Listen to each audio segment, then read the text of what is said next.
Yes, believe it or not, pages from the sketchbook of Robert L. Ripley. And here speaking for Bob Ripley is the Dean of Newsreel Commentators, Gregory Abbott. Thanks, Bill Griffiths, and welcome everyone to Bob Ripley's Radio Auditorium, a collection of amazing facts discovered by Bob Ripley in his never-ending search for the truth.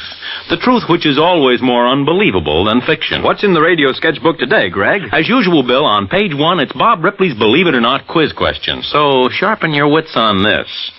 Which weighs more, a pound of gold or a pound of feathers? Oh, Greg, are you trying to pull that old chestnut on a Hep character like me? Well, Hepster, I'd advise you to think it over carefully. You may be surprised when you hear Bob Ripley's answer at the close of today's program. Okay, but I'll bet you an old Chinese gong that I know the answer. Well, we'll find out later, Bill.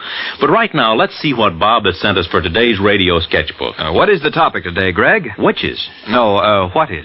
That what is witches, Bill. Oh? Today we're going to talk about one of the most frightening phobias ever to delude mankind, witchcraft. And believe it or not, it all began with the publication of one book. Oh, what book was that? It was written in 1484 by two men named Jacob Sprague and Henry Institor. Its title was The Witch's Hammer. Well, what did the boys have to say about the broomstick brigadiers, Greg? Some very nasty things, Bill. The book defined a witch as the devil himself and said that only women could be witches, thus very neatly protecting the authors themselves, who were charlatans of the evilest kind. Well, what effect did the book have on the public? Bill, this book opened the floodgates of all the pent-up hatred and insecurity that plagued feudal England. No sooner was it published than horrible mass executions of innocent women began. During the next 250 years, more than 1.25 million women were burned, hanged, or strangled. And usually it was simply because some fool had accused them of casting an evil eye on him. The fanaticism of the period is almost unbelievable, Bill. For example, any woman with dark hair and blue eyes could be denounced as a witch, taken out, and put to death without trial. Well, that's horrible. Sounds almost like the type of indiscriminate slaughter the modern Nazis practiced. In Belgium, Bill, the witch hunters burned a woman at the stake simply because she gave birth to 13 children, an unlucky number. And an innocent 7-year-old girl was strangled as a witch because she accidentally twisted her handkerchief into the shape of a mouth. I understand there was a period of witch hunting here in America, too, Greg. That's right, Bill. I'll tell you about one astounding case in exactly 60 seconds. But before I do, let's lend an ear to a man with a message. One of the greatest scientific research organizations in the world is offering well-paying jobs to young men with more than average intelligence and ability. Does that make you eligible?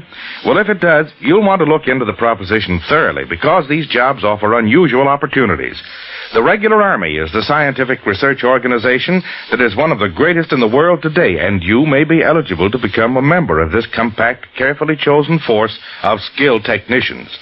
There's opportunity for you to get well on your way toward a successful civilian career, receiving training that is second to none in such modern fields as radar, diesel engines, electronics, photography, aviation specialties, and many others. Today's Regular Army man is a skilled professional who works with advanced techniques and equipment in at least one of many specialized fields. So, ask for full information about the advantages of joining in our modern peacetime army at the recruiting office nearest you. Now back to Bob Ripley's Radio Auditorium. Greg, you were telling us that witch hunting was practiced even here in America. Yes, Bill. In the old town of Salem, Massachusetts, in the year 1692, 32 women met horrible deaths as witches.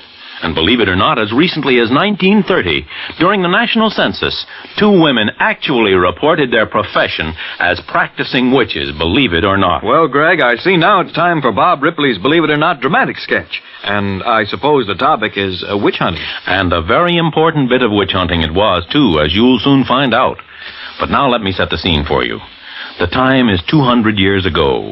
The city of London is being plagued by an epidemic of ague, a disease much like malaria.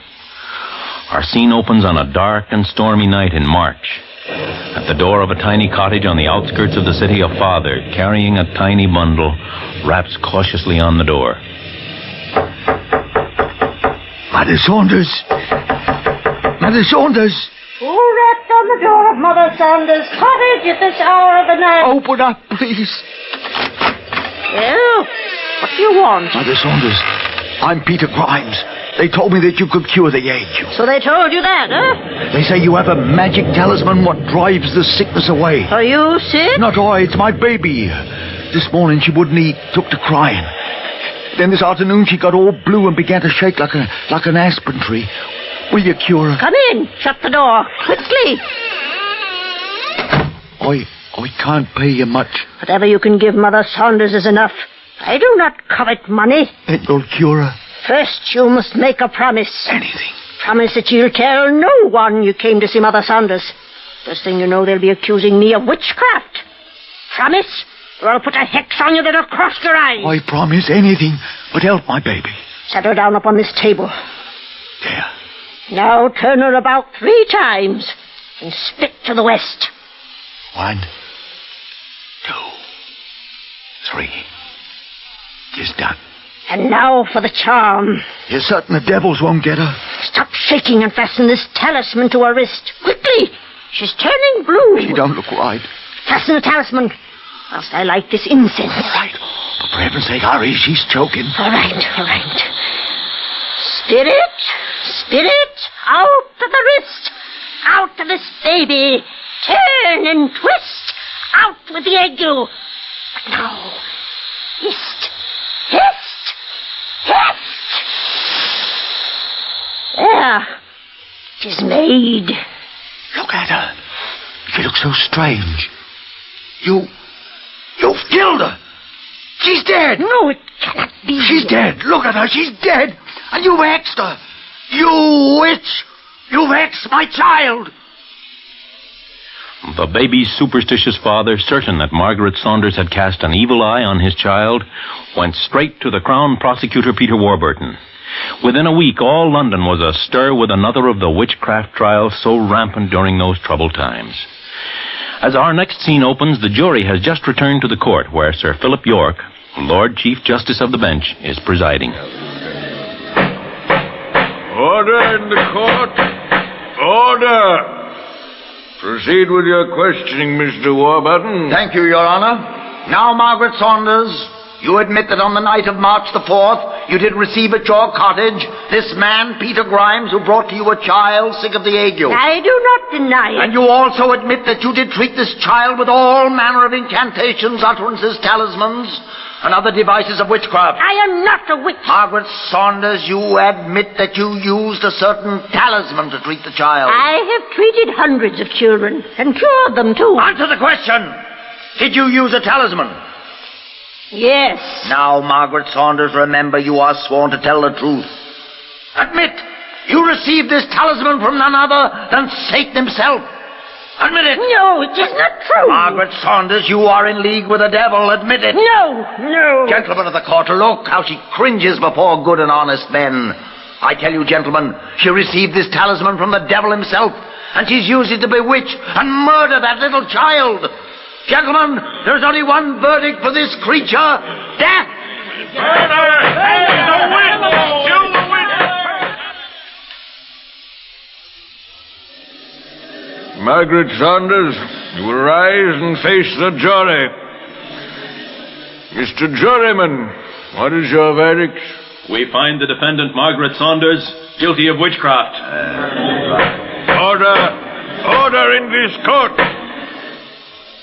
Margaret Saunders, you realize the serious nature of this verdict, that it carries the sentence of death. Aye. If I'm to die, then I'm to die. But I've done naught. People came to me to help them out of their suffering, and I helped them. I had a talisman, but it was a good talisman, and it cured them. And you still insist that you did not receive this talisman from the devil? Your Honor, I protest post facto questioning of the defendant. She's been found guilty. Mr. Warburton, I am conducting this court. Certain of our eminent physicians have asked me to try and find out how this talisman was used. It seems Margaret Saunders did effect several cures, whether she is a witch or not. I yield to the court. Now, Margaret Saunders, tell me how you came to get this talisman. Well, Your Honor, it was given me many years ago by a young gentleman. When and how? It was more than 30 years ago. I had a little girl then, and she fell sick with the ague. The doctors could do nothing to help her. Where does this young gentleman come in? My father owned an inn. This young gentleman stopped there one night and asked for lodgings and food. Next day he heard that my daughter was sick. He told me he had a magic talisman that could cure her. I was desperate, Your Honor, so I let him try. He took a small piece of parchment and wrote on it. You say he wrote upon a piece of parchment and gave it to you? Yes, Your Honor. I have the parchment here.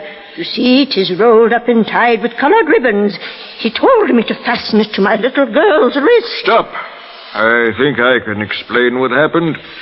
This young gentleman stopped at the inn without money to pay for his lodgings. When he heard about the sick daughter, he saw a way to take advantage of the mother's anguish and so avoid paying for his meals. So he took the parchment, and on it he wrote some meaningless gibberish. Margaret Saunders, you have that talisman with you, do you not? Yes, Your Lordship. Give it to Mr. Warburton here. I'll not touch it. It's quite safe, I assure you, Warburton. If you'll take it and open it, you will find written on it the first 5 letters of the Greek alphabet. They are entirely meaningless. Very well. Why, you're right, Your Honor. But how could you know? The talisman was wrapped up. Because, Mr. Warburton, I was the young man in the inn who wrote those letters.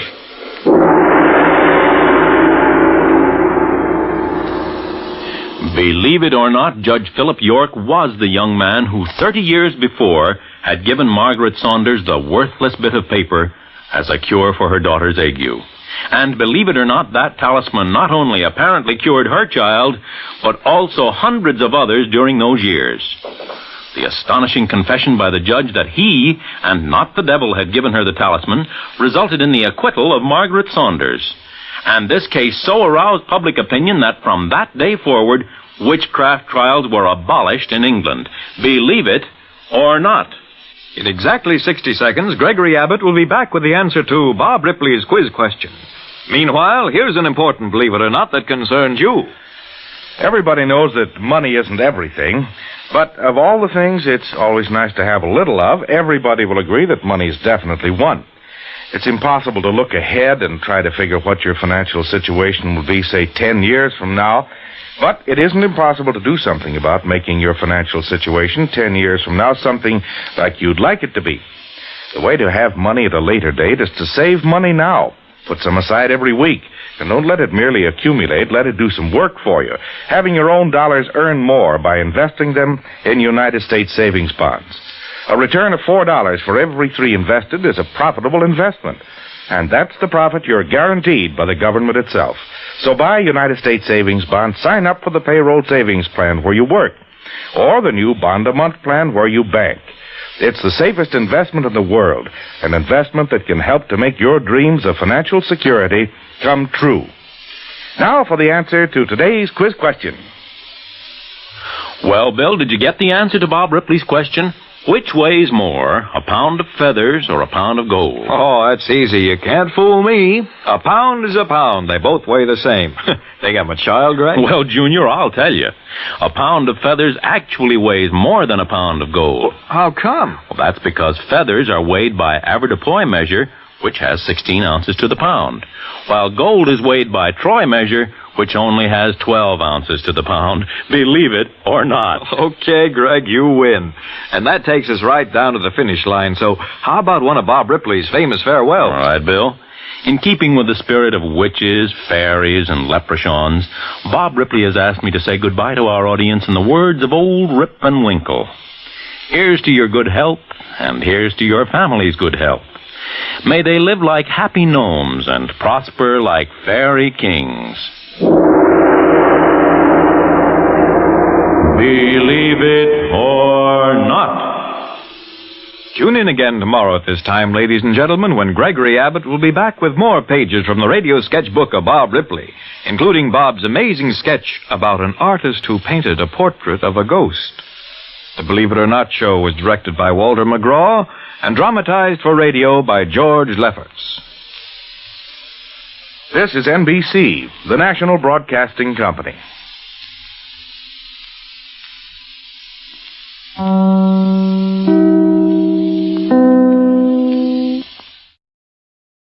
From Hollywood, it's time now for... Johnny Dollar. This is Morton Scottman, Mr. Dollar, at Eastern Liability and Trust. Oh, yes, sir. Got your message. I was just about to call you back, Mr. Scottman. Would it be possible for you to drop in and see me today? I think so. Say in an hour. That would be excellent. What's it about, Mr. Scottman? David Perling. Perling. I understand he was killed in a boating accident a couple of days ago. Read something about it in the papers. To borrow a phrase, Mr. Dollar, that report was somewhat exaggerated. Mr. Perling is still very much alive.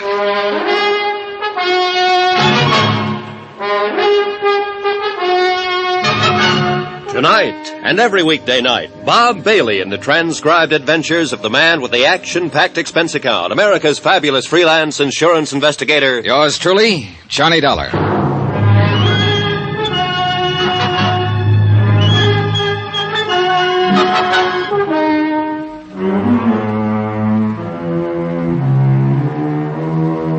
Expense account submitted by Special Investigator Johnny Dollar to the Eastern Liability and Trust Company, Hartford, Connecticut.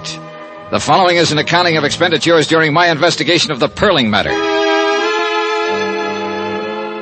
Mr. Scottman, you're a pretty good guy, and I'll say this right at the top, since you were the one who called me in.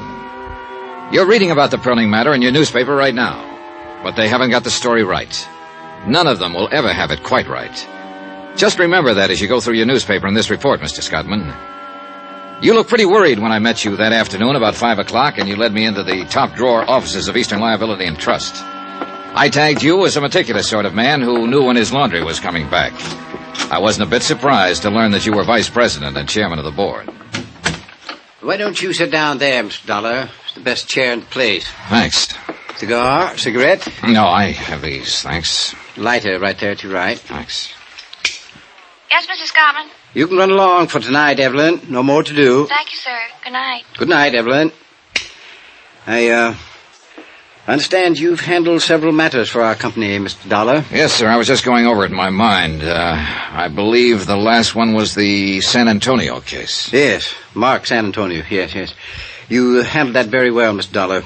I want you to know I appreciate your reputation in the field. Nice of you to mention it. I'm curious, Mr. Scottman. I rarely work directly with an insurance company. Usually I'm hired by the adjusting agency. And let's say this is a little idea on my own. Only one person knows about it so far. You will be the second. Board of directors might not exactly prove what I'm about to propose, but I feel some action should be taken. I have some good whiskey in that cabinet. No, thanks. Not now. Yes. Well, this case involves David Perling, who, despite what the newspapers reported yesterday, is still very much alive.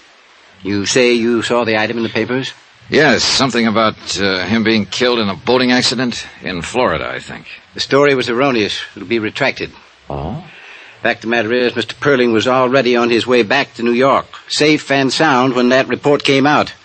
The boat that he'd been fishing from did have a boiler explosion, but no one was killed. Well, these things sometimes happen, I guess. Oh, sure they do. However, it was printed all over the country. As you know, David Perling is highly regarded in financial circles. And that is the reason I asked you to come in and talk to me. Did you see the stock exchange figures yesterday? Well, I don't pay too much attention to them, Mr. Scottman. I do. We do, as an insurance company. That report of Perling's death affected several commodities listed on the New York Exchange. Companies in which he holds varying positions. Positions that would, if, say, the report of his death were engineered for that specific purpose, allow certain people to risk very little money and make a great deal of money. Just a minute, sir. Certain people? Are you talking about Perling? I don't know who I'm talking about, really. I'd like you to find that out. Find out, among other things, if the situation has been taken advantage of in any way. This isn't exactly in my line, Mr. Scottman. I think it is, Mr. Dollar. I'll come right out with it. Eastern Liability has considerable investment in some of the commodities that could be affected. Or let's put it this way, I want to know where we stand. I want to know if we've been cheated or are about to be cheated. I had dinner with Morton Scottman at his club. He acquainted me with the several companies involved in the matter and supplied me with stock exchange information that would be valuable in making comparisons in case the action he anticipated ever happened. An hour later, I was at the airport. Expense account item 1, $123.69, airfare and incidentals from Hartford to Key West, Florida. I arrived at 4 o'clock in the morning, found a hotel, and had 6 hours sleep. At 11:30, I was standing in the office of a bluff, red-faced man named Peyton. He happened to be the managing editor of a newspaper. All the way from Hartford, Connecticut, eh? Well, welcome to Key West. What can I do for you? Tell me about this story. A Perlin story, huh? Yeah. You a lawyer? No. You here to make trouble? Just find out something about how that story got into print, that's all. We're retracting today. What do you want us to do? Wear sackcloth and ashes? Well, I'm not here to file a suit. I just want some information about the story. You can sit down if you want to. All right, thanks. Find Gracie Edwards, will you?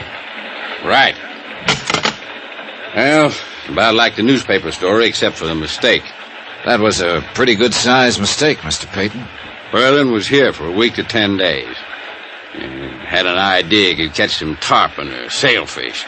He chartered a boat called the Yatwacha day before yesterday. Just heading in for the landing, somehow the fuel ignited and she blew up. Everybody thought Perlin was still aboard her. Who was aboard her? Just the skipper. He came out of it all right. Harbor patrol boat picked him up. Go on. Everybody thought Perlin had been aboard as usual and was lost. The skipper wasn't in any shape to tell it differently then. After all, Perlin had been going out on her every day. We all knew that. Where was Perlin? He's sleeping in his room when all of this happened. Got up about 3 o'clock, checked out, took the train back to New York. Story come out in the evening edition. Your reporter, the one who wrote it up, I'd like to see him. It's a her. Well, how did she get the story? He was right there. Right where? What do you mean? Down at the sailfish landing when the Yatwacha come in. That a regular beat? Well, town this size, we don't have beats. But your reporter was there when the boat caught fire? Yeah. What's her name? Gracie Edwards. How long has she been a reporter? A couple of years, give or take a month. Hope you didn't come down here to run her over the coals. Oh, she's had enough of it, Dollar. From me. It's my job, not yours. Okay. Where do you eat lunch around here? Bluefin Bar and Grill, about a half block down this side of the street. Dipped beef and apple pie, if you like that kind of thing. Oh, hi, Gracie. This is Johnny Dollar. Gracie Edwards. Hello, Mr. Dollar. Hi. Mr. Dollar's come all the way from Hartford to ask you some question about the Perlin story, Gracie. You want to talk to him? Do I have to? Up to you, honey. Who are you? What do you want to know? I'm an insurance investigator. I want to know how the story got into print without being verified. Well, that's a straight enough answer. Who do you investigate your insurance for? Eastern Liability and Trust Company at the moment. Yeah, he's got business cards and everything. Yeah, he looks like he might do that kind of work. Well, if you're going to talk to him, find someplace else. I've got work to do. How about some lunch, Miss Edwards? How about that? Oh, get out. Expense account item 2, $2, 2 lunches for Gracie Edwards and myself at the Bluefin Bar and Grill. She was a short, stocky woman in her early 30s. She had a fresh-looking face and fiery red hair. She didn't strike me as the kind of reporter who'd make a bad mistake. I did it the way any cub would have, only worse. I had a 3 o'clock deadline. I wanted to make it. I could have waited till the skipper came to, said Perling wasn't aboard. I could have contacted Perling's hotel, found out he was safely there. I didn't do any of that. I just phoned in my story. You know the rest. Every wire service in the country picked it up. Guess I was lucky I wasn't fired. You want another glass of beer? No, thanks. You've been pretty nice. I'm sure you're not all insurance investigator. Notice I haven't asked you exactly what you're investigating. Yeah, I noticed that. You gonna tell me? Possibly. Right now, something worries me. You were down at the landing when the boat caught fire? Yeah. You go down there often? It's more or less my beat. Oh? What? I didn't think a reporter'd have a beat in a town this size. I said more or less. I like to go down there in mid-afternoon when the boats are coming back. The water's blue and fresh. Usually a good offshore breeze blowing. And if they caught any big fish, the flags are up. It's a place to go. I'm romantic. Good. Suppose we go there. 2:30 now. Want to see some of those boats come in?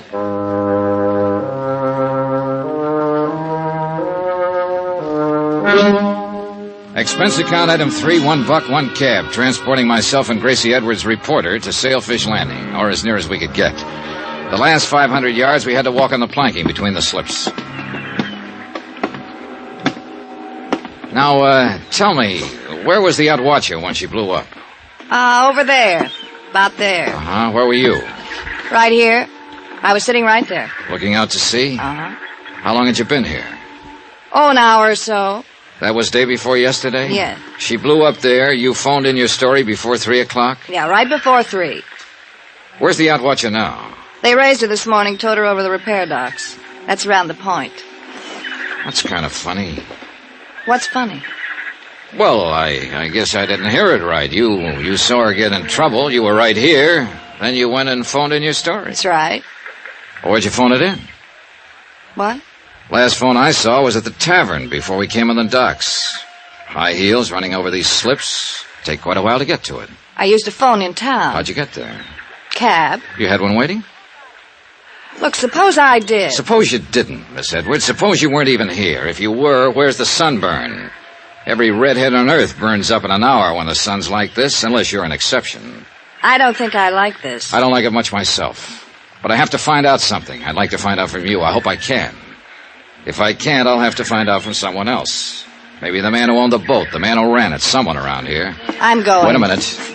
I'm not just throwing words around. The boat was probably insured, and it'll probably have a claim on it, and I'll probably know the adjuster who was sent to work the claim. I'll talk to him and tell him what I'm thinking. I'll find out about this one way or another, Miss Edwards. But I think you can help me. Now, you're a good reporter. You would have waited to see if Perling was aboard. You would have checked his hotel. You would have, in spite of a 3 o'clock deadline, you would have made sure he was or wasn't aboard that boat. All right, Miss Edwards. Did somebody pay you to file that story? I just want to know that. Somebody paid me. Yes. Okay. I'll take you back now. We don't have to mention this again. Yeah, okay. In case it comes up, though. Yeah? Mr. Perling paid me. Paid me to print the story he was dead.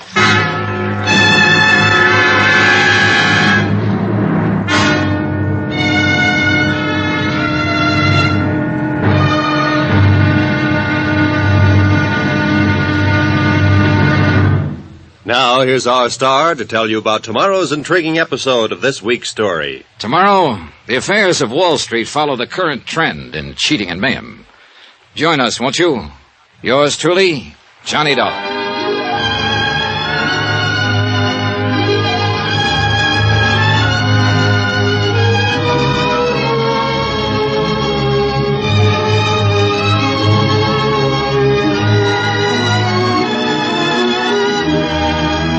Yours truly, Johnny Dollar, starring Bob Bailey, is transcribed in Hollywood. Written by John Dawson, it is produced and directed by Jack Johnstone. Be sure to join us tomorrow night, same time and station, for another exciting episode of Yours truly, Johnny Dollar. Roy Rowan speaking.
From Hollywood, it's time now for...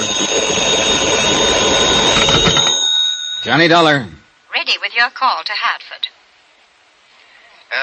Hello? Hello, Mr. Scottman, Johnny Dollar. Hope I didn't get you up. No. I've been very anxious to hear from you. Well, I thought I'd better call, Mr. Scottman. I just found out that David Perling paid a reporter here in Key West to print that story about his death. I see. I can be in New York at 7 tomorrow morning. Could you meet me there sometime? I can meet you at Idlewild. My plane comes in at 7:20.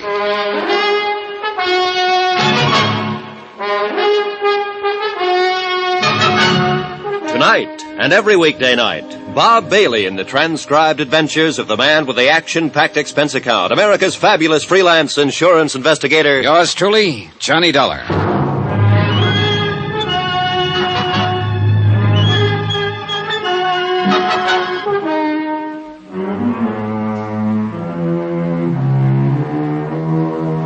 From Special Investigator Johnny Dollar to the Eastern Liability and Trust Company, Hartford, Connecticut. The following is an accounting of expenditures during my investigation of the Perling matter.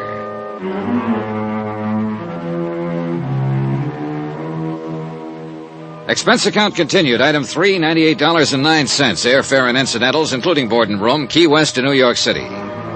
Mort Scottman was in the airport coffee shop having tea and toast in the best tradition of a vice president. He looked shaved, rested, and fresh. Would you like some breakfast, Mr. Dollar? Just coffee for now, thanks. Cup of coffee, please. Well, we seem to have made nice connections. Not 7:30 yet. Yeah. Mr. Scottman, the reporter in Key West who printed that story about David Perling was paid $100 in cash to do it.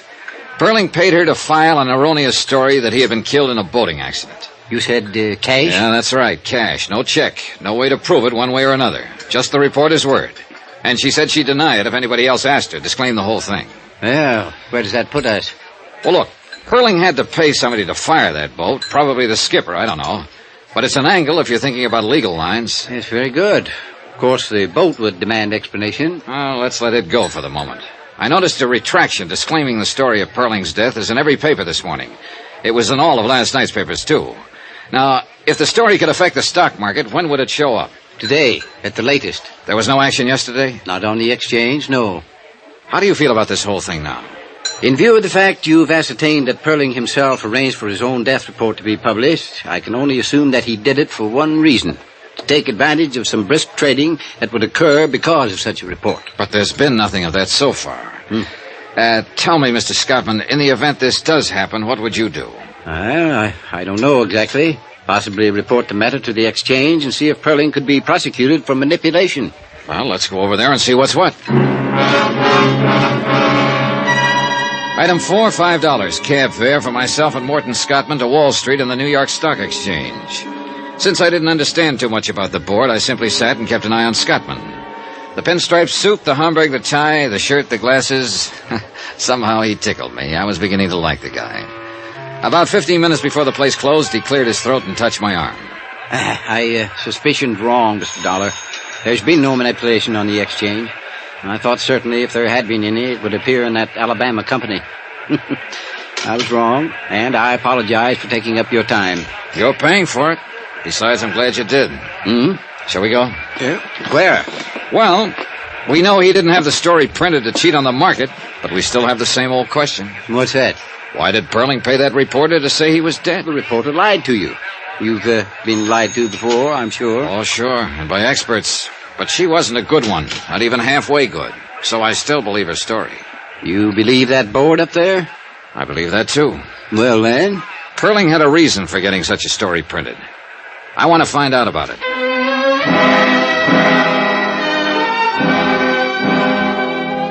Expense account item 5, $4. Lunch for Morton Scottman and myself.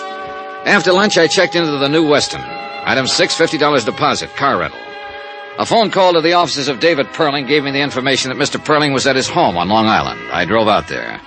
A small estate greened up with all the lush things that happened there this time of the year. As I reached the place, I noticed a group of people in white flannels and dark blue jackets mixing cocktails on the terrace. One of them I recognized from previous newspaper pictures as David Perling. A middle-aged woman with iron gray hair and the figure of a 16-year-old girl opened the door. She looked from behind dark glasses disapprovingly. Yes? How do you do? I'd like to see Mr. Perling, if I may. I'm Mrs. Perling. May I help you? Well, this is a business matter, Mrs. Perling. My name's Dollar, Eastern Liability and Trust Company. Well, he's not in now. I suggest you call his office and explain the nature of your business to his secretary. Good day, Mr. Dollar. Look, I know he's here. I saw him as I drove up. You're both impertinent and rude. I'm sure he'll see me if you give him my name and tell him I just came back from Key West. And that I had a long talk with a newspaper reporter down there. Since you saw so much as you drove up, you might have noticed that we're entertaining guests, Mr. Dollar. Oh, I noticed that. Wait here. I stood there a moment on the wide colonial porch and wondered what made me such a social outcast.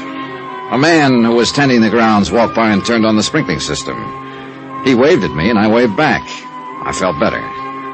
On the terrace, I could hear the tinkle of glasses and a little laughter now and then. Finally, David Perling showed up. He was a tall man with a hairline that started about an inch above the heaviest eyebrows I've ever seen. Two-tone shoes, white flannels, and a Mexican sports shirt fitted in with the broad shoulders and wide-mouthed grin that came off just briefly when he looked at me. My wife told me to throw you out. Can you think of any reason why I shouldn't? I'm about 10 pounds lighter than you, but I might be a good 15 years younger. Tell me what you want, kiddo, and then get out of here. I want you to tell me why you paid Gracie Edwards $100 to print a story about you being dead. Who are you, anyway? Johnny Dollar, insurance investigator. What's all this to you? An investigation. There's no way you can prove I paid that girl to print that story. I know that. I was telling a friend of mine today that something probably could be proved about the boat, if it had to be. Then the reporter thing had come out. I don't know. You see, Eastern Liability had an idea that you might have had that story printed to cause a little action on the stock market. Who at Eastern Liability? I'll keep that to myself. Well, doesn't make any difference anyhow. They're way off base. Or can't you figure that part? That's why I'm here. I figured that part. Suppose I told you I don't know what you're talking about. I'd ask you all over again. Tell you about a reporter and a boat. Dollar, you've gone this far, and it's probably as far as you're going. I'm not going to tell you anything. At least anything specific. I will tell you this much. I paid the reporter in cash. I paid the boatman the same way. Whatever reason I had, it was a good one. Meant to harm no one. You're sure about that, Mr. Perling? As sure as I'm going inside right now and mix another batch of martinis. For the second time in a matter of minutes, I was standing on a porch feeling like Typhoid Mary. Somehow I halfway believed David Perling. I also halfway believed that whatever reason he had meant something to me. All halfway thinking. If you want to be left alone, you don't slam a door once or even twice. You invite the asker of the question in, give him a drink, introduce him to your friends, slap him on the back, and lie through your teeth. You don't tell a man to leave, because that's the best way in the world to make him keep coming. So I waved at the friendly gardener once more, climbed into my rented car, drove back to the New Weston, and sat down with a magazine. Johnny Dollar. This is Celia Perling, Mr. Dollar. Hello, Mrs. Perling. I think I should like to talk to you, Mr. Dollar. David told me why you were at the house. Mm-hmm. I'm downstairs in the lobby. I'll be right down, Mrs. Perling. I had to drive some friends in tonight, and I thought I'd stop and have this chat with you. I'm glad you did. Somewhat embarrassing, after the way I acted at the house. Oh, well, suppose we forget that part, Mrs. Perling. Does Mr. Perling know that you're here? No, I'll tell him when I get home. There's something I must know. What's that? You aren't just a sensation seeker or something like that, are you? Mrs. Perling, let me answer you this way. You came to me. How you found me, I don't know, but you did. You also found out I'm a legitimate investigator interested in facts, am I right? David called a friend of his with the Allied Bureau, and they told him you were an insurance investigator. And they also told you that when I work a case in New York, I generally stay at the New Weston. Is that about it? I'd like to ask you a question. Are you going to continue with this matter, the one you discussed with my husband this afternoon? I suppose I am. You mean you believe there was something ulterior in David having that story printed? Well, let's say I believe his answers about it were unsatisfactory. I'm the fellow who's supposed to find out why. Why? It's my job. I can assure you there wasn't anything wrong about it at all. It was a rather personal matter and certainly could harm no one. I'm glad to hear that. I heard it once before, though. Your husband said it to me today in practically the same words. Would you like to buy me a drink? Sure, come on. We walked through the lobby to the cocktail lounge without a word. We sat down without a word, and I ordered a couple of bourbons and water. Still no word. All around us, people poured drinks, laughed, and talked. I glanced at Mrs. Perling from time to time and wore the blankest expression I knew how. Finally, it worked. She began in a small voice. We have a daughter, Mr. Dollar. Her name's Eugenia. Jeannie, we call her. Mm-hmm. She's the reason for that story in the papers. Tell me about it. It's not easy, you know. It's admitting a prominent defeat to explain it. David and myself are considered quite capable people. Capable at most everything. Business, home. Capable of everything except raising a child into a woman. I'd rather not go into the faults that we have, Mr. Dollar. No need to. Are they that obvious? Oh, I didn't mean that. I just mean it seems painful for you to even discuss this. I'll say it this way. We've had too much money and too little time to put it on Jeannie. Now we're suffering for it. How do you mean?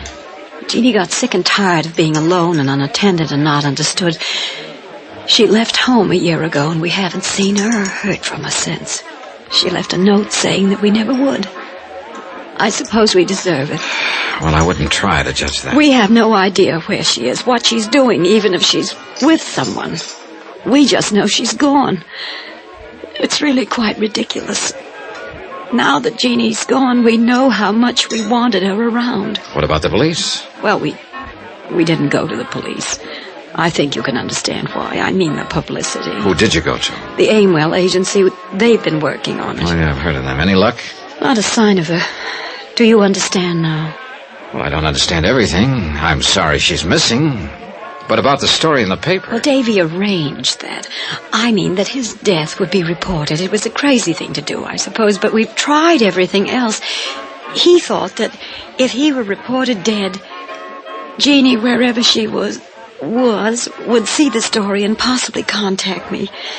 You see, it's unbearable knowing she's alive somewhere, hating us this way. We wanted another chance. No luck? No luck. Not a word. Not a word.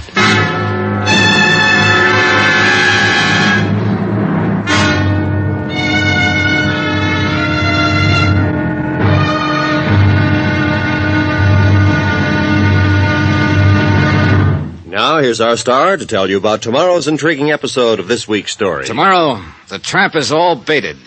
And guess who walks in? Join us, won't you? Yours truly, Johnny Dollar.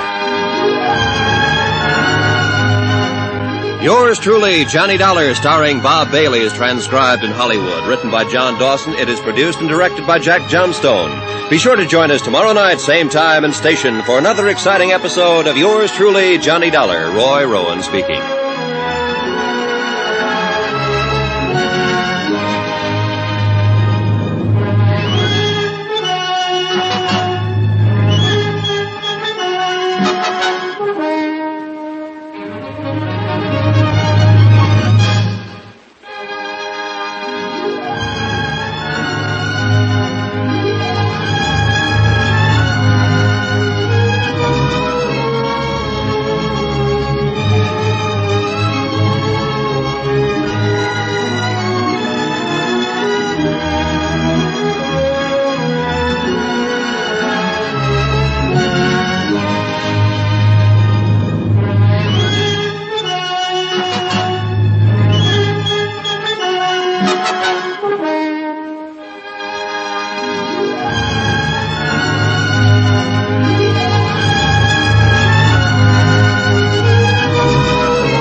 From Hollywood, it's time now for...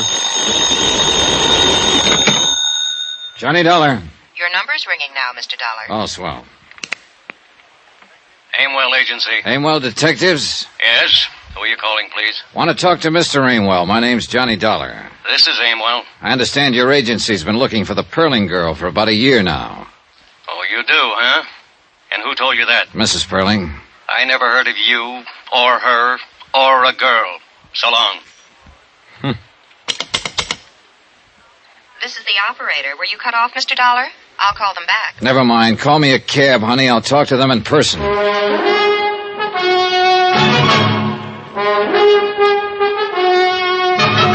Tonight and every weekday night, Bob Bailey in the transcribed adventures of the man with the action-packed expense account, America's fabulous freelance insurance investigator. Yours truly, Johnny Dollar.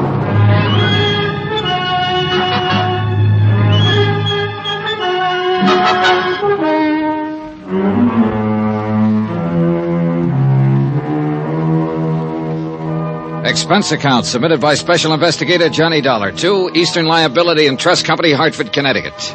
The following is an accounting of expenditures during my investigation of the Perling matter.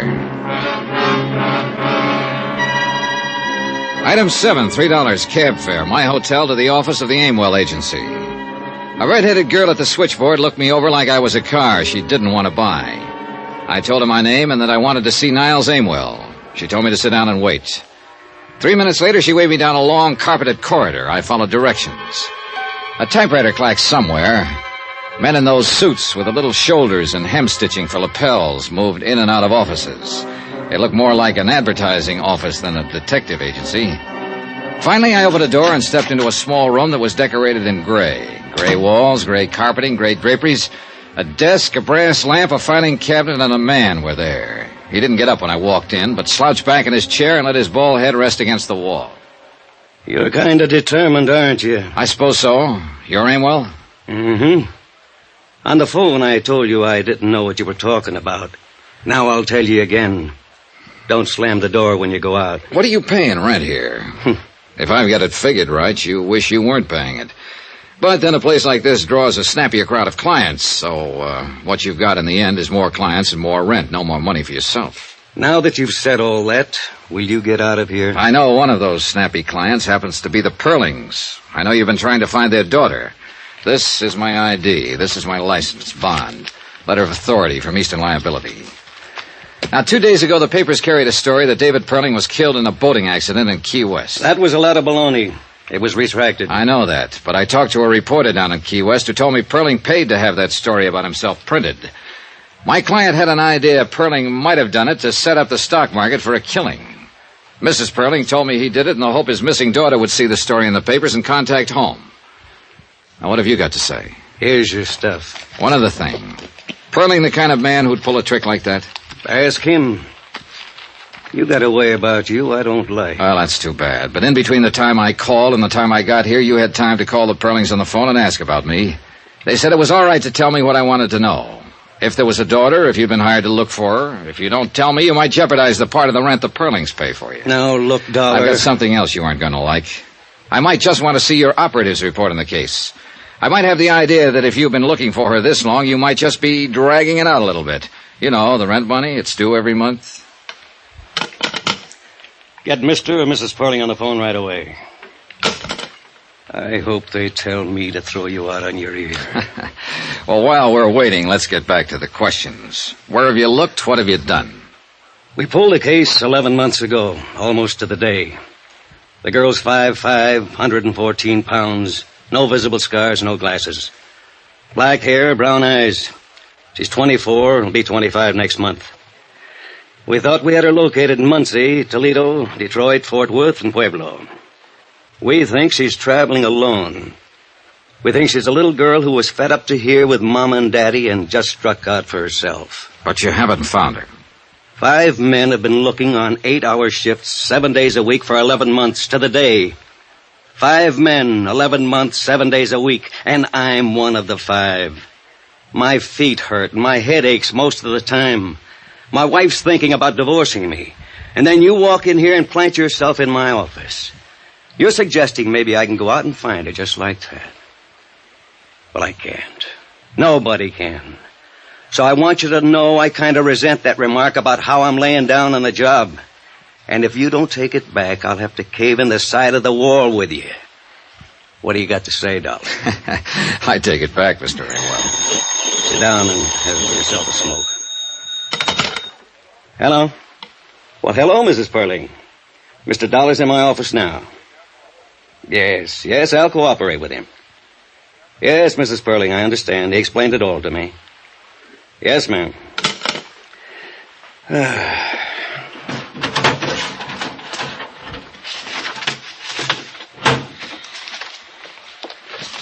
whole file. Everything. How would you like somebody to bring up a bottle of cold beer? Oh, I'd like that fine, Mr. Amwell. Niles Amwell, in between complaining about the abundance of bad private operatives in the detective business, showed me how good he was. The Jeannie Perling file was a comprehensive day-to-day report on the investigation. His discouragement in the case was understandable.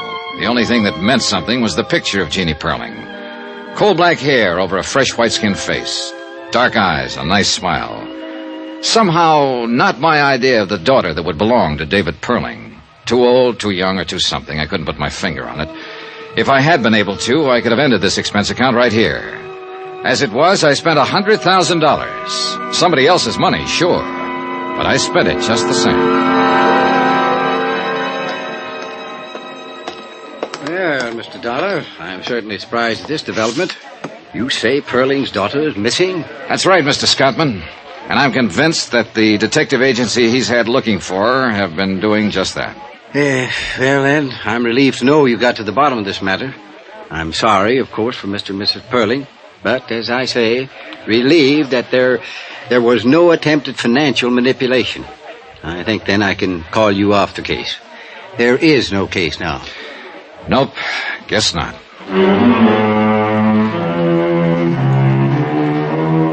And that's the way it stood at 4 o'clock in the afternoon. I told Mr. Scottman I'd send him a bill. We shook hands, and he wandered off to see if he could get a night flight back to Hartford. I went up to my room to pack and was folding a shirt all wrong when it struck me that I suddenly didn't believe anything or anybody. The idea that there was money in it somewhere still kept coming back to me. I couldn't shake it. I finished packing and left my bags at the desk. I wandered out and found a bar and sat down to think. After a couple of hours, nothing much occurred to me. But I did something anyhow.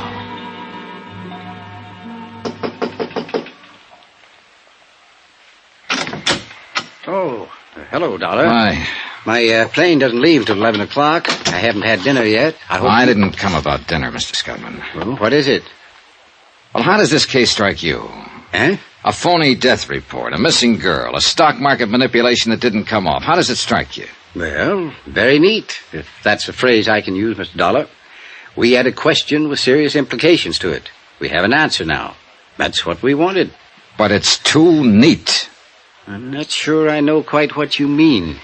Look, you first called me in because it was halfway in your mind that Perling's alleged death was for the purpose of making money on the market. Now, why did you think that? It was a possibility. But what else? What about Perling? What do you mean? Do you know him? Ever met him? Do you think he was capable of a thing like that? Not now. No. I have proof from you that wasn't his reason at all. But you thought so before you had that proof. You suspected it. Suppose I did, yes.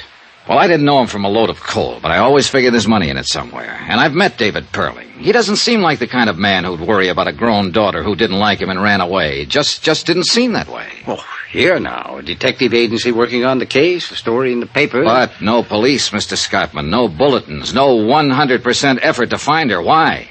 I suppose you have a good point. I'm sure I have a good point, Mr. Scottman. Money's always a good point. But what money, how, why, I don't know. I can't answer those questions. I wish I could. If I could, I'd know that a man like Dave Perling was lying through his teeth if he told me he wanted his daughter back safe at home. I'd know why he was lying. I know I'm just talking and getting nowhere right now, but... Well, I thought I'd better tell you what was on my mind. Yes, well, you've certainly done that. Now what? That's up to you. Oh. Well, if you feel so strongly about this, I think then you should continue. I thought it was ended, but in view of the circumstances, continue. By all means, continue.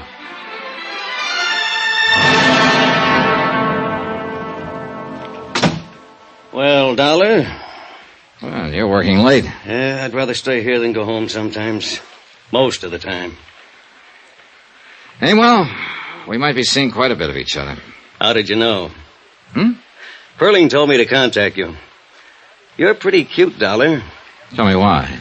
You hardly ever run across a picture of a girl you'd like to look at as much as this Perling dame. Oh, I might have.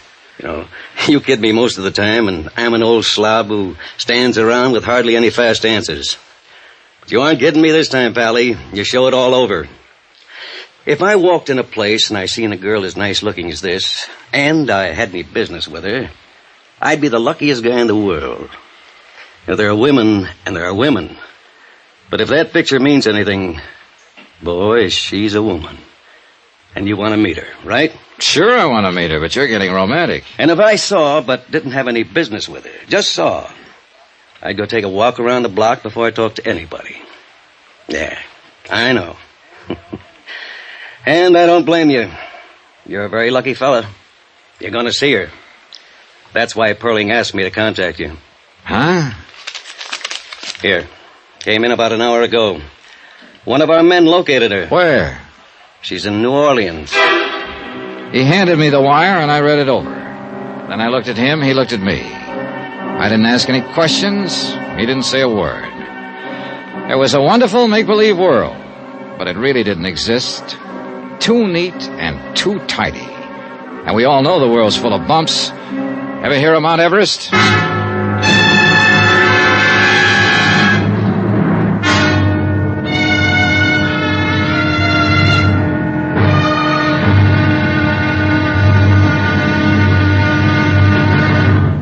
Now, here's our star to tell you about tomorrow's intriguing episode of this week's story. Tomorrow? Well, once you get in on a joke, you do what they tell you. You go along with a gag. Join us, won't you? Yours truly, Johnny Dollar.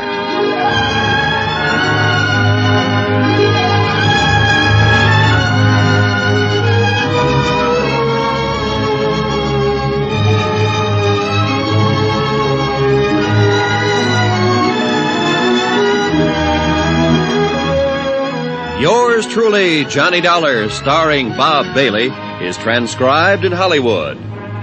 Written by John Dawson, it is produced and directed by Jack Johnstone. Be sure to join us tomorrow night, same time and station, for another exciting episode of Yours truly, Johnny Dollar.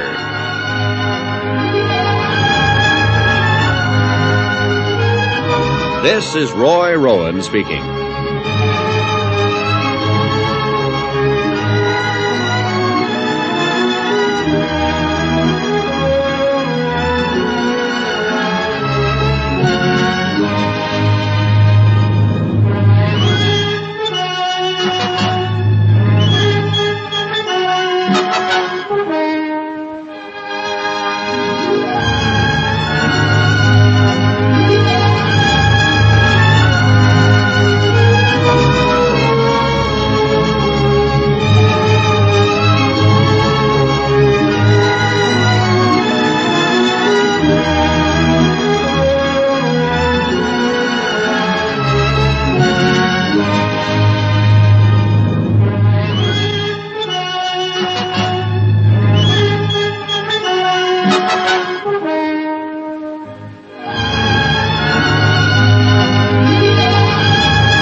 From Hollywood, it's time now for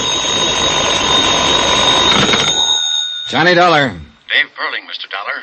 I want to talk to you. Hello, Mr. Perling. Mr. Amwell tells me you're in his office looking into my private affairs. If investigating the matter I came here for involves your private affairs, I guess I did that. I should be irritated, I suppose. And I guess I'm not. When can I see you? Most any time. How about today? I'll be at my house all day long.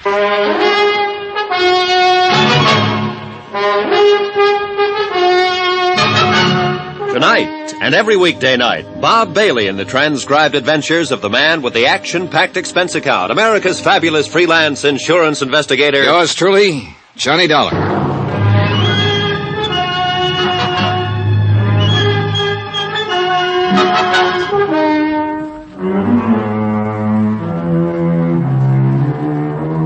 Expense account submitted by Special Investigator Johnny Dollar. to Eastern Liability and Trust Company, Hartford, Connecticut. The following is an accounting of expenditures during my investigation of the Perling matter.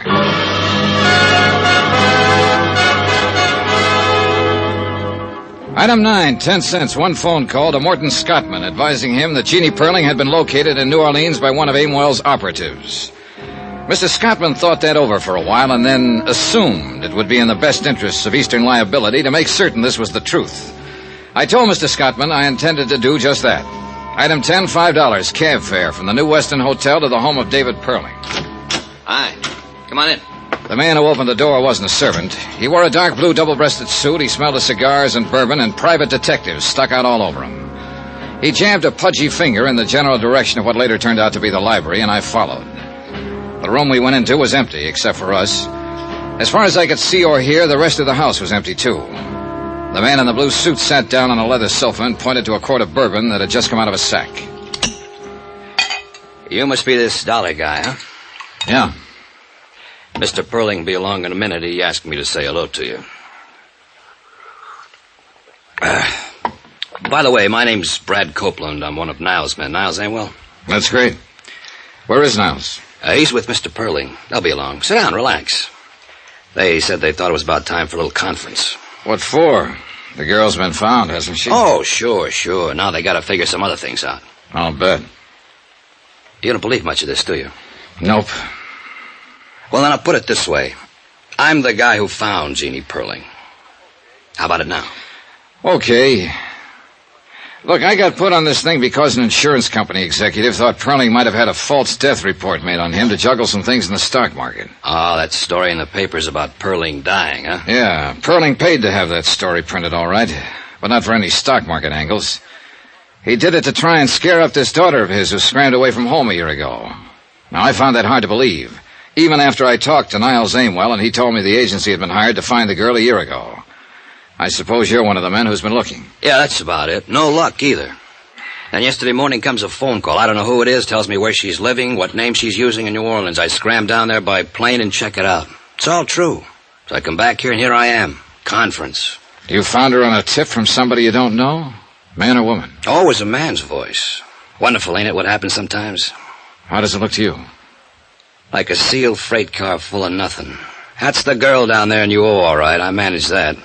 I picked up her prints and checked them with what we had to go on. But what's what, I don't know. What's Aimwell going to do now? That's why the conference. We see what we'll see. Relax.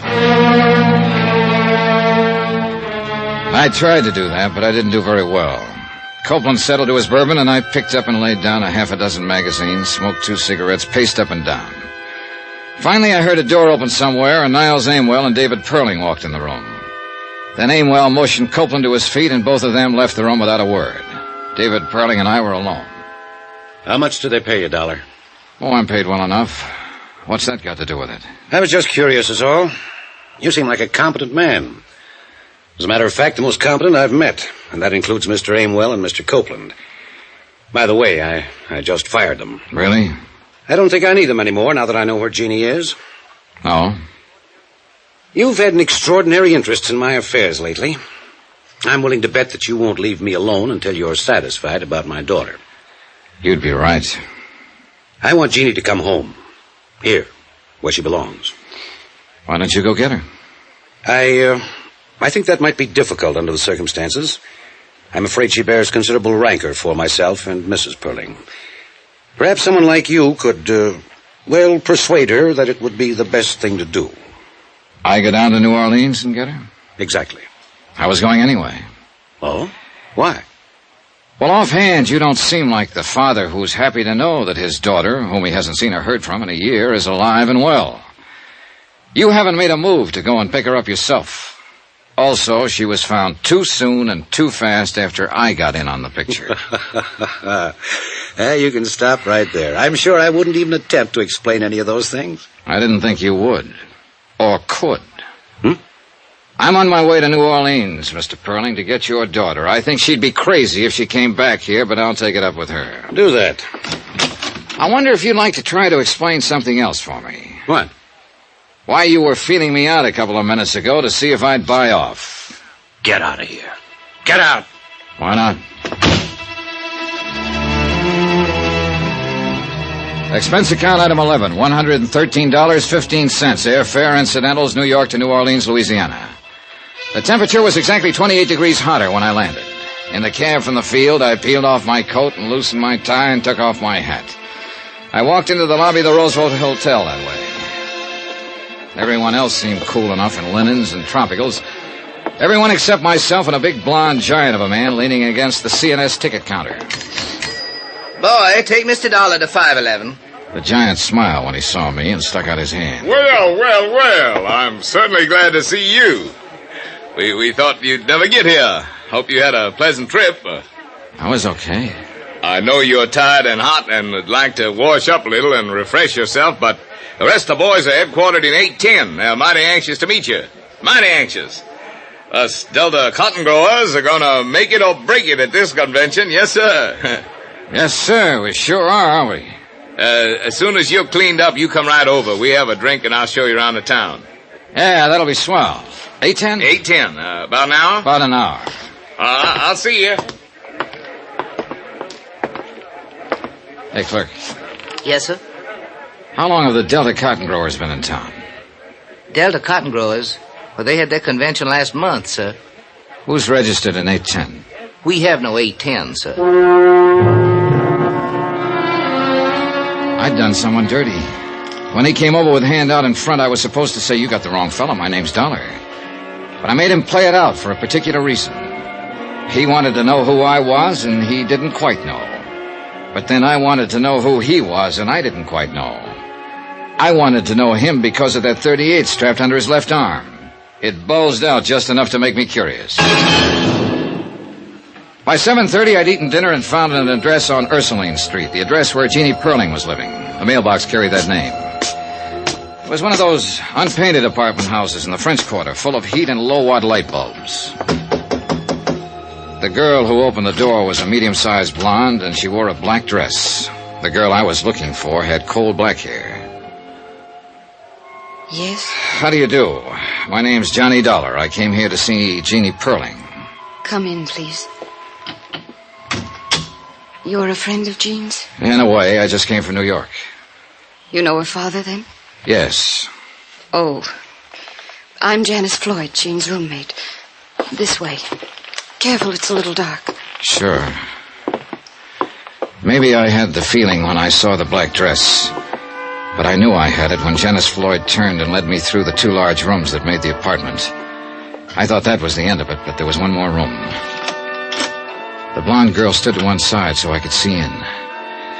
The perspiration began to trickle down my face. I knew what was coming. Here she is, Mr. Dollar. She was there, all right. As lovely and as young and beautiful as the picture. There was a candle burning at her head and feet. And she was dead. I don't know how long I stood there in that dark room staring down at her. I think there were other people in there, too. Dark people, heads bowed, hands folded in front of them, all looking at her. How did it happen? Leukemia. You know, didn't you know her very long? No, as a matter of fact, Miss Floyd, I didn't ever know her. I certainly didn't know she was dead when I came here tonight. I hardly expected She asked that it be this way. But who are you? I'm an insurance investigator.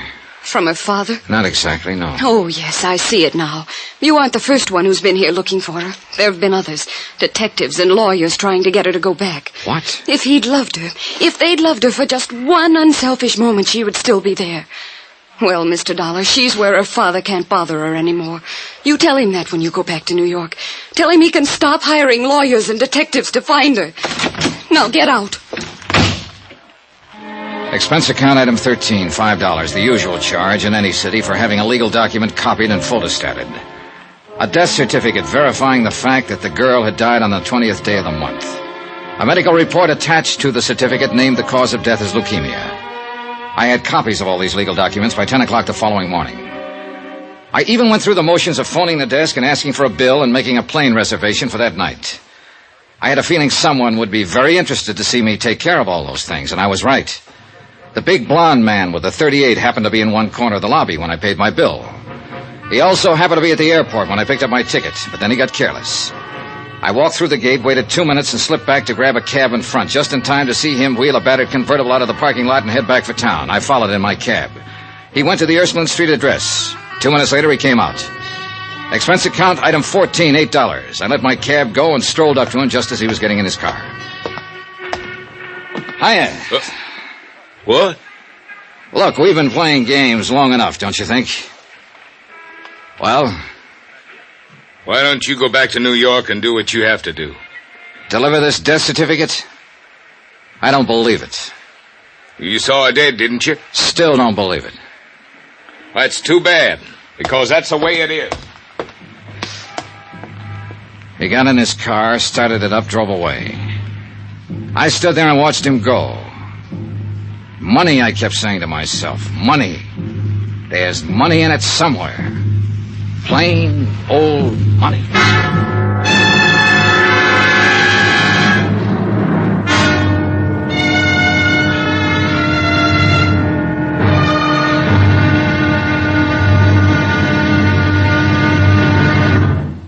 Now, here's our star to tell you about the final intriguing episode of this week's story. Tomorrow, there's still money in it. More money than it takes to save a life. Join us, won't you? Yours truly, Johnny Dollar.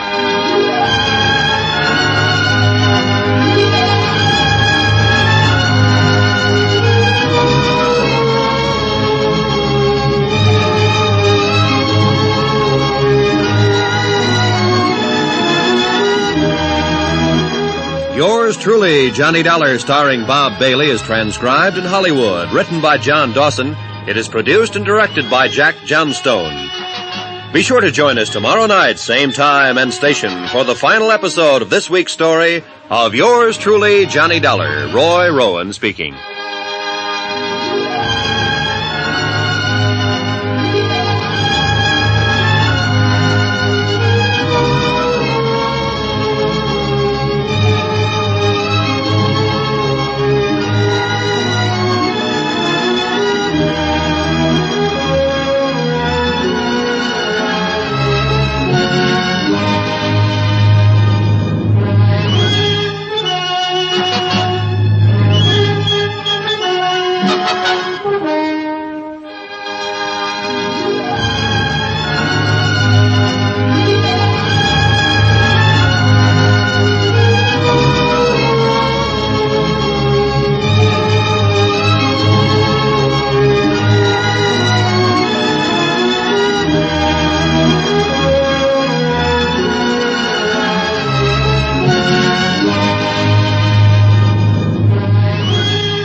From Hollywood, it's time now for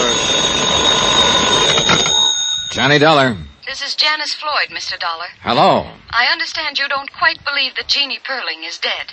That's about right. I'm really not concerned one way or the other what you believe or disbelieve. I do know that I've been through quite an ordeal lately, and if you have any plans for interfering or bothering me in any way, I'll call the police. All right. I hope you understand that. I do. Well then, goodbye. Goodbye.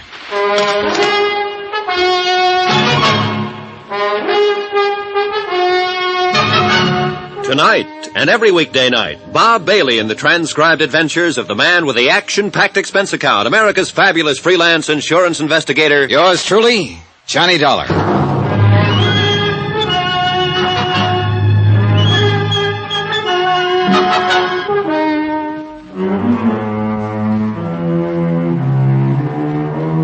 Expense account submitted by Special Investigator Johnny Dollar to Eastern Liability and Trust Company, Hartford, Connecticut.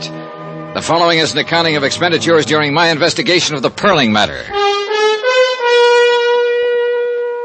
I wrote to Morton Scottman at Eastern Liability, and I explained the circumstances under which I had arrived in New Orleans and located Jeannie Perling. I enclosed her death certificate and the medical statement. I also reported on the conduct of her ex-roommate, Janice Floyd. Then I sat down and called Janice on the phone.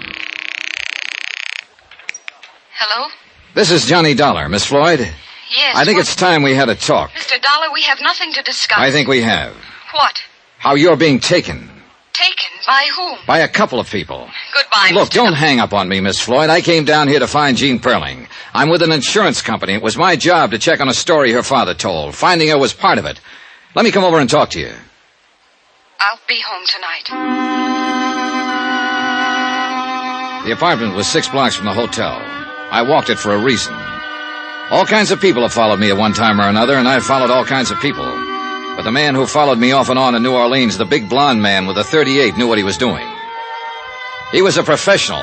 I made up my mind about that the first time I saw him. And I thought I was ready for him, but I wasn't. He waited until the streetlights got dim and no one was in sight. I vaguely remember that he caught me under the arms and laid me gently down on the street. That was all.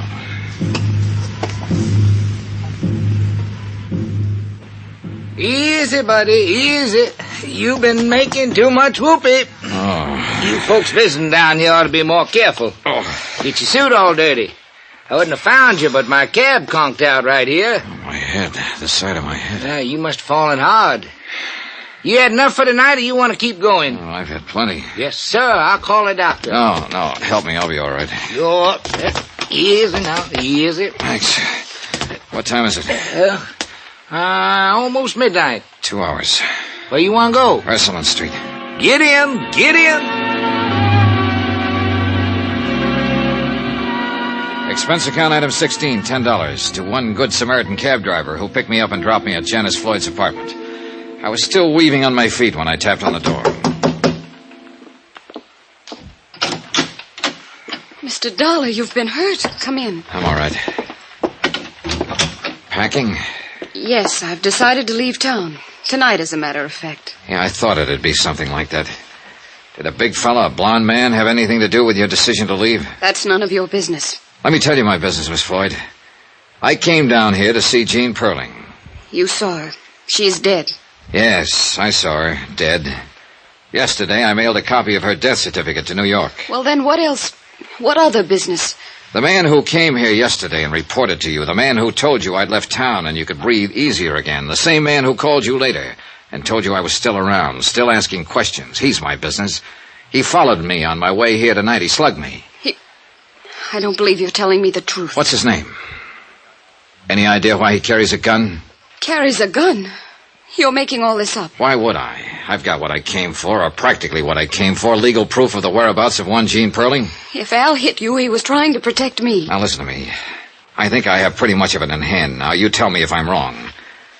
First off, you're not any Janice Floyd. I'd guess that Janice Floyd was the girl who died of leukemia. I've got her picture in my wallet. It was given to me by David Perling, who said it was his daughter. This is all crazy. Before you go into that, listen. I can have that body exhumed. I don't want to do it, but I will if I have to. Now, do you want me to do that? All right. I'm Jean Perling. And that was the Floyd girl who died? Yes. She was sick and, well, I knew my father had detectives looking for me. I just never wanted to see him again or go home again. It seemed if poor Janice were dying and she had no one, if she somehow had my name, and, well, I'd never be bothered with my family again. That was a pretty idea. Was it yours? Al and I thought of it. Al? Al Britt. The blonde guy. Okay, how'd he work it? He saw to it that Janice had my name. I know it was against the law, but well, she had no one, and if she was buried with my name, then I'd be free of my family. Well, that took some managing. They hate me. They always have. I want my own life. I don't blame you. You're entitled to it. Are you sure that's what you're getting? I'm going to marry Al, no matter what. If you go back and tell them, well, that'll be that. If you let me stay dead, I can't let that happen. Why not? Why not, Mr. Dollar? What harm would it do? Let your father make a fool out of you? I don't understand. You're worth $100,000. What? Cold, hard cash. An irrevocable trust was set up on you when you were born. Comes to you when you're 25. That'll be next month. I don't care about the money. Now, wait a minute. In the event you should die before your 25th birthday, the money would revert to your nearest of kin. My father? Your father. I'm dead on paper. Uh-huh. Then Al... Somebody paid him. Probably your father. To make love to you. Oh, no. No. Get out of here, Dollar! Al, wait! I told you this man meant nothing but trouble. He knows all about it. Oh, he can't prove a thing. Get out of here, you! Take it easy, Britt. Al! Yes, honey. I know about you. Honey, I don't know what to say. Go. Just go, please. He went. He looked at both of us as he went out the door. It was sort of a whip look. The way a puppy stares at you when you've caught him chewing on a slipper. I sat a while with Jean Perling. She didn't say much. There wasn't much she could say. I told her I didn't think there was any reason for her to go back to New York unless she wanted to. She said she didn't want to go, didn't know what to do at the moment, and, well, we left it at that. I went back to my hotel and tried to get some sleep. About 6 o'clock in the morning, I got up, bathed, shaved, and packed. By 7:30, I had breakfast and was just about to check out. Hello? Hello, Britt. Leaving? That's right. I'd like to talk first. Sure.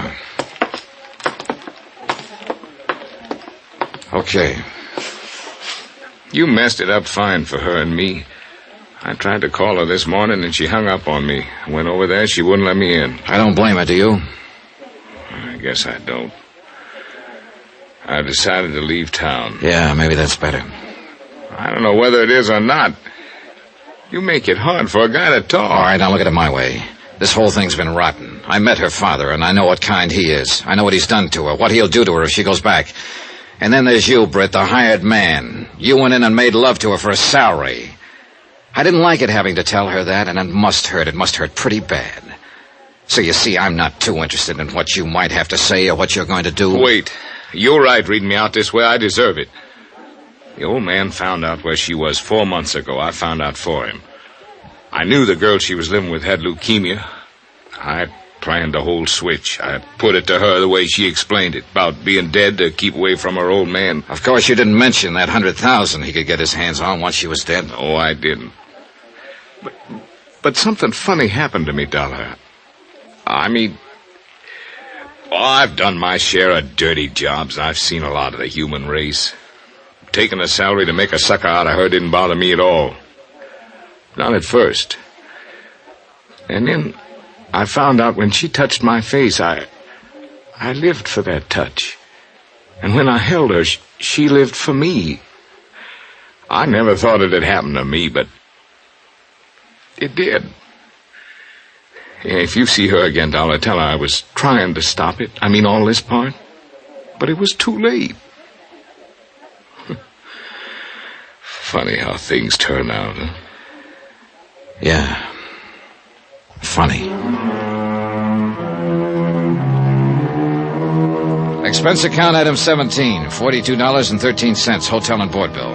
Item 18, $101 even, airplane ticket back to Hartford. Item 19, $1 cab fare. I stopped by her apartment on my way to the airport. Oh, I thought you'd left, Mr. Dollar. Well, came to say goodbye. How's it going today? All right. I have some brandy. No thanks. Jean. Yes? You going to New York? No, I'll stay here a while. I don't want to see my father or mother. How about Al Britt? He wants to see you. Let's not talk about him, shall we? Do you think I'm a nice girl? Do you think my $100,000 will attract a lot of nice, eligible young men to me? Do you think stop it. You'll burn your brakes. Johnny. Oh, no. Here. I know what he did. I know why he did it. But I love him. He did his job too well. Yeah. He could tell you what he started out to do and what happened to him with you. He could tell you if you'd let him. He told you? Yeah. What kind of a trick is it? No trick. Couldn't be. The guy's too mixed up. Tell you what, he'll try again. When he calls up next time, talk to him. Why should I? Because you may not have a mother and father or anyone else. But you do have him. And you will have him as long as he lives, if you want him. And that's what you've been looking for all your life. Someone to have. I'd take him if I were you.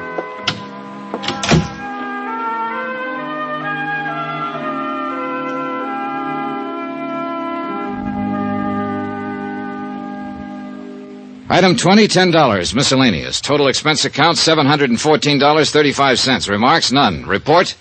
She took him. They were married in Tampa this morning. Yours truly, Johnny Dollar.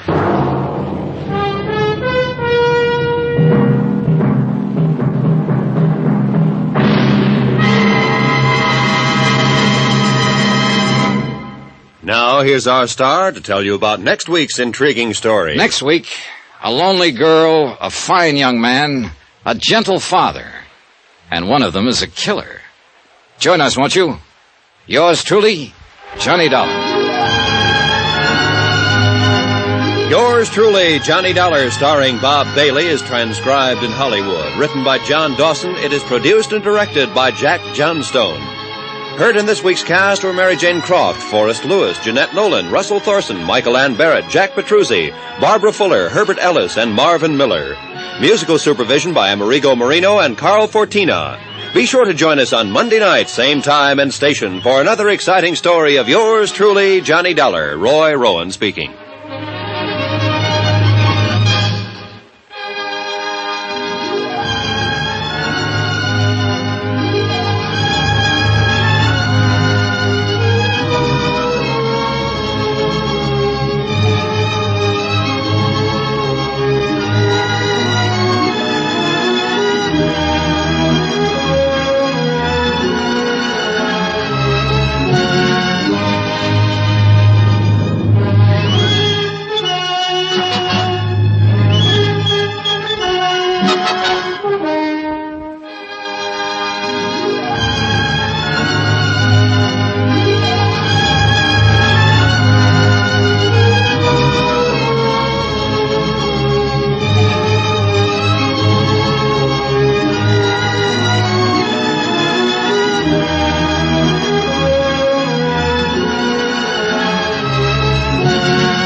Adventure, intrigue, mystery, romance, starring Humphrey Bogart and Lauren Bacall.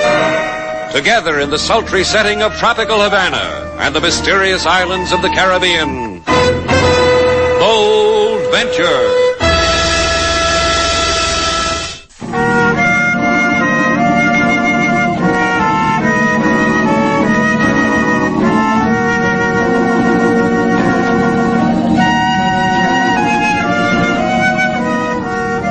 Once again, the magic names of Humphrey Bogart and Lauren Bacall bring you Bold Venture and a tale of mystery and intrigue.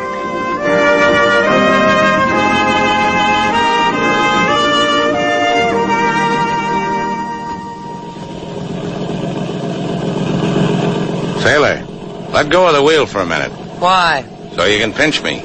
What else could a girl ask for? Happy, Slate? When I die, this is the way I want to live. Yeah. The two of us on your boat, sailing the Caribbean Sea. Southern wind kissing your cheek, me pinching you. Who's talking about that? There's something else to talk about? Yeah, fish. Okay, what'll we discuss? Guppies or flounders? Look at him, sailor. Did you ever in your life see a beauty like that? That Marlin, what a beauty. What a fight he gave me. Must weigh 300 pounds. 300 pounds? How come I can lift him? And with one hand? What do I know about the talents of weightlifters? I tell you that Marlin... Hey. See what happens when you talk like that? Even boat motors can't take it. They start to die. I don't understand it. She's been running like a dream. Here, grab the wheel, sailor. I'll take a look. What's wrong, Slade? Sounds like dirt in the fuel line. Choke it, sailor. Give it a choke. Think you can nurse it along till we get back to Havana? No, I'll have to clean it out. Maybe we can get some help. Sure, we just dip a chubby little hand into the sea and bring up a mermaid mechanic. We could do that. Or we could hail that ketch drifting off our port bow in the cove there. What? I can make her name. Golden Swan. What do you say, Slade? Shall I hail her? In between chokes, sailor. Who knows? She might lay an egg with a clean fuel line in it. Ahoy! Golden Swan, ahoy! Ahoy! You try, Slate. My siren call isn't doing anything to them. Roll up the cuffs on your jeans. Show an ankle. That'll get them. Golden Swan, ahoy! It didn't work, Slade, and I rolled up both cuffs. Here, watch me. Ahoy! Golden Swan, ahoy! Hey, that's funny. There's no one on deck. Not a sign of movement. After you roll down your pants leg, what do? We board her. They don't treat me like that.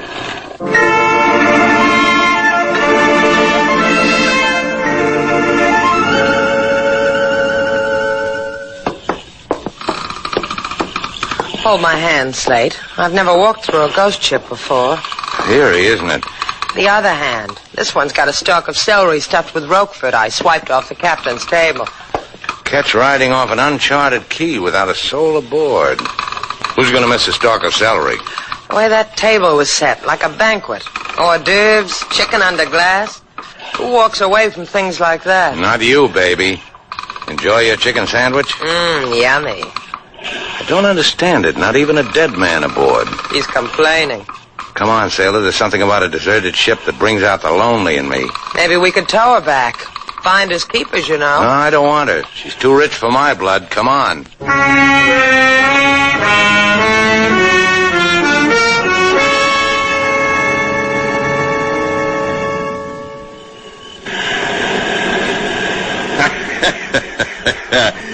My boy. Cut it out, will you? Oh, now, Johnny, boy. Lad, don't take it to heart. Try it, Captain. Pick yourself a palm tree, lean against it, and enjoy the night. Just leave me alone. You don't like me. Captain Carey isn't good enough for you. He talks too loud. His hands aren't soft and pink like yours, eh? Now, let me tell you, Johnny, lad. Yeah, all right. Forget it. Forget it, Johnny says to me. No, I can't do that. No, boy. Something like you and me he's got. It's something Captain Carey's been looking for. A long time looking for. Look, Captain, maybe there's another way. Yes, indeed, there is. But I have to tell you, John boy, I'm not happy with you. And by this time now, your wife is supposed to be dead. You promised, lad. Hey, what's your wife doing now, Johnny? In her hotel room, I guess, sleeping. Margaret likes to sleep. Margaret Norman, a sleeper. In a fancy hotel room on silken sheets, I'd say. Why didn't your wife show up today? Why didn't you bring her to the Golden Swan? I told you she was tired. She didn't want to look at it. Didn't want to look at it, the lad says to me. So we had to hide the boat till another time. Kill her another time at another place. Now, look, Captain, and please. the thing I don't like, those people who boarded my ship. But they looked, they went away. Aye, they looked and they went away. Then other boats came and tried to find the Golden Swan. And lucky we are to have found this cove to hide her. Calm water, she'll just drift there.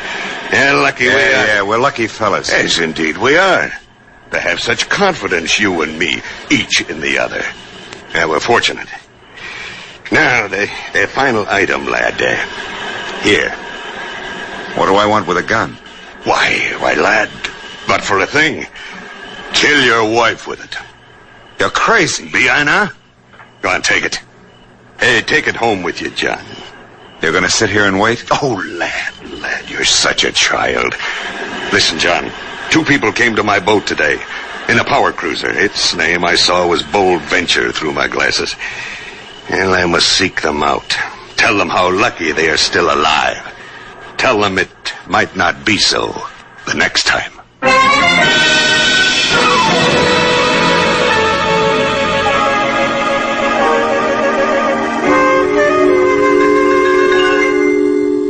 Come on, sailor. We're not making a dent in the brain of the inspector of police. Oh, don't grow impatient, senor.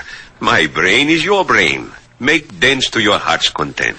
Your brain is his brain, huh, policeman? That explains why Slate's been suspicious of me ever since we came off that catch. He can't believe that all I swiped was a chicken sandwich. Yeah, that's why. You have brought to me perhaps a slice of this chicken? What was it? White meat or dark meat? Eat your heart out, kid. It was with pickle relish. It is not that I have a tooth for chicken, senor. It is only that this would be a slice of evidence that you indeed saw a ghost ship. The Golden Swan, you called her? Because it was the name painted on her transom in big gold letters. What would you have called her? And you did not tow this ghostly ghost ship in? We told you why. Our fuel line was fouled up. In the approximate hour that you have been here, you two, I've had my harbor police combing the waters. You're going to say all they came up with was sea dandruff. I would if I could have thought of it. I was going to say my harbor police found no trace of a catch. The Golden Swan. Maybe she drifted out to sea. She was there, LaSalle. We walked her deck, spied into her cabin. I think you do not need police, senorita. I think you need a psychiatrist. Let me recommend mine. Here, his card. He's good, huh? For people who see ghost ships, he's how you say, a dilly? Si, a dilly. Amuse yourselves, amigos. And please, stay away from me. I've got enough crazy already. Go away.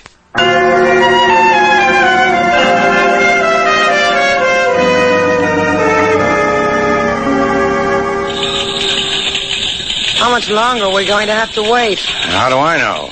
Just seems to me that the registry office ought to have a better system. What do they do? File data about ghost ships on ectoplasm? What are you so impatient about? Here comes Senor Mercado now. My apologies, Senor Shannon. Senorita Duval. I have kept you waiting too long. So what'd you find out about the Golden Swan? The Golden Swan. Owned and capitan by one Capitan Carey. And, senor, I whisper this in your ear of this Capitan Carey. Bad. Nothing but bad. Suspicion there has been of him. Like what? 2 ships of the Capitan blew up in port. One in Macau, another in Montevideo. Insurance was collected. However, the 2 words have been whispered. What 2 words? Skull and doggery. That goes without saying. Now, how about the Golden Swan? Of this I know nothing. It has not been reported in these waters. That is all I can tell you. That's enough. Come on, sailor.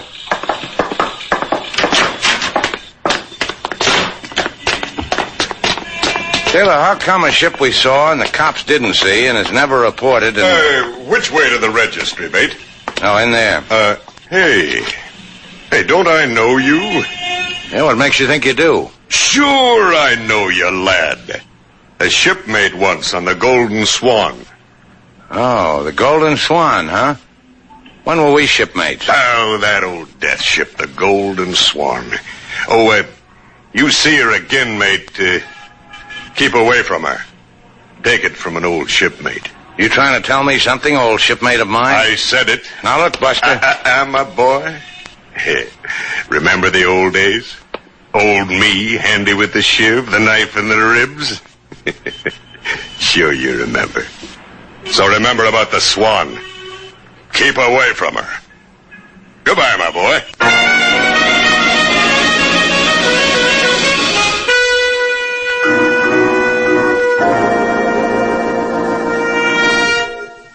Been a happy day, hasn't it, Slate? Yeah, it makes me tingle when an old salt points a shiv at me.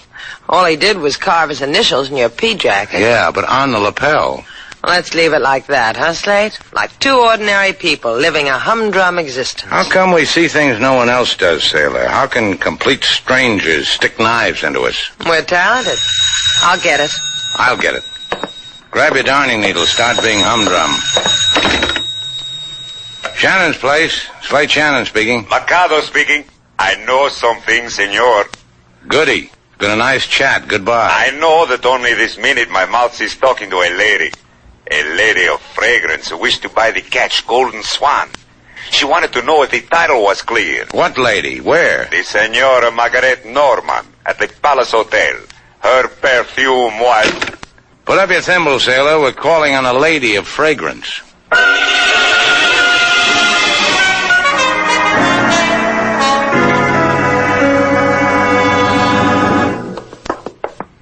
I'm telling you, mister, you can't go in there. That's Mrs. Norman's suite, and she... Yeah, I know. She left orders not to be disturbed. So make a snappy right turn, walk down the hall, turn right, turn left, and then you go through the door to the... Did you say something, miss? No. It was the man on this $5 bill talking. Have you ever noticed what a real old chatterbox he is? Well, what do you know? Mrs. Norman left the door unlocked. Thanks a lot, chums. Mrs. Norman? Mrs. Norman? Try the bedroom, sailor. All right. Mrs. Norman, I'm sorry to wake you up like this, but... Slate, come here, quick. What's the matter? Look at her. She's been shot. The one person who could have given us an answer, sailor. Something tells me that's why it happened to her. That's why she's dead.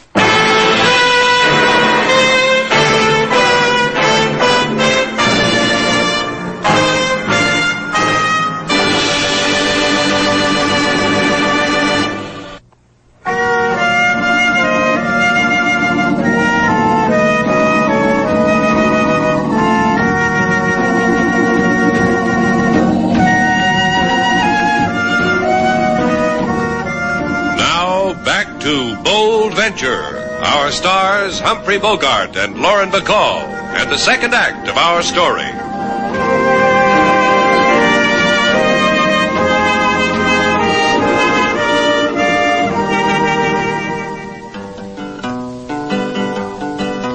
A ketch there was that sailed the seas, lately drifted around the Caribbees, seen by Miss Sailor and Slade Shannon, then in a twinkle boat seen by no one.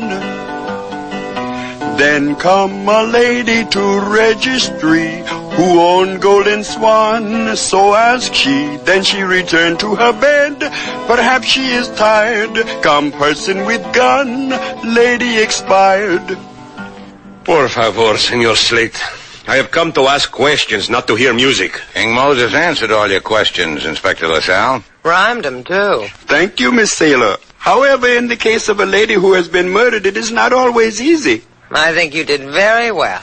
My father before me, Senor LaSalle Sr., who was also of the police, took me upon his knees and told me that on certain days, the career of the police is sometimes for the birds. I can make up a song about a bird, Senor LaSalle. I will give it to you. No, por favor, no. Have you figured out a motive for this killing, LaSalle? Si. The person who killed Senora Norman was a thief. The Senor Norman revealed that jewelry of great value is unaccounted for. Therefore, missing. So there's a Senor Norman. What about him? If you are being evil, Shannon, to think that he killed his wife, the answer is impossible. Her husband doesn't have a trigger finger? 2 of them. However, he is accounted for at the time of the murder. Too far away from the scene of the crime. Discussing business with a Senor Capitan Carey. We checked with this Capitan Carey. Captain Carey. Now, that's a name that brings back a memory. Just for the record, LaSalle, what does this Carey look like? Heavy set, big all over. This way and this way. Beaten with the weather. Not too much hair, but down to his knuckles with tattoos. Something tells me I've seen those knuckles clutching a knife. Think your minions can find him again? It is important to do so, senor? Yeah, it's important, and I'll help. The captain was Norman's alibi. Let's see how much Norman will cover for the captain.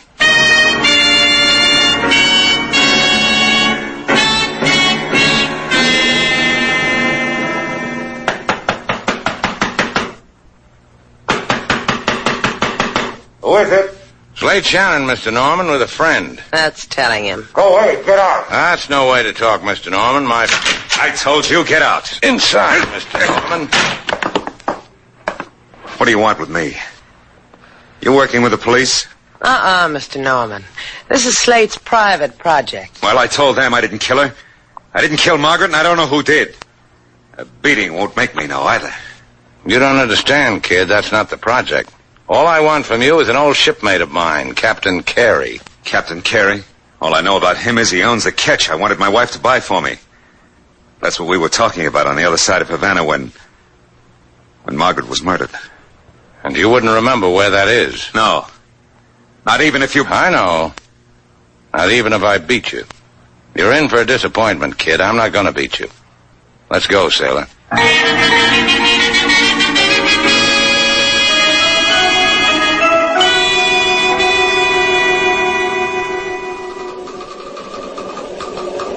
I admire you, John boy. I do indeed. Thanks. I killed my wife, rob her. I get admiration from a guy like you. Oh, but a drop in the bucket, these gems, compared with all your wife's wealth, eh, my boy? The money you figured to get? Yes, scads and scads of it. One thing, Captain. It's going to take a little while for Margaret's will to be probated, for her estate to be transferred to me. I should get restless waiting, John boy. I have what I need, this jewelry. What are you talking about? An idea of something worthy, lad. I don't trust you, Johnny. A thief who kills a woman is never trusted, didn't you know? Hey, now look. Hey, now look, John says to me. Yeah, eventually the police will get onto you. And you'll be naming me. Won't you, boy? No, Captain, no. It has to happen, John. Oh. Sleep, lad, while it happens to you. Adrift in the Golden Swan. Dead. In time, you will explode.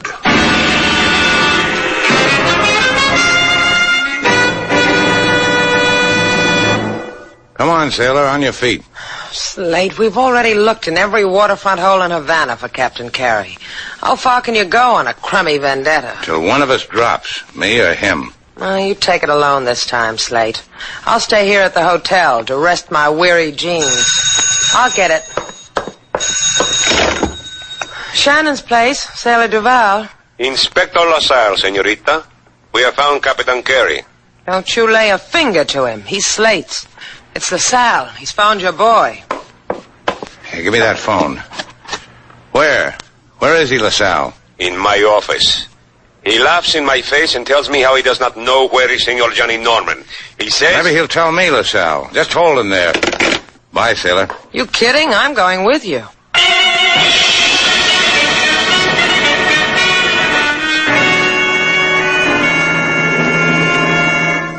LaSalle, all I need is 10 minutes alone with him. We fellows of the sea have a language all our own. And in this language you will bring me the whereabouts of Johnny Norman? That too. I have just put a new grass rug on the floor in that room where he is. Be nice to it. Maybe I can get him to wear it for a skirt. Well, if it isn't the sailor boy, Slate Shannon. You come to help an old shipmate in distress? Yeah. It helps, doesn't it, Carey? Hey, it clears the head. You're the man to my liking, Shannon. None of that lily-fingered la-di-da. That shiv, where'd you point it, Carey? Here? No, a little higher, nearer the heart. You're sharper with the knife, shipmate.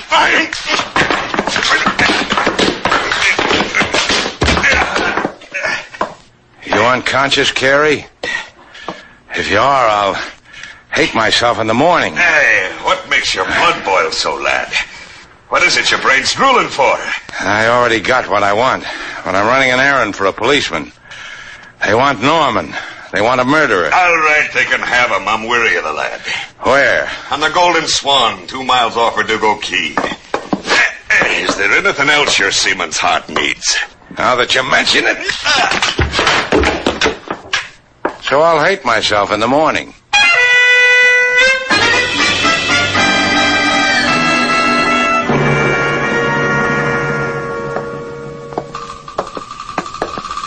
Now you really ought to check with your psychiatrist, Inspector LaSalle. You're walking on the deck of a ghost ship. Do you believe it? See, I believe it. Okay, Captain. Where's the cargo? What'd you do with Johnny Norman? He's living the good life, lad, in my cabin. Here. When I left, the boy was learning a sad sea chanty and singing it for his poor dead widow. Hey, it's in here. Now, John, boy. Now, John, what are you doing lying on the floor, boy? Senor Norman is dead from a large caliber bullet. Is that what you do when you get tired of a buddy, Captain? Give him large caliber bullets? I tell you, Slate boy, I don't know what happened to him. I'm as surprised as anyone here. I'm not surprised. The thing's mysterious aboard my ship. Take the dead boy and let's leave it. Yeah, what's your hurry, Captain? Well, it's my ship. I said get off it. You know, Slate, the captain didn't want to come out to the ship in the first place. I wonder why. Yeah, a fellow might think the ship was going to blow up in his face. What are you saying, Shannon? Our captain, boy's got a history. Rumor has it he time-bombed 2 ships. One in Macau, one in Montevideo. That is an interesting... Slate, watch him. I've already got it, dear girl. My gun. Waiting for me in my desk drawer. The same one with which you killed Senor Norman? You'll never know. Don't be a fool, you know, but I will. Oh, Shannon, help me. Yeah. Hold him, LaSalle. You're a fool, policeman. Get off my arm. He'll do that. Did he get you, LaSalle? See, here in my shoulder. Finish it for me, Slate. Now, don't stand there, sailor. Give LaSalle a hand. Here, put your armor on me. Gracias. Sit down here. On your feet, Captain. Come on your feet. We've got to get off the boat, lad. Yeah? How much time do we have, Carey? I don't know. Not much. None, maybe. I think we should get off the boat, lad. Now, just take it easy. I want to give LaSalle your confession. Who killed Mrs. Norman? John Boy did it. I swear it. Did you help him? We'd better get off the boat. John wanted his wife to buy him this boat. He was going to show it to her, wasn't he? Then somehow he'd leave her alone on it, and it'd go off. Is that why we saw the Golden Swan floating around, Captain? I'm warning you, lad. Off the boat. Where's the time bomb hidden? It's going to go off soon. Who killed Johnny? I'll tell you ashore, lad. I want a confession. Sailor's my witness. Hi. LaSalle's fainted, Slate. Got a cigarette, sailor? Sure. I'll light it for you. Here. Thanks. Slate, what's all this business about we're going to get blown up? That's a trick the captain has. Listen. The bomb's in the hold. An alarm clock wired to dynamite, strung to the ceiling a little after the engine. Well, that's a nice place. Very. Get it for the love of Mike. Oh, there's lots of time. No, lad, there isn't. There's 10 sticks of dynamite. Who killed Johnny? Get the bomb. Who killed him? I did. Let's go, Captain. Get the bomb. We'll be too late. It'll blow up. Make him hurry, Slate. Come on. There it is. Get it. Yeah. Tear out the wires, Captain. Yes. It's done. It's done. Yeah, me too. Sailor. Uh-huh. If I ever get brave like that again, wire me to 10 sticks of dynamite and set me off for 10 o'clock.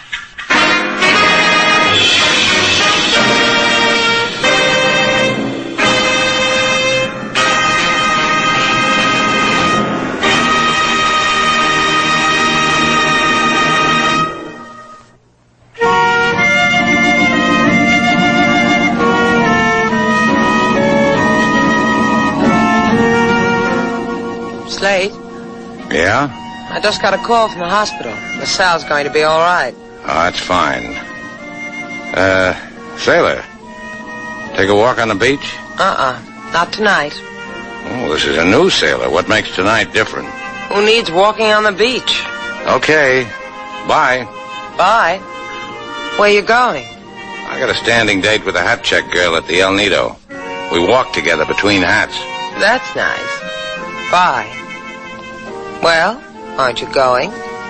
Come here. You just want to be begged, don't you? Bye, sailor. Slate, come back here. Check your hat, mister. Check your hat. Oh, Slate, you weren't going to leave me, were you? Check this beret, sailor. Your floor show's great.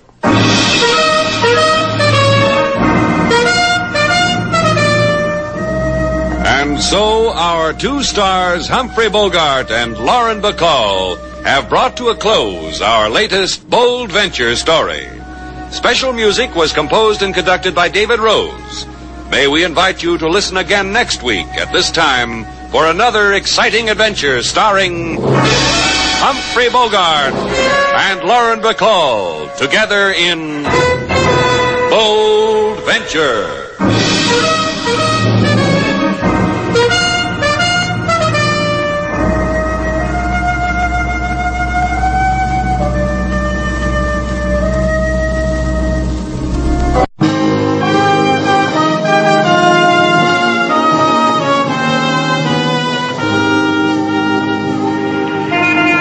Broadway's My Beat, from Times Square to Columbus Circle, the gaudiest, the most violent, the lonesomest mile in the world. Broadway's My Beat, with Larry Thor as Detective Danny Clover.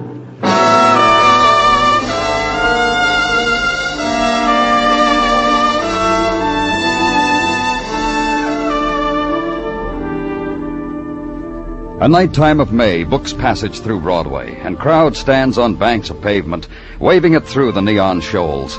And the ports of call, place where spring dance can be bought for a dime, the current bargain basement rate of exchange.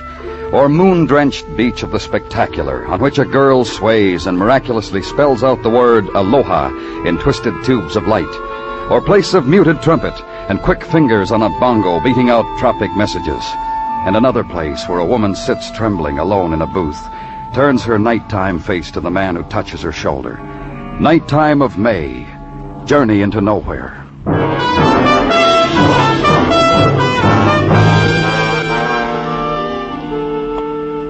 And somewhere in wake of night laughter, dark, brooding street, the windows of brownstone rooming house staring into it, and stoop to ascend, and door open before your knock. Sallow light spill onto pavement, and in doorway a woman whose coilings of red hair are haloed by the 10-watt bulb. You from the cops? That's right. Been leaning on my windows, watching for you. First time in my life. First time in my life I ever waited a cop should come to me. Was it you who called? Me, Gwen. Gwen Victor. Oh, you said that... What I said on the telephone don't hold a candle to the earful you're going to get. You want to come in now? Wait a minute. Huh? I want you to look at something. What? My face. Don't move a minute. I'll hold it up to the light for you. Now, you see him? What? You don't recognize, huh?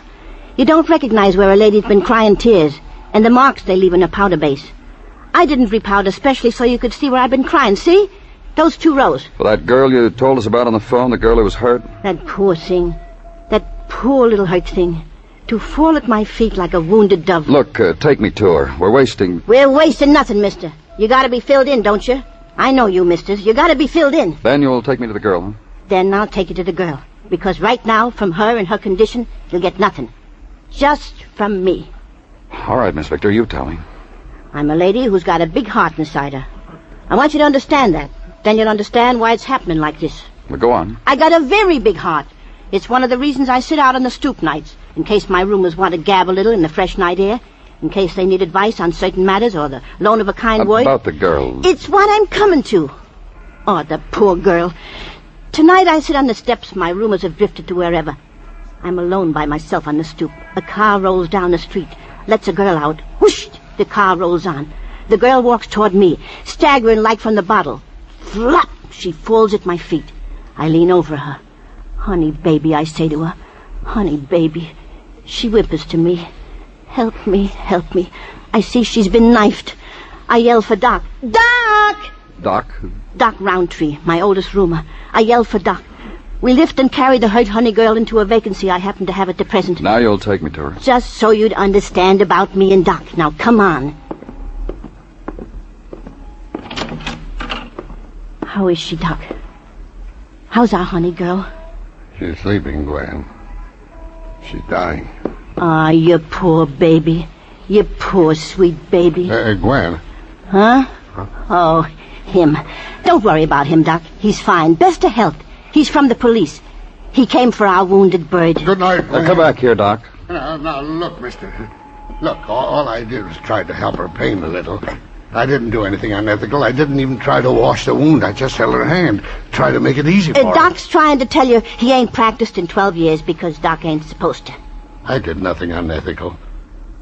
A man has to be kind. The only way that's left to him. A dying girl and a fifth of bourbon had Doc that way, huh? Well... How long has this girl been here? I called you misters right when it happened. Couldn't be more than 20, 30 minutes since. Either of you ever seen this girl before? I've been sitting on my front stoop for years and years. This particular honey girl is a total stranger to me. To you too, Doc? To Doc Roundtree, too. Where's her purse? Now, you could stick your nose in every cranny of my rooming house, mister. You won't find it, because she didn't have one. You mean... Like you see her now is how she was when she fell to my feet. All she was carrying was this knife cut. That and a very pained expression around her mouth. No identification? Just what Doc said. She's dying. Oh, baby, honey, baby. Fever, huh? You just let Gwen.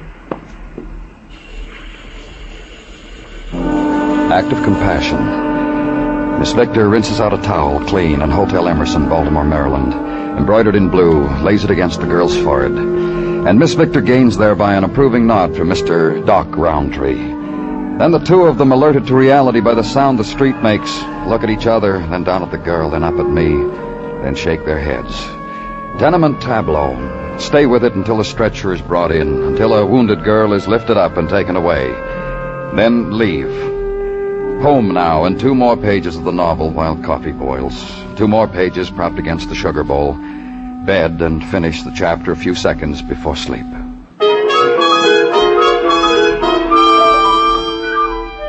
Next day, look at it through the window, yawn at it, make silent comment about it. And all the day does back at you is get later. So get dressed, get with it. Breakfast and headquarters and the entrance upon the arena of life of a gladiator who just happens to be named Tartaglia. Danny? Come on in, Gino. Well, what's in your mind? I bring you this. There is no frigate like a book to bear us lands away. What? I give you a book which I have finished and which gave me great enjoyment, which is now yours so that you can also enjoy. The fact that it is bound in paper is no reason why you should knock it. Well, I'm not knocking it, Gino. I think it's very nice of you In the twanger, perhaps you will find a new hero, even as I did. That's the hero's name, the twanger? A guitar-playing fellow who goes about the world having adventures. I tell you, Danny, I've read a lot of Gino, books in my time. But this fellow, when he lays aside his guitar, how two-fisted can you get? Gino, please. Pardon me. I guess I was carried away. What else have you got for me? A solitary item. Identification on the girl who was found late yesterday stabbed from a moving car. Oh? Who is she? From fingerprints taken from her by technical and code numbers wired post-haste to Washington and return, she is none other than Sybil Crane. None other than... Sybil Crane, formerly employed in the factory which undertook the manufacture of government-contracted items, which is why her prints were on file. Who does she work for, Gino? Superior Tool and Die, as a bookkeeper, Danny. Here. Yeah? Here's the address right here. And here, if you're going out, take the book I brought in case you stop for a sandwich or something, you can start it. Oh, you're gonna like it, Danny. Quad car ride. Downtown along the river and past the strollers who hold hands in Maytime. And past the bench sitters and pigeon feeders and the boat watchers. Day where spring joins up with summer. The chemistry of which produces something sad and sunny, a breeze made specially for the hair, and a smile made specially for the season. Left turn on 17th Street. Find an address, Superior Tool and Die Company. Show a badge, get nodded inside. And wait, but only for a moment, because a young lady appears who has a badge of her own, who wears her visored hat on top of a platinum bun, who tells you she's been assigned to you, and let's go. Through drill press, where things get drilled, she points out to you. Through drop hammer, where, well, watch. You see? And lathe and shears, and delivers you, unscathed but more rounded, to the office of Mr. John Woodley, head of the bookkeeping department, who is waiting for you. It's, Mr. Clover, isn't it? That's right. Also, the gate phoned me you were from the police. Right. A girl who used to work here, Sybil Crane. Well? Would you mind calling your personnel man or whoever? I'd like to have a look at her personnel records. What do you want to know? Look, wait a minute. I just asked you something. What do you want to know? Miss Crane worked right through that door. I can tell you all... Then tell me. Bright girl. I paid her a young fortune. Well... Well, what? Well, practically, for a girl, she was a bookkeeper. You know what bookkeepers get, don't you? No. Miss Crane got top salary. More than anyone in the department. Employer, employee, that's all, huh? Well, that's all. Even if I'd had any ideas. Well, did you ever take out a girl where everything's a formula? Name anything, and Sybil's got it broken down into numbers. Real bright. Maybe a genius. Excellent education. Why isn't she working here now? She wanted a real big raise. You'd think the company made a mint here, the amount she wanted. It just occurs to me, a policeman asking about her. Why? It was in the papers this morning. Well, I haven't looked at the papers. Does that make me uncooperative? She was stabbed. Is she dead? She wasn't when I talked to the hospital last. I hope she holds on. She dies and there goes a fine mind. Very shrewd. Analytical, that's the word I was looking for. Oh, it'd be a real loss. What else can I do for you? Well, just get me her employment card. Questions, I mean. Well, just get the card, Mr. Woodley. I'll wait.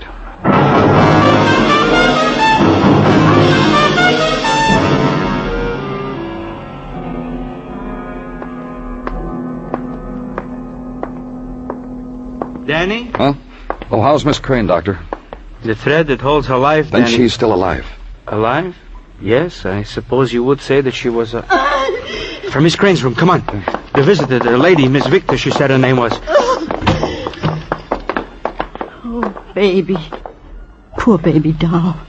Look at her. Look at her dead. She's dead, ain't she, Doc? Yes.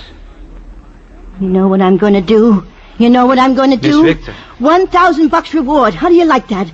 A G-note for the Please, dirty louse this is a hospital. Take your hands back where they belong. $1,000, baby doll. Reward. We'll find out who killed you. Look at her. Dead to the world.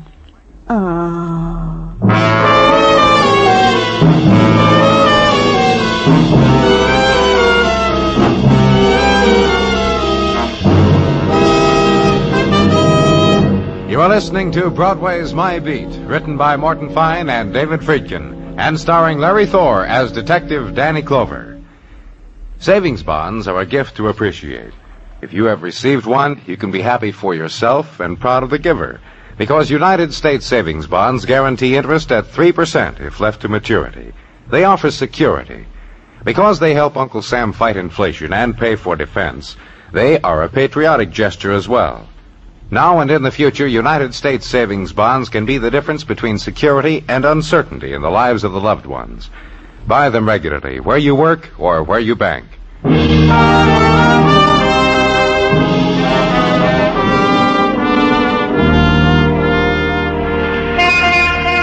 The sunlight of a new morning strays through a springtime breeze, and for an instant, Broadway stops running, poises the cheek for the splatter of warmth, token that a fresh day is at hand, assurance that the nighttime is finally done and you can start to forget what happened last night. And the avenue is suddenly glitter, speckles of light to be held in the hand like a promise. But across the street, suddenly, the early trumpet spills out of the loudspeaker, signaled for morning's first frenzy. The blonde blows a kiss to nobody at all, and close by, a man leans against a doorway, spins a keychain, and grins. Broadway leaps into another day.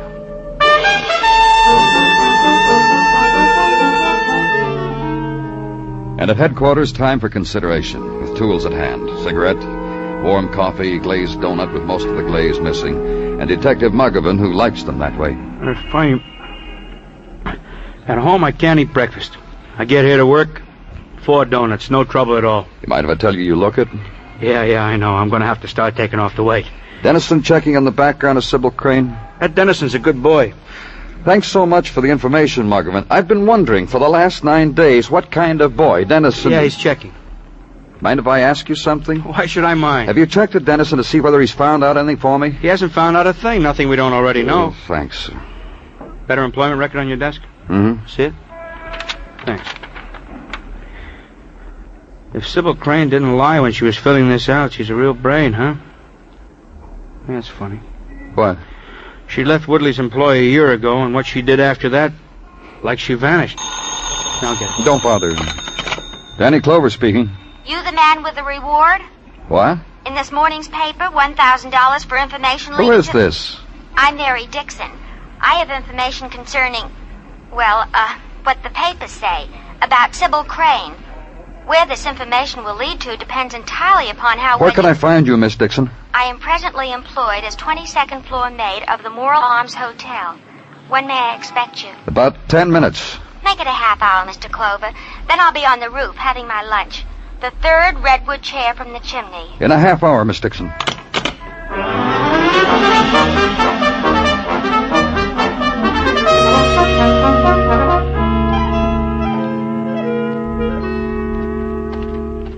I'm Dixon. And you? Police. Uh-huh. Well, a little while ago, you... Yeah, I did.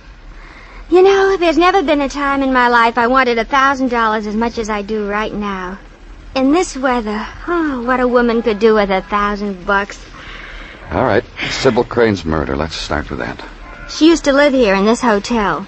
Corner suite, 15th floor. I was working 15. It's how I got to know her. You'll tell me how, won't you, Miss Dixon? Uh-huh, I will. I noticed Sybil first of all because, well, on my shift she was never out of her room. I'd make the bed. She'd sit on the floor and read to herself from a book. Never go out. One day I said, "What's so good in the book, Miss Crane?" And she told me. And from then on... From then on what?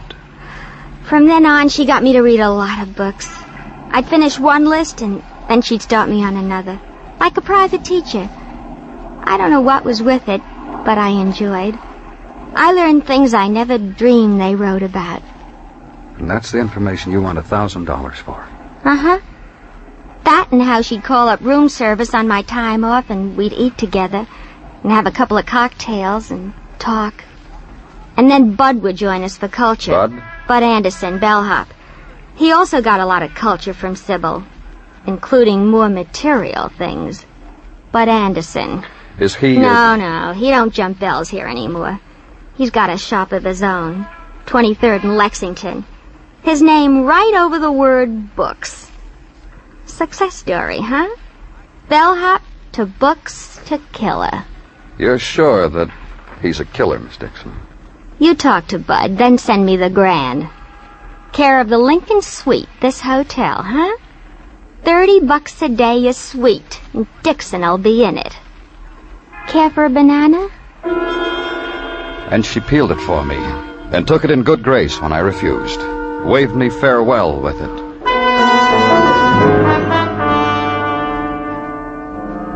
Lexington Avenue now, and bookstore. Anderson over the word books, which was over the legend, new, used, and rare. And inside, the zones of silence which fall around the browsers given to the mood literary. And to be noted, the round lady under the section marked Metaphysics, peering close at titles. Also the young boy searching knowledge in the large dictionary. Also the man in the back speaking into the phone. All the information you could possibly want about the child is in this volume. Yes, step by step. Yes, that's the one, the book recommended by Dr. Douglas. Yes, that's right here in the table of contents. Of course, I'll send it right out to you. Thank you. Now, sir, what can I do for you? Your name, Bud Anderson? Just browse around. Police. Oh. It's about Sybil Crane. And? A friend of yours, wasn't she? And? Mind if I make a suggestion, Bud? Uh-huh. Get the sign that says closed and hang it on the door. Explain to your customers that you're on your way to jail for what? Offhand, let's just say suspicion of murder. Well, she liked me. She gave me dough. I opened this shop. That's all, huh? Strictly a business proposition. You used to be a bellhop at the Moreland Arms, didn't you, Bud? I used to be a lot of things. Most of them, like everybody else, I don't talk about. But, yeah, once a bellhop. Day fellow with bags. I was studying to be a teacher, an honest-to-goodness teacher of tots, and I needed money for school. Get the picture? Keep going. Oh, industrious, work days, study nights. Then guess. Sure you can. I met Sybil Crane. Instead of a tip for carrying her luggage, she gave me a smile. Later, I brought her back change. Months later, the conversation got around to this. Don't be a teacher, Bud. Be a book salesman. How'd she get the money to set you up in business? Her brain. I merely mentioned my love of books. Just like that, huh? Sure, very brilliant girl. Could afford anything she wanted, which is very intelligent. You'll agree. Who killed her? Not I. That's the best answer I can give you for that question. Oh, pardon me. Anderson's bookshop. Yes, Mrs. Poe. Well, I'm not sure. Wait, I'll look at the table. And leave him, and in store arcade past the eager, fleet-fingered probing of an old man through bookstall of stained and ancient books. Solution to the swift loss of another May Day, perhaps to be found in the rack marked textbooks, used, mathematics. And into street now, walk with May problem for policemen. A girl flung from a car into nighttime of Tenement Street. Girl picked up kindly, carried to vacancy in a rooming house. Girl called for, carried to another room where her dying became official. Murder of Sybil Crane. Problem. Walk with it. And it becomes a cube pile of police headquarters, and it becomes tangents of sunlight splintering off dark cylinder of corridor. And something else. Why, you miserable, dirty, useless old stray dog! You think I'd let you near me? Huh? Not with a 10-foot push broom. You booze hound. No good stray booze hound. You think I'd let you... Why, good afternoon there, Mr. Clover. Yeah, come on in and enjoy the afternoon, Danny. What goes on here, Muggavan? It's just that the doc here and me have come to the point of me kissing him off, Mr. Clover. Doc and me... You're fat, that's what you are, Gwen. And that Why? fancy red hair you're wearing is nothing but a dirty old lie. Enjoying yourself, Muggavan? Yeah. My office, you think I deserve a piece of what's making you feel so good? Well, sure you do, Danny. A little while ago, there was a riot call. It seems Miss Victor here and Doc Roundtree here got to tapping each other with empty gin bottles. We didn't need you, gentlemen. The doctor and I could have settled it quite peacefully. It was just that Fancy, hoity-toity, listen to her. Gentlemen, quite peacefully, the doctor and I. All that money oil your tongue, Gwen? All of a sudden you're rich, and all of a sudden that makes you a lady, Gwen. Why, you low-down, good-for-nothing crack! Crack, crack, crack!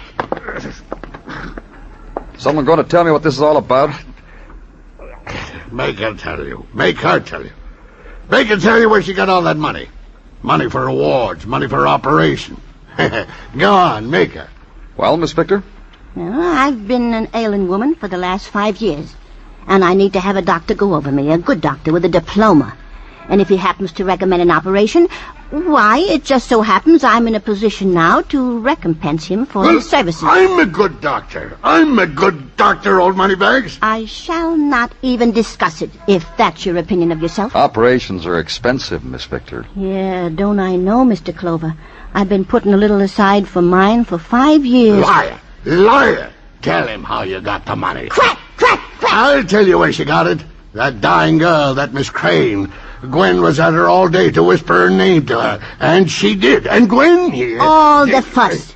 I just happened to mention to Mr. Woodley down at the Superior Tool and Die place, I just mentioned it to him, that poor girl said his name before she died, and he... He what? He what, Miss Victor? Why, he just turned his back to me and from somewhere pulled out a fistful of money and shoved it right into my... Have them locked up, Muggavan, then meet me downstairs. Oh, Doc. Now look what you went and done. Gwen, dearie, I didn't mean it. Get with it, Muggavan.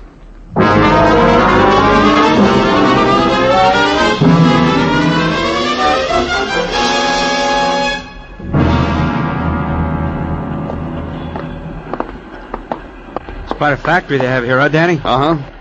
You're not going to believe this, but I've always wanted a little shop of my own. I believe it, Muggavan. Hey, you know what that thing over there is? That's a Yoder hammer. You know what they cost? I used to know, but I forgot. I don't want to know anymore. You know what the trouble with you is, Danny? Don't tell me. Just knock on the door.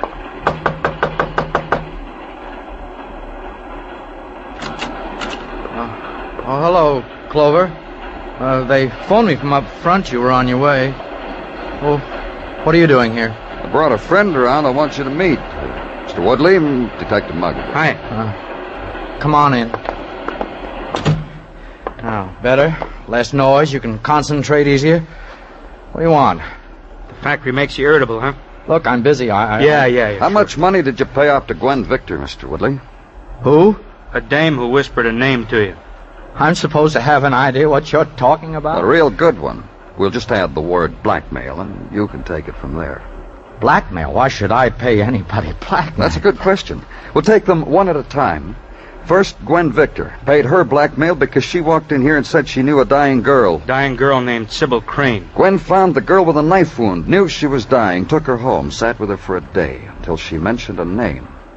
Yours. We got a nice place here. You notice that case of fittings near the drill press? Now the question arises, relation between you and Sybil. You'd be surprised how much those fittings cost per each. Danny. Now that was quite a girl. Wasn't she quite a girl, Woodley? Well, and how much profit there is in those fittings, and how many ways a bookkeeper can split that profit and still come out tidy. I can show you with pencil and paper. You're not paying attention, Woodley. I heard every word you say. And I want to tell you something. Well, go ahead. I gave Gwen Victor part of the bookkeeping profits. Well, what kind of a fellow would you think of me if I wouldn't offer you the same arrangement? Forget it, Woodley. More. You'd be surprised the number you could ask for before I'd say ouch. Sybil made you say ouch, didn't she? That's why you got rid of her. Just a nothing-type girl, fellas. Not the way we heard it. Smart girl. Very. Especially with figures. Adding, subtracting, dividing. Nothing type. She was living in a $30 a day suite, Woodley. Gave people money to go into business. And she didn't have a job. What'd she have on you, Woodley? Why were you paying off? Look, why don't you guys talk sense? All right, get off the bus. You're all through buying people. Why were you paying off? I liked her. I gave her little bonuses from time to time. Let me tell you what's going to happen now, Woodley. Right now, right at this second, one of our men is going from bank to bank.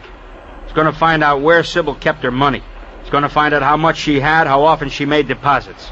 The company's got a few nice contracts. Choice, cost plus. You've been stealing. Let me tell it, will you? I'm sorry. She helped. She showed me a way of juggling would knock your eye out, set up a system of books for me, and quit. And you had to keep paying her. 10 times her salary each week. She wanted more, so you killed her, huh? 10 times her salary. You know what it comes to? Half for you, half for him. Know how you could live? Danny?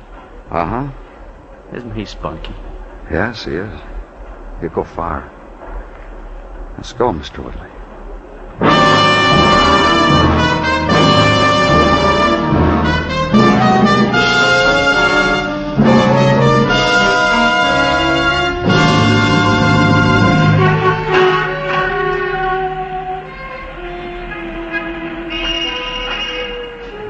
Twilight touches Broadway now.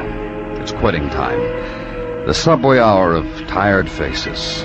Blue plate special time. But soon will be the instant when a man will dart from a doorway, beckon over his shoulder to another. Then mob will gather and scream its heart out at the night. It's Broadway, the gaudiest, the most violent, the lonesomest mile in the world. Broadway. My beat.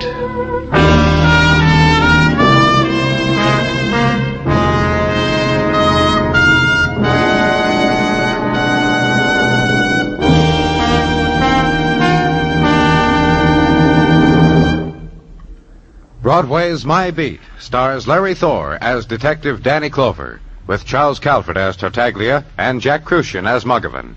The program is produced and directed by Elliott Lewis, with musical score composed and conducted by Alexander Courage.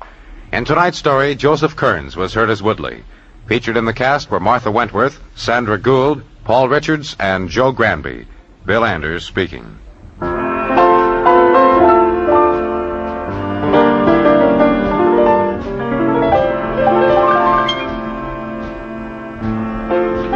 This coming Monday night, CBS Radio's Suspense completes radio's first dramatization of Shakespeare's tragic masterpiece, Othello, starring Richard Widmark and Kathy and Elliott Lewis. Remember, it's Othello, brought to life in a gripping radio adaptation by those masters of high-tension drama, the producers of Suspense. Hear it this coming Monday night on most of these same CBS radio stations. Suspense.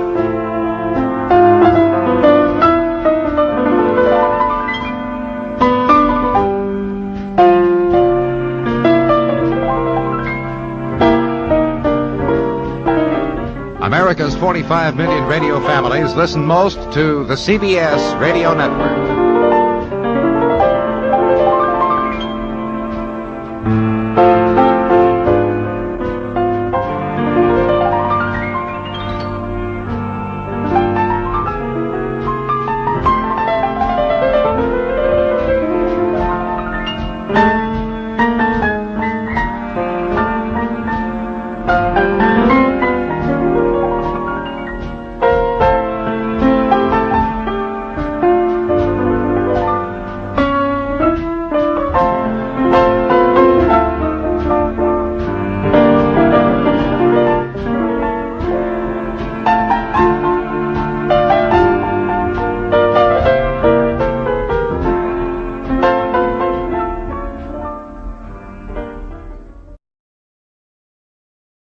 The CBS Radio Mystery Theater presents...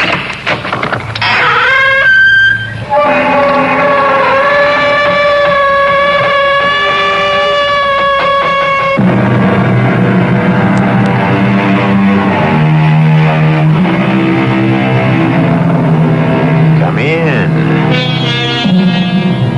Welcome. I'm E.G. Marshall. Is there anything more insidiously disturbing, awake or asleep, than the slow drip, drip, drip of a faucet with a worn washer, a tap not quite turned off, an unknown leak somewhere in the plumbing? Particularly in the far reaches of the night, it can murder sleep better than Macbeth.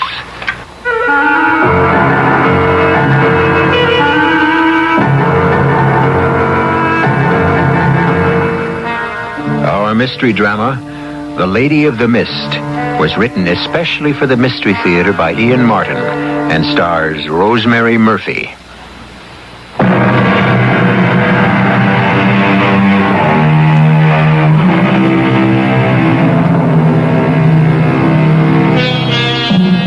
Drayton Manor is not nearly as old as the House of Drayton itself. By that I mean that the structure is probably not much over 200 years old. But the Drayton family is listed in Burke's Peerage as far back as the War of the Roses. And the present house is certainly built on the foundations of the ancient castle which guarded the head of the lake and the river that feeds into it. But this is 1975, and once again, a remodeling is in order. I located the trouble right here, Lady Drayton. Miss Drayton, Mr. Giles. The title, such as it is, evolves only on the men in direct line. My brother Charles, for example. Or if I had a son. You, a son? We shall hope it isn't likely since I'm not married. So, that great booming drip of water I hear in my bedroom is just caused by this leaky old faucet. All it is, Mum, but it bounces off the drain and makes it all echoey-like and strange from below. Can't we do something to stop it?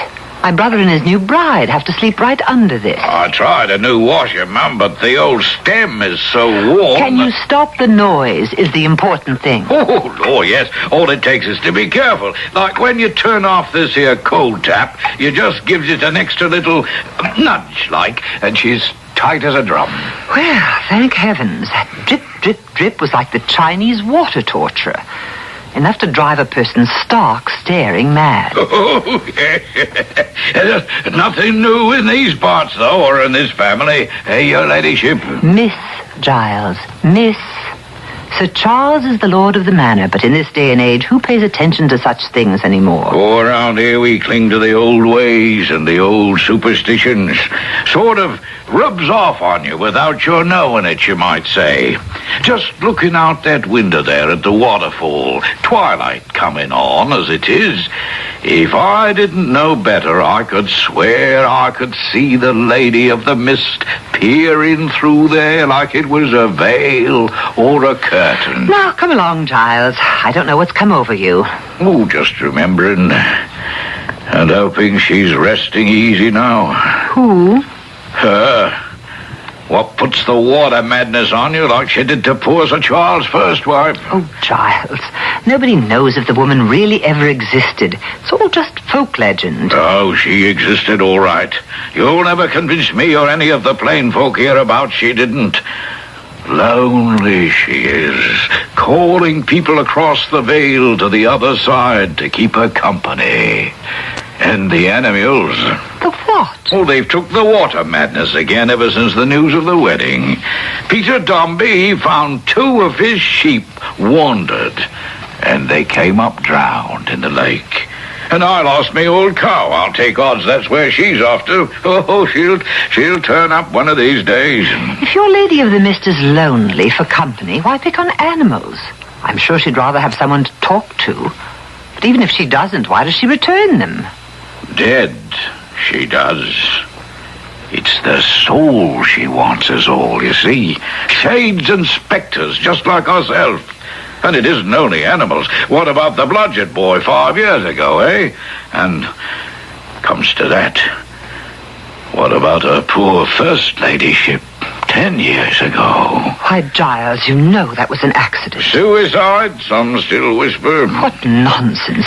You saw her slip yourself, and me try to save her. So I did. But lately I've taken to wondering if maybe the lady didn't call her. Especially with Sir Charles marrying again. I haven't any more time listening to country gossip. Come along, Giles. We've loads to do to prepare for them coming.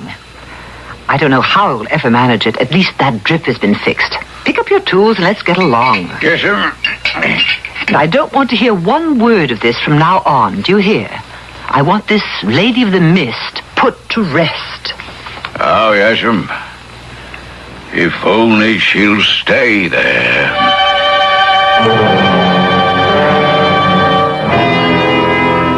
I should have been more vexed with Giles if I hadn't been so put out with Charles. Of course, I was a perfect fool to have financed his little jaunt to Europe, and more than that, to let him go alone. I knew, of course, there would be women. There always are in Charles's life. But that he would get married again.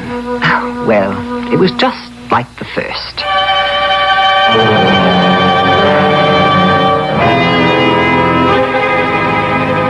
I hope you'll take to Meg, Vanessa, darling. Oh, I know I will. I mean, how couldn't I, since she's your sister? Well, she's quite a bit older than I, you know, and Margaret, Meg, is sort of county, if that means anything. You mean Grosse Pointe, Michigan, Philadelphia Main Line, that sort of thing? Do I? Yes, well, I can live with that. It's how I was brought up. Oh, I can't imagine it. You, tweedy, stuffy, and old-fashioned. Oh, no, not me. I'm kind of a heller, matter of fact. You? Oh, I warned you before we got married that I'm not quite the real me. I mean, I'm just still so shook up after Mom and Dad totaled themselves in that car wreck. Oh, darling. You know, until I met you, I thought I'd never be myself again. But thanks to you, I'm on the way. You know, I feel a little guilty about it. But Charles, I've never been so happy in my whole life. Oh, just give me the chance and I'll make you that always. You know, I was just thinking. What? The manor is pretty far out and sort of isolated. Oh, but while I'm getting my head put together again, it's just what I need. To be alone with you. Well, we shan't be exactly alone. I mean, there's always Meg. Oh, darling, I don't mind at all about sharing the house with her. You're the one I'm going to be selfish enough not to want to share with anyone. Oh, come on, Charles. I'm dying to get there. Meg, this is Vanessa. How do you do? I'm so glad to meet you. Okay, may I call you Meg? And please call me Van. Yes, of course. Van? Well, I must say, I've never seen you so bowled over, Meg. Of course, Vanessa is radiantly beautiful, but... It isn't that. Of course she is, but you didn't warn me that she'd be so incredibly like... I'm sorry. Perhaps I put my foot in it. No, that's all right, Meg. I know Charles was married before. He told me all about it. He did? Well, of course I did. Thing to do, after all. Van and I have no secrets. Brenda never was strong, and the pneumonia was just too much for her. Do I really look so much like her, Meg? My dear, time dims memories. There is a resemblance, but just for a moment. And one can see that there's nothing weak about you. Pity I was silly enough to bring the whole subject up. Now, come along in and let's see about getting you settled. But I was lying, of course. The resemblance to me was startling. So startling that for a moment it had taken my breath away. And I had found my heart pounding in my head as if saying, she's come back. Not again. Oh, no, not again. Couldn't be again.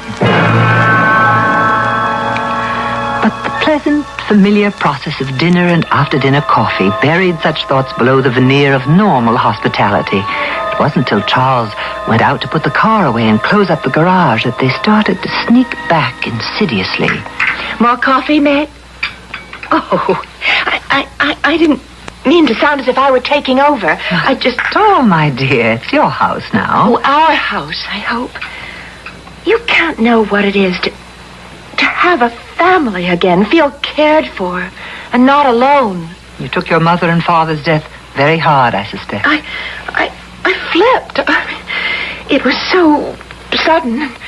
Well, I mean, everyone knows that in the normal course of events, you're going to lose your father and your mother, but you think, Or I guess in hindsight, I thought there'd be some advanced warning. It wouldn't just happen like one minute they were there and the next minute they were gone forever. We have to take these things in our stride. Yes, but do you know what happened on my 18th birthday? No, I didn't. They were hurrying to get back in time to spend it with me. My birthday surprise. And instead, the surprise I got was 6 months in a psychiatric clinic and another year on the couch. Good heavens. Oh, don't look so shocked. It's all behind me now. I'm an old lady of 20 now with her head just about screwed back on straight. And Charles. Well, Charles is the one who'll complete my cure. Now that I've got him, I don't need anything else. I just hope I can be woman enough to make him feel the same about me. Well, you girls get acquainted while the old man's back was turned. I hope so. I'm sure I learned a great deal. Now, I think I should leave you two alone. Oh, you don't have to move, Meg. I was going to suggest to Van that we go on up to our room. It's been a long day. All right, Van? Oh, yes, dear. Let's go up to our room.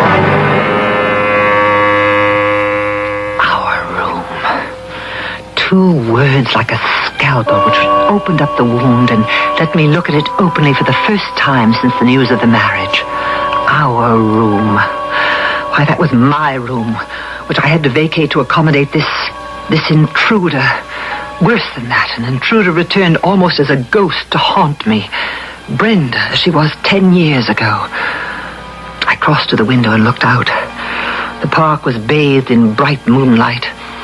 At the end of it, the beams glistened and bounced off the silver lake, and the mist of the waterfall that fell from the cliff into it. I couldn't hear Charles and Van, of course, but later I was to know a part of their conversation which charted my course. Charles, come here to the window. Huh?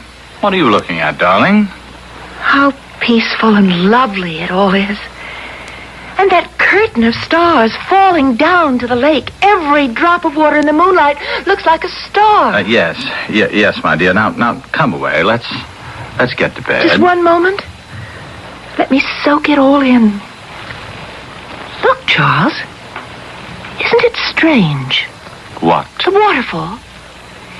If you look at it long enough, you could swear that column of mist looks like the figure of a white lady looking out from her window into the night, like me. For heaven's sake, come away from the window, Brenda. And Brenda?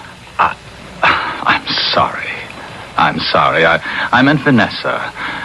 Oh, forgive me, my darling. That's Meg's fault, talking about her tonight. I won't ever make such a slip again, I promise you. Everything's going to be all right.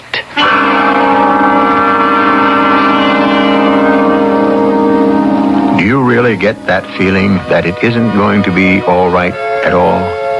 Ancient legends that people refuse to let die. A first wife who seems to be afflicted with the same problem. And a sister who seems to feel that her way of life has been threatened. Not a very auspicious homecoming for a new and young wife whose only search is for peace and love. I shall return shortly with Act 2.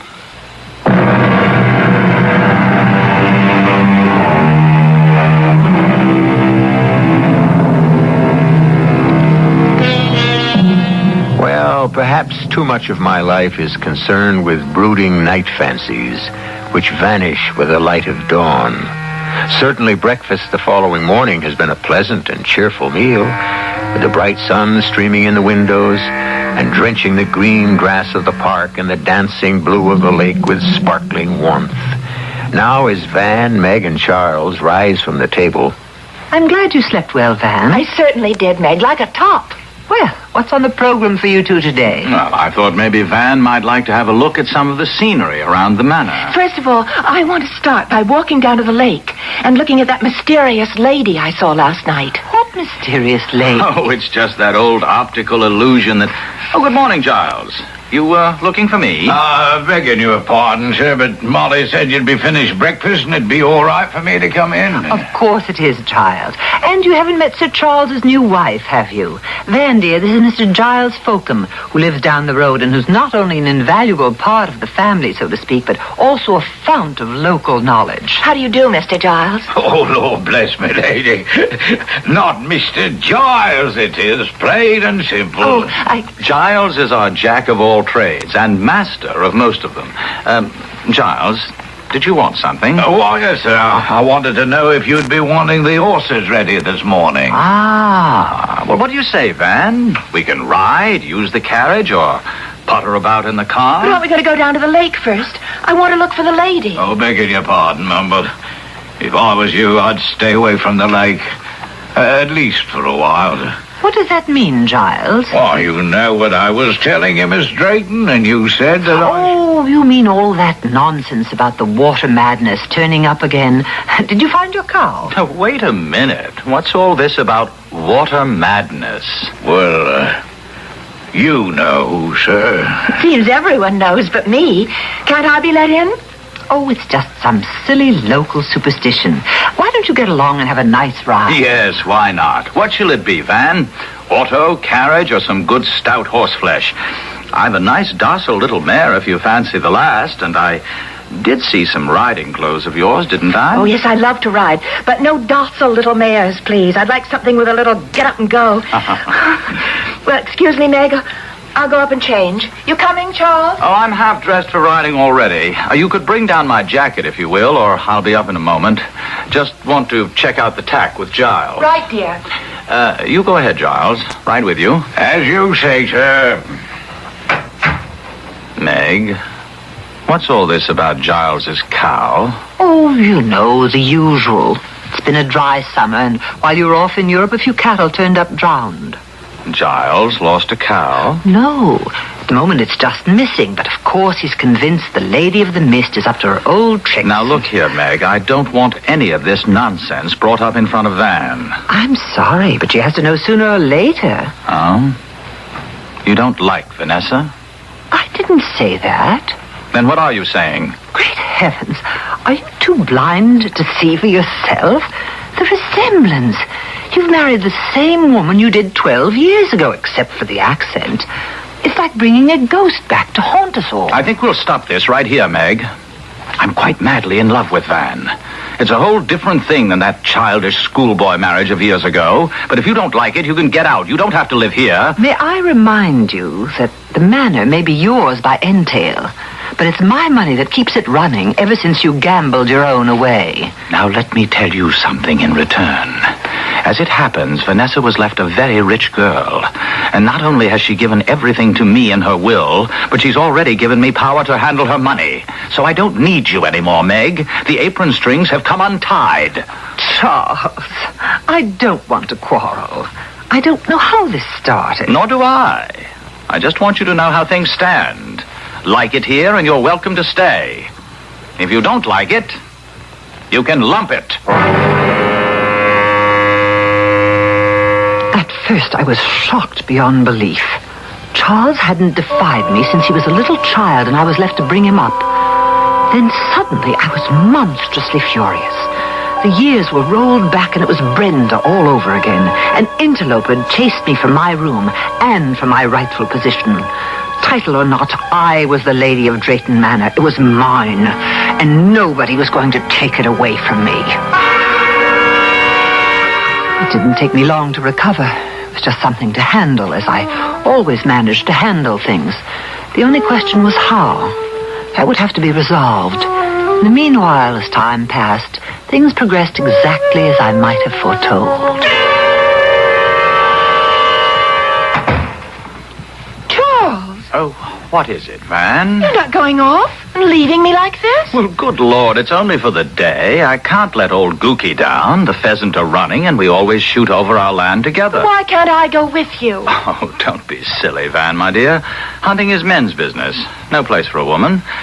I'll be back by twilight. And leave me alone again all day? Not alone. You'll have Meg around for company. It isn't working that way, Charles. I'm afraid... I don't think Meg likes me. Oh, what nonsense. Meg's a bit stiff and formal, that's all. You'll break her down. Now, don't hold me up, darling. Can't keep Gookie waiting. Just like Brenda. The woman, I should say the girl, just didn't fit in with our sort at all. That's the last of the draperies, your ladyship. Where shall I have them took? What on earth's going on Oh, here? just a moment, Meg. Right up to my bedroom suite, Giles. Oh, yes, your ladyship. I asked you a question, I'm sorry. Van. I didn't mean to be rude.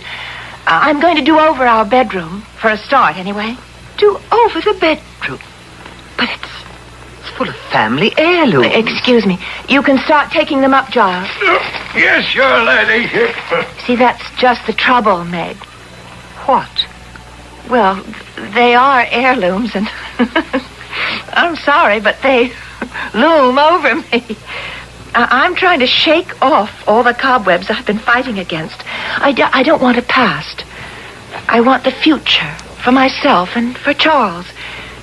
Oh, I know that heavy old furniture and those musty old drapes are tradition, but they depress me, and I want it to be light and airy. So please try to understand. Oh, I understand, my dear. Of course I understand. This was just the beginning. First the drapes, then the furniture, then me. Relics of the past to be thrown aside. Well, I had no intention of being cast aside, but I had to bide my time. So I concealed my feelings, and I waited. You know, Van, darling, I've been thinking, and I do owe you an apology. You do? Why? Oh, about the hunting thing and other stuff. I've been neglecting you, I suddenly realized, and I never meant to. Oh, darling, I do miss you, but I can't take up all your time. It's only that, well, while we're on a sort of honeymoon... Yes, I know. I tell you what, why don't we run up to London for a little trip? Oh, I'd love it. And while we're there, we'll go on a real shopping spree. Yes, anything you say. You know what I want to do? What? The whole house. Refurnish it. Let some light and fresh air in. Would you mind? Oh, not I, but... Meg. I'm afraid she won't be very happy about it. Oh, she'll come around, and if she doesn't, we'll pack her off on a jaunt to the continent or around the world or something. Matter of fact, if we have to, we'll just move her out altogether. It's just you and I from now on that come first. I'm not ashamed to say that I was eavesdropping every bit of that conversation from behind the hedge in the rose garden. But how dare they? Change Drayton Hall. Cast me out. Oh, no, never. You'll go first, Lady Misfit. I can't understand how Charles can stand to have you go round to remind him of... But then, it isn't quite the same. But how can I move unless I have her to myself? And then suddenly, by the most tremendous stroke of luck, it was all arranged.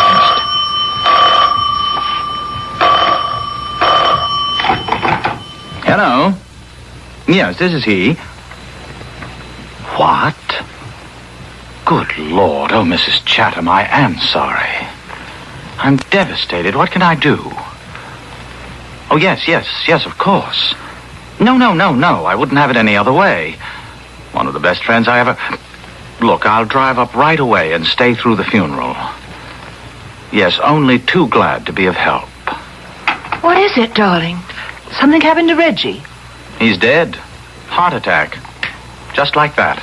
Oh. His mother is in an absolute state. Can't take hold. Look, I'll throw some clothes in a bag and go there right away. I'll go with you. What?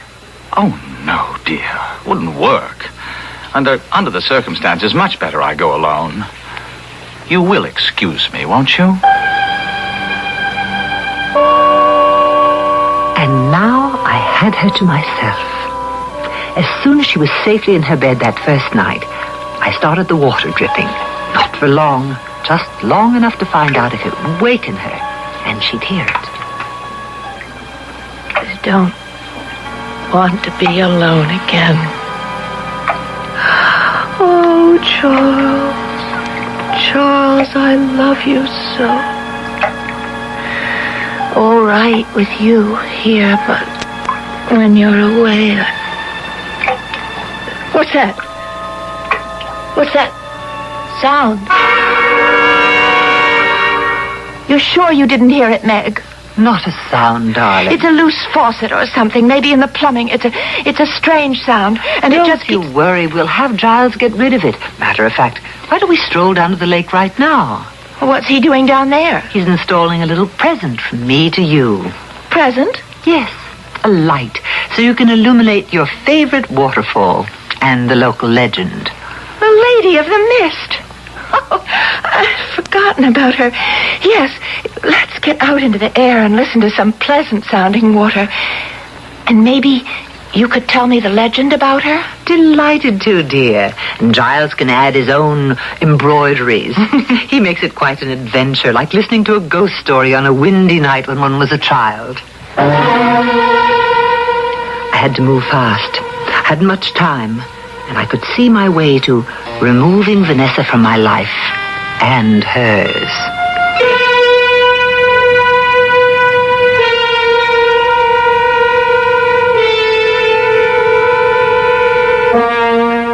Charming English gentlewoman, Meg Drake, isn't she? And it's becoming quite clear in her genteel way, mad.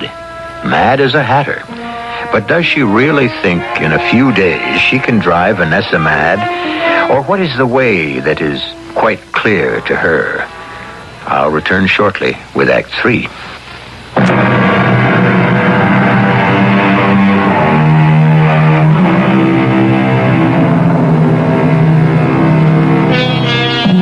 So here we go with Meg leading Vanessa down the garden walk, in more ways than one.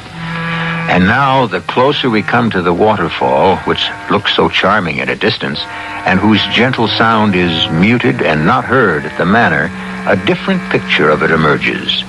The terrain is lovely, the soft screen of water that falls a truly beautiful curtain of mist, and the lake stretching beyond, smooth as glass. But right beneath the rock, where the water falls, is a pool that spins in a quite terrifying counterclockwise whirl, creating a deep bowl with a hole at the bottom that seems to suck everything away into infinity. I like it better from a distance. It's a little shivery close up, especially that evil-looking swirl of water in the pool. It's like some huge drain. What is it? Oh, that'd be the entrance to the cave, or the other world, like where she lives. He means the Lady of the Mist. Oh, what is her story, anyway? Oh, she was some poor lady in the Middle Ages. The lady of the old castle, which used to stand where the manor house is now. Built on some of the old foundations is the manor. Possible. At all events, men being what they are, Milady's husband lost interest in her for some other woman, or more than one, and one night she came out, just as dusk was falling, and threw herself into the pool. Committed suicide? Oh, anything falls in that pool gets sucked down out of sight. Shaft there seems to have no bottom. She doesn't want their bodies, you see, only their souls. But what for? To keep her company on the other side, wherever she lives between heaven and hell. They say she puts the water madness on them. And when that happens, no matter how strong a fence you build, you can't keep the animals in. No holding them when they hear the sound of water in their heads that draws them here. The sound of water in their heads. Oh, I'm kind of sorry now I got this close to it at all. Had to happen sooner or later. Best to have things out in the open. Oh, by the way, Giles, her ladyship thought she heard some sort of water noise in the house last night. Any idea what it could be? Why, no, Mum. You know, we checked everything out before Sir Charles and her ladyship came back. Oh, unless... Have another look and see, will you? Yes. Did you hear it, too, Mum? No, not a sound. What's the matter, Giles? Oh, nothing, Mum. I was just remembering what you told me about the First Lady. That'll be quite enough. On you go back to the house, Giles. Her ladyship and I will follow. Oh, yes, Mom. Shall we get away from here? It's damp and dreary. Yes, let's. It's out of the sun. I can feel a chill in my bones. Meg, what was it that Giles started to say about the First Lady Drayton? The first? I mean, Brenda. You cut him off, didn't you? Did I? I don't know that I meant to. Why would I? You're hiding something from me, Meg. Oh, dear. I'm not a very good dissembler, but I'd rather you ask Charles about it. Charles isn't here. Anyway, he said she died of pneumonia, didn't she? Well, Van, dearest, it was just a little... Oh, you might say white lie. He just wanted to save your feelings. Save my feelings? About what? Oh, she was found in the lake. Well, yes. She fell off the rock. Oh, dear, I didn't want you to know. Charles will be very annoyed with me. It was an accident? Well, now it's out, I suppose you might as well know all the way. It was suicide. Both Giles and I saw her, but were too late to stop her. Oh, how awful. But why? Why? I think we've talked enough about it. If you don't tell me, I'll get it from Giles. It's a silly theory. He thinks his Lady of the Mist resents anyone who tries to take her place as the Lady of the Manor. Why? Did every one of them drown? I have no idea. You see, the manor was empty for years until Charles and I reopened it. Everything's changed now. You certainly haven't a thing in the world to worry about. Everything was ticking along like clockwork. Or better still, like a jigsaw puzzle. The pattern was being built to create the picture I needed. I did some things that night. Took the telephone receiver on the maid's floor hall off the hook so Charles couldn't get through if he tried to call. When I turned the tap on, I left it running most of the night. Good morning, Vanessa. What's the matter? Didn't you sleep well? Oh, Meg, I had the most awful night. Whatever is the matter? Here, let me get you some tea. I've been up all night. You couldn't sleep? Why? Well, first of all, I was expecting Charles to call me. And I waited and I waited. I just don't understand why he didn't call. Well, maybe he will today. Is that what kept you up all night? No. Charles didn't find out what was wrong, did he? What that leak was? No, my dear. He couldn't find a thing. Don't tell me you heard it again. It started about 1 o'clock, and it lasted most of the night. You didn't hear it? No, I didn't hear a thing, and I'm a very light sleep. Is it still going on now? No. It stopped about an hour ago, just as mysteriously as it began. Oh, and there's another thing, Meg. Yes, dear. It was kind of you about the light. Light? On the waterfall, but I think maybe if you wouldn't mind, I'd rather... Oh, Van, dear, what is it? You must tell me. Well, I was so restless with that Chinese water torture going on. And I could see the light was on. And I went to the window and... And what? Well, I know it's just auto-suggestion or whatever you call it, but I could swear I saw a woman in white behind the spray, and I even thought I heard her voice. What's the matter with me? Oh, Meg. I feel I'm coming all unglued just the way I did after Mom and Pop. Now that settles it. I think we ought to have Dr. Vickers over to look at you. No, please, I don't want... I don't need a strange doctor. I'll be all right. All I need is some sleep. Oh, it was all working deliciously. The timing was going to be perfect, and this time I was going to be quite safe. It had been very risky with Brenda. I made the tea, dosing it carefully. carried it up to the hall table, nipped up to the next floor and started the tap again, and put the phone back on the hook. Not asleep. Here's the nice cup of tea I promised you. Asleep? With that awful, unending, relentless noise. What noise, dear?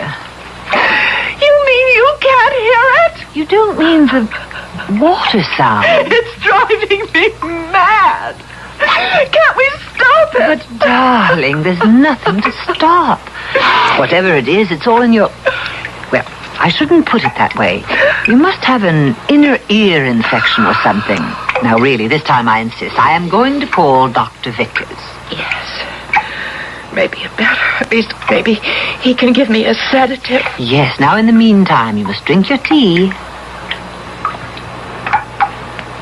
Don't you hear it? Darling, why wouldn't I tell you if I did?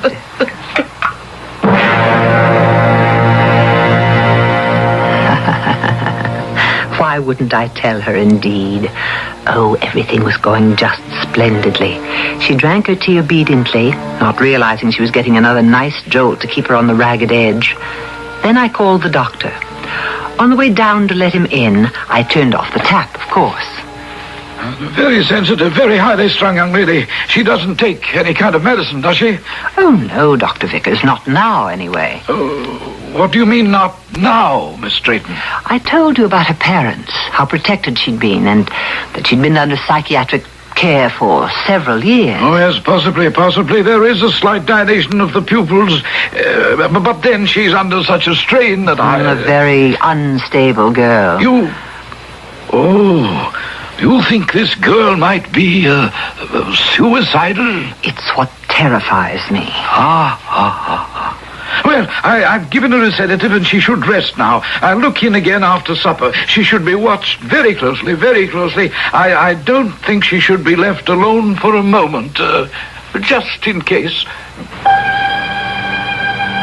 I could promise him that, all right, silly old dodderer. This time I knew I had him locked up as my witness, if I needed him. Now all I had to do was wait for dusk and hope the last act would play itself as perfectly.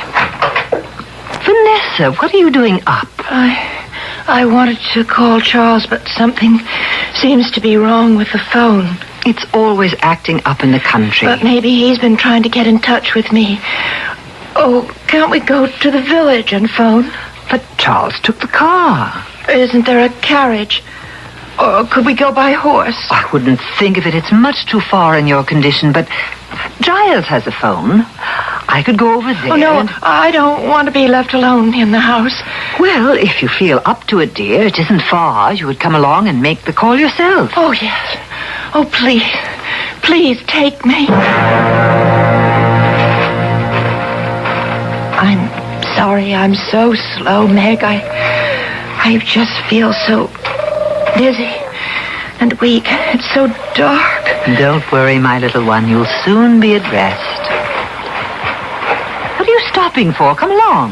All right, Meg, but isn't that the waterfall? Of course. We have to go over the path across to the top to get to Giles. I don't want to go. Wait, I don't want to go that way. It's the only way for you to go. The only way you have to go. Meg, you're hurting me. Don't worry. You soon won't ever hurt again. Just like Brenda, only this time easier. What are you doing? Sending you to join your Lady of the Mist. Won't it be sad when you turn up days later drowned? You must be mad. You're mad. No, you are the mad one. Going to be suicide just like Dr. Vickers was afraid you might. No! Meg, in heaven's name, are you out of your mind? Charles, how could... Let me go! No!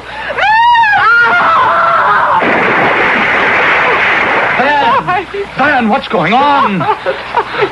Darling. When did you get back here? I've been trying to reach you since yesterday. I was frantic when I couldn't get through and you didn't call me, so I drove back. When I found the house empty, I went running over to Giles, half crazy, wondering what had taken place. And then I just saw you. But why didn't you phone Giles? Darling, Giles doesn't have a phone. Oh, She lied about that, too. Everything must have been a lie. No, calm down. What was a lie? Who? What are you talking about? Meg! She was trying to kill me. Throw me over into the lake. Just as she must have done with your first wife. Meg? But where is she? It's too late. When you called out, you distracted her. I was trying to break free, but she lost her balance and she... Maybe we can help. No. If she went over, no one can help her. And from what you're telling me, nobody should. Poor Meg. She must have been mad as a March hare. Oh, Van, darling. I suppose after this, you won't want anything to do with the Draytons. Oh, darling, I am a Drayton. I just want you to promise me one thing. What? Don't ever, please, don't just ever leave me again. Meg's body never did turn up. Perhaps just as well. And Charles never did leave Vanessa alone from then on. Well, let's be sensible. After the crisis was over, no two sensible people take a statement like that literally. What both of them did leave alone was Drayton Manor. Forever. Under the same circumstances, what two sensible people wouldn't? I'll be back shortly.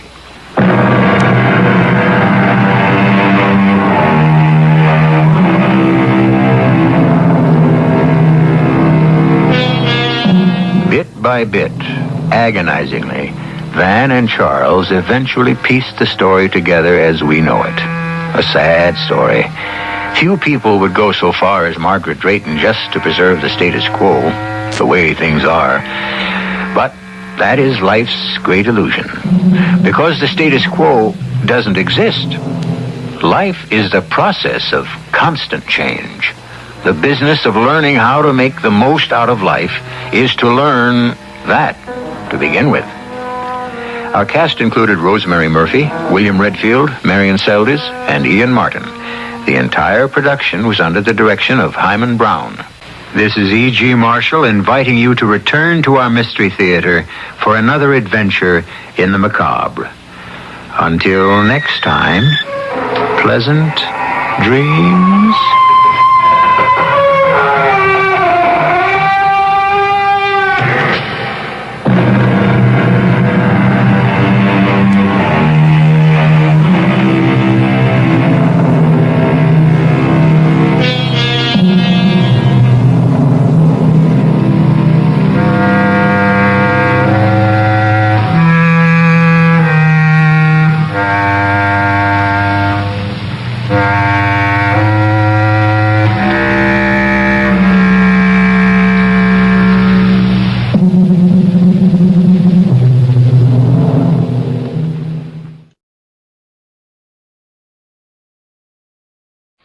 The receptionist isn't here, Jerry. That's strange. Wonder where she go. Jerry! That was from the inner office, Pam. Come on.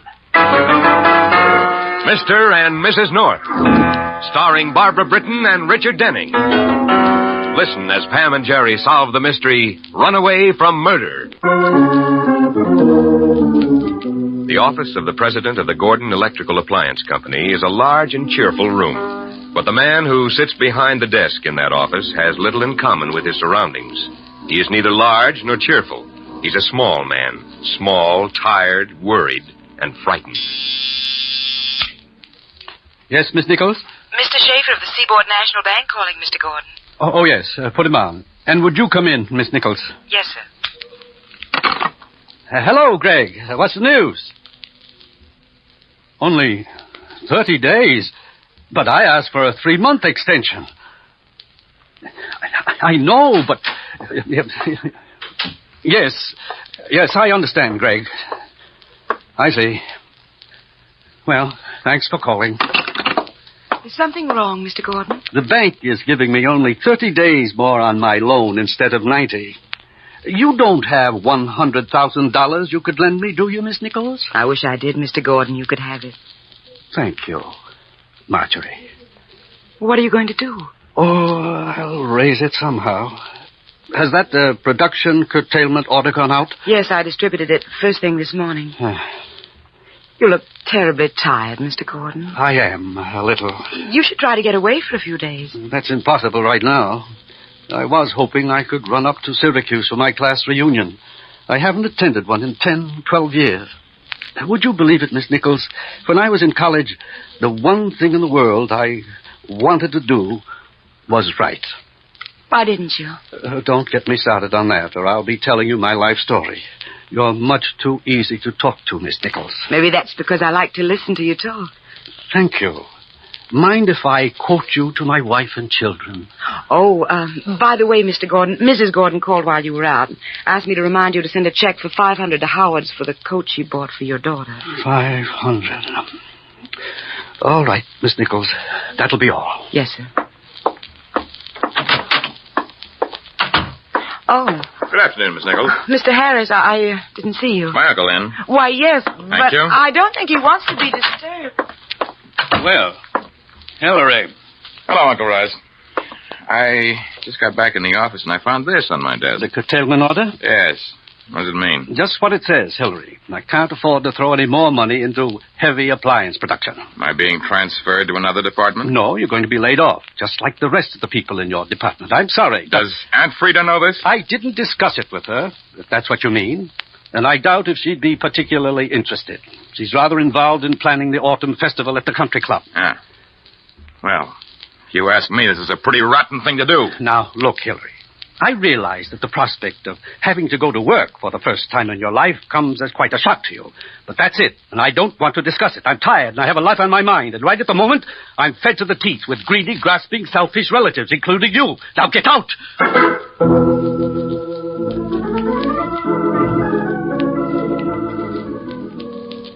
Jerry, look at all these wonderful books.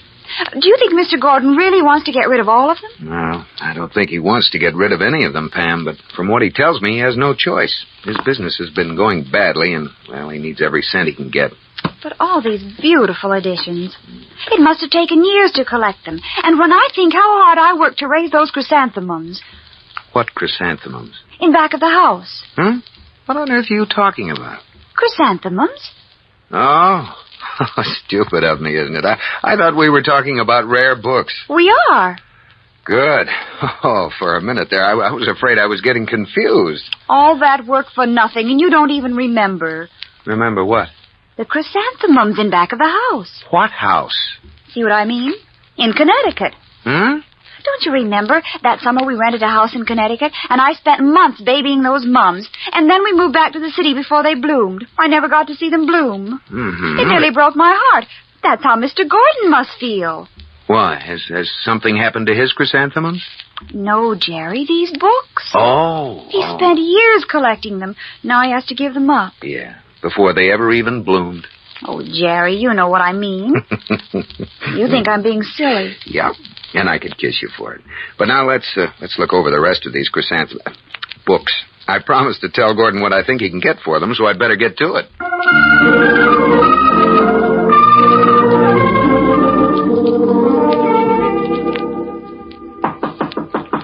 Come in. Have the Norths gone? Yes. What did Mr. North say about the books? He says I can get $25,000 for them. 25.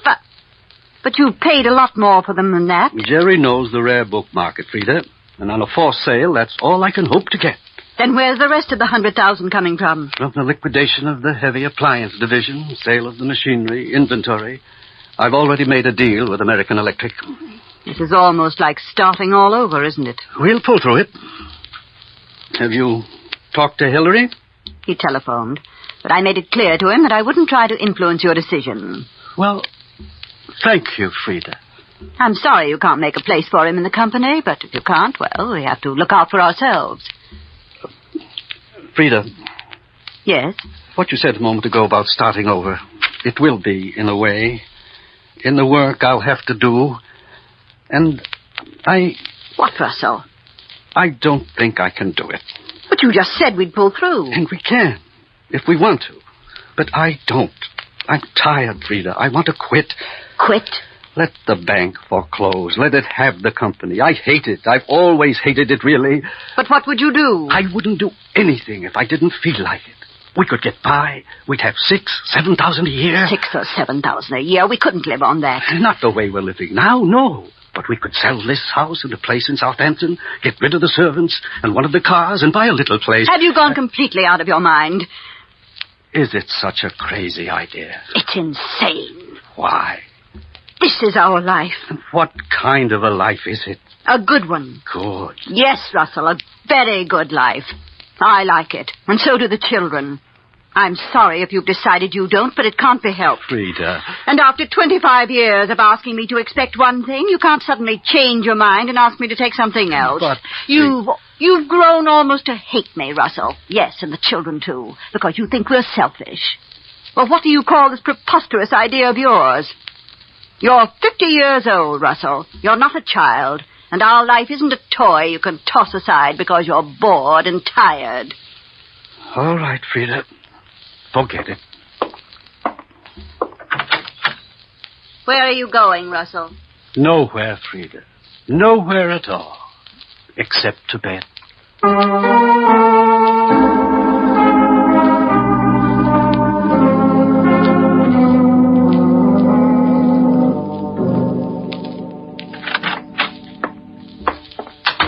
Is Miss Nichols in, Miss Rogers? She's in your office, Mr. Gordon. Good morning, Mr. Gordon. Good morning, Miss Nichols. I was looking through your desk for the copy of the contract with American Electric. It's in the lower right hand. I found it. And I found this. Give me that. What were you going to do with it? Give me that gun. No. Not until I know what it was doing in your desk. That is none of your business. I'm making it my business. All right, Miss Nichols. I bought it with the idea of using it on myself. You're a fool. Perhaps.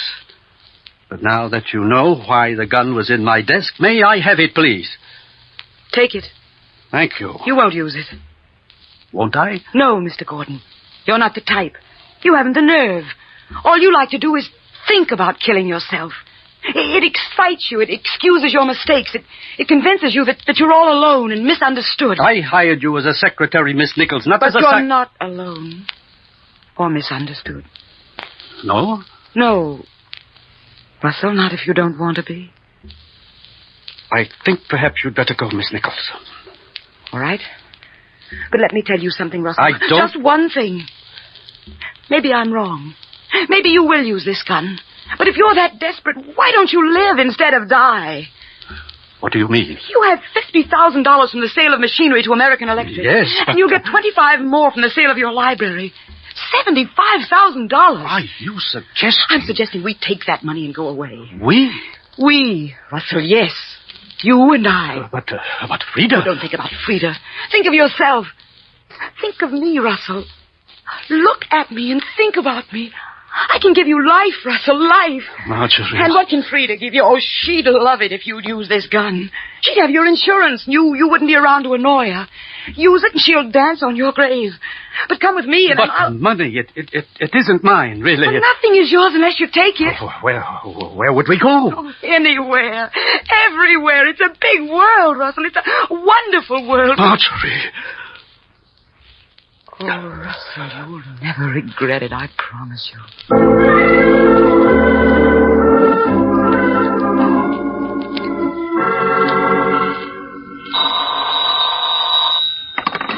Hello? Hello, darling. Oh, hello, Jerry. Oh, I'm glad I caught you before you left. I want to change our date. Oh, Jerry, you can't make it? No, darling. We'll still have lunch, but instead of coming to my office, can you meet me at Russell Gordon's office? He's in the Harwood building. Well, I guess so, Jerry. Good. I have a certified check for him for the books, and he asked me to bring it over and have lunch with him. He wants to talk to me. What about? Well, he didn't say. Why? Well, I just wondered if I'd be in the way. Why, darling, how can you think that? I don't, but I was just wondering.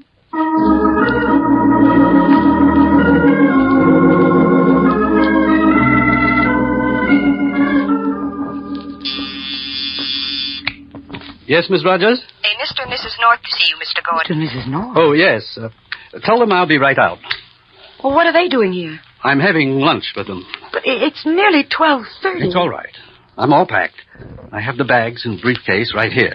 I'll take the North down to the cafe in the building. Did you have to make an appointment for today? Yes. Jerry found a buyer for my books. Oh. He got a certified check, and he was going to mail it. The only way I could get it today was to suggest lunch. All right, Russell. I'll meet you at the airport. The plane leaves at 2. I'll be there. For your sake, I hope so.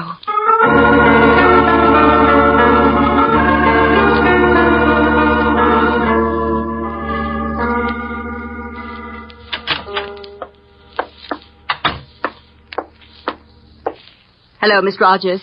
Is my husband in? Oh, hello, Mrs. Gordon. No, I don't think he's back from lunch, but I'll... Oh, excuse me a minute. Gordon Appliances, good afternoon. Mr. Gordon? Who's calling, please? Consolidated Airlines? Well, I'm sorry, Mr. Gordon isn't in. Can I take a message? Airline? Here, let me take that. One moment, please. All right, Mrs. Gordon, you can use the phone on the desk. I'll connect you. Hello. This is Mrs. Gordon speaking. What is it?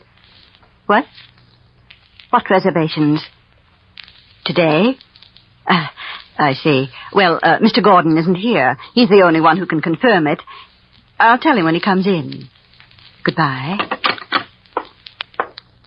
They wanted to confirm 2 reservations for the 2:00 plane today. What do you know about this, Miss Rogers? Nothing. Mr. Gordon didn't say anything about going away. Could it be a mistake? It certainly could. But I don't think it's the airline who made it.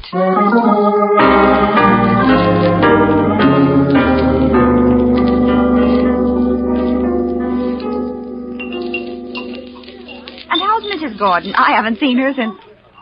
Mr. Gordon? What? Did you say something, Mrs. North? Well, I just asked about Mrs. Gordon. Frida. Yeah, she's fine. Well, I've got to be going. But I thought you wanted to talk to me.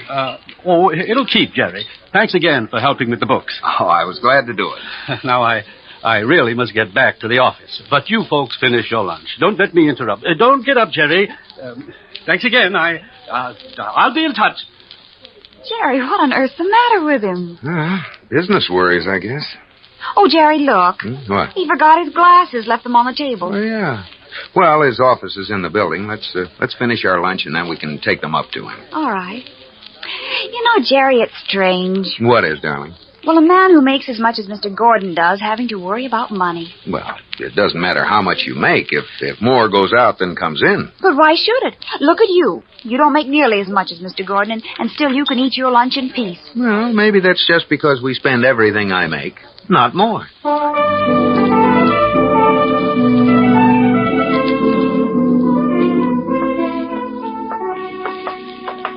We'll just leave the glasses. No use going in to see Gordon since he's so on edge. All right, Jerry. Maybe we won't after all. There doesn't seem to be anybody here. That's funny. Yeah. You'd think there'd be somebody at the reception desk. Well, maybe she just wanted to get a drink of water. Well, I'll take it. Gollies. That was from the inner office. Oh, look, somebody's coming from Mr. Gordon's office. Holy... What's the matter with her? She's fainted. Oh, Jerry, we better go in and see what happened. Yeah. Uh-oh. Jerry, it's Mrs. Gordon. Yeah. She's all bloody. Is there anything we can do for her? Let's see. I'm afraid not, Pam. She's dead. Oh, here comes somebody. Wait, it's Mr. Harris, Mrs. Gordon's nephew. Mr. and Mrs. North, what are you... Aunt Frida. Don't touch her, Hillary. She's dead. She's been murdered. Good Lord. Jerry, you'd better call Bill Wygand.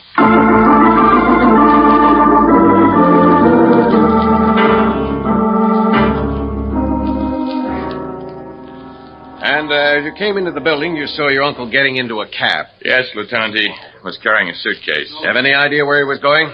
No, none. Bill, Mr. Rogers is feeling better now. Oh, the receptionist? Oh, that's good. Come along, Mr. Harris. Yes, sir. Miss Rogers, this is Lieutenant Wygand. How do you do? Just a few questions, Miss Rogers. It was so awful, so horrible. I went into Mr. Gordon's office because the light on the switchboard wouldn't go out. And there she was. Yes, she fell against the phone and knocked it off the hook. That's why the light flashed. Now, Miss Rogers, Mr. Harris tells me he saw Mr. Gordon leave the building and get into a taxi carrying a suitcase. You know where he was going? No, but Margie, Miss Nichols might. She isn't here. Not here. That's strange. What makes you think Miss Nichols might know? Well, she may have made the reservations. Reservations? What reservations? With Consolidated Airlines, they called earlier to confirm 2 reservations. 2 reservations? Bill, do you suppose that could explain where the secretary is? Could she be with him? Could be, Jerry. Miss Rogers, are you sure the airline didn't say what plane the reservations were for? I don't know where it was going. Mrs. Gordon took the message. Oh? But she did say what time the plane left. 2 p.m. 2 p.m. Let's see, it's 2 now. Pam. Yes, Bill? Get to the switchboard. Get Consolidated Airlines on the phone right away.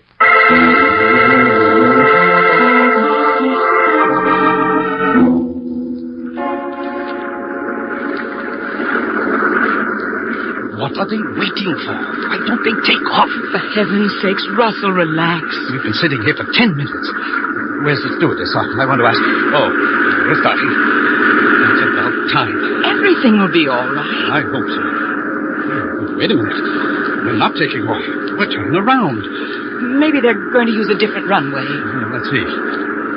No, we're taxiing back to the loading gate. What is this? Darling, don't worry. Do you suppose it has anything to do with us? Well, how could it? Who'd be checking with the airline so soon? You never know. That call Frida got. Maybe it started something. Why did she have to come to the office today anyway? What? Nothing. We're stopping. Well, now, just sit tight. It might have nothing to do with us. But they're rolling out the steps. Look there. Where? There's a police patrol car out there. And here come 2 policemen up the steps. Russell, maybe we can... Get up, Marjorie. They're coming for us. We're too late, that's all. 25 years. Too late.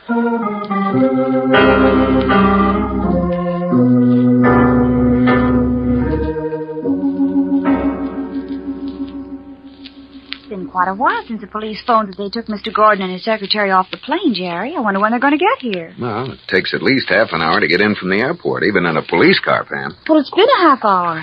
Jerry, you say you know Gordon. Did you know of anything between him and his secretary? No, I'm afraid not, Bill, but maybe... Oh, here they are at last. Hello, Russ. Oh, hello, Jerry. And Hillary. What are you doing here? I just came to pick up my things. Russ, this is Lieutenant Wygand of the police. Look, Lieutenant, you have no right to hold me. The money from the books belongs to me.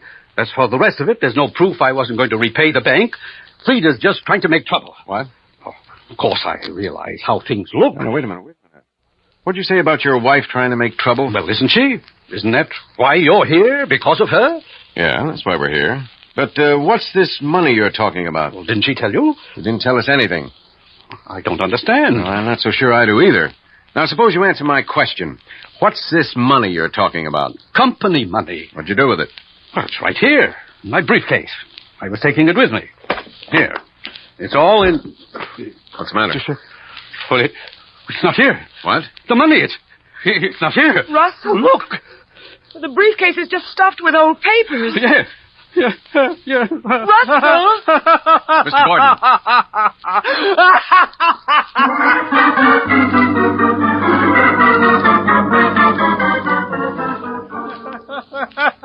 All right, Gordon, that's enough. Now stop it. Where's Frida? I want to find out what she did with the money. She must be the one who took it. When? While I was at lunch. When I came back, she was in my office. I thought she acted strangely.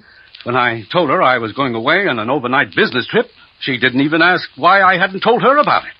She knew I was lying. She knew I was running out, but she didn't care. She was happy to get rid of me, I suppose. So you saw your wife after lunch? Yes. And when you left, was she still alive? Of course she was still alive. She's been murdered. Murdered? Russell, you didn't... No. Miss Nichols, when did you leave the office today? 12:30. And you didn't come back again? No. Oh, Bill. Yeah? Would you come over here a minute? I'd like to tell you something. Sure. What is it? Mrs. North, you both must know that I wouldn't... No. How could anyone know? We'll do what we can for you, Mr. Gordon. I'm sorry, Mr. Gordon. I'm afraid I'm going to have to ask you and Miss Nichols to go down to headquarters with me. Jerry, what did you tell him? Never mind that. Let's go. Can't I even call my lawyer? From headquarters. All right. Let's get it over with. Come on. Do you want me to go too, Lieutenant? No, Mr. Harris, you can stay here. But I expect you to be available if I want to talk to you again. Of course, Lieutenant. Let's get going.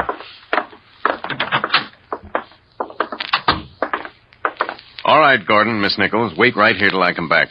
And then I advise you not to try to leave. Now, Jerry, you and Pam come with me, and we'll see if you're right. Okay, Bill. Where are we going? Around to the side corridor. Jerry has an idea the murderer will give himself away. Well, after all, he didn't have much time to hide the money. What? Here, we can hide here and see around the corner if we hear the door open. Right. You see, Pam, Mr. Harris told us that when he was coming in the building, he saw his uncle getting in a taxi. That's right. Well, that was 1:45, but Mr. Gordon was on the 2 o'clock plane, and it takes at least half an hour to reach the airport from here. You said so yourself. Uh-huh. Well, so he couldn't have been here at 1:15. That's it, Pam. So Mr. Harris was lying. I guess what happened was that Mrs. Gordon took the money out of her husband's briefcase while he was at lunch, and then the nephew killed her to get it from her. And do you think he hid it in the building? Yes. Then he came right back to the office and pretended to be just arriving, so that if anyone had noticed him enter the building, he'd be able to say he arrived after the murder. He wanted to clear himself and wanted the chance to accuse his uncle. Oh, there's a door opening. Stay back. Is it Harris, Bill? Yeah. He's going down the hall, stopping by a door. I think it's a storage closet. Yeah, he's looking for something in there. You know, this could be it. I better go and see. Come on, Jerry. Find anything, Harris? Lieutenant. Bill, he's trying to get away. Stop, Harris. Stop or I'll shoot. Don't shoot again. I'll stop. All right, Harris, just stay where you are and stop whimpering. Just a warning shot. It didn't come anywhere near you. I'll take that bundle. I have an idea it's going to be a lot more damaging to you than the bullet I just fired. All right, let's go.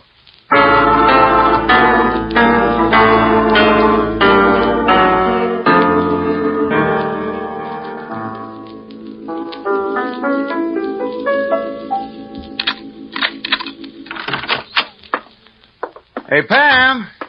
Come here. See what I brought you. A present, Jerry? What is it? Well, remember when we were looking over Russ's collection? Remember what you said? About how much I like the books? Oh, Jerry, did you buy one of them? Which one? No, Pam. I didn't buy any of them. But, Jerry, I thought you said... Oh, Jerry, how lovely. Right? Oh, you're a darling. Oh, how sweet. A bunch of chrysanthemums.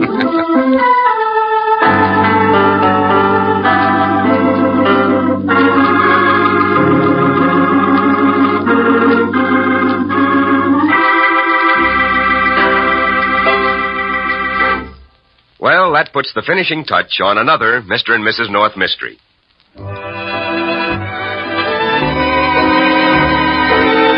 This is the United States Armed Forces Radio Service.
Mr. District Attorney, starring David Bryan. Mr. District Attorney, champion of the people, defender of truth, guardian of our fundamental rights to life, liberty, and the pursuit of happiness.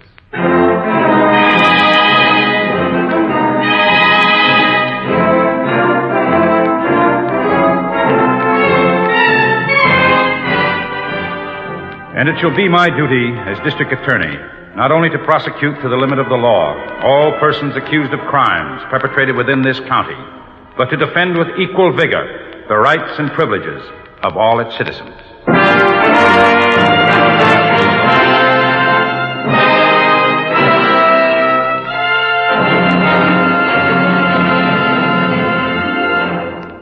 this is David Bryan. In a moment, we'll bring you another case from the files of Mr. District Attorney. But first, a word from our sponsor.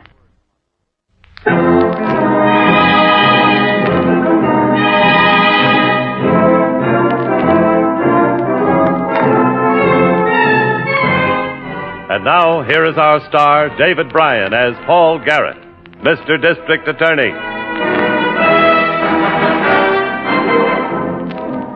A district attorney learns that in every man's mind there is a secret compartment. It can be the hiding place for guilt or for fear. And fear is a deadly enemy of justice. Take this case. It started at 1 o'clock in the morning in the shadows of a waterfront pier. All right, start it up. Where'd you get this heap from, Crow? That's my business. Look, Slater, you just drive. Let me do the thinking. You do the thinking, I do the dirty work. Is that it? You want to keep working, Slater? You want a brass checker tomorrow shape up? All right. If Rimlinger isn't straightened out, I'm going to be finished. And no stumble-bumble like him is going to finish Ernie Crew. All right, turn down River Street. He'll be leaving the pier in 2 minutes. Suppose somebody sees us, Crow. Who's going to see us? He's the only longshoreman I got working on that dock tonight. He'll be coming out alone. Get him in the middle of the street. It's nice and wide. He'll have nothing to duck behind. Better slow down a little. All right. Now be careful on this stretch. Hey, this thing's sliding all over. Why do you think I told you to slow down? Oil truck turned over here last night. They put sand and gravel on it, but it's still slippery. Watch it now. Pier 37, just past the ferry shed. There's people in that ferry shed, Crow. They're not close enough to bother us. Watch the street. Hey, there. There he is now.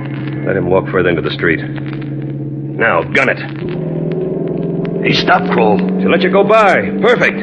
Cut into him.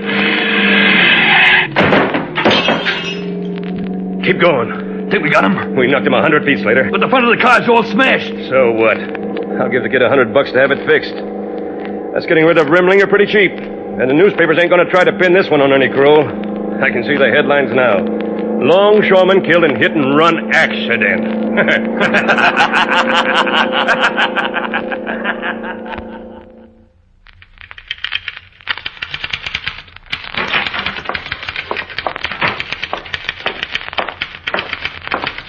Chief in this office, Miss Miller?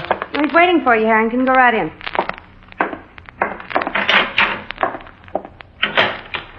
Hi, Chief. How'd you make out? Lab identified the hot rod we found at the Midtown garage.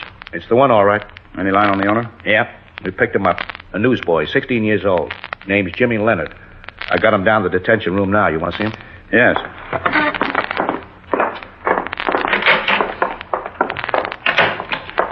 I'll be down in the detention room, Miss Miller. Yes, sir.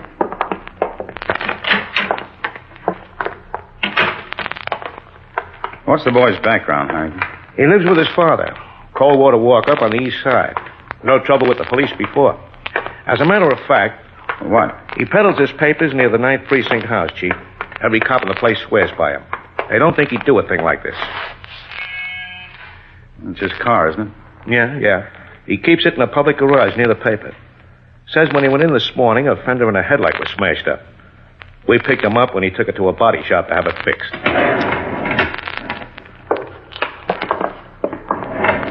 4, please. This Leonard kid's hot rod isn't the only one in town, Chief. Half the kids who peddle papers own cars just like it. But not with a smashed fender. Well, somebody might have backed into it in the garage. Kid says he didn't drive it last night. And I believe him.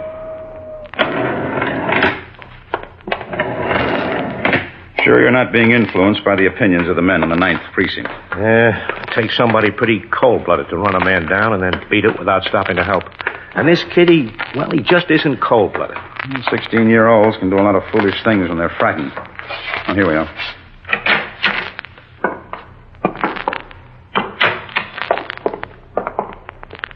All right, Mike, open up for Mr. Garrett.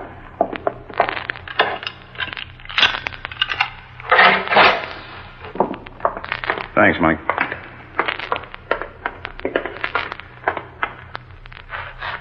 Jimmy Leonard? Yes, sir.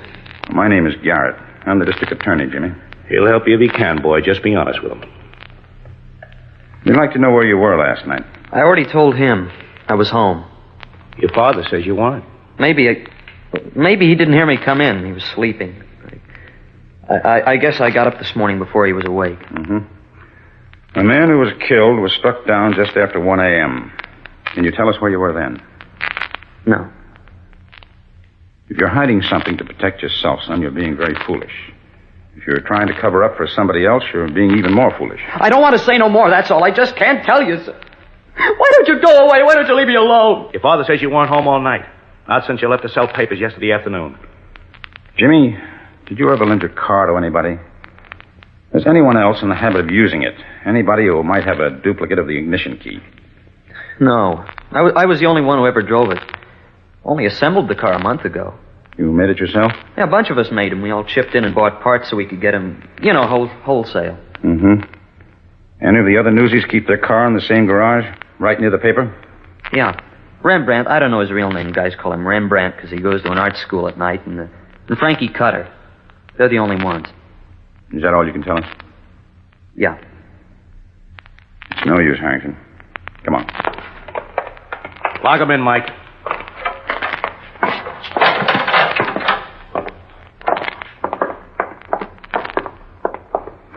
Let's get down and get a car. Where to? I want to talk to the other newsies who keep their hot rods at the Midtown garage.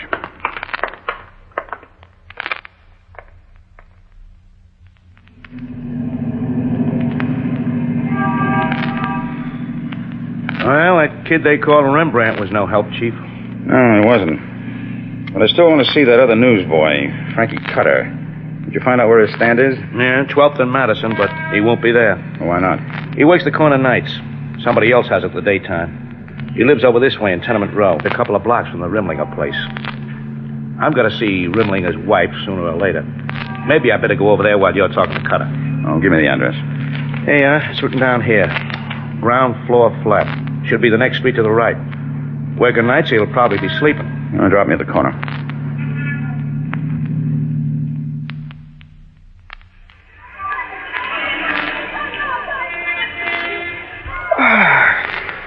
Sorry to wake you up, Frankie.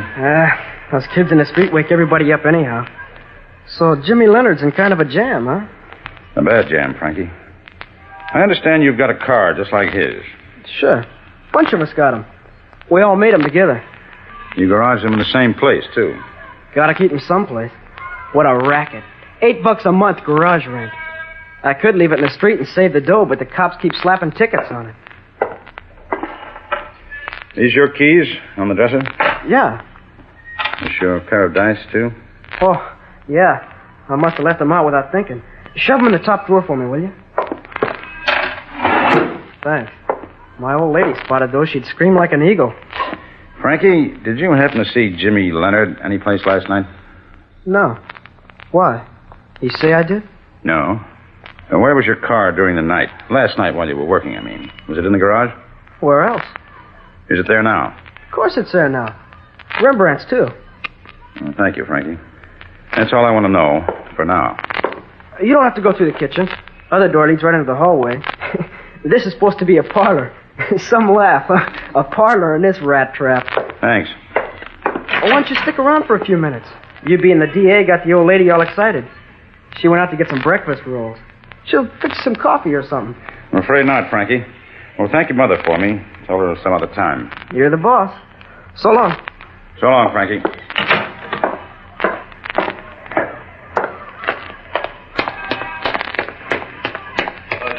Oh, Harrington. Didn't think you'd be back so soon. How did Rimlinger's wife take it? Hard. A couple of neighbors with her now. Yeah, she'll be all right, I guess, if she isn't left alone. 2 cute kids. Oh, I'd like to stop by the precinct house. Right. The Rimlingers need some help from the police fund. He left no insurance, nothing. And he gets killed coming home from work last night. The first wake he's had in 3 months. 3 months? Longshoremen should be busier than that. Plenty of shipping. Yeah, I know. But his wife said he'd had some kind of a beef with the hiring boss, something like that. Anyhow, he was laid off for quite a while, until yesterday. His local union had a meeting yesterday afternoon, and he was elected delegate. I guess that helped him to get working again. Yes, I guess it did. For one night. Harrington, I want you to check the license plates on Jimmy Leonard's car. Compare them with registration. Make sure the motor number is right. What? Rembrandt and Frankie Cutter have cars exactly like Jimmy's.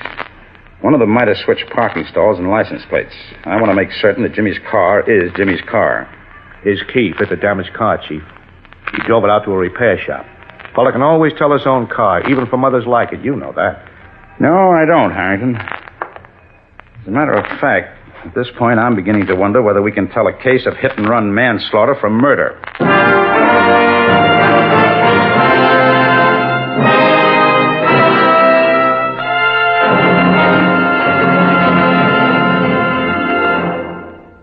This is David Bryan. Before we continue with Mr. District Attorney in the case of the hot rod killing, here is an important message I'd like you to hear.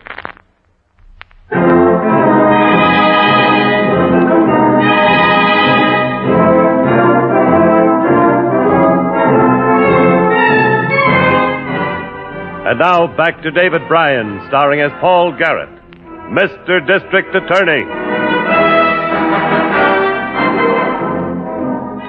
A longshoreman had been killed by a hit-and-run hot rod driver. The car had been located, but the 16-year-old owner would neither admit guilt nor speak in his own defense.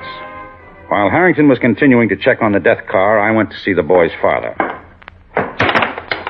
I told him 100 times if I told him once that car'd get him into trouble. Now, where is he?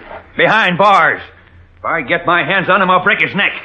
You're talking about your own son, Mr. Leonard. What kind of a father are you? The kind of a father he should have listened to. I've been too easy with him. Just like his mother was. Blood'll tell. That's what she'd do, too. Kill a man and run. Never had the guts to face anything. He's a 16-year-old boy, Mr. Leonard. He's alone, and he's frightened. He may go to the reformatory for 5 years. Doesn't that mean anything to you? No. I never should have kept him. She wanted him. She couldn't get him. Not when I got finished with that divorce court. You mean you divorced your wife, and you got custody of the boy? Yes. I was too smart for her. You took him away from his mother? I did everything for him. Tried to make something out of him. How could anything like that happen in the name of justice? What do you mean by that, Crack?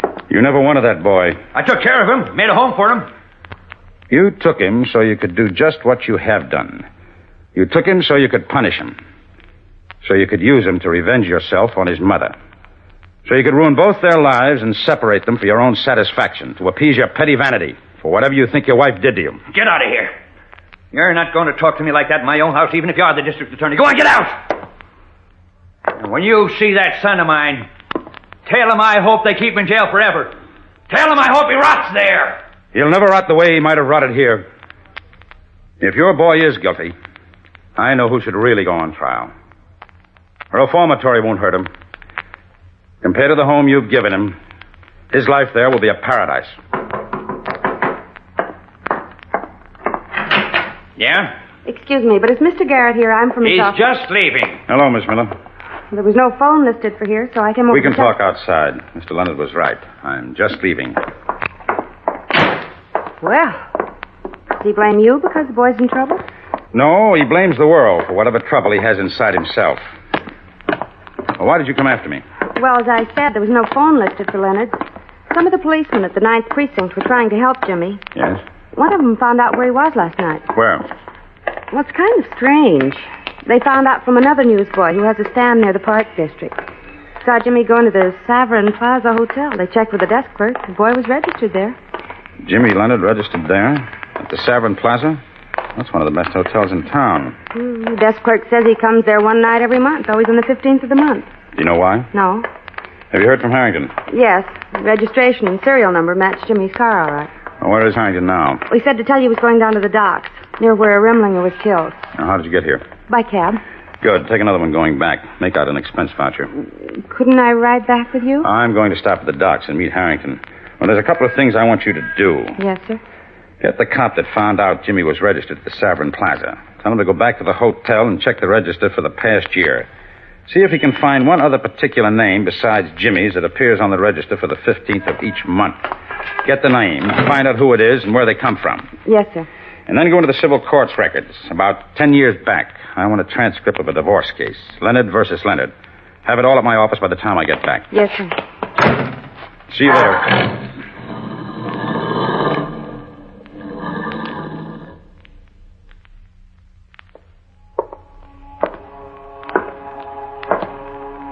Hey, you, Buster. You talking to me? Who do you think I'm talking to? Docks ain't no place for sightseeing. Hoist and everything. You might get hurt. Why don't you just blow out of here? You Ernie Crow, the hiring boss? Yeah. Say, you must be the guy that's been nosing around here asking the longshoremen questions. Yeah, that's right. You shouldn't do that. Those guys got work to do. So have I. Oh, DA's office, huh? Working on that hit-run case, huh? The guy that got killed, Fred Rimlinger? Yeah, that's right. Well, none of my boys know nothing about that. Poor Fred. I just sent some flowers. Bad thing, the poor guy getting killed like that, leaving a family. I'd bleed for him. Bleed what? Ice water? You're a pretty fresh guy, ain't you? I've been talking to your men, the few that ain't afraid to talk. Troublemakers? What'd they tell you? And you make them kick back 20% of their pay every time you hand them a brass work check at the shape-up. And they don't like it. You think you can get one of them to say that in court? Rimlinger didn't like it either. He'd have said so in court. That's why the men elected him delegate. And you gave him a brass check for the first time in 3 months. You gave him the only night job on the dock. And he got killed on the way home. By a hot rod driven by a crazy kid. You blaming me for that? Something wrong there, Ernie? Yes, Slater. Come here. Aye. This flatfoot's been going around the dock stirring up the men, keeping them from working, making cracks about why Remlinger got killed. Who's this, one of your muscle boys? He's a guard for troublemakers. Now, why don't you hit the road? I think this has gone far enough, gentlemen. Chief, where did you come from? I've been behind those bales for the past 2 minutes, listening to your very enlightening conversation. You gentlemen have any plans for Mr. Harrington? No. No, of course not, Mr. Garrett, but you ought to tell him to be careful about believing what he hears from troublemakers. He shouldn't repeat it. A guy like you has to stand for re-election every once in a while. I know you wouldn't want a taxpayer like me making complaints. I got a lot of connections. I think I'll be able to get by when election day comes, without you or your connections. Come on, Harrington. Where'd you leave your car? Right over here, under the shed. Where's yours? A couple of blocks down. You can take me to it. Yeah, sure.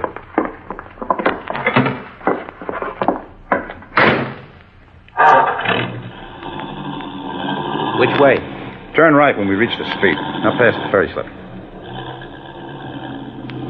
That hiring boss, Kroll. I think he knows something about the Rimlinger killing. Yes, well, we can't prove it. If only Jimmy Leonard would talk. Or if he'd been able to find a car switch. There was no switch. It was his car. He was the only one who could have been driving it. He took... Look out, Harrington!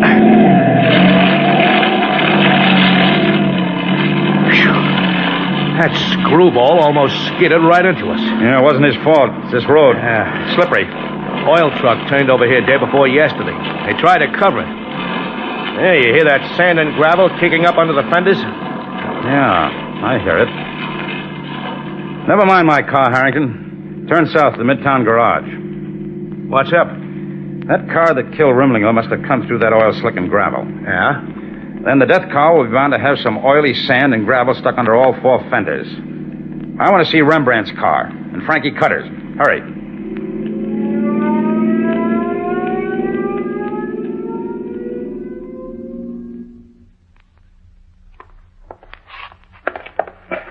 Anything under that one? Nope. Normal road tars. No sand or oil. Have a look at Cutter's.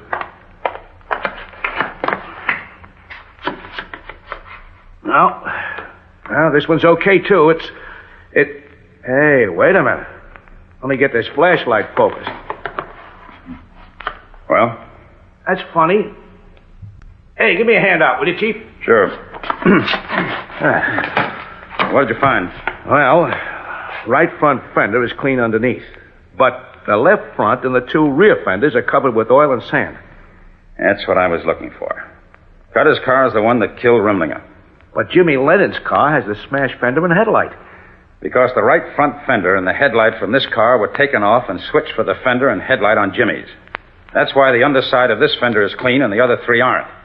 There a phone here? Yeah. I saw the garage man using one in that little office over there.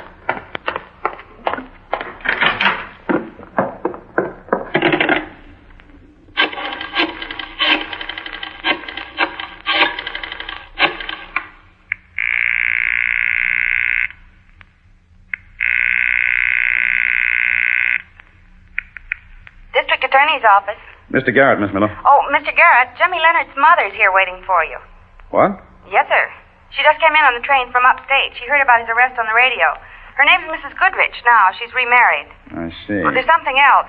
Her name has been on the Savern Plaza Hotel register the 15th of every month, the same as Jimmy Leonard's. She says he's been meeting her there, so his father wouldn't know. I thought it was something like that. Tell her to wait. Harrington and I are going down to pick up Frankie Cutter. Meanwhile, call Homicide and tell them I want a plainclothes squad to meet me at the River Street ferry shed in about a half hour. Tell them to wait. Let's get Cutter.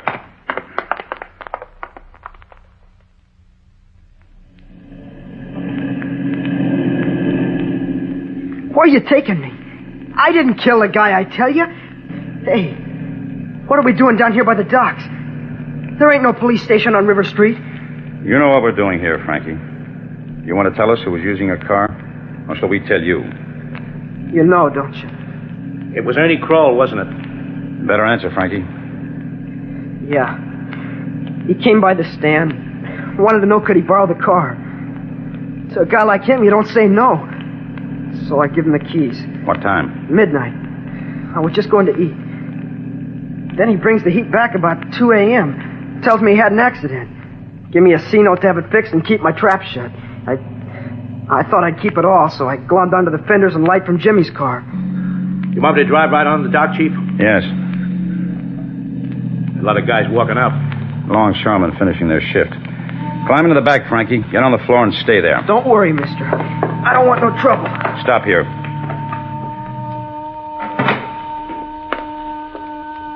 There's Kroll by the hiring shed. Yeah, and that muscle boy Slater, paying off and taking their kickback. Too money happy to see us. And they'll see us in a minute. Morgan, fan your squad out along the dock. Nobody gets off this pier. I'll try to take them in peacefully, Harrington. I don't want any of the workmen to get hurt. I'm with you. All right, Kroll. Business is over for the day. What are you guys doing back here? You're under arrest for the murder of Fred Rimlinger. Slater, come here. Huh? What are you guys trying to pull? We're not trying to pull anything. We have a confession from a newsboy whose car you used, Kroll. Confession? I didn't drive the car. I just borrowed it. Who did drive it? Don't move for a gun, Slater. Stay back, copper. Way back. We got 6 men on this pier if you get by me. Tell Slater to drop that gun. Drop it, Slater. Do it before they kill us. All right. Yeah, we're coming. All right, you men. The law can handle them. They'll get all they deserve. And from now on, you men will get all you deserve. A full day's pay with no kickbacks. Let's go, Harrington.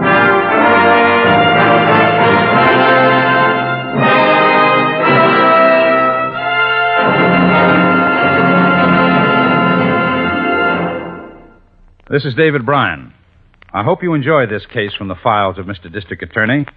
I'll be back in just a moment after this message from our sponsor.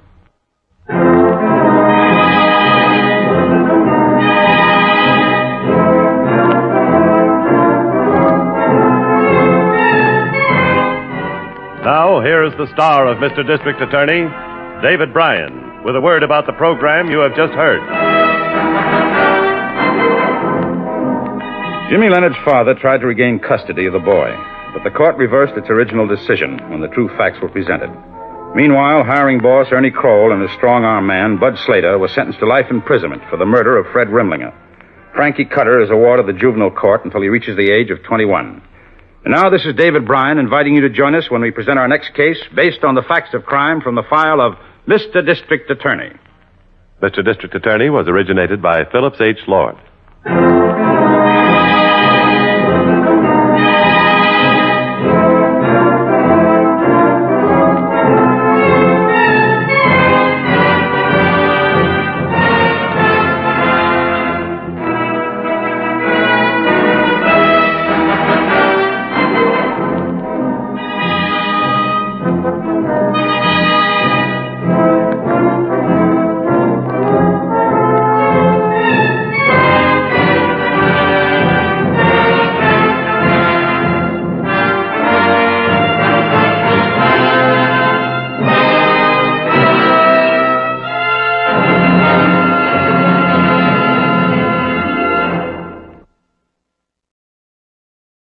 Good evening, everybody. This is Lyle Van with the 11 o'clock report from the NBC Newsroom, brought to you by Bon Clothes. In the headlines tonight, a huge Superfort armada has paid a 4th of July visit to Japan. Then the voice of NBC's Roy Porter telling us how American troops entered Berlin. Harry Hopkins has resigned as special advisor to the president. I'll be back with tonight's full news report. Now here's Bob Stanton with a message to the men from Bon Clothes. BC, gentlemen, and this time I don't mean a period in history, because these two letters also stand for Bon Clothes. And say, I guess you might call Bon Clothes a history-making setup at that. Because for 10 years now, more men have worn Bon Clothes than any other clothes in America. Yes, the Bon name has been on top for a long time, and still is, as a matter of fact. And little wonder, because Bon's history has been built on the basis of clothes of the better sort for less. That runs the whole gamut of quality, too. Superior pure wool fabrics, expert needlework, and flawless fit. Yes, it'll pay you handsomely next time you need a new suit to make Bon, the nation's #1 tailor, your tailor. And you can do it for very little money, too. From $28 to $40.75. There's a Bon store in Manhattan on 42nd Street, opposite the Grand Central Terminal. Now, here's Lyle Van with the news. It was already the 4th of July in Japan when nearly 500 American superforts appeared overhead above industrial targets on Honshu and Shikoku Islands.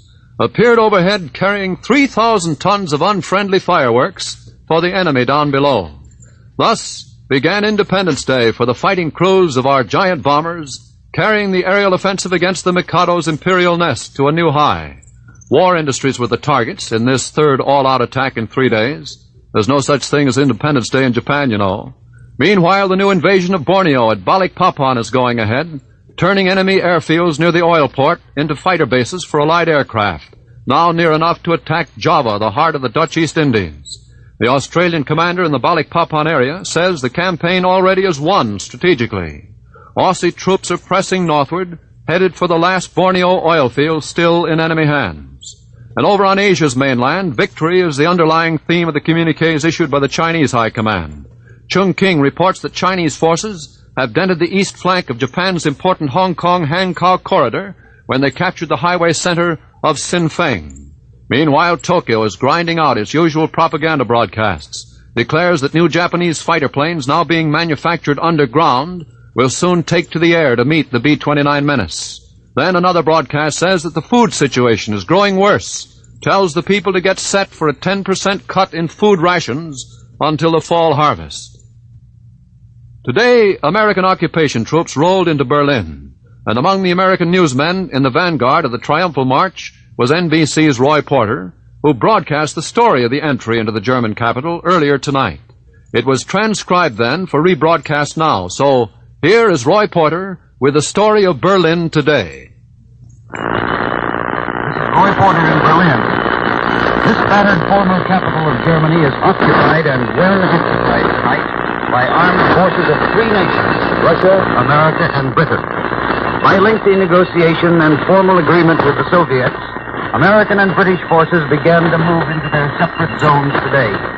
And not the smallest of the units were 2 large groups of war correspondents who rode almost at the head of the long convoys which crossed the Elbe River for the first time officially since the Nazi surrender. It was a complicated procedure, made so primarily by Soviet outposts, damaged bridges, and mud. Brigadier General John Collier of Dallas, commanding general of the 2nd Armored Division, led the parade. He and the press managed to get through after a long trip in the rain. The 2nd Armored itself was not so lucky. They set some of their lighter vehicles in the line all right, but when the heavy tanks began to hit one of the temporary bridges over the Mulde River, the timbers began to creak and the structure began to sway. And the tanks are still waiting far behind. But according to plan, they've got to be here tomorrow, because the Americans are going to celebrate the 4th of July in Berlin with a flag-raising ceremony at the old Adolf Hitler Barracks, the school for Nazi military, which before 1933 was known as the Kaiser Wilhelm Cadet School. When the American flag flies over those bomb-shattered buildings tomorrow, it will signal the formal occupation of one zone in Berlin by American troops. It may be that General Bradley will be here for the ceremony, and if he is, Marshal Zhukov has promised to come too. If he can't make it, Major General Floyd Parks, the commanding officer of the 1st Airborne Army, will officiate, and another Russian general will fill Zhukov's place. There'll be only 100 American soldiers and 100 Russian soldiers participating in the actual ceremony. And a 48-gun salute will finish off our 4th of July in Berlin. The British are planning to hold a review in their part of the city, too. And these two ceremonies will be the start of a whole series of celebrations, while the formal occupations are established. Some French troops are expected soon to take over a newly defined zone in the eastern section, but the plans haven't gone very far yet. That will make 3 principal zones and 1 smaller one, splitting Berlin into sectors or concessions and beginning the first Allied control of the heart of defeated Nazi Germany. Now, let me tell you a little about how this whole plan is going to work. Major General Parks of the 1st Airborne Army has also become the top-ranking officer of the Berlin District's command.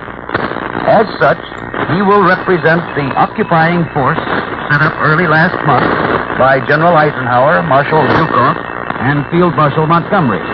In other words, General Parks is the man with the big stick for the Allied Control Council. And in a few days, one of General Parks' units, the 2nd Armored, which, among other things, invaded Holland and crossed the Rhine, will have moved in about 16,000 men and about 4,000 vehicles of all kinds. All of these troops will be under General Collier's orders, because that general is the man who wields the big stick for the boss. This will be a joint American-British force. The British are going to send more troops in later, and, of course, the Russians are maintaining their own garrison. The British general, incidentally, on the spot, will be General L.O. Lyne, and he'll have with him his famous division of desert rats, the people who defeated Rommel in Africa. And so you see, it's going to be quite a famous outfit all around. Now, meanwhile, the Russians are cooperating for all their worth and to the best of their ability. And they are moving a lot of their troops westward into such areas as Halle and Weimar and others where the Americans have held temporary control up to now. A lot of them even got in our way today, and parts of our convoy were delayed a long time. But it was all settled very peacefully. There was much saluting, I beg your pardon, and if you want to know the real truth, the Russians seemed very happy to see us. This is Roy Porter in Berlin, returning you to the NBC newsroom in New York. That was a transcribed broadcast made earlier tonight by NBC's Roy Porter, now in Berlin. This has been a full day up on Capitol Hill, plenty of activity bearing on America's place in the post-war world. Harry Hopkins, the man who has been confidential advisor and wartime emissary for 2 presidents, resigned today, stepped out of public life because of poor health. President Truman accepted the Hopkins resignation in a letter, expressed regret at the resignation, praised Hopkins for the service he has given to his country. Mr. Truman had been planning for Hopkins to go with him to the coming Big 3 meeting set for later this month. But the White House said that Joseph Davies will attend the conference after first going on a second special mission to London for President Truman. Late this afternoon, the Senate Banking Committee acted on the Bretton Woods Monetary Plan, voted 14-4 its approval of the legislation enabling the United States to participate in the stabilization structure. 4 Republican senators voted against the plan, Taft, Thomas, Butler, and Milliken, and 3 Republicans voted with 11 Democrats for the plan.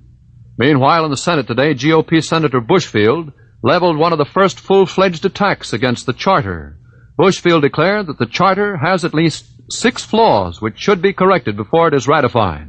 The GOP senator said he was in a position where he would have to support the Charter, yet he served notice that he would seek reservations, amendments, when the treaty comes before the Senate for ratification, possibly late this month.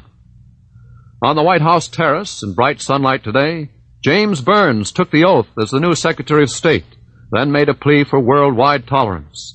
Burns was attended by President Truman, and the outgoing Secretary of State Edward R. Stettinius was sworn in before an applauding throng of the nation's highest officials. On the home front, President Truman has ordered most government agencies to cut their work week to 44 hours effective immediately. Up to now, all government agencies have maintained a 48-hour, six-day week throughout the war. And out at Akron, Ohio, government seizure of the strike-paralyzed Goodyear Tire and Rubber Company plants moved a step nearer today when the National War Labor Board turned the dispute over to economic stabilizer William H. Davis. Meanwhile, at the also strike-bound Firestone plants, more than 16,000 workers refused to comply with a WLB back-to-work order, said they would not return under present conditions. And on the financial front here at home, the Federal Reserve Board put the brakes on the stock market, acted to cut down on speculation. Effective the day after tomorrow, margin requirements will be raised from 50 to 75%. The delivery men of New York's newspapers are still on strike, the dispute a deadlock. However, the union agreed today to appear at a show-cause hearing before the War Labor Board in Washington tomorrow. Yesterday, the WLB sent a directive to the union ordering it to end the strike or appear at the hearing. So today, while the strike is continuing, union leaders announced they will have their attorneys at the hearing. Thus, the situation remains pretty much as it has been since last Saturday night. I'll be back in a moment with more items in the weather report. Now here's a message to the men from Bond Clothes. Well, variety is the spice of foot comfort during the summer. So, of course, you need shoes to wear around the house and garden, evenings and weekends. Yes, and you need some for the beach and the golf course, too. But woe is you. Nary a single valid shoe coupon in any of the family's ration books. A tough situation? Not by a long shot, sir. Just stop by at Bonds. They're practically headquarters in town for ration-free shoes. You'll get a kick out of their dandy selection. Swell slack shoes and sandals at just $2.95. Comfortable camp moccasins for $2.45. And yes, some of your favorite Mexican hand-woven huaraches, bond priced at just $3.95. Also swell pigskin leather strapped sandals with sturdy brown rubber soles at $2.95. No, sir, no ration coupon necessary. And oh, man, are those words sounding sweet to your ears. Well, why not stop by at Bonds and outfit your feet for a summer chuck full of easy comfort? There are 12 large Bond stores conveniently located in the metropolitan area. One of them is Bond's huge showplace at Broadway and 45th Street, which remains open every evening until 9. Now, here's Lyle Van again. With the Major League Baseball scores. In the National League, the Cubs overwhelmed the Braves 24-2. Pittsburgh defeated Philadelphia 10-3. In night games, Brooklyn was defeated by Cincinnati 5-1, and the New York Giants nosed out the Cards 3-2. In the American League, Boston shut out Detroit 4-0, and in night games, final score, New York Yankees 2, Cleveland 5. Washington 7, Chicago nothing in the fourth inning, and Philadelphia St. Louis 0-0 in the fourth inning. Well, tomorrow is the 4th of July. As a matter of fact, this year's Independence Day will be here before another hour has passed. President Truman has set the theme for this wartime 4th, has issued a statement calling on the nation to honor the creed of liberty, stresses that all Americans should honor the men and women of the armed forces who are carrying this creed with them throughout the world. Out on Okinawa, one of our most famous soldiers, General Joseph Stilwell, has done just that, honored his men, told them in a broadcast carried over the island hookup that he wanted to take his battered old campaign hat off to them in an Independence Day salute.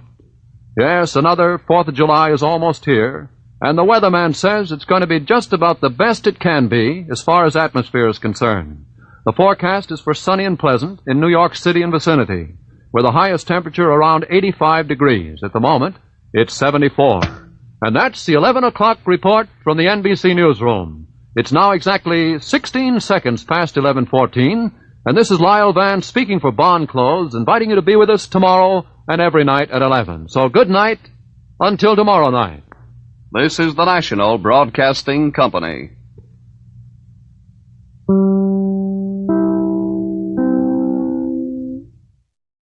Get this and get it straight. Crime is a sucker's road, and those who travel it wind up in the gutter, the prison, or the grave. This time, inside of 2 hours, a lavish mansion seized with suspicion, a sealed cabin filled with gas in an artist's retreat, had a corpse on the floor.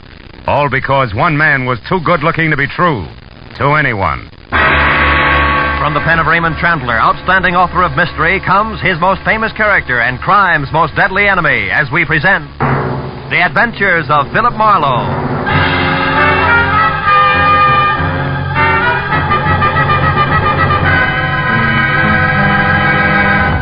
Now, with Gerald Moore, starred as Philip Marlowe, we bring you tonight's exciting story, The Lady Killer.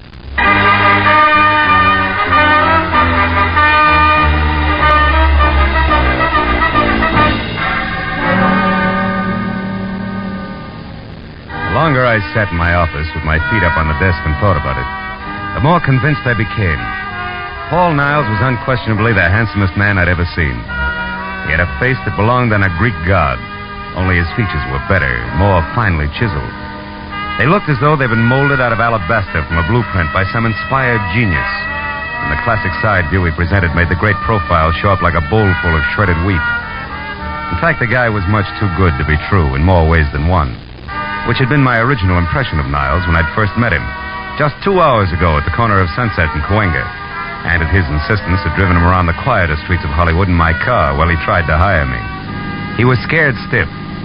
That was all he would admit to, and as he talked, I wondered what it would be like to have a face like that. Must become quite a problem. Women cluttering up your life. Marlowe, you're not listening to me. Unless you help me, I'm going to be killed. Soon, tomorrow, tonight, maybe in the next 10 minutes. I must have protection. From what? Who's after you? A girl. Her name is Nora Kirby.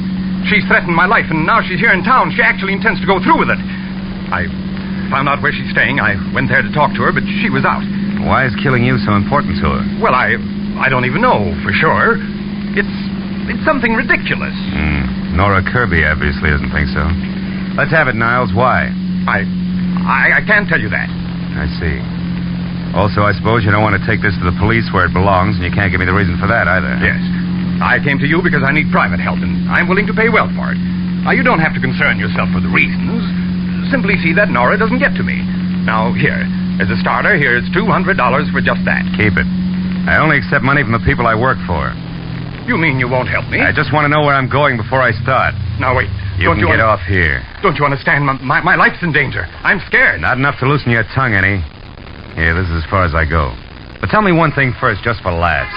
What business are you in? Why, I'm a composer. I write music. The way you said it, it's either a front or a hobby. How do you get your dough? I have friends, wealthy ones, who have faith in me. And that's more than I can say for Marlowe. So long, Mr. Niles. Go on. Out. All right. But here, at least take my card, and please call if you change your mind. I'm desperate, Marlowe. I'll pay you even more if you'll only... Goodbye, Mr. Niles.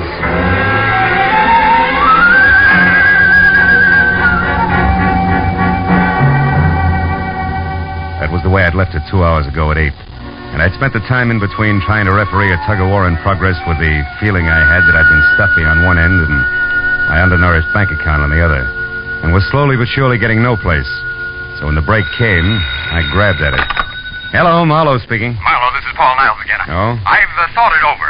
I'll tell you everything if that's the only way, because I've got to have help before it's too late. That's better. Where are you? In my studio, 3893 Avenida del Sol. 3893. That's off Coldwater Canyon, isn't it? Yes. Now get over here right away, will you? Wait a minute, Marlowe. There's someone here. Somebody just came in now. What? Niles? Who's there? Who is it? Nora, is that... Oh! Niles! Niles!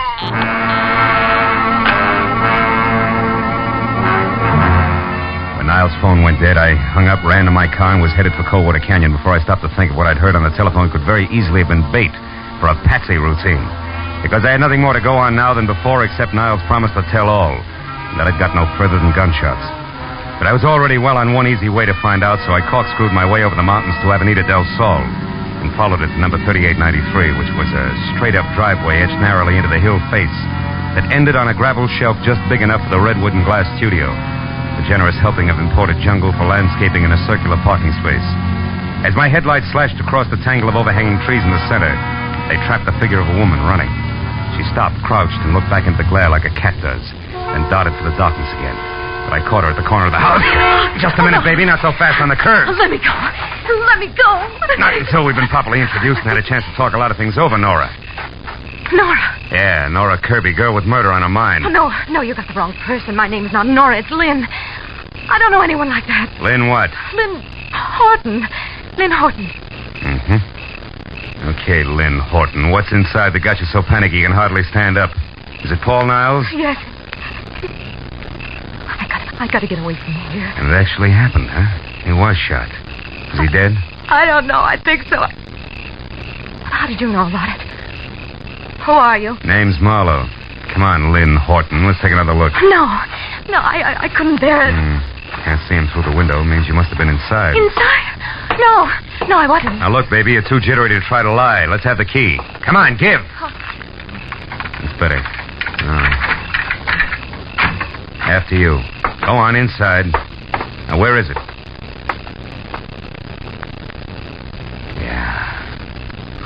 Paul. Come on, Lynn. Come over here away from me. I can't believe it. I can't. What's your connection with him? I was just a friend. I tried to help him with his music. Mm-hmm. The price on the merchandise you're wearing, you must be one of those mentioned. What do you mean? But you got dough and it shows. Well, we'll skip that. Assuming you didn't kill him, you must have had some reason for showing up here tonight. What was it? Well, I only wanted to... Did you hear that?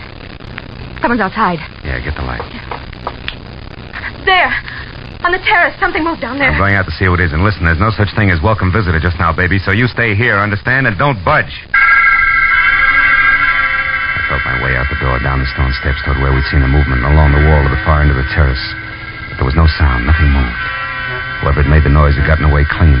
So I headed back to the house, and that's when I heard it. I started after her with my shin against the first rock garden. Stop me cold! Ooh. Instead, I listened to her drive away. Called myself a few unpleasant names and concluded that Lynn Horton, or whatever her real name was, had been quite as scared as she acted. After I limped inside, turned on the light, and reached for the phone, I stopped at the word Nora above a pretty girl's picture on a newspaper clipping sticking out of Paul Niles' pocket. It carried a New York dateline and said that Nora Kirby, convicted of manslaughter in a traffic accident, had been released after serving 3 years. At the bottom of the story, scrawled in ink, was the message: 3 years for something I didn't do, to get something I couldn't have. It's not fair, Paul. I'll be seeing you. It was signed Nora. I picked up the phone again, and a few minutes later, Detective Lieutenant Matthews at Homicide was up to date. Okay, I'll be right out. Now, you say this girl Nora Kirby did it, Marlowe? I said Paul Niles was expecting her to, and it looks like she did. Say, look, there's another angle, though. The woman who just beat it away from here. The one who called herself Lynn Barton? Yeah. That's somebody else who was snooping around outside, too. Who also got away from you. You're doing real well, Marlowe. Oh, now, wait a minute. Wait till you see this joint, you'll understand. Besides, I'm in this for curiosity only now. My paycheck got murdered, remember? And furthermore, I never have matches when I want them. What'd you say? I said I'm looking for some matches. No. Here's some. These are the strangest matches I've ever seen. Well, what about them? They got a velvet cover on them. So what? A velvet book of matches? Hey, Matthews, did you ever hear the name Negrotto? Negrotto? Yeah. Sure. Abel Negrotto. Huh? He's a big name in the music publishing business. Made most of his fortune on records. Lives in Beverly Hills. You know, I got a dandy hunch. I'm going to go have a talk with Mr. Negrotto, Lieutenant, okay? On one condition. Be careful what you say, Marlowe. And keep in touch.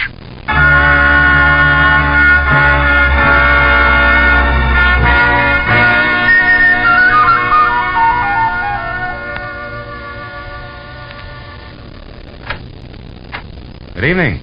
You aren't Mr. Negrotto, are you? No, I'm not. I'm Garrett Horton. Mr. Negrotto is busy. Horton? Yeah. Something wrong with that? No, it's a more common name than I suspected, that's all.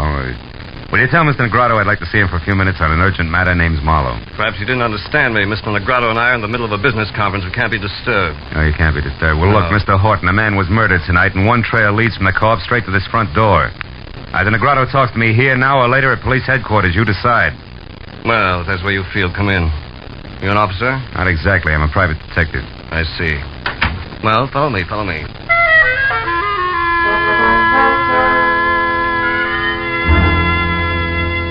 led the way through what looked like the outer lobby of the Taj Mahal, and down a silk-padded corridor to a set of carved doors that would have fit any roundhouse in the country.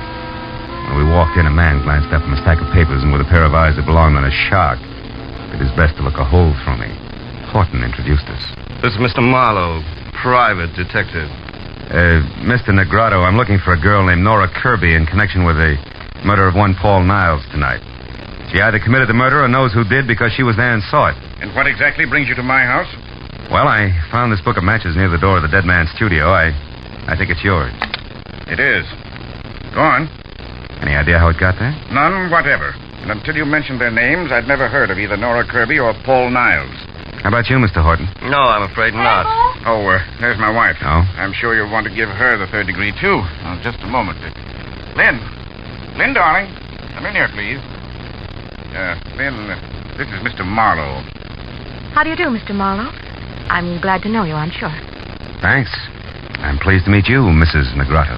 Your brother and I have been trying to convince Marlowe here that we didn't commit murder tonight, but he thinks we did because he found this book of our matches near the corpse. Can you explain it, my dear? Why, no. I can't imagine. The man's name was Niles, Lynn. Paul Niles. Mean anything? No, nothing. How about Nora Kirby? I don't think I've ever heard the name before. Well, Marlowe, that would seem to take care of the book of matches. Not completely. It was found at the house of the dead man, remember? We've had hundreds of these made up. Pass them out freely. I think you've taken up quite enough of our time with this absurd business, Marlowe. So now I'll ask you to leave. I'll show you out. Don't bother. Now listen, Negrato, and listen closely. I've been taking it easy so far, but somebody in this room is absolutely certain how those matches got out there. I know that for a fact. And I'm a private detective, don't forget. So if you suddenly remember something that needs talking over, I'll be in my office for 1 hour, but not one single minute longer. Good night, all.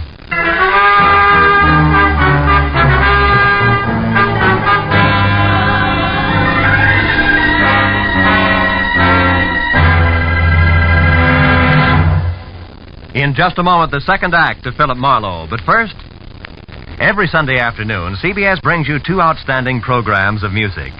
Gems from the great composers, played by the Symphonette, and the sweet, memorable songs of the outstanding modern composers and semi-classicists, sung by the Choraliers. Each program is designed especially for fine Sunday afternoon listening. Hear both the Symphonette and Choraliers this Sunday afternoon on most of these same CBS stations.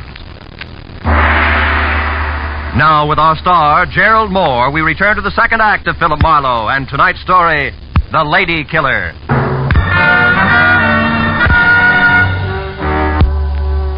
When I started back to my office on Cahuenga, I figured that there was an even chance that the double talk I'd left in my wake might stack up in the center of the Negrato living room floor like so much dynamite, which, if touched off by the book of matches, could cause an explosion that would jar loose a few facts about the lives and loves of the late Paul Niles. Facts that would make finding Nora Kirby and clearly understanding her motives something less than impossible. And 20 minutes later, when I was slouched behind my desk and listening to the staccato report of a pair of high heels clicking sharply toward my door, I had a hunch that my theory of violent detonation was not just wishful thinking. When the door opened without the formality of the knock, that hunch turned a sure thing because the visitor was the not-quite lady called Lynn. Mr. Marlowe, And before she could speak her piece, the phone rang and sure thing graduated to cinch. It was another Negrato, the one named Abel. Marlowe, I suppose it's stupid of me to make this call, but frankly, your visit here has left me curious. You have a minute? Yeah, I think so. Hold a wire, will you? I need a light. With you in a second, Mrs. Negrato. All right, but what I have to say is important, Marlowe. So make it fast, will you? Just as fast as I can. I don't think your husband has much to say to me. Husband? Mm-hmm. That's Abel you're talking to. Yeah. Now, do you mind handing me those matches there? Thanks. Hello. Sorry to have kept you waiting, Mr. Negrato. I never seem to be able to hang on to matches. That's odd. You apparently did all right on that score tonight, Marlowe. Is that the reason for the call? More or less. Marlowe, you know as well as I do that servants, guests, anyone who's ever been in my home could have left those matches near the body of that Paul Niles. That's right, Mr. Negrato. Anybody. Which also includes you, your wife, your brother-in-law, and others in the family I've still to meet. What's your point, please? I'm in a hurry. Very well. Marlowe, I called to find out if you're holding anything back from me. If this murder concerns the Negratos beyond the appearance of those matches. I can't say. Because there is something. Because I don't know. Anything else? No, there isn't. Yes, Marlowe, there is. Oh?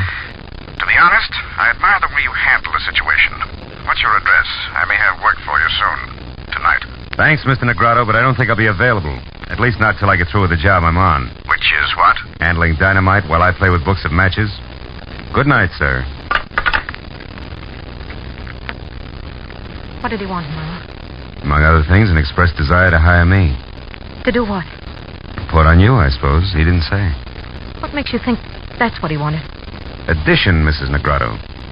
A rich old husband, a beautiful but bored young wife, and an unemployed Adonis always add up the same way. Also, you were here in my office just about Clinch's things, not to mention your presence near the corpse, the key you used. And I've heard enough, Marlowe. Look, I didn't want to get mixed up with Paul. I couldn't help myself. I swear I couldn't. He was different, Marlowe. Handsome. More charm than I'd ever known in anyone. Yeah, real lady killer, I know. What are you getting at? Just this. I'll pay you any price you name. Only don't tell Abel that I had anything to do with Niles. He's a jealous man, Marlowe. Insanely jealous. If he knew about us, he'd... Kill Mrs. Negrado? I don't know. Marlowe, what do you want? Right now, everything you know about Nora Kirby. But I've never heard of her before tonight. You're lying. No, I'm not. It's the truth. Now, what do you want? Nothing. Good night. You mean you won't say anything? Oh, Marlowe, I don't know how to thank you. Don't try. Also, don't get mixed up about me, baby. The fact that I won't blackmail you doesn't mean I don't like you. And the door, Mrs. Negrado, leave it open on your way out, will you? I'm expecting another visitor. No, my husband. No, just another man. The anchor man and the triumvirate I once left some dynamite with. I won't bother explaining that. Goodbye, Mrs. Negrado.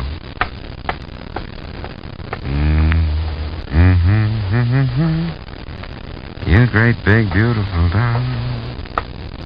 Oh. Come on in, Mr. Horton. I've been waiting for you. Why, Mr. Marlowe? Something I said or didn't say at the house? Not exactly. It's more a matter of intuition, high explosives, and the fact that both your brother-in-law and sister have already paid their respects. Now, what can I do for you? I'm not at all sure. It's the first time. I'm only here because I noticed something very strange about the way my sister looked at you when you spoke of the murder of this Paul Niles. When she left the house shortly after you did, I followed her here. All of which makes the next question, why, Mr. Horton? Because I don't trust her. And more important, every penny I own is tied up in a business venture of mine that her husband is backing. She originally met Abel through me, and if she should in some way be in trouble, the kind of trouble that her husband wouldn't put up with, I might suffer for it in the long run right along with her. Uh-huh. And by the trouble, Mr. Horton, you're referring to something specific, I think. I am. Lynn has had a very mixed-up background, Marlowe, so it's entirely feasible that in some way she's connected with this Nora you spoke of who killed Paul Niles. You mean as an accomplice or even as accessory before or after the fact? Pretty thoughts about your own sister. Which I can't help. I doubt that you have anything to worry about, Mr. Horton. However, I will say this, that if Nora Kirby hadn't gotten to Paul Niles, sooner or later you would have had plenty to worry about. You mean that... I mean that now is a great time for you to go home and sit on your investment. All is well, Mr. Horton, for the time being.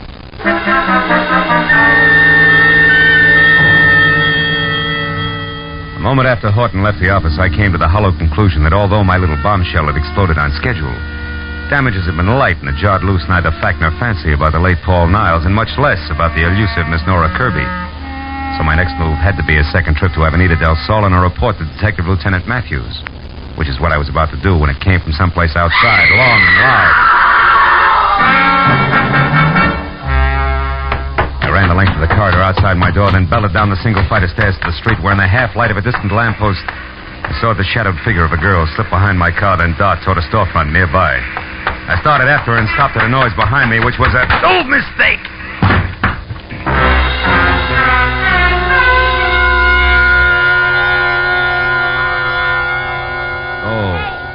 Junior, hey, come on, honey. Pull yourself together. Oh. Let's go, fellas. Come on. Oh, it's you. You're the one who screamed? Scream. Honey, you have got it, Dad. Listen, this is just Sally. Hello, Sally. Relax, honey. You're lucky a cop didn't come along first. Being drunk is one thing. The DTs is something else, I know. Last year I was in the same shape, and it took me 3 months. Now, wait a minute. Hold it, will you? Look, I was slugged, not slipped a Mickey. Slugged? Honest? Slugged, honest. Now, if you don't mind giving me a hand, I'll get up. Ooh! Easy, honey. Here, let me help you. I'm sorry. I figured you all wrong. Never thought you was slugged. Any idea who done it? No. Look, tell me, didn't you see anything? Before you found me, I mean? Didn't hear a girl scream, see her run away? Nothing at all. Oh. Honey, you must have been out longer than you thought. Maybe... Hmm? Hey, Hey, look, this card here on the ground. Yeah? What's your name, honey? Philip Marlowe, why? Why, I'll tell you why. I'll tell you more than that. You know who slugged you, honey? A polite guy. A very polite guy who left his card. Yeah, engraved and all. Paul Niles. Know him? I used to. Won't work, Sweets. Niles gave me that card earlier tonight. Must have dropped it just now. Also, Niles is dead, and you. And what? Back of that card there in pencil. Give me that, will you? Gray's Motel, 1000 Santa Monica Boulevard, Bungalow 9. Sweetheart, I may have something good here. About who slugged you, you mean? Better than that, about who killed Niles and where she can be found. Goodbye, love. Here's 5 for your trouble, and bless you. As I piled into my car, I knew that putting Niles' conversation piece about having just come from Nora's place when he first met me, together with the address on the back of his card, was taking a lot for granted. But I sold myself that playing a long shot was better than not betting on anything at all, and I kept driving fast. When I came to a stop away from the place, which was run down, spread out, and quiet, I had a feeling that what I had earmarked long shot was quickly moving up to even money. And when I was standing next to the motel bungalow marked 9, that feeling became fact because inside and piled in an awkward heap on the floor was a still form of the girl the newspaper clipping had labeled Nora Kirby. It was another full second before I realized something even more important. On a hot night in August, there wasn't a single window open. And Nora Kirby was huddled close to a gas heater that was on but showed no flame. I picked up a stone at my feet, took one deep breath, then crashed the pane of glass, unlocked the window, and got inside and over to the girl, who I figured was taking the hasty way out of a murder that she no doubt had a very personal reason to commit. I stopped figuring when I was nearly next to her. I knew that she was still alive, and that a man gripping a .45 in his hand had just opened the front door. Don't make another move, Marlowe, or I'll kill you. Well, comes the switch. Brother-in-law Garrett Horton. I never would have guessed. You wouldn't have had to try if you kept your nose clean. Now, get away from her. Why? So she can die as a suicide, which the police will chalk off as logical, since she's already wanted for murder that you no doubt committed? Exactly. Murder I committed because there isn't anything worse one can do to a blackmailer. Well, that's it, Niles. The lady killer was blackmailing your sister. You found out and killed him before he could cause too much trouble. Family trouble that would end up hurting the good thing you've got with husband Abel, huh? Yes. Now, shut up and get away from her. We're going outside. You're kidding. Marlowe, I'll shoot you if you don't start walking. You're still kidding. Horton, you can't kill me without killing yourself. This room is jammed tight with the gas you turned on after you brought her in here unconscious. After you sapped her outside of my place because she was on her way to see me and tell me that you had murdered Niles. The flash from that gun in your hand, Horton will blow us all to bits. Face it, brother. For you, it's all or nothing at all. Go on, shoot. Go on, try it. Try it. I can't.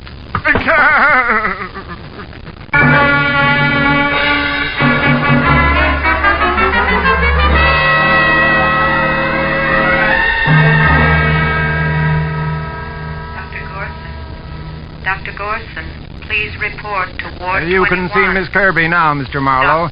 She's going to be all right, but hold her down to a few minutes, will you? All right, Doctor, just a few minutes. Hello, Nora. Been a long time getting together, huh? Yeah, but not through any fault of mine, Mr. Marlowe. I followed you from the moment you left Paul's place. But I wanted to see you alone, so I kept waiting for my chance. Which was canceled out when Horton spotted you after he left my office. You ought to learn to run faster, honey. He had to take time to knock me out, and still he caught up with you. So did you. I'm very glad to say. Even though you probably weren't trying to save me at the time, were you? Frankly, honey, until Horton stepped back into that bungalow to keep me from interfering with things, I figured you were it. That might have been, Marlowe. If Paul hadn't been killed just before I got to him, at least I'd have hit him with something hard. I had motive, you know. Yeah, I read all about it. 3 years in prison for something you didn't do. But tell me, if Niles framed you and you knew it, why didn't you go to the police? He couldn't have been that irresistible. But he was, Marlowe. And more. As a matter of fact, he didn't frame me in the first place. It was my own idea. You see, Paul was driving the car when we had that accident 3 years ago. Not me. You switched places with him? Mm-hmm. Why? He'd already had his license revoked for reckless driving. They'd have sent him away for 10 years at least, as against my 3. Believe it or not, at the time I couldn't think of waiting that long for him. No? No, Marlowe? Hello, Matthews. We checked the story. It's true enough, even if it's the kind of thing we're not supposed to be able to understand. Of course. Paul was strictly a lady killer, remember? Yeah, so he was. Well, I guess that ties everything in, huh? Not quite, Phil. I just finished taking a statement from Horton. There's one more question.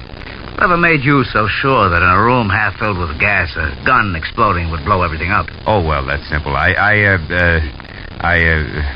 You what? Well, I figured, you see. I thought that, Yes, well, good night, Miss Kirby. Good night, Mr. Marlowe. So long, Lieutenant. So long. Lucky.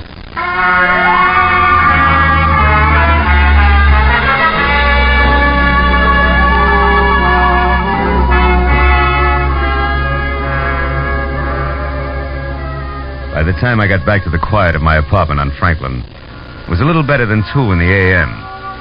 As I sank into an easy chair without bothering to turn on the lights, I realized that for the moment I was tired. Tired of people. Their troubles, their petty little jealousies. Lady killer. What makes one man a lady killer and another... Oh, well. I lit a last cigarette, and I thought about the mountain of trouble a classic Grecian profile had built for Paul Niles. I stopped thinking when the flare of the match in my hand showed in a mirror opposite me. The mirror that also reflected the face of the guy holding the match. He was a long way from being an Adonis. In fact, he was slightly on the mud fence side. And at the moment, glad of it.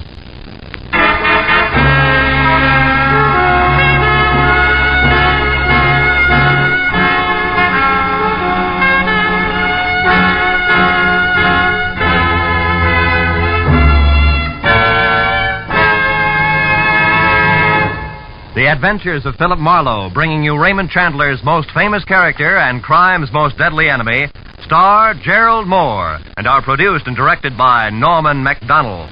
Script is by Mel Donnelly, Robert Mitchell, and Gene Levitt. Featured in the cast were Gene Bates, Paul Dubov, Ted Von Elks, Ann Morrison, Don Randolph, and Edmund MacDonald. The special music is by Richard Orant. Be sure and be with us again next week when Philip Marlowe says... It started with a man on trial for his life, and an A1 citizen eager to testify. But there it was interrupted. And it wasn't until I found a corpse in a bubbling bath, gunplay in the woods, and lots of blackmail that the real eager witness had a chance to talk.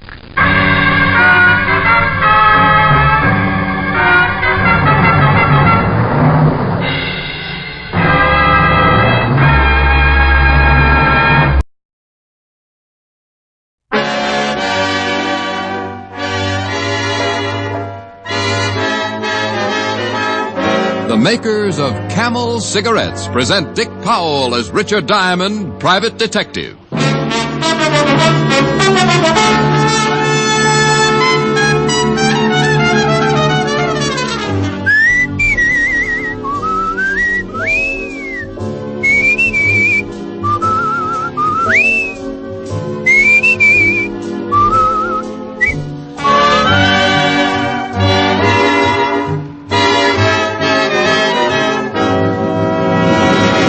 No other cigarette has Camel's rich, full flavor, the flavor of Camel's costly tobaccos. And no other cigarette gives you this proof of mildness.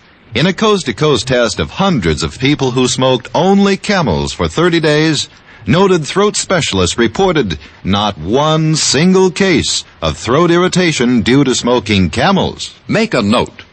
Think of your throat. Try Camels.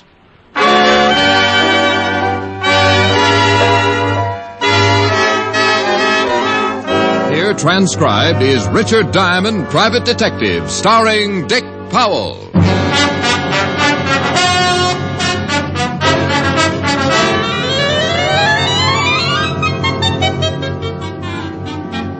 Now, in my business, I run into a lot of people, make a few friends, and a lot of enemies. I remember a few weeks ago when one of those friends walked all the way over from 31st Street to tell me about his trouble and leave me a share of it.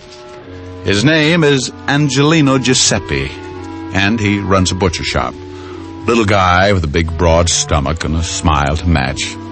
I met him when I was on the force. He used to stop in and buy some cold cuts or a pound of bacon. I liked his smile, and I always hung around for one of his bad jokes. But when he came into my office that afternoon, pushing his big stomach in front of him, I spotted trouble right away. The smile was gone.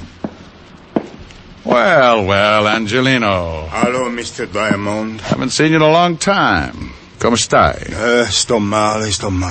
Yeah, I can tell. Well, what's the trouble? The pig's knuckles got arthritis? Pig's knuckles? That's better now. That's more like my answer. You always kidding. You make it easy to smile. Yeah. Accetti. Grazie. All right, Angie, let's have it. What's wrong? Well, I'm going to ask you to do something, but I can't pay you.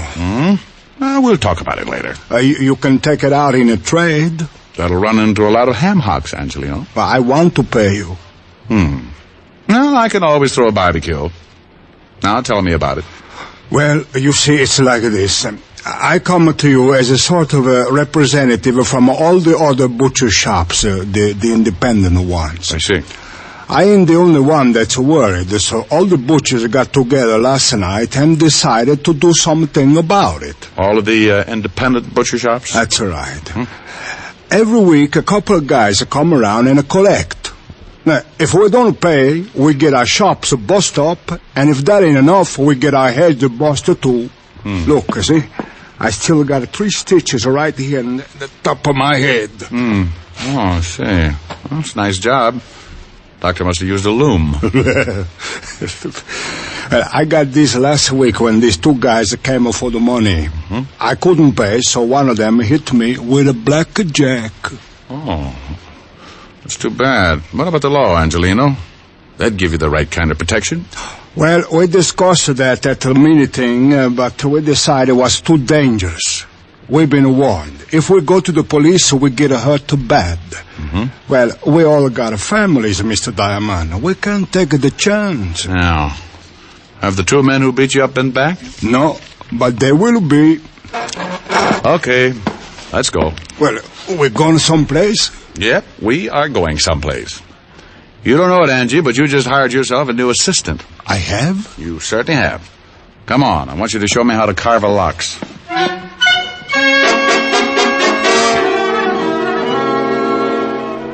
Well, that's what happens when your reputation gets around the butcher shops. I'd been telling Angelino what a great detective I was for the past 10 years, but I should have known he'd never take my word for it, so I had to prove it. We went out, grabbed a cab, and 15 minutes later I was standing behind the butcher shop counter. Angelino handed me a white apron. I don't get it. Why you want to be a butcher? Angie, you want me to get a line on these guys who do the collecting, don't you? Sure. Well, I can only think of 2 ways I could watch them and not look suspicious. Make like a butcher, or crawl in with the ground round. Crawl in. Think of what would happen if someone looked down for the price of ground round and caught it staring back at them. That's so funny. Oh, now, come on, Angie. It wasn't that funny. Well, customer. Oh, nothing like learning firsthand. Let me handle the sale. Well, you think you can? Sure. Here she comes. Oh, good morning, Mrs. Hennessy. Oh, good morning, Mr. Angelino. Well, business must be good. I see you have a new butcher. Oh, yes. This Mr. Hangtooth. Mr. Hangtooth. Hangtooth? Good morning, Mrs. Hennessy. Something I can do for you? Oh, yes. How much is the lamb shoulder today? Which one? What? Look, maybe you better let me... relax, Angie. I'll make it. Which shoulder would you like, Mrs. Hennessy? Is there a difference, young man? Oh, yes. You see, this lamb here is really a ram. A ram? That's right. Hurt his shoulder playing against the Cardinals last season. We're also selling his shoulder pads at 21 cents a pound. Mr. Angelino. You'll find him hanging in the back with the spare ribs. Now, Mrs. Hennessy, if you can tell me which shoulder you want, I'll wrap it up and send it off tackle between the liver and the... Well, I never... Of course you haven't. That's the trouble with you people. Here's a nice little ram that played his heart out. And... Oh, by the way, the heart is special today, 11 cents a pound. Angie. She's gone, huh? Like laundry in a tornado. But why do you want to do that for, Mr. Diamond? She was one of my best customers. I wanted to get her out of here, and I wanted to get her out in a hurry. Just as she came in, I spotted 2 guys heading this way, and when they saw her, they backed off. Look, they're standing across the street right now. Where? Right over there, you see them? In front of the drugstore. Yeah, that's them. It is? They're the ones that hit me. They're the ones that come around collecting. Well, they're coming again. You better duck. I'll take care of it. Well, listen, please, you be careful. They're pretty rough monkeys. Go on, Angie, and beat it. They're almost here. All right. I'll be in the back. Okay. How mile can a cigarette be?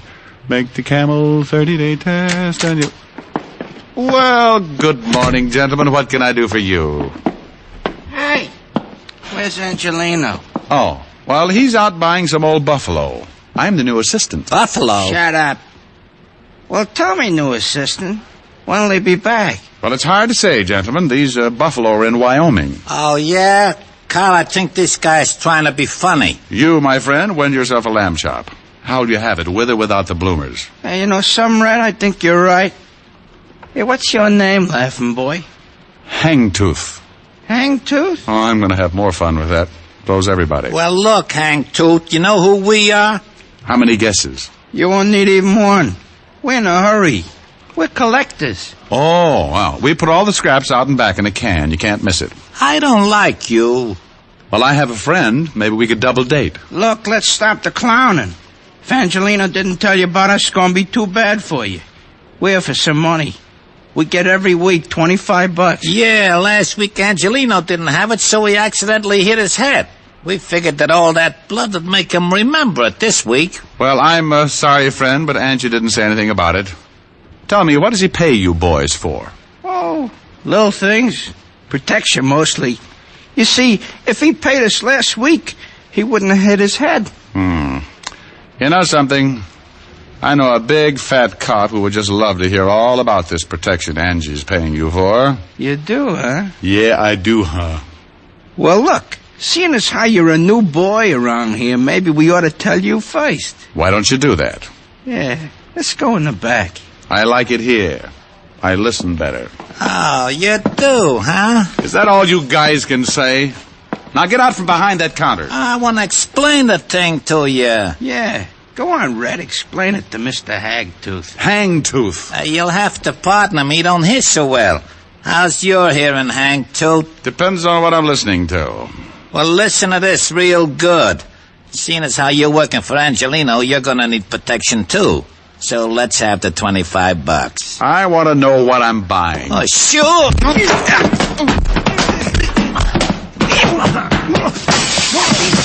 Hit him this time.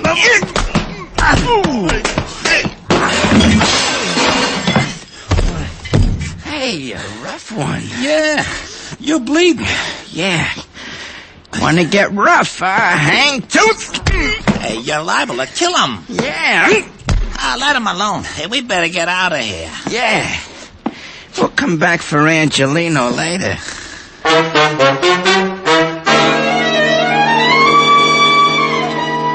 Well, you really can't blame brave little old me for going to sleep at that point. One I could have handled. But in that cramped space behind the counter, with both of them coming from different directions, I had to give it up sooner or later. And I did for about 20 minutes. When I finally snapped out of it, I looked up and saw 3 heads staring down at me. 2 herring with Angelino in the middle. Hey, Mr. Diamond, you're right. Oh, lovely. Here, let me help you get up.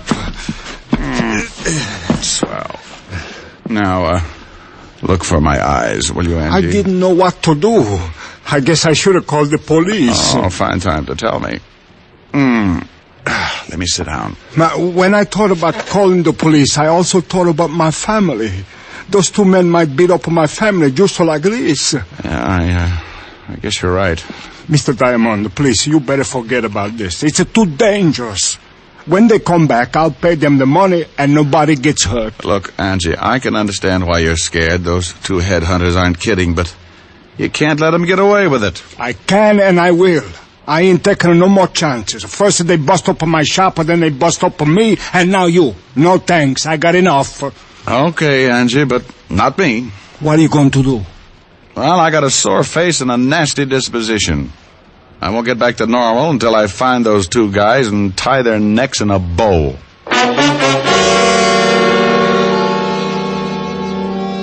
I left Angelino's shop and headed for the 5th Precinct Police Station. I wanted to look up 2 sure bets for the police gallery. One named Carl and the other Red.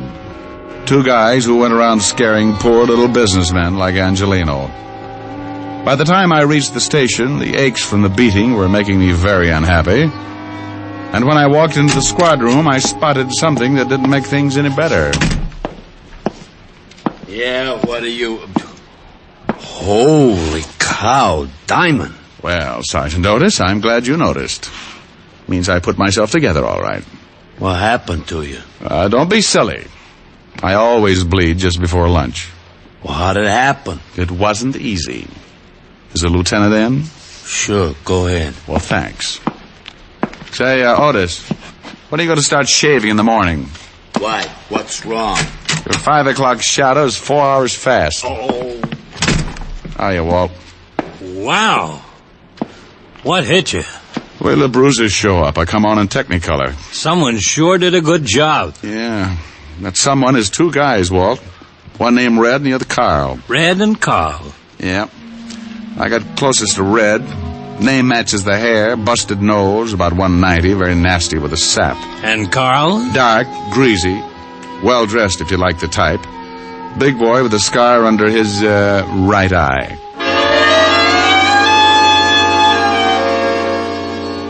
I gave Walt the complete descriptions and briefed him on what had happened in Angelino's shop. We went down to the mug file and started going through pictures. 20 minutes and 8 dozen charming photographs later, I found what I was looking for. I showed them to Walt, and he said, "Oh, you know him?" Yeah, Carl Tate and Red Dillon. Here's the package.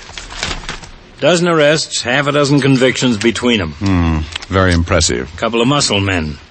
What do they go after you for? I've been pulling a protection racket on some of the independent butcher shops. Who do they work for? He used to work for Jack Arno before he got sent up. I know they're not working this setup alone. It's too big. No, there wouldn't be. Hey, Tiny Easter's in town. Tiny Easter? Oh, used to be Arno's right-hand boy. That's right. Came in about a month ago. I'd love to get something on him. Nobody's ever been able to nail him. Well, it adds up. Easter worked for Arno, and so did Carl Tate and Red Dillon. Oh, we can't pick him up just because 2 of his boys worked you over. He'd just say they weren't his boys. I don't want him picked up. I want Carl and Red. If Easter goes along with the deal, you can have him. What are you going to do? Get cleaned up and pay Mr. Tiny Easter a visit. What's his address? He's got an office on East 48th Street, 804. Thanks, Walt. Tiny's a bad boy. I'll take along my 38 just in case I have to spank him. I left Walt, went back to my office, took a clean shirt out of the closet, washed up. Locked up again, went down to the street. I grabbed a cab, and 20 minutes later I was standing in the reception room of Tiny Easter's office. A big guy with a bulge under his arm was trying to be as unreceptive as possible.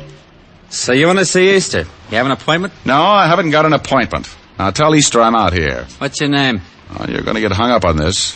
What do you mean? The name's Hangtooth. What? I see. Now make like an office boy and tell Easter I got a message for him from Carl and Red.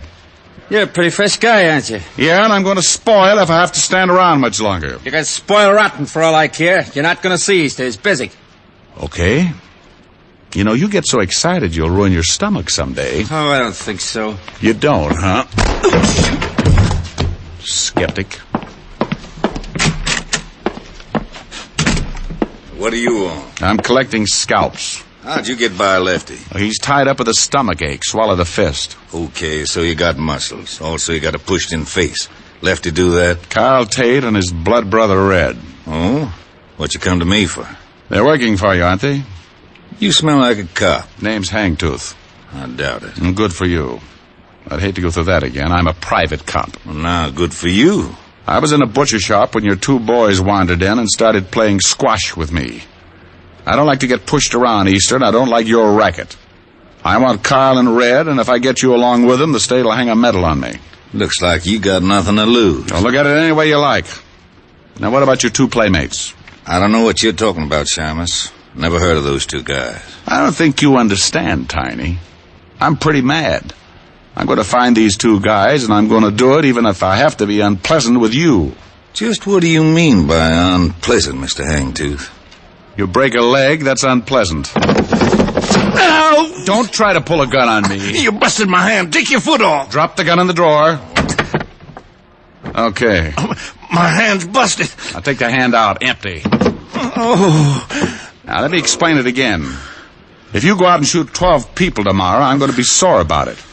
But when you start intimidating a bunch of hard-working little guys and their families, I go off like a skyrocket. And then when a couple of your cheap gunsels push me around, I explode. I tell you, I don't know these guys. Oh! Look, Easter, please believe me. I don't know them. You worked with them in Chicago. Ah! I'm telling you the truth, Easter. I'll work you over till you look like an eggplant in a subway. Look, whatever your name is, I got boys. They'll take care of you. Who's going to tell them to do it? I am. With your jaw broken? Oh! Now, where do I find Carl and Red? Oh, you knocked all my teeth loose. I got 31 to go. I guess you really don't understand. Yes, I understand. Oh. Now, where are they? You still need some encouragement? No, in the warehouse by the 14th Street docks. What warehouse? Rogers and Sons. Big sign on the top. You mind if I use your phone? Go ahead. Don't you know it's not polite to listen, Easter? Well, what do you want me to do? Go to sleep. No!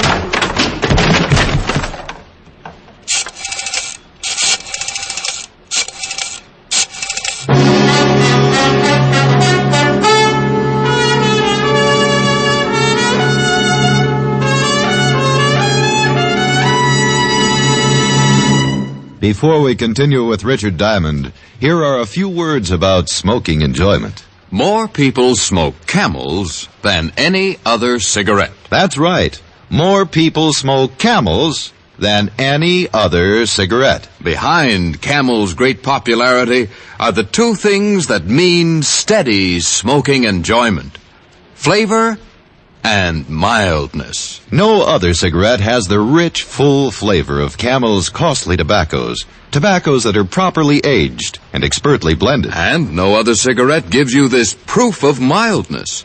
In a coast-to-coast test of hundreds of people who smoked only Camels for 30 days, noted throat specialists reported not one single case of throat irritation due to smoking Camels. Make your own Camel 30-day test. The sensible test, based not on a puff or a sniff, but on day-in, day-out smoking. You'll see how flavorful Camels are and how well Camels get along with your throat, pack after pack. How mild, how mild, how mild, how mild, how mild can a cigarette be? Make the Camel 30-day test and you'll see. Smoke Camels and see. And now back to Richard Diamond, Private Detective, starring Dick Powell.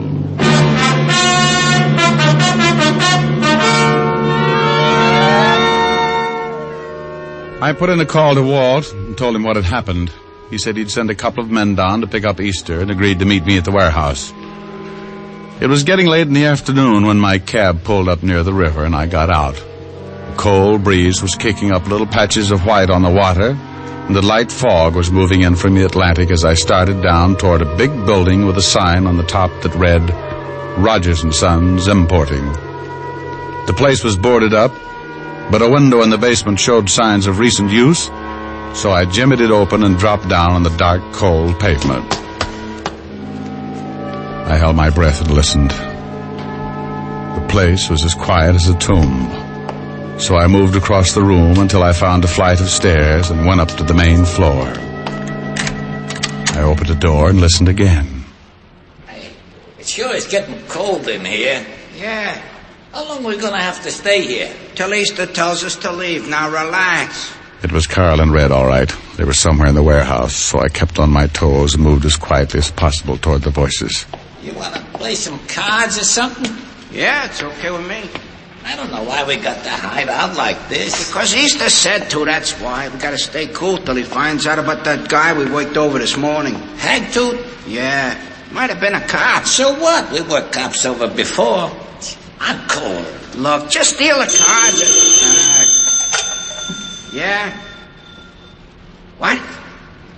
He did, huh? Hey, what's the matter? Boss! Hey! What's the matter? I don't know. That was Easter. The guy we worked over was in his office, tied him up. He got loose, but the guy's headed down here. Hagtooth? Yeah. Just as Easter was going to say what to do, sounded like he got in a fight. The cops? Yeah. I think we better get out of here. Afternoon, boy. Huh? Hangtooth. Hangtooth. Come back here, Carl. Help me. You shouldn't have pulled a gun, Red. Since when do you butchers carry rods? Since we get pushed around by guys like you.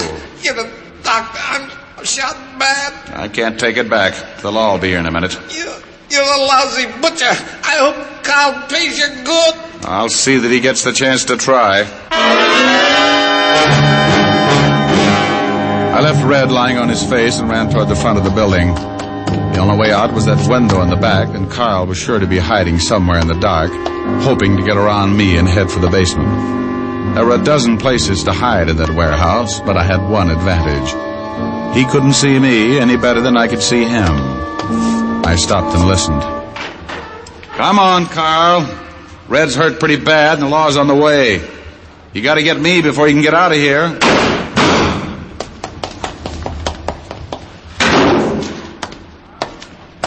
Carl! Come on, Carl. Give it up. You're stuck and you know it. Carl! I had his position pretty well spotted. By his gun flashes, I could tell he was edging his way toward another large pile of packing cases. I moved off to my left, still keeping his approximate position in line with my gun barrel. It was my idea to circle him, but something changed my mind. A metal ladder stretched down from the ceiling and led up to a catwalk overhead. I went up, one rung at a time, half-turned to keep Carl in line in case he made a break. After what seemed like hours, I reached the catwalk and started crawling on my hands and knees toward Carl's position. I was nearly over him when I heard the door open. Rick! Lieutenant? Yeah? Here's one of them. He's shot up pretty bad. Rick? Come on, Otis. Maybe he's up that way.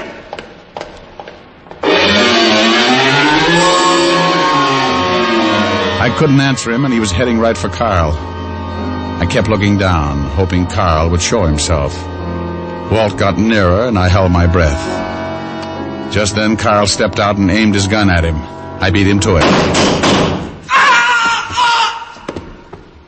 Lieutenant, shut up. It's okay, Walt. I got him. Where are you? I'm up here on the... Oh. There he is up there. Rick. Good grief. Yeah, good grief. Get Otis out of here, will you? What's so funny, Lieutenant? If you knew Otis, you could rib Diamond for the rest of his life. Yeah? Walt. Come on, tell me what it is. Walt? Okay. Get out of here, Otis. Oh, Lieutenant. You heard him, Otis. Now beat it. Yeah, go on, Otis. Oh, gee, Lieutenant, won't you even... No, he won't. Now you beat it. It's real funny, isn't it? It sure is. I just saved your life, and you stand down there and you... Oh. Well, don't look down. Get the fire department. Don't you ever think about these things before you start climbing ladders? Well, it was the only way I could get the position to shoot. I just didn't think. For a guy who can't stand high places. Walt. Well, it's your own fault. Fault, Schmaltz, get me down. I'm getting dizzy. It's only about 50 feet to the floor. Walt! Great big boy like you. If you don't get the fire department... Okay. Oh, you big fat ox. I hate you.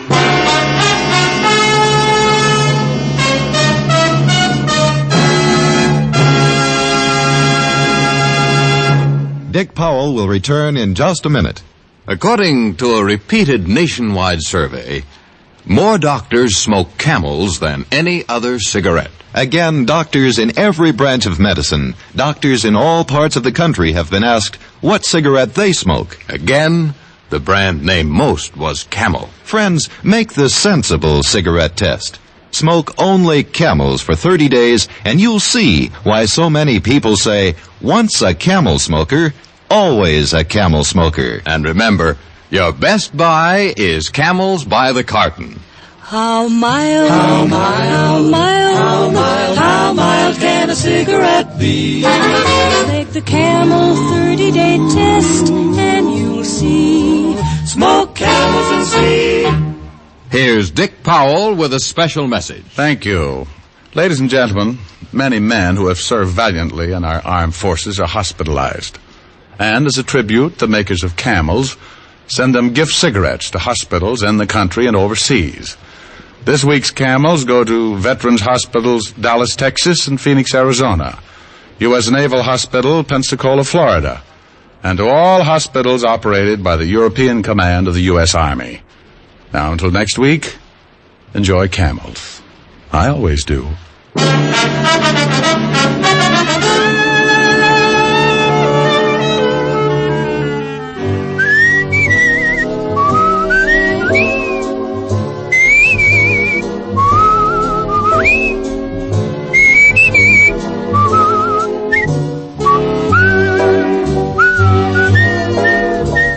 Powell can now be seen starring in the RKO film Cry Danger. Tonight's adventure of Richard Diamond was written by Blake Edwards with music by Frank Worth. Our director is Helen Mack.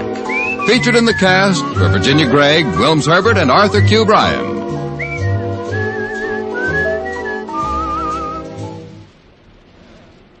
Men, whether you buy the handy pocket tin or the big 1-pound tin of Prince Albert, you're in for real smoking joy.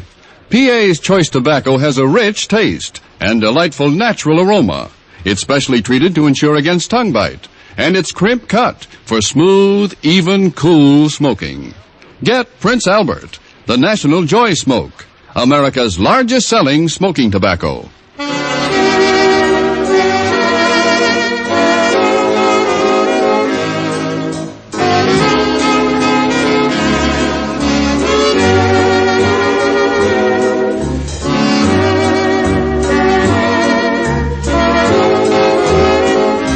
Listen next week for another exciting transcribed adventure of Richard Diamond, starring Dick Powell.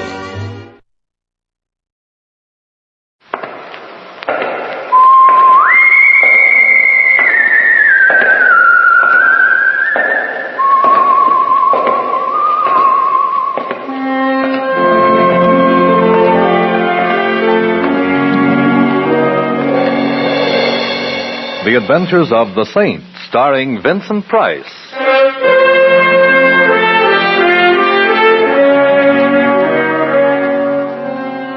The Saint, based on characters created by Leslie Charteris, unknown to millions from books, magazines, and motion pictures.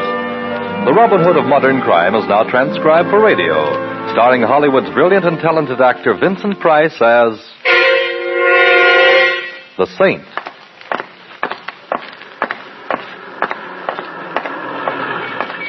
Help! Come on. No. Hey, what's going on here? This is my car here. No. Stop it. Hey, cut it out. Stop it. What's the idea? Now let that man alone. Look, you keep out of this, buddy, or I'll... Well, that ain't the same. It's euphonic, but slightly ungrammatical, Mac. Now, what's the disturbance? They drew up alongside of my car. Him and the other fella. They said, get out. We're taking your car. Why, Mac wouldn't do a thing like that. Now, would you, Mac? No. Of course not. The old man's nuts. What Mac would do if he coveted his neighbor's jalopy is slug him with a piece of lead pipe and drive off.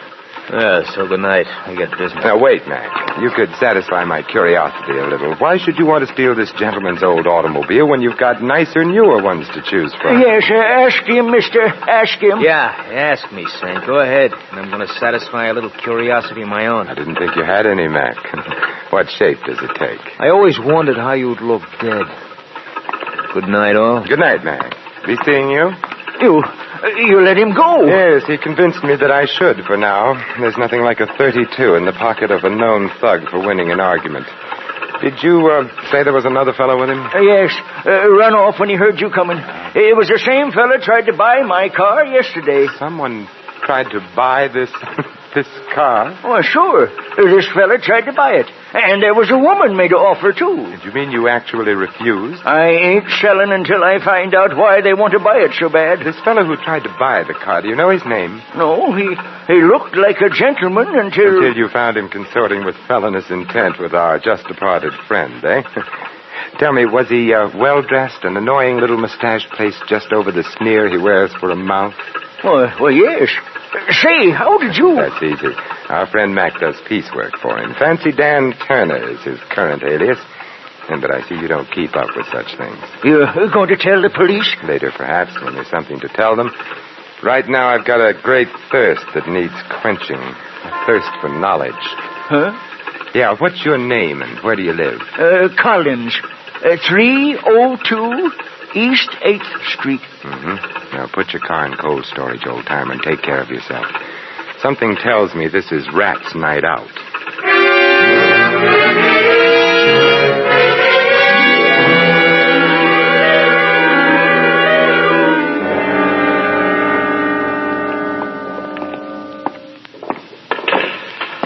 Hello, Smitty. Back making book, I see. You got the wrong joint, Saint. Take a look around. I run a pool room. You interested in a horse? No, a man. Well, like I said, Saint, you got the wrong joint. His name's Mac. He hangs out here. Now, where is he? In the back room? I'm the three monkeys, Saint. Deaf, dumb, and blind. The only Mac I know is a truck. Oh, then if you don't mind, I'd like to look in your back room and see if he's parked there. I mind. But you won't even know, Smitty. You're deaf, dumb, and blind. Oh, have a heart, Saint. I ain't got no back room. And besides, last time you dropped in my place, a lot of my customers started patronizing elsewhere. Including you, Smitty, remember? I've only been back from the Gray place a week, and I ain't forgetting it. Oh, come on, Saint. Be a good guy. Beat it, huh? No, Smitty. Let him stay a while. Hello, Mac. I was hoping you were smart enough to go home and get some sleep.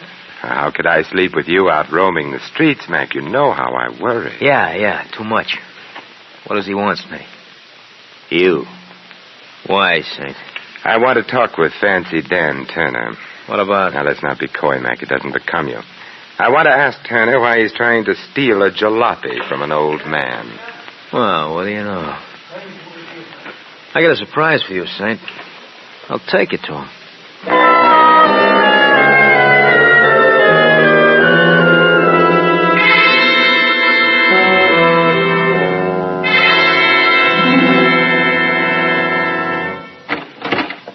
The boys say you're looking for me, Saint. The boys are right. So you found me. So?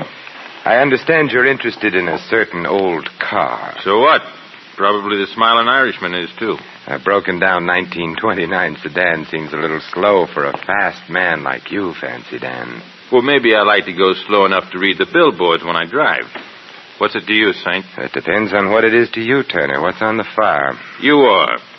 There's a handle with care sign on this deal, and I don't want just anybody cutting in. You're a fowler-upper. You've been stepping high and fancy-free too long, Turner. You're beginning to irritate me. The feeling's likewise, Saint. Only I got more than fingers in my fist and you haven't. That's a nice gun you're so bravely wearing, Turner. It must be a pretty big pot to change a small-time con artist like you into a fire-breathing gunman. Big potatoes, huh? Yeah, plenty big, Saint. So big I wouldn't hesitate to shoot at the slightest move.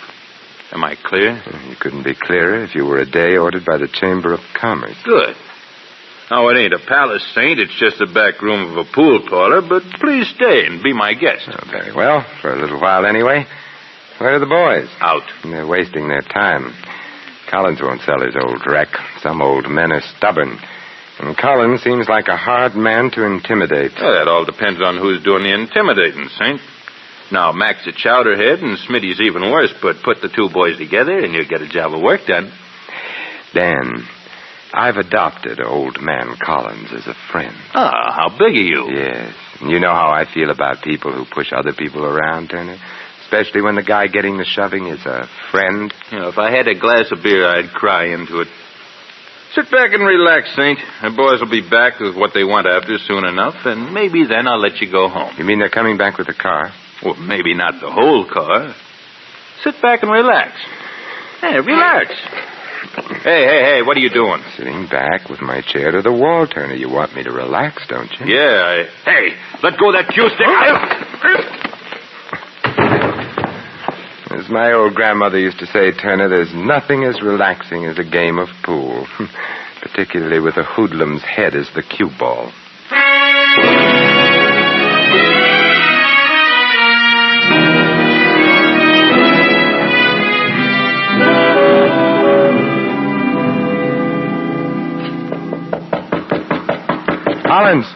Collins, open up. You wouldn't be from the police now, would you? No, I'm no more a policeman than you are, old man Collins. Come in and be welcome, then. Where's Collins? The old man, he's here. Where? Behind the sofa. But if you're of a mind to look at him, make it a quick look. Dead? Very. How? Every way. Beaten, stabbed, and tortured. Maybe even shot, for all I know. Yes, and for all I know, maybe you've got a gun with an empty chamber, for all I know. Bless me, no. Me business doesn't allow it. Just what sort of business are you in, Irish? The name's O'Brien. When a job is pulled and the police go after the boys who pull it, I make an end run and go after the swag. Or at least part of it. Oh, I see. What's the swag here? Collins' wallet? Not unless there's 400 grand in it. 400? Oh, no, I'm afraid you'll find the old man a few cents short. Who killed him? Not I. How do I know? You don't. You're right. What brought you here? Why, I'm here about the old car, of course. You want to buy it? Certainly, don't you? Say, maybe you're not being cute. Maybe you really don't know about the... About what?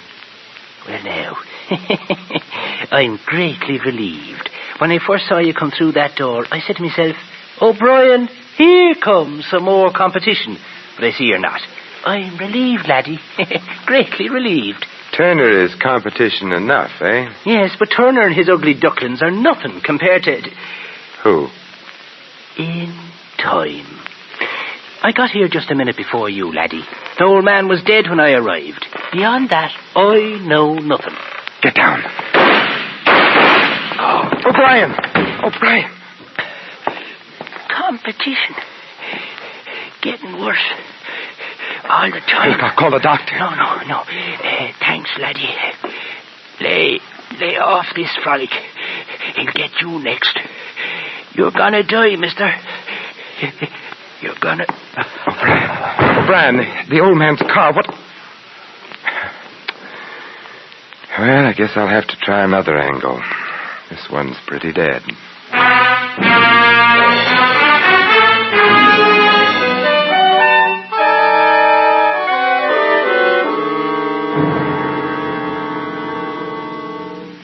I awakened Mr. Ritchie as you requested, Mr. Templar. He'll be right down. Oh, thank you. I hope the fire isn't too serious, Well, sir. it's serious enough to awaken Mr. Ritchie. Oh, here he is now, sir. Well, which plant is the fire in? Who's responsible? How big is the damage? Oh, the fire isn't in any plant, Mr. Ritchie. What's that, then? Then where... It's inside of me. I'm burning up, and I need your help. How dare you sneak your way in here 3 o'clock in the morning by telling me there's a fire? Look here, who are you? Simon Templar. Oh, yes, the saint. I've heard of you. If you have business with me, Mr. Templar, I suggest you phone my secretary for an appointment. Meanwhile, there's no subject on earth can keep me from going back to bed. Not even the subject of $400,000, Mr. Ritchie?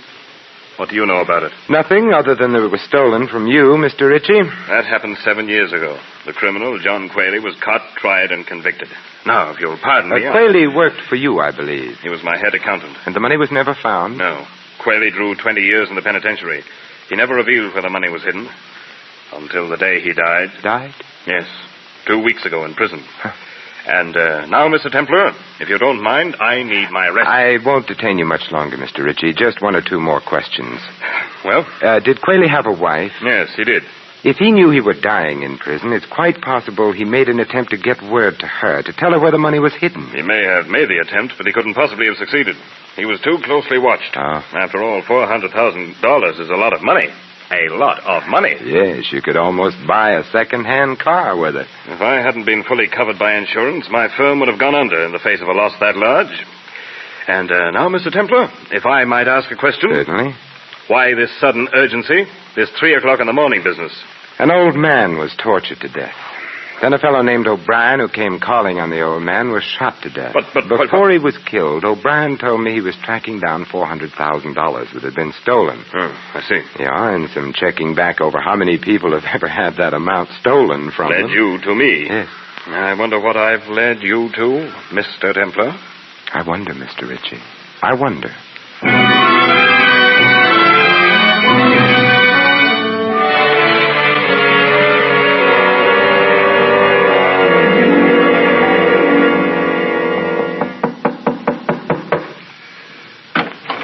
Yes? is it? Mrs. Quayle? What do you want? Several things, Mrs. Quayle. Like what? A murderer, You've got the wrong apartment, mister. an old automobile. No sale. Anything else? Maybe you'll buy this, Mrs. Quayle. Collins was murdered a little while ago. Collins. Hmm. Oh, the old man. Why? Someone wanted his car. Someone who evidently couldn't wait any longer for the newer models. So? So I saw Collins' car in your garage, Mrs. Quayle. Maybe you better come in after all, mister. But come in careful. Careful enough? Keep those hands high. Yeah. I don't like you, mister. You're nailing together a frame and you're trying to put my picture into it. Collins sold me that car. When? Tonight. I could have bought a Cadillac for cheaper, mister, but I wasn't in any position to haggle. Yes, I know. What do you know? That's what I want to find out. I know that Collins' car as a car is worth about $20, but as something else, it's worth in the neighborhood of $400,000. And you know that's an awfully nice neighborhood. Nice and exclusive. Chiselers aren't invited to move in. I've been gathering that impression all evening. Well, what have we here? You name it. An acetylene torch, welder's mask, a few chisels, a hammer, steel wire. Either you've gone to work for Henry Kaiser, or the hand that customarily rocks the cradle is going in for rocking a safe. I had to go into a hardware store to make a phone call, and I just couldn't leave without buying a few things. How fortunate you didn't make your call in an establishment that sells steamrollers. Yeah, I see you have a set of license plates. You see too much. From Collins Jalopy, aren't they? These license plates. So that's how Quayle smuggled out his message. You're getting awfully close to a bullet in your head, mister. Give me those plates. Shh, there's someone at the door. Stay where you are. I'll see who it is. Better not take the license plates with you. Yes? Oh! Mrs. Quayle! Oh! Mrs. The devil. He got the plates. Yes, he got them. Don't let him. Oh, catch him there. Where? Where? Where Johnny worked. Shaft. Top. Before 6. Before... Mrs. Quayle. Collins, O'Brien, and now I have 3 reasons for wanting to meet a certain party.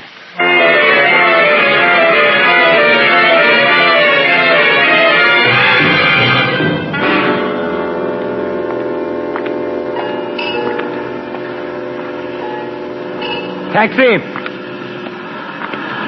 Hey, taxi! They don't stop sometimes when it's so early in the morning, Saint, because they're on the way back to the garage. Well, what brings you out so early, Mac? Looking for a drunk to roll? Just looking for you, Saint, just looking for you. See here what I got in my hand? Oh, there goes that coy streak in you again, Mac. All right, so it's a gun. Well, what does it want me to do? Come, go, turned handsprings, quote Shelley, play the bassoon? You have to speak for it, Mac. Very funny. Look out, it shouldn't speak for itself, Saint. I and the gun warn you should get in that there car. Yeah, you have a most persuasive way of offering a fellow a lift, Mac. Yeah, a lift. Right now, it's a lift. Later on, it may grow into a ride. Come on. Where are we going, Mac? Back to our little gray home in the rear of the pool room, Saint. Fancy Dan Turner wants he should thank you for showing him a new trick. Oh, it really isn't necessary. He feels like it is, Saint. He feels like it is. He's got a couple of tricks he wants to show you. Sounds like fun. Oh, on into the car, Jim. Turner's waiting. He's got very little patience.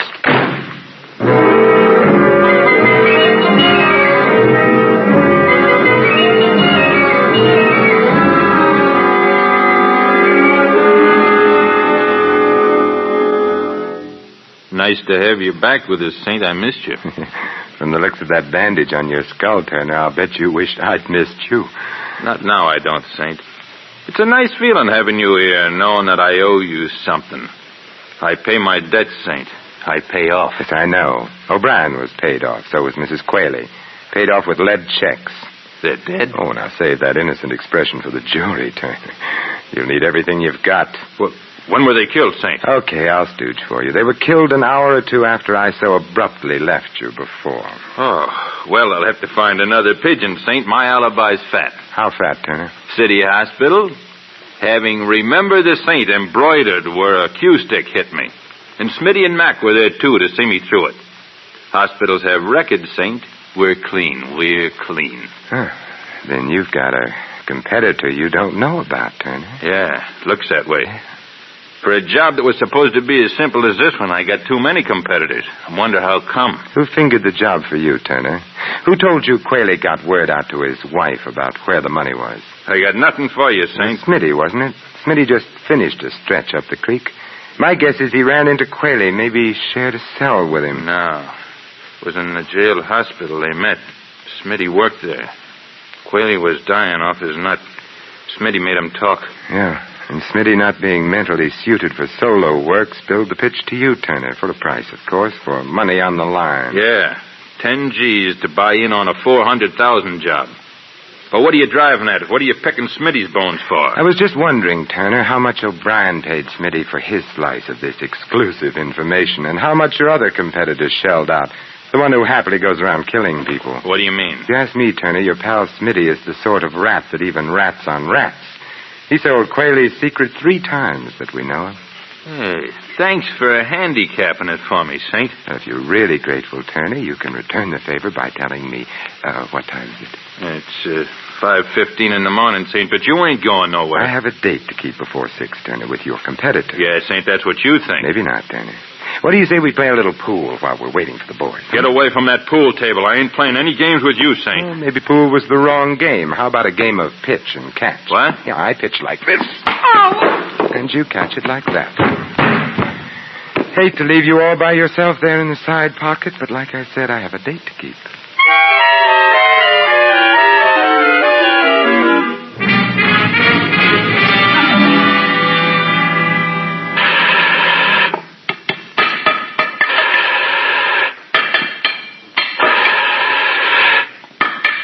Well, Mr. Ritchie, get enough sleep despite my interruption?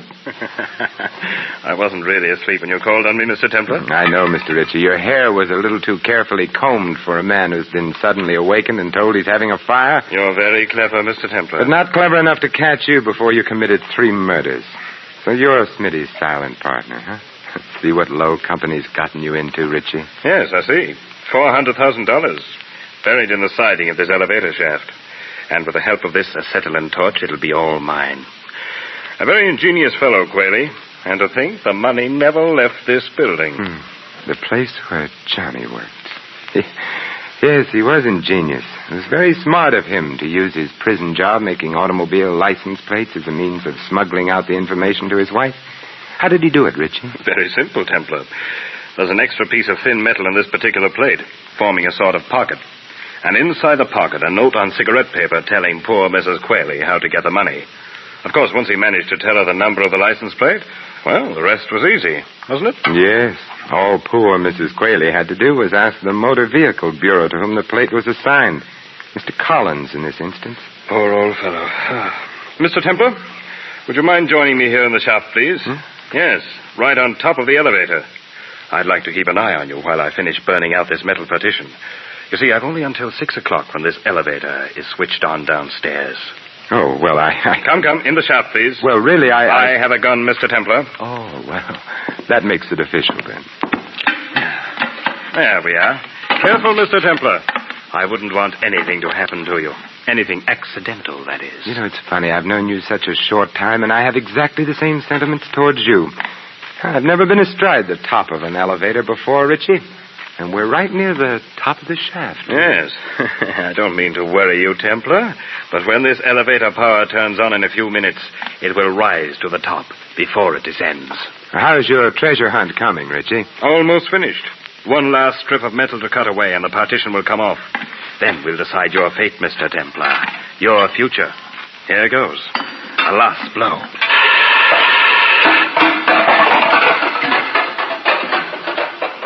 It's there. It's there. I see it. $400,000 in currency, Templar. Think of it. Think of it. You think of it, Richie, and also think of how much blood was spilled on it. Preaching, Templar? You? I never thought. What's that? The elevator, Richie. Maybe it came to work a little early today. My money. My money. Come on, Richie. Come on, get off. No, there's still some money left here. I want it. I want it all. All. Come on. We've got to get off. Jump, Richie, jump. No, my money. I must save the money. Richie, you fool. All right, I got it.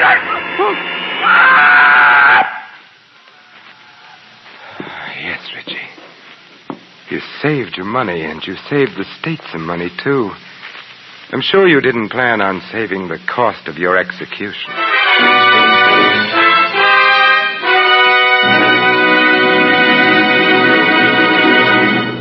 You have been listening to another adventure of the Saint, the Robin Hood of modern crime.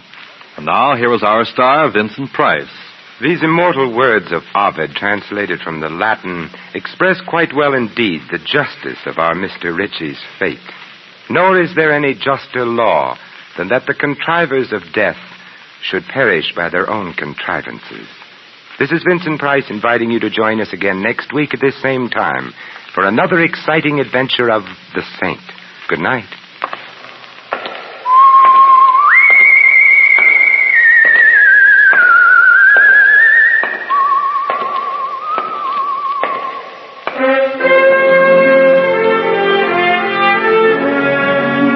Tonight's script of The Saint was written by Michael Cramoy. Our cast included Laureen Tuttle, Barney Phillips, Tony Barrett, Fred Howard, and Dan O'Herlihy. The music was composed and conducted by Harry Zimmerman. The Saint is a James L. Safier production and was transcribed and directed by Thomas A. McAvity. All you Saint fans will be glad to know that the Saint comic books are on sale at all newsstands. Your announcer, Merrill Ross. This is the Mutual Broadcasting System.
Theater 5 presents Cry in the Night.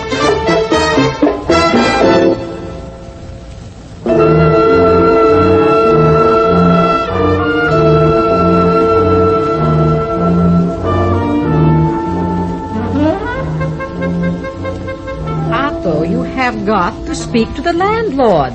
I think we should get a new refrigerator. Yes, Bessie. 19 years. The first thing, Monday morning, yeah? It still runs good. Yeah, for how long? And it's old-fashioned. 19 years. We are entitled to a new one. You speak to Morrison. Speak, why should I?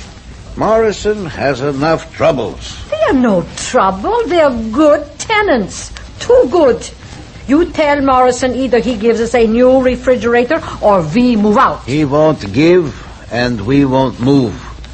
With rent control, he can't give. And I can't move from my store. Store. You support it. It don't support you. 27 years. We've never starved. It's made a living. Not starving isn't living.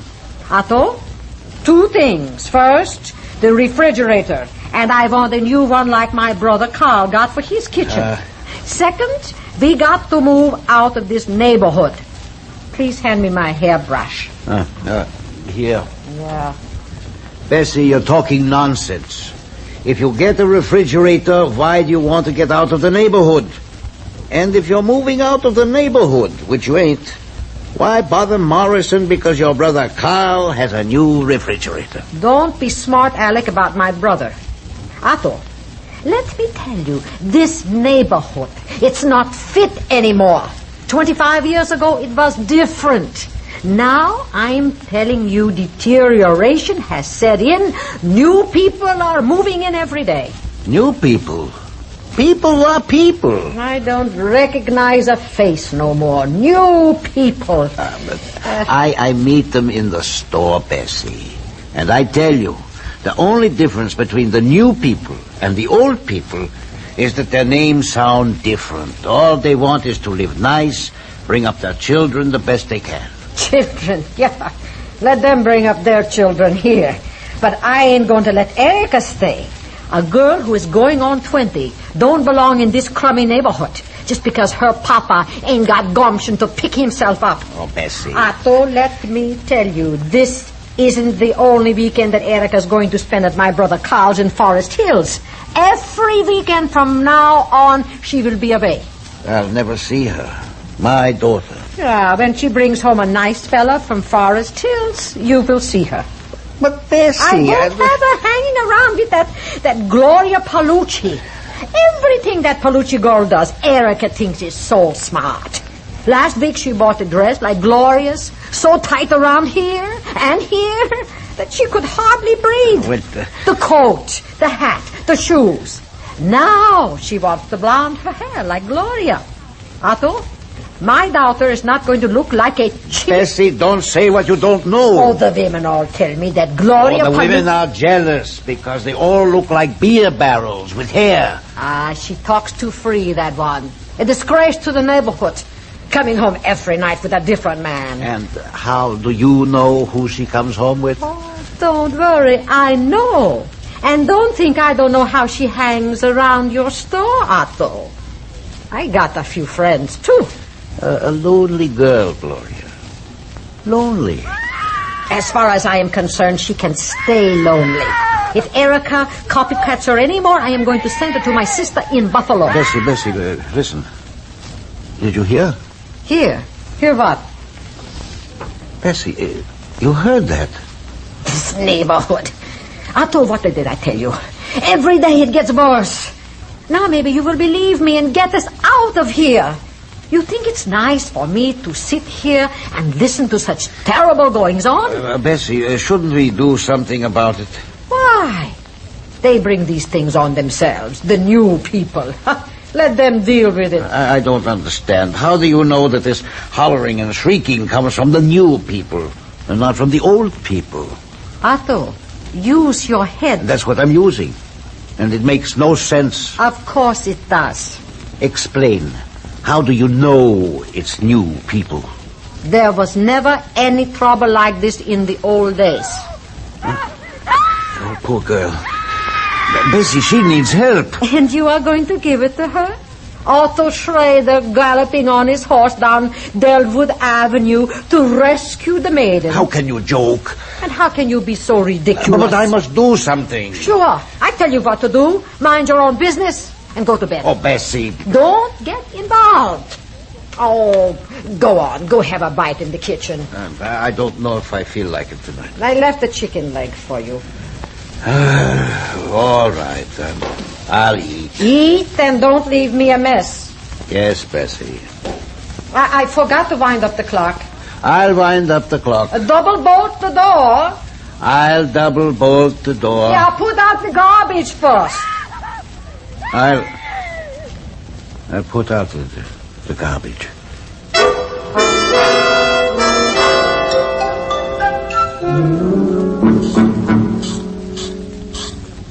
You wound the kitchen one, huh? Yeah. Have you heard that girl? I haven't been listening. I've been reading. The police came, an ambulance maybe? I couldn't hear in the back. I told you. I was reading. No. Well, I'll put out the light. Yeah, okay. I am beat. Good night. Yeah. If you snore, I will give you a shove and you shut up. If I sleep. Why shouldn't you sleep? I'm worried about that screaming.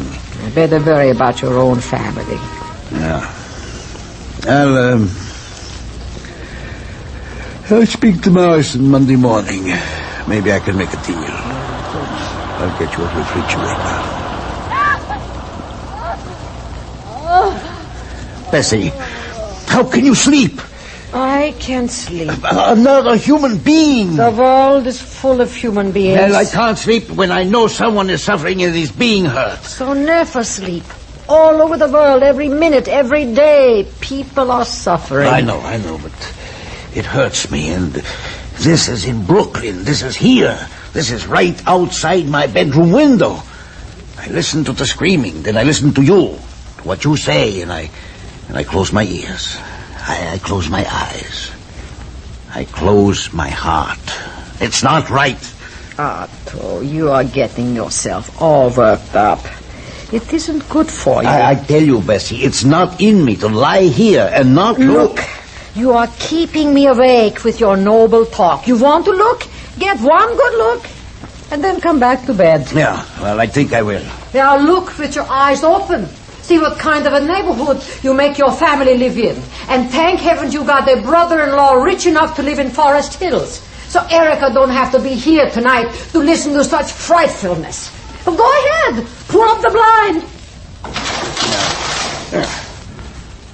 I can't see very good, Bessie. Not out in the street. But the whole neighborhood is up. Across the street, the Ryans are looking out the window. Where are they looking? I can't tell, but Paddy and Margaret are both watching something.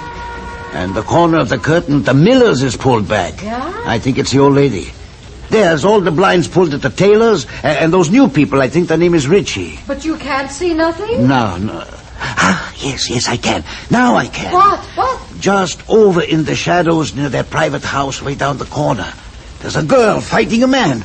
How do you know then? I can't see that good. Just the two figures struggling. Looks like there's something in the man's hand. I can see by the streetlight when he turns. A knife, I bet. They don't stop at anything in this neighborhood now. The girl is kicking and scratching and biting Bessie. And there she goes. She's getting away, coming towards here again. Man's catching up with her now, right under the street. And I think I know who it is. Who? The man? No, the girl, the blonde hair. Sometimes it's caught in the streetlight. Yeah, it must be. It is. It's Gloria Palucci.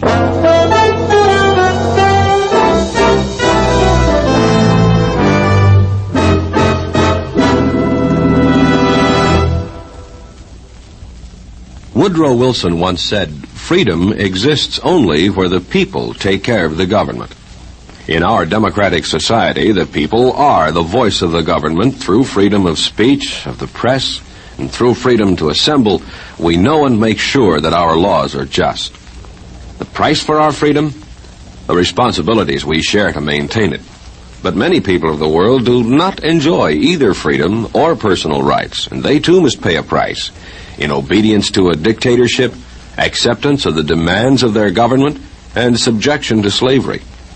So it becomes the duty of each of us who are members of a free society to spread the word of freedom throughout the world, wherever it is needed.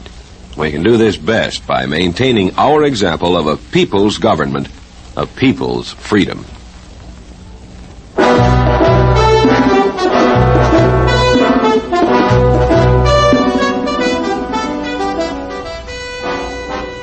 I can't see her no more. But that blonde hair, it could only be Gloria Palucci, Bessie. Otto, what are you doing? What do I look like I'm doing? I'm getting dressed. You are going up there? No, I'm getting dressed to get a drink of water in the bathroom. What do you think? Don't be ridiculous, Otto. You are looking for trouble. That man out there, who knows who he is? You say he has a knife? You are going to challenge him? The girl's being hurt, perhaps killed. I read in the paper about another Badinsky like you. He stopped the fight, Otto, and you know what? He landed in jail because he hurt the man on the West Coast. Be smart. Don't get involved. How can I not get involved? But why involve your family? Did I say anything about my family? Otto, how can you not involve your family? You get hurt, who takes care of you? The Red Cross? No, I do. Who else? It's Gloria Palucci. She's not your wife, not your daughter, and she's not your business. Nobody asked Gloria Palucci to move into this neighborhood. We were better off before she came, and we'll be better off when she goes. She's no relative of ours. You go to church on Sunday, Bessie. You hear the minister say we are all God's children. Well, we are God's children on Saturday night as well as on Sunday morning. At least I'm going to call the police. Over my dead body. You know what happens when you call the police? Questions. Lots of questions. I got nothing to hide. I just want to help that poor girl. Sure, Mr. Hero. They will ask your name, and you will tell them. They'll ask you the girl's name, and you tell them. What's wrong with that? How do you know the girl's name? A stranger? Say she's my daughter's friend. Bessie, please, now out of my way. Otto, some father. You let your daughter's name get into the papers with a girl like that? Bessie. You will do no such thing. And don't think you can say she's your friend either. The women have already told me how she makes up to you in the store. Like you weren't twice her age and a respectable married man. Gloria's a good girl. Maybe she talks wild, but what is talk? Should she be killed for talk? How do you know she's good? Otto! Oh, stop it. No, get out of my way. Otto! You told me the whole block is up. Let them call the police. Maybe somebody did already. Old Lady Miller. Let her be the busybody. But maybe they haven't. Maybe everybody is saying like you. Don't get involved. And all the while the girl is fighting off a wild man with maybe a knife. Bessie, don't you have any feeling for humanity? Sure I have. For my humanity. You with your ideals and your feelings and your highfalutin sentiments. Where has it got now, you? Bessie, please. A shabby little store in a crummy old neighborhood that you can die in. Otto, do you know what it means if you call the police? Hours of questioning.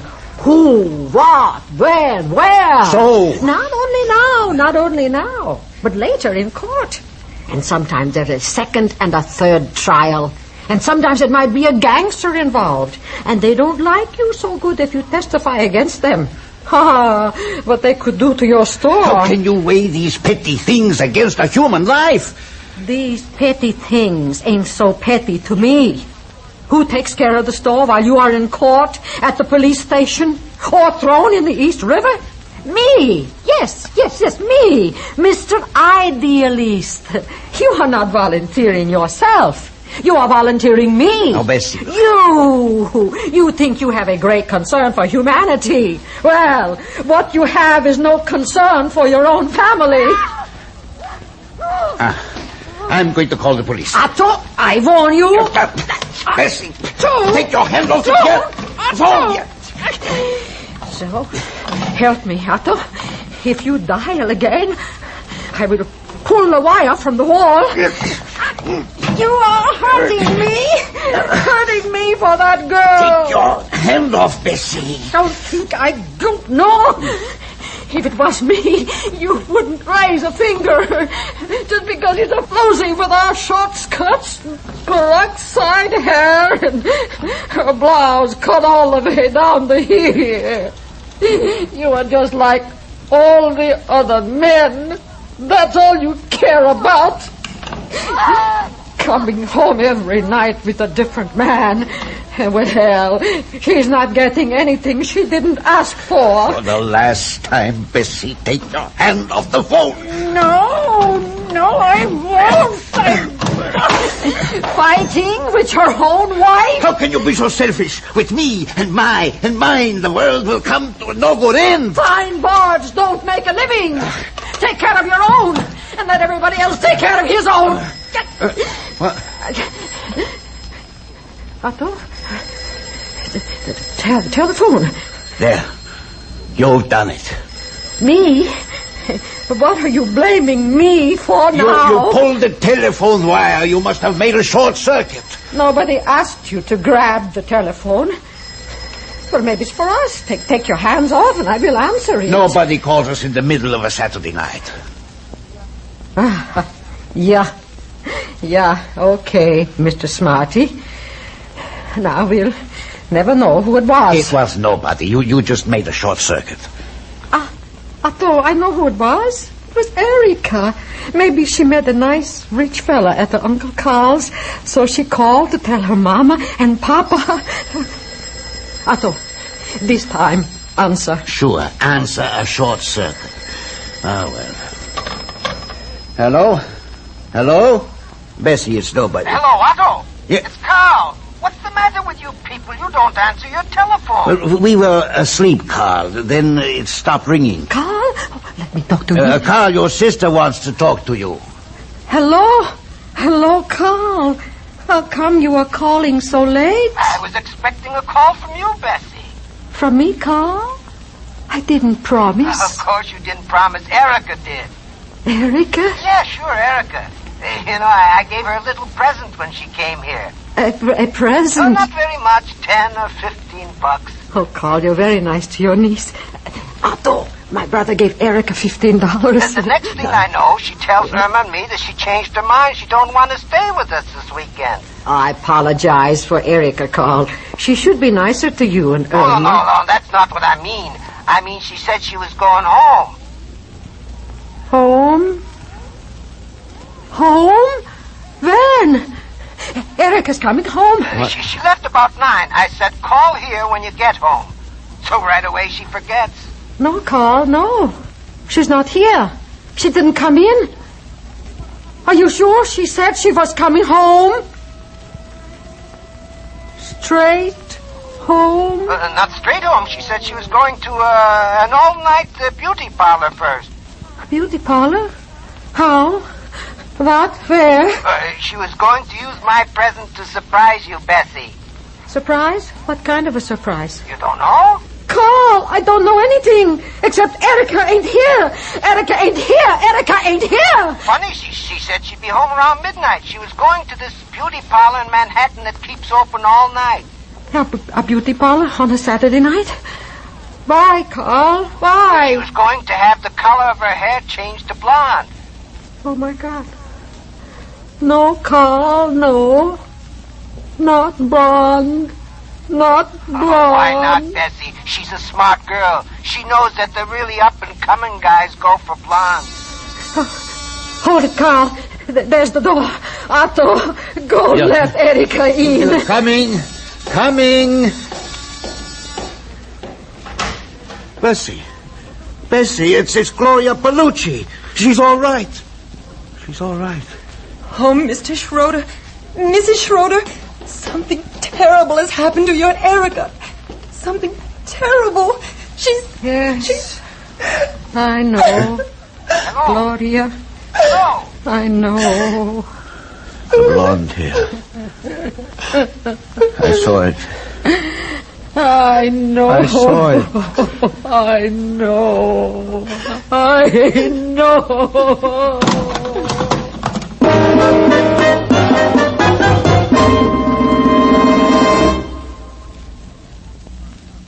Hello, this is Hans Conried. On a dark night in 1818, 3 people sat talking.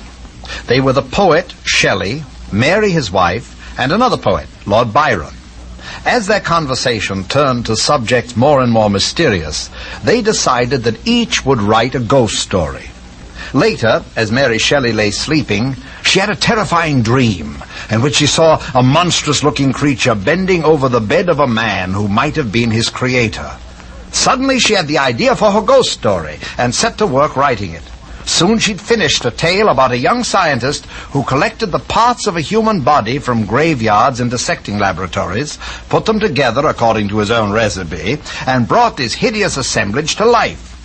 Later, the young scientist was to regret that he'd not turned his endeavors toward something more acceptable, for the being he had created was too hideous for polite society, and eventually turned on his creator. The young scientist was, of course, Dr. Frankenstein, and his name is now applied to creations which backfire. Purists will point out that Frankenstein is used incorrectly to refer to the monster instead of his creator, but that causes me no concern. After all, what is in a name? That which we call a rose by any other name would smell it.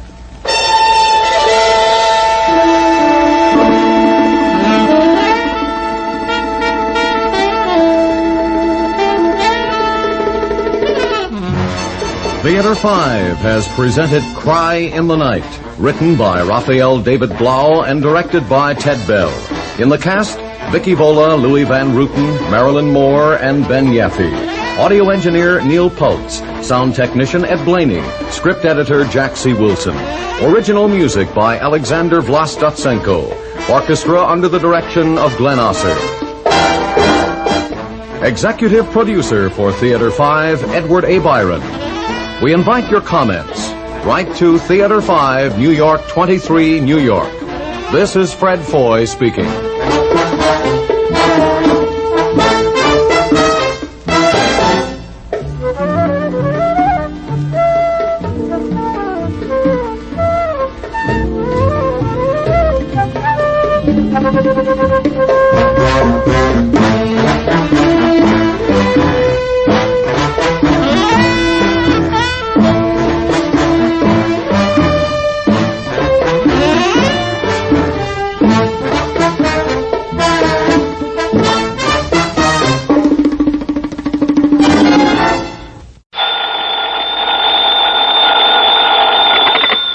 Dollar. Earl Poorman, Johnny, down here in Sarasota. Earl, you're a dog. What? A couple of weeks ago, when you dragged me down there to Florida, I thought you were going to take me out in the Gulf with some of those kingfish. Well, now, Johnny, Instead, we ended up fishing a body out of the bayou. Well, now, you don't think I planned that? No, I was only kidding. But if you're calling me about going down there for some fishing this time, well, are you? Well, maybe we can get out in the Gulf while you're down here. While I'm down there for what? To find out what's happened to a policy holder of ours. Uh-oh. Another one of those mysterious disappearance things? No. I want you to find out, if you can, whether it was suicide or murder. Oh. I'll grab the first plane I can.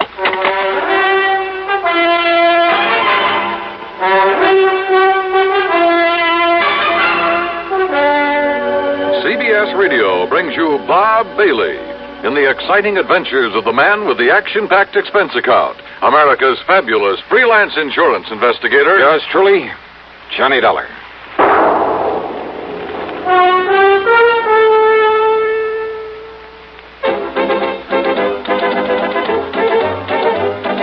Winston tastes good like a cigarette should. Winston tastes good like a cigarette should. Winston gives you real flavor, full, rich tobacco flavor. Winston's easy drawing too. The flavor comes right through to you. Winston tastes good like a cigarette should. A modern filter? Sure, Winston has it. But that's only the beginning of a Winston. Up front, up where it really counts, Winston packs exclusive filter blend. Light, flavorful tobaccos, specially selected and specially processed for filter smoking. Filter blend. That's why it's fun to smoke Winston, America's best-selling filter cigarette. Winston tastes good like a cigarette should. And now, Act One of yours truly, Johnny Dollar.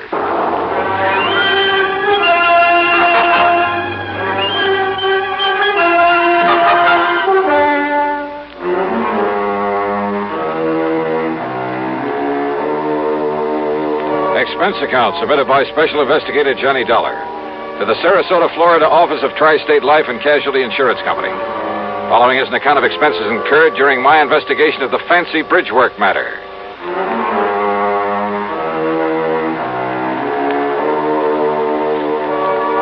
Expense account item 1, $79 even, plane fare and incidentals, Hartford to the International Airport at Tampa.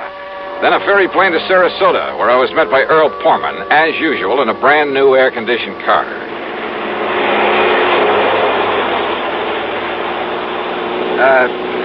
You know something, Johnny? If I'd had any sense, I'd have met you in Tampa. Oh? Why do you say that, Earl? Well, because this murder, if it really was a murder, occurred on the Sunshine Skyway Bridge, about 28 or 29 miles north of town. Yeah, I wondered why we were heading north on the Tamiami Trail. But you say if it was murder. Well, if it was suicide, Johnny, if you can prove it, well, it'll take the company off the hook for some $40,000. Who was the victim, the insured? A worthless tin horn gambler by the name of Alfie Garbert. Tin horn, huh? What? Well, he must have had something to pay the premium on $40,000 worth of insurance. He paid exactly one of those premiums, Johnny. Well, what happened?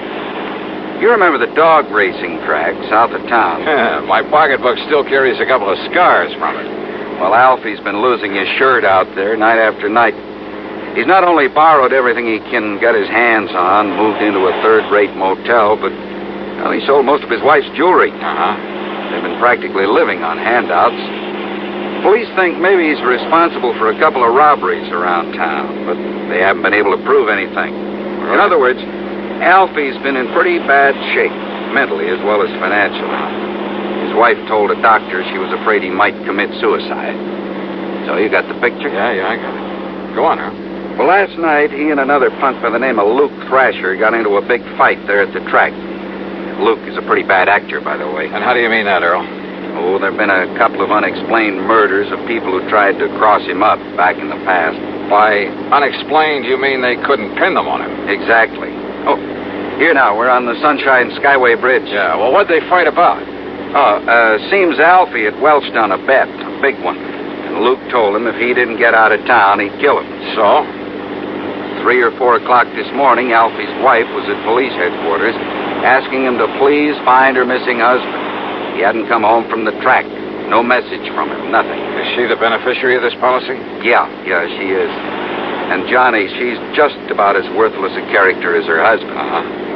Todd Swam down at the Chamber of Commerce has been trying to figure some legitimate way to get them both out of Sarasota. Well, is there any reason to think Alfie didn't take the hint and just leave town? He was pretty scared of Luke Thrasher, made no bones about it. And you ask me, he had reason to be. So, when she reported him missing, the police hauled Luke off to the clink. Figured he'd carried out his threat, huh?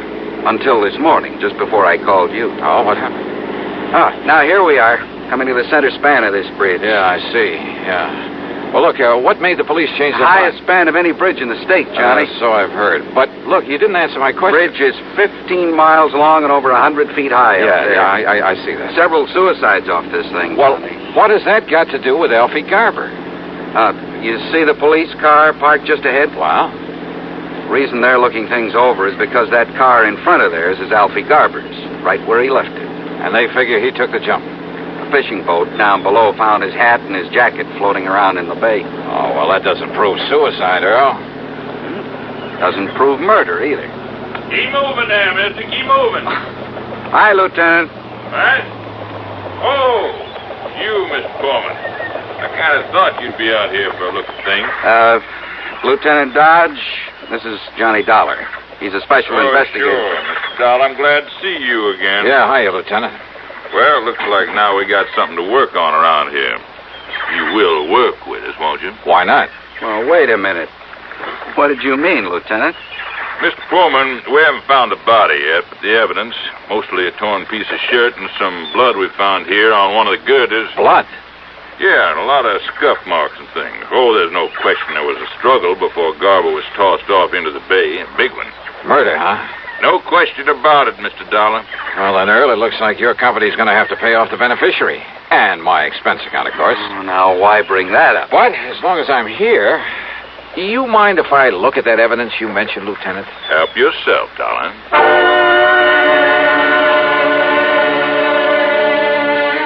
So I did.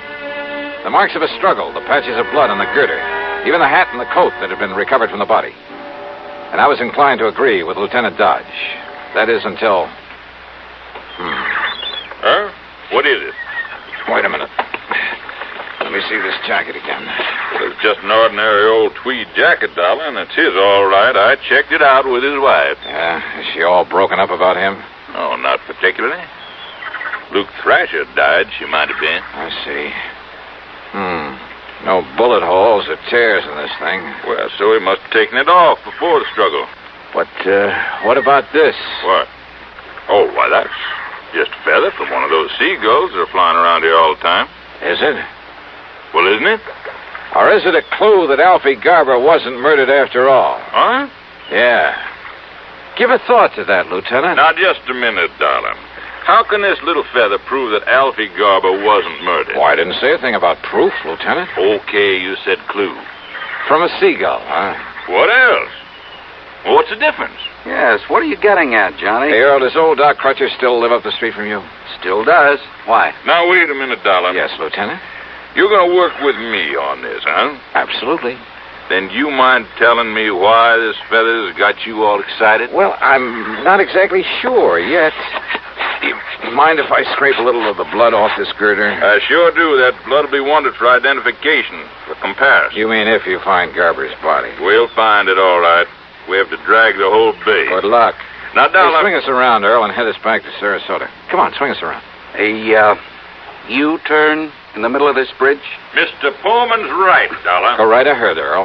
I'm sure the lieutenant will be glad to hold back the traffic for us. Whatever you say, John. Okay, make a U-turn. I'll hold things up for you. But, Dollar... Attaboy. But if I didn't like you, I didn't think you could help me with it. Holy...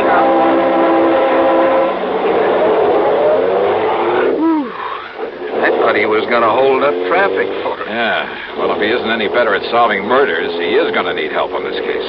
Huh? Well, I I thought you didn't think it was murder. Of course, it's only a hunch, Earl. Because of that silly little feather you found? But if that came from a seagull, I'll eat my shirt. Look, will you please tell me what you're up to? After Dr. Crutcher looks over this sample of blood the lieutenant so kindly provided. Drive on, Earl.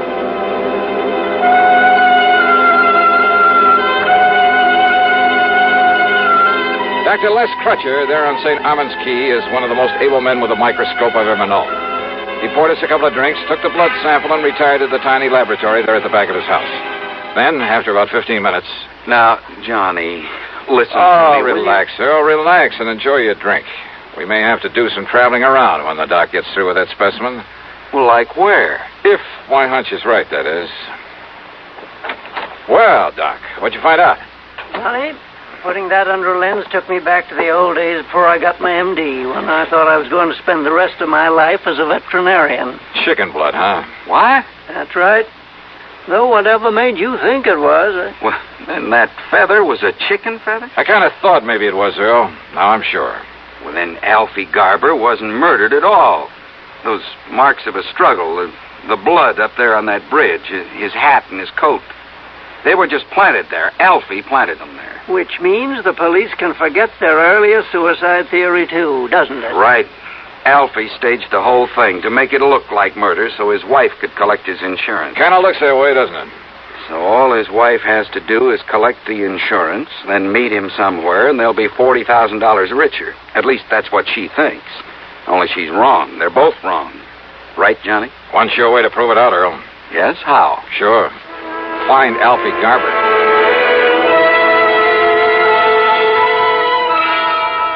Sure. Easy, Lieutenant.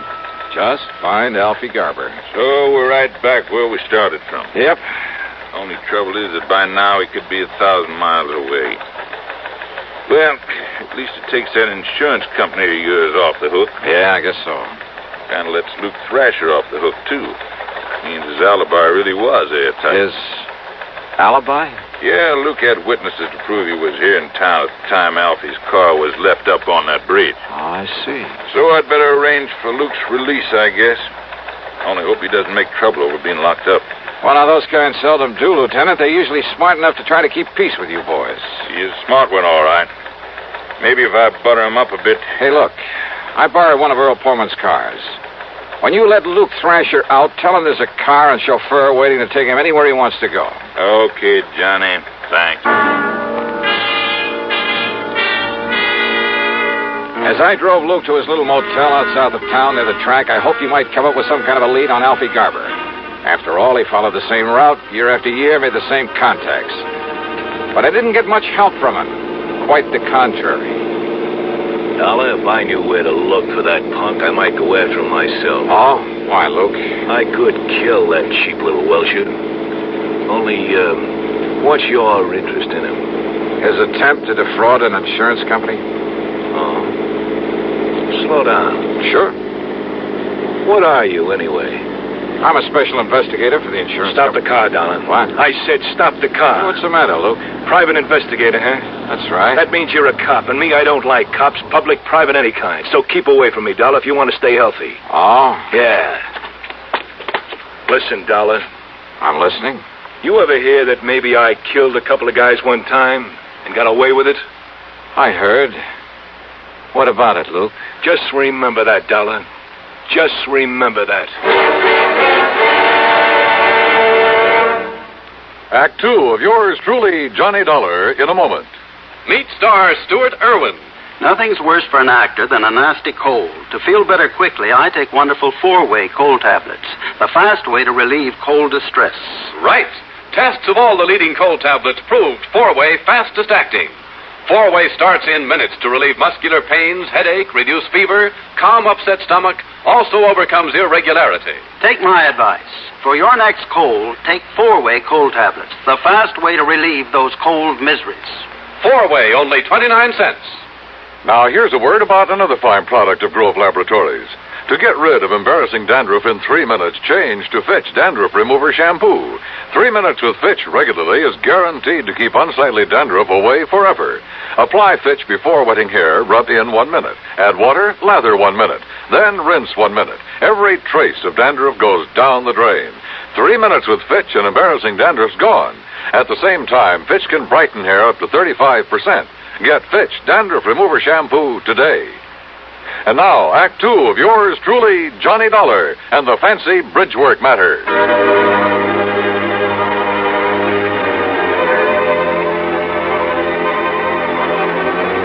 Hunches. Sometimes my salvation, sometimes the bane of my existence. It was a hunch that led to the discovery that all the evidence Alfie Garber had been murdered and thrown off the bridge, that all that evidence was trumped up, phony, obviously to mislead anyone looking for Alfie. And now I had a couple of hunches about Luke Thrasher. One, that his warning to stay out of his way was due to more than a simple hatred of cops. Two, well, this was a real wild one.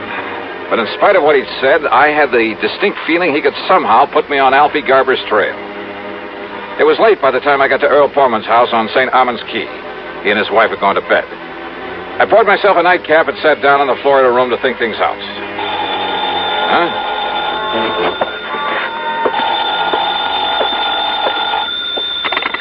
Hello? Earl, is Johnny Dollar there with you? Who's that? Oh, Johnny? Yeah. Well, this is Doc Crutcher.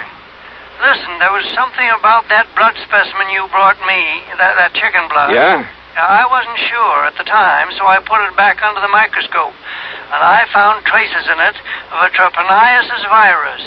Very seldom found here in the South. So what about it, Doc? So I checked with some of the local vets to see if any of them knew whose poultry flock might have it around here. I thought such information might be of help to you. You were so right. And, Johnny, that chicken could only have come from the farm of Andrew Palucci out on Bee Ridge Road. Good for you, Doc. Mr. Palucci is about to have a late visitor.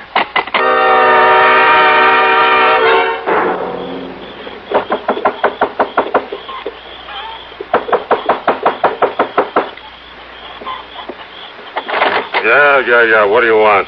Don't you know what time it is? Yeah, and I'm sorry to get you out of bed. Oh, sure. Look, my name is Johnny Dollar. I want to know if a man named Alfie Garber bought a chicken from you yesterday. Huh? You waking me up in the middle of the night and tell me, did he? No, he didn't.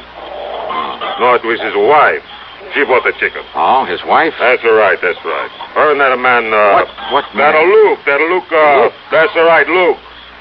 So what's your business you come around this way? Just don't worry about that. Don't worry, huh? You get me out of bed, you wake my chicken? Hey, look, I said I'm sorry. Oh, sure, wiser guy. Now, wait a minute. What do you I get ought to report you to the cops. You come around this way. Well, why don't you do just that? Good night, Mr. Palucci. You think I wouldn't? You wiser guy?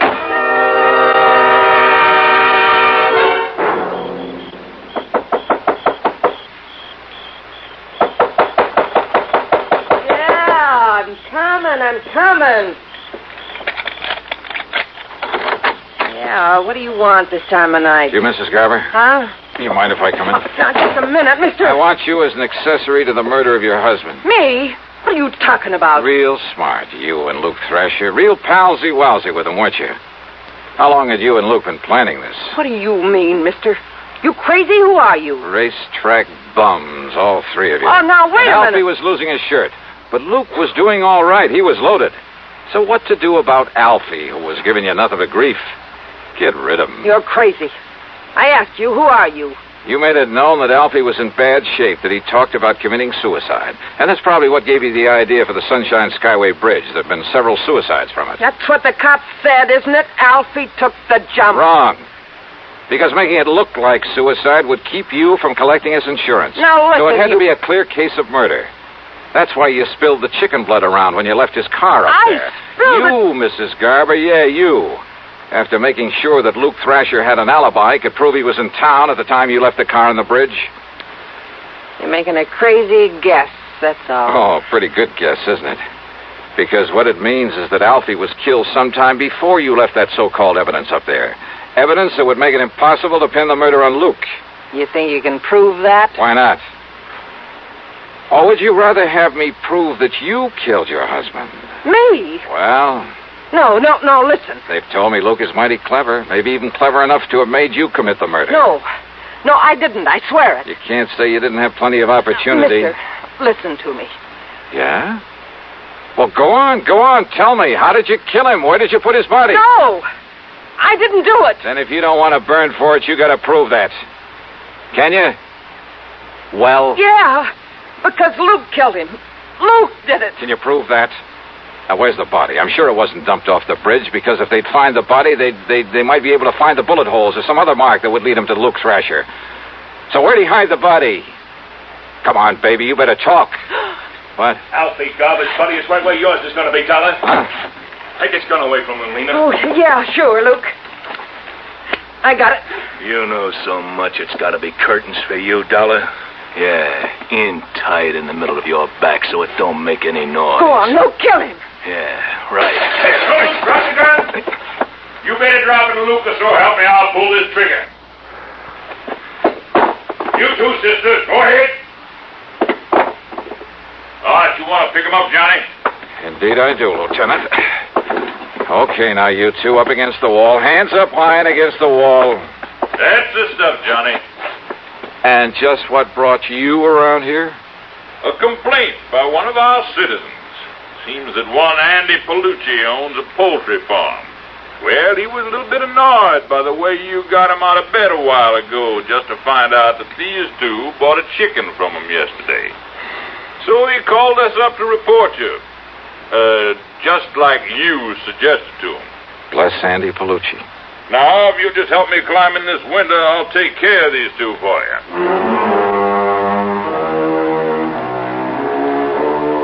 Luke Thrasher, in spite of all the pressure they put on him, still refused to talk. So it was Lena Garber who finally broke down and told the police where they could dig up Alfie's body. And yeah, the bullets in him came from the gun that Luke had held on me. So it's up to the courts. Expense account total, including the trip back to Hartford? Well, call it $200. And you know something? I finally managed to get in some of that real great fishing in the Gulf with Earl Portman. Really great. Yours truly, Johnny Dollar.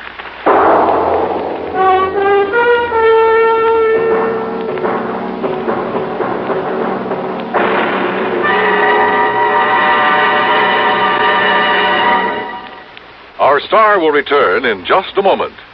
Constipation is something people don't talk about much, but it can be a problem for anyone, even doctors. And when constipation occurs, it's interesting to see just what doctors consider important about a laxative they might use or recommend. Well, a majority of the doctors we heard from had this to say.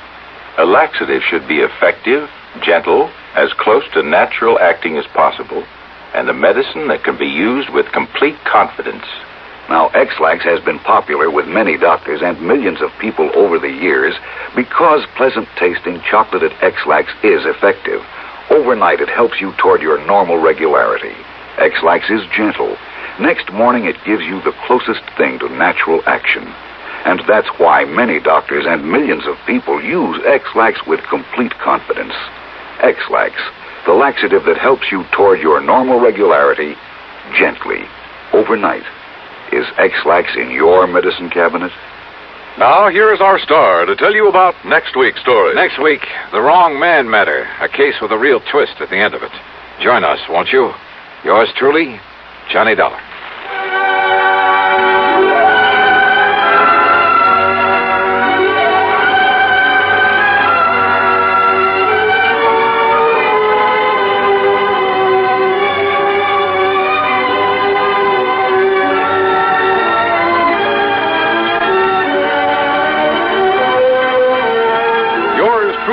Johnny Dollar, starring Bob Bailey, originates in Hollywood and is written, produced, and directed by Jack Johnstone. Heard in our cast were Virginia Gregg, Vic Perrin, Barney Phillips, Edgar Staley, Peter Leeds, and Frank Gerstle. Be sure to join us next week, same time and station, for another exciting story of yours truly, Johnny Dollar.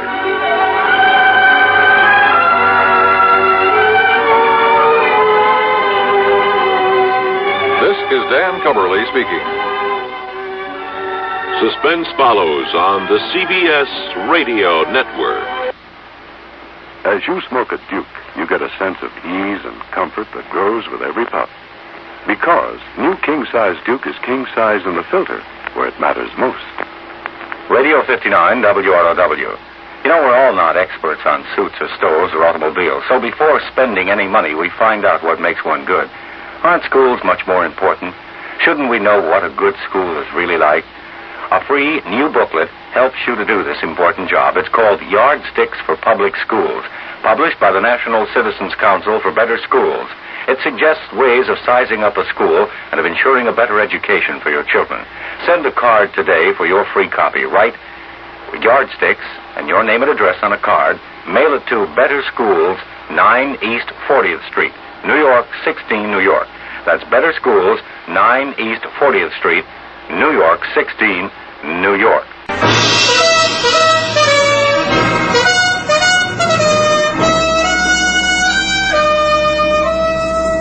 Bold Venture. Adventure, intrigue, mystery, romance, starring Humphrey Bogart and Lauren Bacall. Together in the sultry setting of tropical Havana and the mysterious islands of the Caribbean. Bold Venture.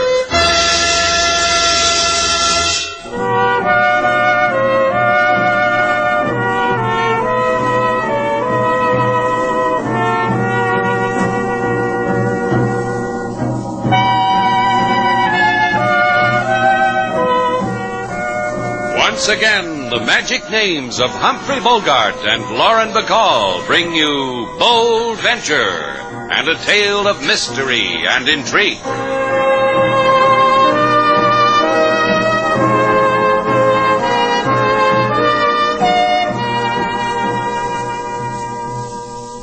I don't see anything funny.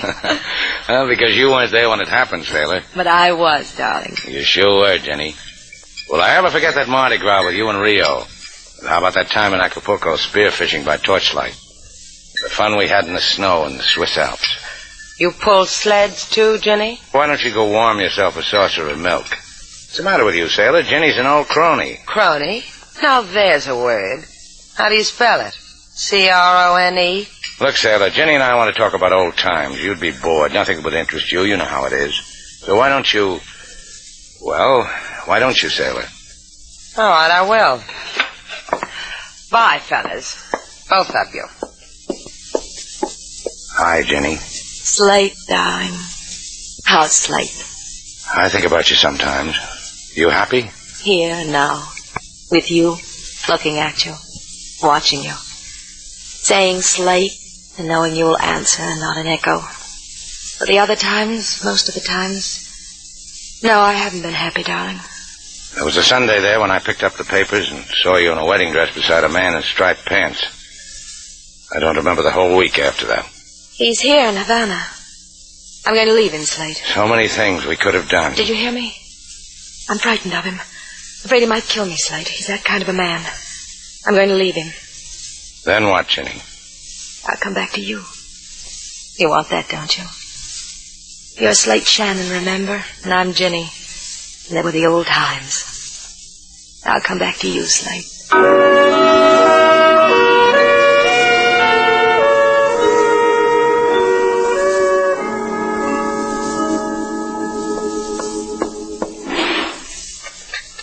You can pack all my things, Paul. Let them run through your fingers.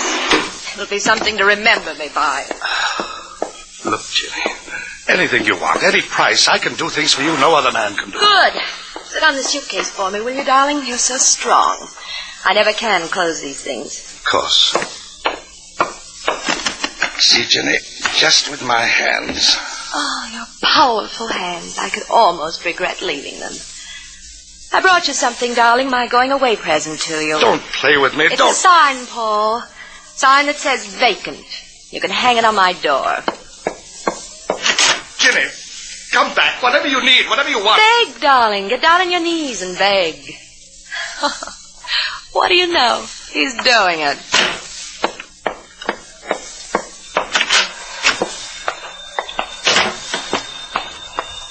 Help you with your bag, lady? Good evening, Bart. Kiss me, Bart. Sure, lady. How'd it go? You should have seen him, Bart. On his knees. Why not? Everybody kneels before he dies. Doesn't everybody? We'll ask Shannon how my husband died when he kills him for me. And Shannon will do that for you, lady? Anything I want. He owes me for the fun times we had together.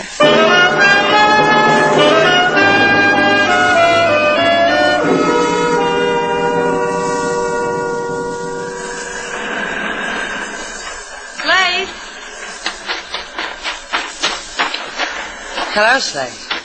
Hi, Sailor. This where you've been all this time? Standing out here on the beach, staring at the moon and kicking sand? What do you want? You, mostly. You want me to go away? No, I've got no right to tell you what to do. You had, up until this afternoon. Until Ginny. You in love with her? Once. Why? I've been thinking about it, about Ginny. Why? I can't figure it. I don't know if I want to. I want to tell you something, big man.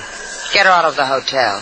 You crazy? Get her out, Slade. What's the matter with you? Jenny's a guest. She rented a suite. She's got as much right to move into Shannon's place as anybody. As much right as me? You or anybody?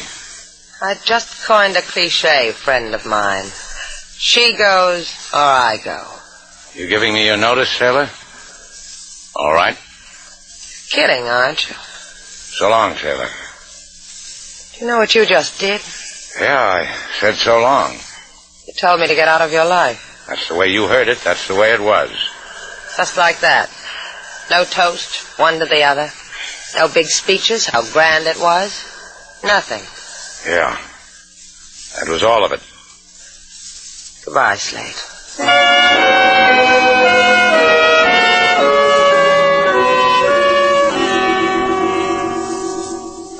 Ay, Senorita Duval, the honor you do my decrepit little theatrical agency. I cannot stand it. Here's a hanky. Blow my 10% of your nose. Gracias.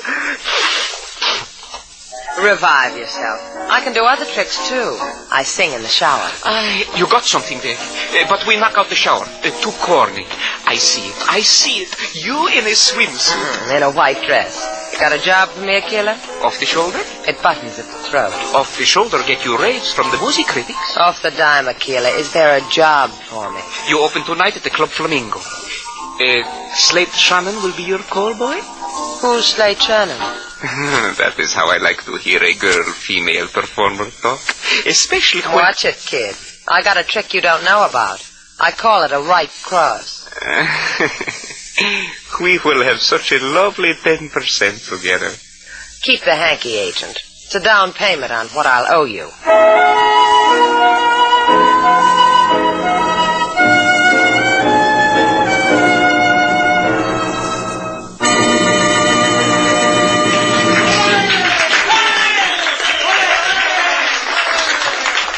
Thank you.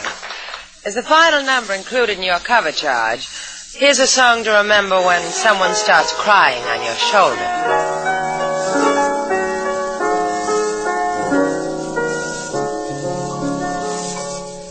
When you get to feeling mean and low, and your world has lost that golden glow, keep your troubles to yourself. Put your worries on the shelf. Don't sing those sad songs to me. When the blues start knocking at your door, and you know you can't take any more, please don't call me on the phone. I've got problems of my own. Don't sing those sad songs to me. Now you know the type. People who gripe, begging for sympathy. When they come my way, I just stop and say, forget it, kid. You won't get any help from me. So avoid me when you can't be gay. If you meet me, turn and walk away. Though I usually am mild, I can't stand a problem child. So don't sing those sad songs to me.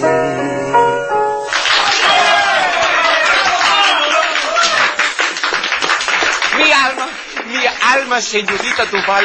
You were magnifico, splendid, so tip-top. Por favor, go take another bow. For me, the best agent a senorita ever had. Did you see them out there? The customers? Hair is on the floor from the tearing out of heads. Such a reception. I'm talking about Slate Shannon and that girl with him. The way they were looking at each other. Oh, disagreement numero one, you and me. Mr. Shannon look at you all the time. In fact, Senorita, he has sent back a note. Here. Tear it up. Senorita? Tear it up. The note says he will come back to your room dressing a while after you have sung. It says he has been looking for you. Tell him to go kiss a light socket. I don't want to see him. Ay, how like my wife numero two she is. How just like... Where is she, Chico? In there. But you cannot see her. One side. To say one side to Aquila is to court jobs in the nose, senor. You will see. Show me. See it. Jobs in the nose.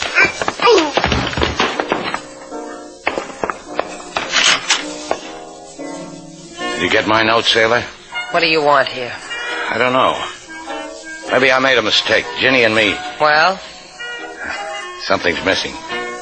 Help me out, sailor. I'm trying to tell you something. Get out of here. Now, why don't you just listen to me? You listen. I want you out of here. Sailor. All right.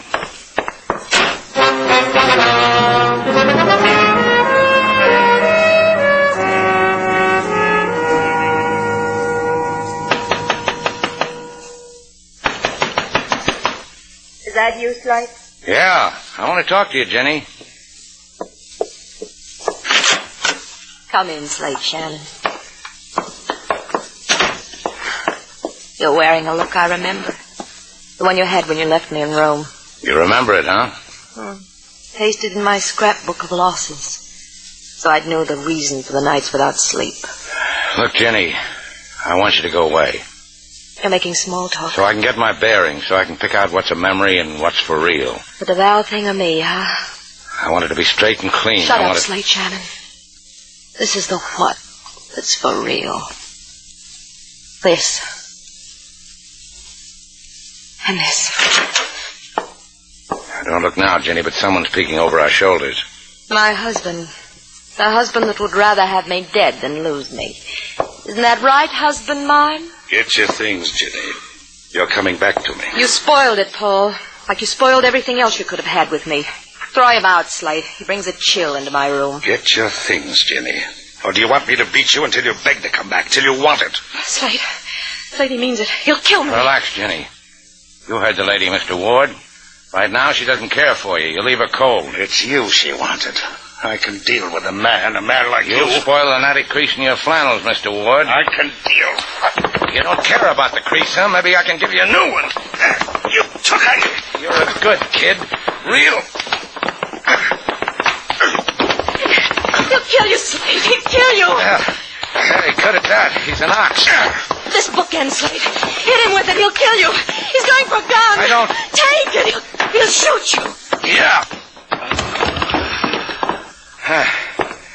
Your husband was good. Real good. Not anymore, Slate. I think you've killed him. What are you talking about? You've killed him. Stay, Slate. Don't run. I'll tell them it was for me. I'll tell them that... I wish I could be there to hear you, Jenny. I wish a lot of things. Don't run, Slate. Stay with me. Put it in that scrapbook of yours. Now we both won't sleep.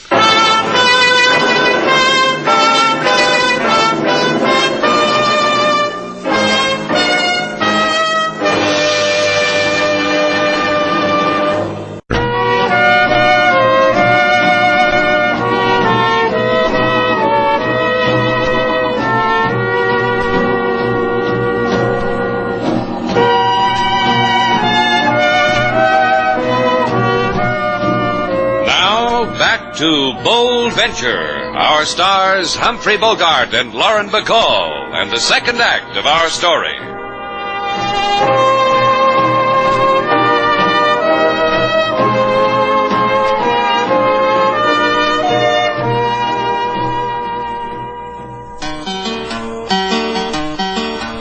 In Shannon's place is desolation. No lady, sailor, Mr. Slate on the run, because an old flame come and wink she eye. She husband sleeps and will maybe die. The place is empty, the place is... What's your language, King? I'm back. Lady Sailor! Oh, hi. Miss me? There is only bitterness when you're gone. Yeah, when I'm here, too. It's pretty bitter what happened to Slate, isn't it? Mr. Slate would not want to kill a man. I do not believe it, Lady Sailor. I do not believe what the papers say. That Paul Ward is lying on a hospital cot, and it's a flip of a peso whether he lives or dies. You don't believe that? Please, Lady Sailor. And that the police are looking for Slate. Charge attempted murder. Motive, a husband who wants his wife back. That you don't believe either, huh, King? Nor you, because you came back to Mr. Slate. Yeah, I came back. And you will help him? Long enough to kiss the boy goodbye and give him back to Ginny. Where do you think he's hiding, King? This I do not know. But perhaps Mrs. Jenny Ward. Yeah.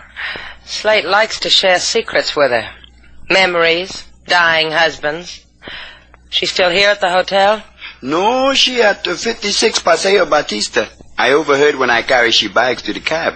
Well, you come too, King. I'll need you to lace my gloves.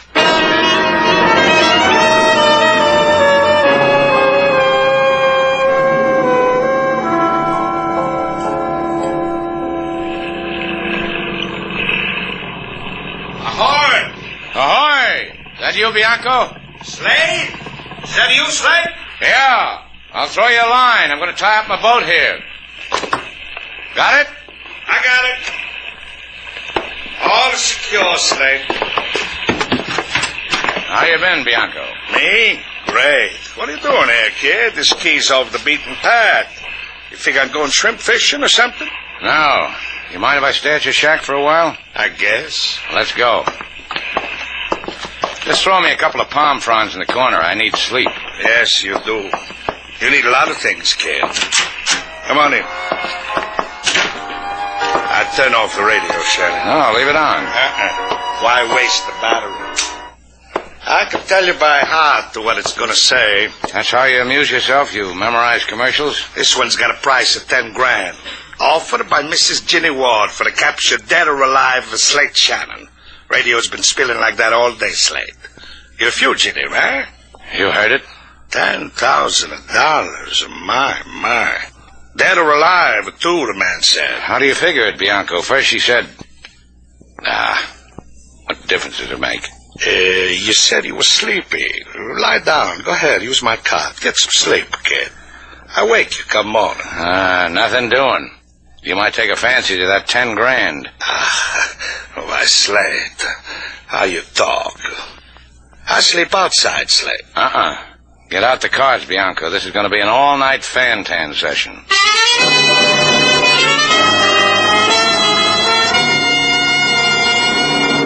Bart. Come here, Bart. Something on your mind, Ginny? Come here and tell me what a clever girl am I. You're a clever girl, Ginny. Offering that 10,000 reward was a stroke of pure clever. And with the cops, you were a love, too. How vivid it was how Shannon broke into your room, you in your husband's arms, and Shannon strikes him a foul blow. It made you cry, didn't it, Ginny? Tears chasing tears. Be a lamb, Bart. See who it is. Lamb. I'll remember you once called me that. Now look, it's a dream. Where's Jenny Ward? Ask her yourself, Dream. I bet I know what you want, darling. Where is he? Where's Slate? He's not here, darling. You can frisk me. He needs help. He almost killed for you. I'm taking bets that he made it. The killing, I mean. Paul doesn't die today. It'll be tomorrow. One lovely day. Look, you. Don't try violence, darling. Bart here doesn't like me with scratch marks on my face. It makes him brutal. Slade was in love with you. He would have told you where he was going. I tried, darling. I asked where. But his mouth tightened up on me. You know, the cute way it does. We've got to help him. Find him. I'm doing all I can. I offered $10,000 for him, dead or alive. What? $10,000.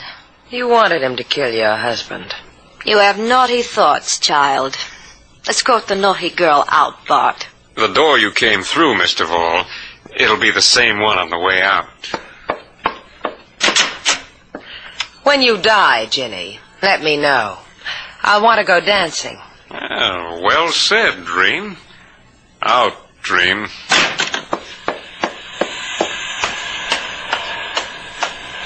She told you where our Mr. Slade is, Lady Sailor? No, but while I was walking down that dark hall, something came to me, King. Remember how when Slate wants to check the world, he goes to a fisherman named Bianco? On Frenchman's Key? Uh-huh. Let's rent a boat, King. I think that will be difficult. That plainclothes policeman hiding under a propeller beanie across the street might not let us. Run, King. That way. I'll run the other. Let's make it lively for Beanie Boy.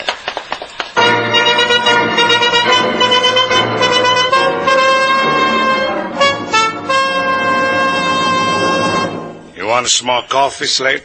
Deal the cards. Just ask, that's all. Me, I like mine hot. Deal 'em. You've been doing this for 6 hours now. Let's change the game at least. I got Fantan up to my nose. Fantan, deal. Yeah, I heard the boat too, Bianco. Someone's coming down the pier, Slate. Cops? No, just one cop wouldn't come. There'd be a mob. And don't try it, Bianco. What are you talking about? You've been eyeing that table drawer ever since I walked into this shack.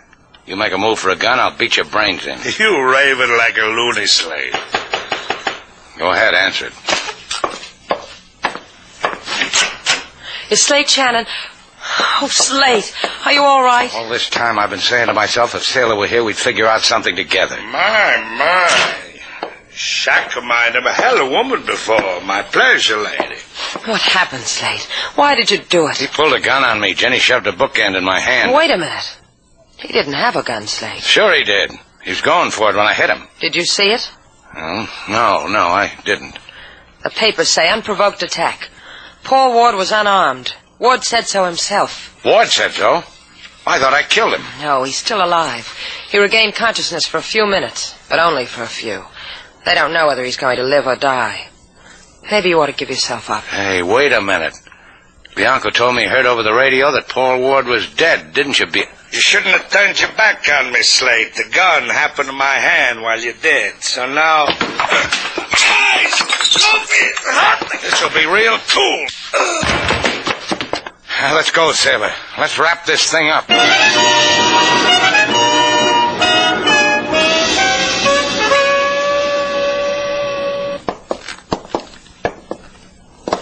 You wait out here, Sailor. Let me go in with you. I want to watch. Yeah, I guess you do. Okay, come on in, Sailor.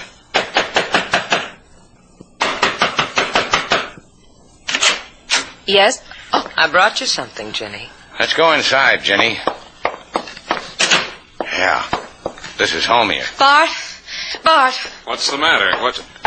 Oh, you'd be the boy the police are looking for. You'd be Slate Shannon. I'd be a corpse if you had your way. Take it easy. Sailor told me about you, Buster. You're a Bart, a friend of Ginny's. I've been wanting to meet you. Come here. You want to play, huh? All right. You'll be messed up for the cops. You'll tell them all about it. Yeah. How about you? How about Ginny? How about Paul? Slade, take this. Kill him. Uh-huh. He's got to talk to the cops, remember? There's your boy, Jenny. Should have killed him. Then it would have been... Slade, don't look at me like that. How am I looking at you? With hate. This is Ginny. The whole thing was a mistake. They called me from the hospital. Paul's going to live. I'll go back to him. He won't press charges. Will he be told exactly what happened? How you and that lying on the floor planned it all? Police department? Give me Inspector LaSalle. Don't let her call the police. Make her stop. LaSalle, old boy? Make her stop. Guess what I've got for you? An old dead flame. I'm sorry, Jenny. I really am. It's going to be a lousy memory.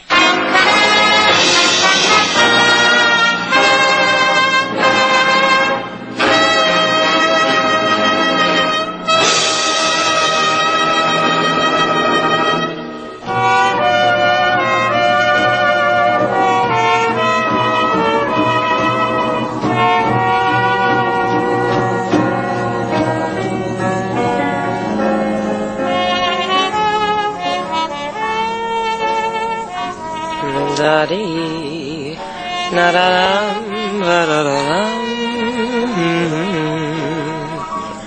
Sailor, Mm-hmm. what's that you're singing? You've heard it before. It's a song I had to learn when I was away from you. Oh, that one. That one. When the blues start knocking at your door, and you know you can't take any more, please don't call me on the phone. I've got problems of my own. Don't sing those sad songs to me. Come here. Why'd you do that for? I've never been kissed in the key of D flat before. Fine, isn't it? Stick with me, kid. You're liable to find the lost chord.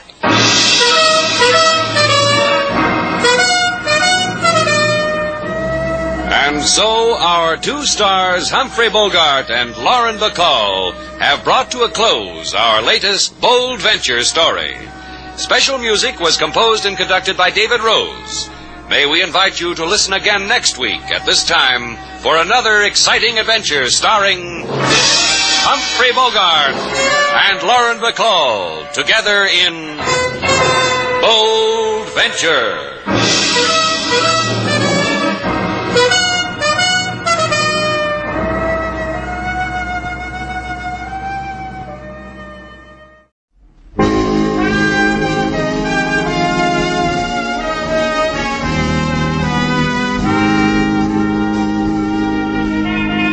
Broadway's My Beat, from Times Square to Columbus Circle, the gaudiest, the most violent, the lonesomest mile in the world. Broadway's My Beat, with Larry Thor as Detective Danny Clover.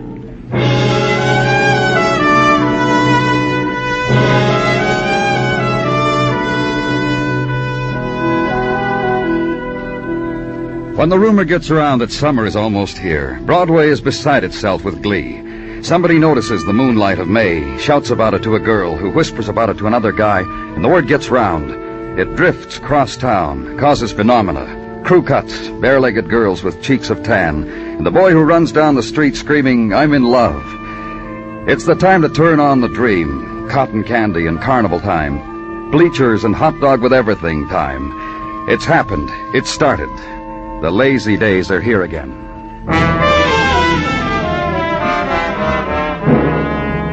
And where I was, private house converted to upstairs and downstairs apartment, 11 o'clock in the morning time. Policeman on duty, me, in answer to phone call in which the word violence had intruded. Doorway, upstairs apartment.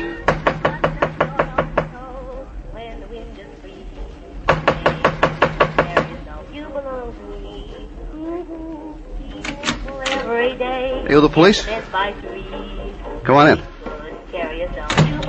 Boy, you ought to see. You ought to see what's in this joint. Your name Adams? You're the man who... Yeah, sure. Now listen to that.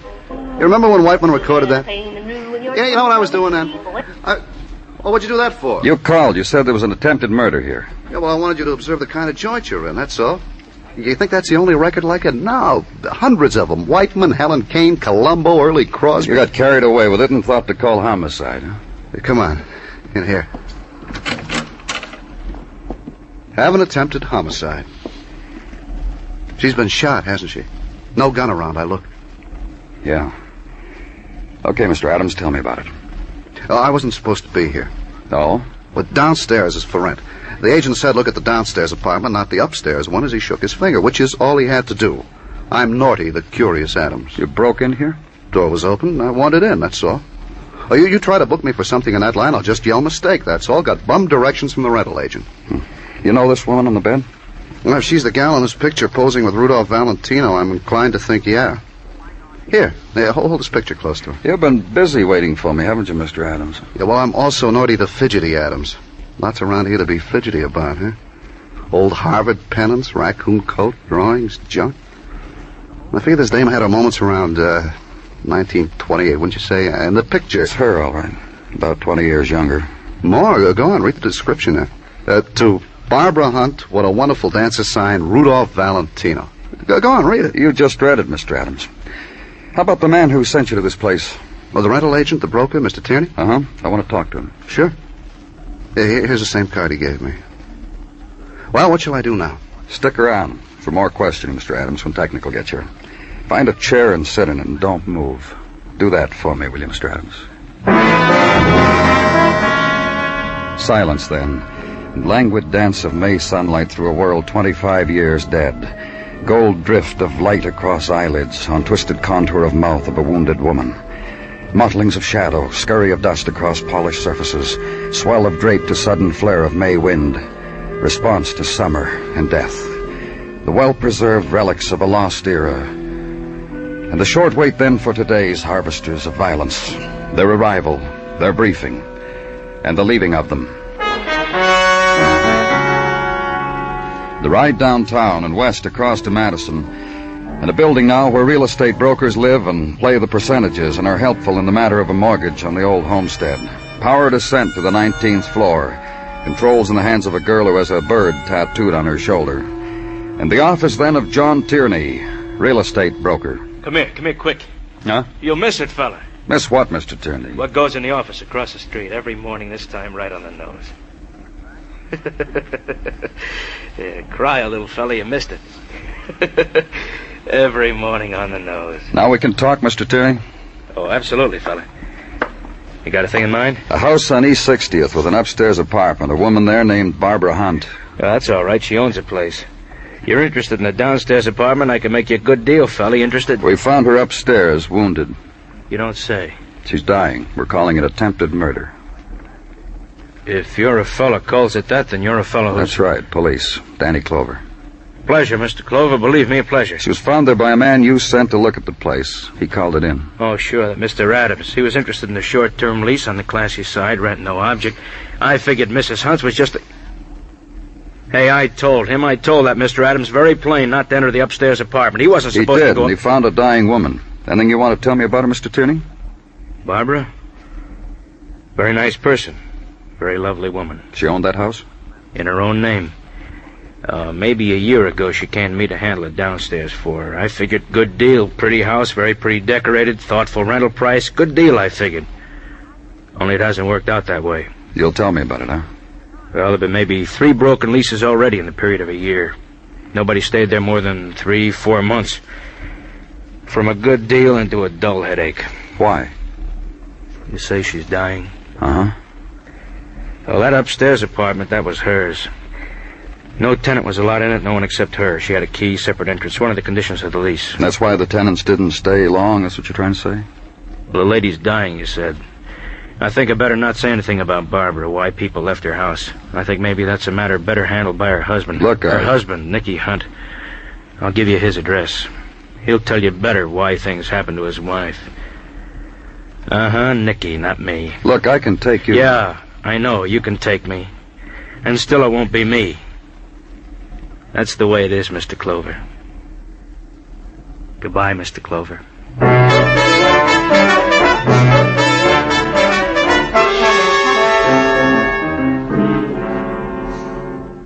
Cop. Look, Mr. Hunt, you don't have to make the pose for me. You did it a couple of minutes ago, and I remembered who you were. Cop. Bad news, cop. Every time. They come knocking, they come asking, always every time. Bad news. How else you want me to tell you? Your wife might die. Maybe you know a better way of saying it. Gentler. You were always a gentleman. I remember reading about it. Yeah, there were cops then, too, 20 years ago, 30.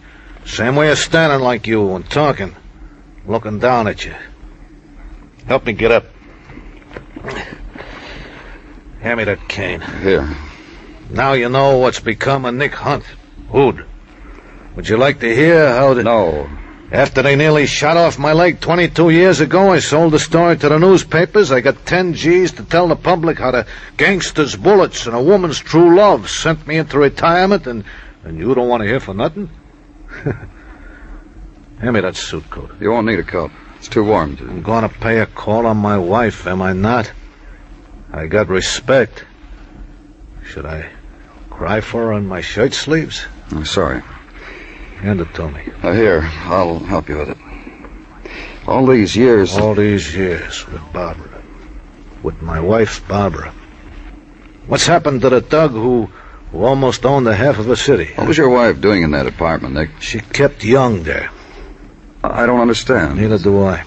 But what did you mean when you said she kept... She built the old years around it, that's all. The pictures, the music. You were there, you saw. She had a place for her memories. She took time off to slow down and live with them. For days sometimes. She left you alone these times? I didn't mind. I can get along without crawling. Want me to show you? No. Barbara always came home younger. I'm not young, you can imagine. More about your wife, Nick. What about her friends? Just one from the old days, Billy. Billy Scott. You ever hear the name? No. 1927, you'd have heard it. She lives near here, the Glendon Apartments. You talk to her, huh? I'm gonna try to talk to my wife.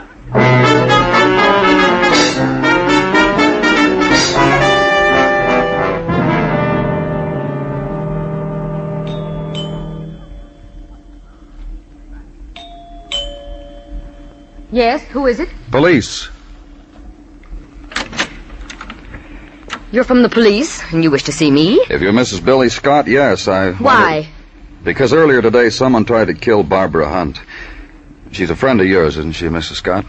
Yes, a friend. Will you come in, please?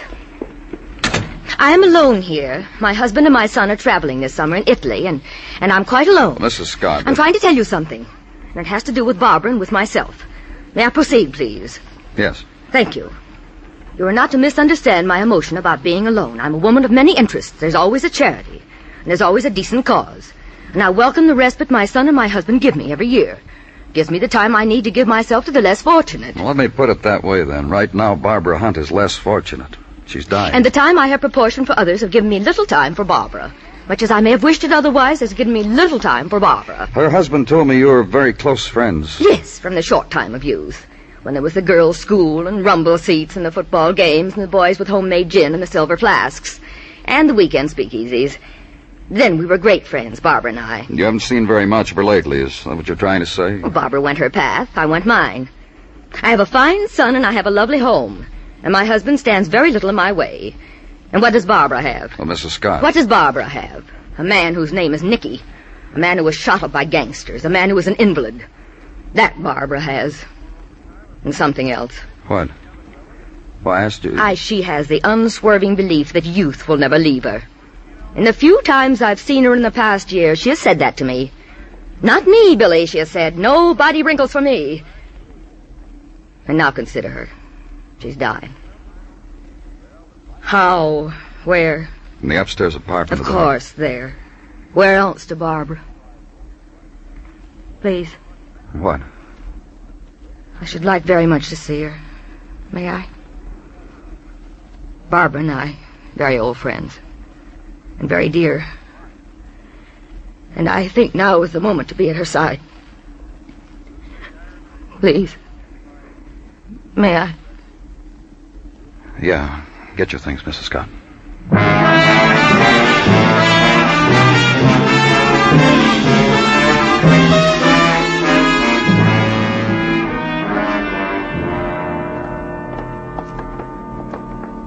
And I won't believe this has happened, Mr. Clover. If you know Barbara Hunt, if you know... This is her room, Mrs. Scott, in here. Dr. Sinsky? A couple of minutes ago. Say, Danny. Yeah? Her husband by the bed. Isn't he Nicky Hunt, the old gangster? Imagine that. Nick? Nicky? Yeah. Yeah, what do you want, Billy? Don't cry. Just don't cry. She wouldn't want you to. Oh, listen, Billy. Look at her. So young. The way she looks, Nicky, she must have died very happy. Young, the way she wanted to. And I mustn't cry either. I envy her so.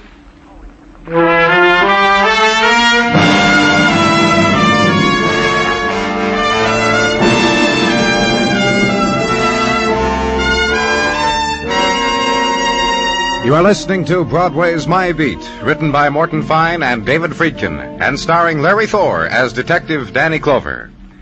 Later tonight on most of these stations, CBS Radio invites you to adventure with Tarzan, Lord of the Jungle.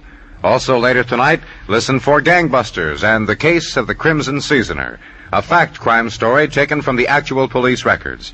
Remember, on CBS Radio later this evening, Tarzan and Gangbusters for more thrills.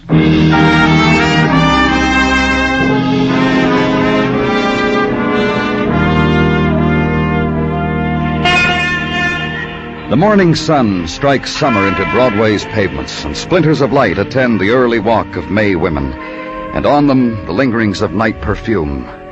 So morning, and time to lean against the slow warming stone, light the cigarette, flip the coin, make odds on how promises will run later this day. And wide field of choice, the new entries from out of town, in non-crushable linen, and hands in gloves white as the morning, and heels high-stepping. So clock the rhythms, make the picks, run to a phone and play it across the board.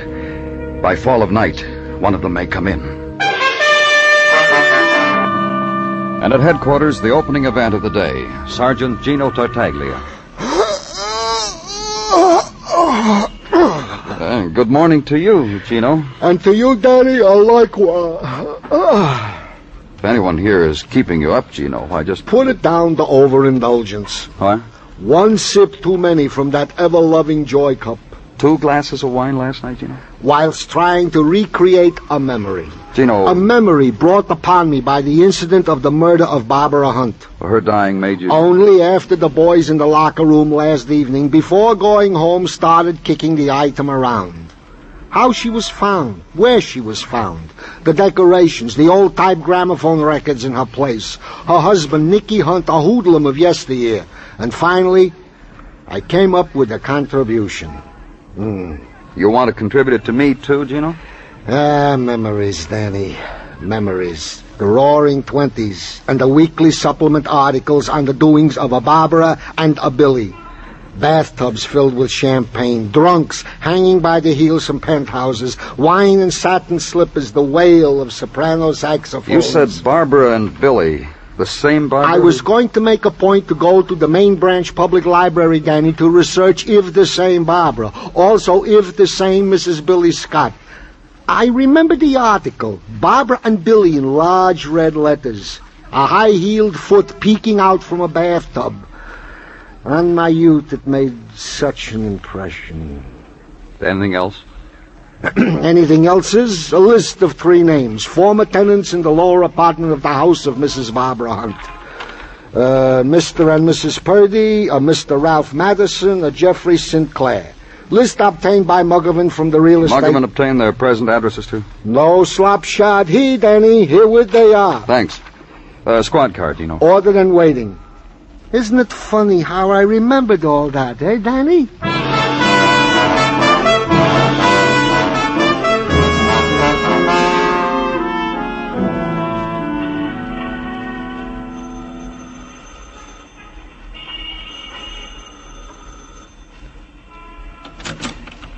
Yes? Is this the Purdy residence? I'm Mrs. Purdy. What is it? I'm from the police.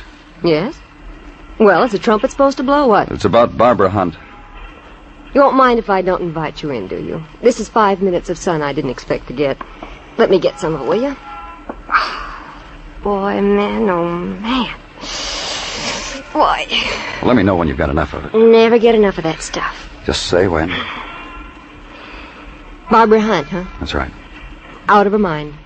Oh? I lived downstairs from her, didn't I? I ought to know. Well, tell me about it. Vo-do-de-o-do. What? She thought it was still current. Vo-do-de-o-do and boop-boop-a-doo.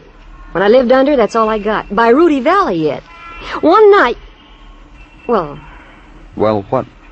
Well, she's dead now, you know. You really think I should? Yes, I think you should. Well... Most nights it was quiet because Barbara didn't really live there all the time. Just maybe a few nights, a month or so. Did you know that? Just tell me about the night you... Oh, sure. You never heard such noise in all your life? Music, loud, bang, racket, woo-woo, loud, you know. Go on.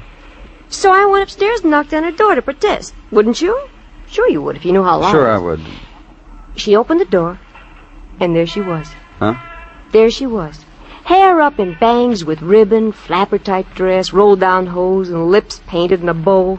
Looked about 20 years old. Then what happened? She was alone. Invited me and made me go down and get my husband. I did. Then we both told her, quiet, shh, no noise, hush, not so loud, quiet.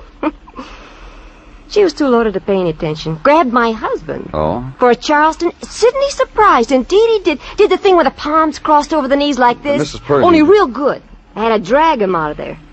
Then I went back. Go on. Called her husband.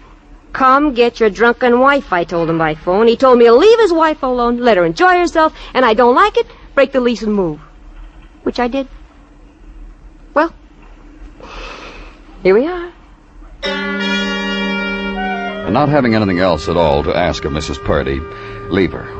And before the entrance into the squad car, turn briefly and steal one last glance. Mrs. Purdy, arms outstretched and upward, appreciating the day, making hymn to the sun.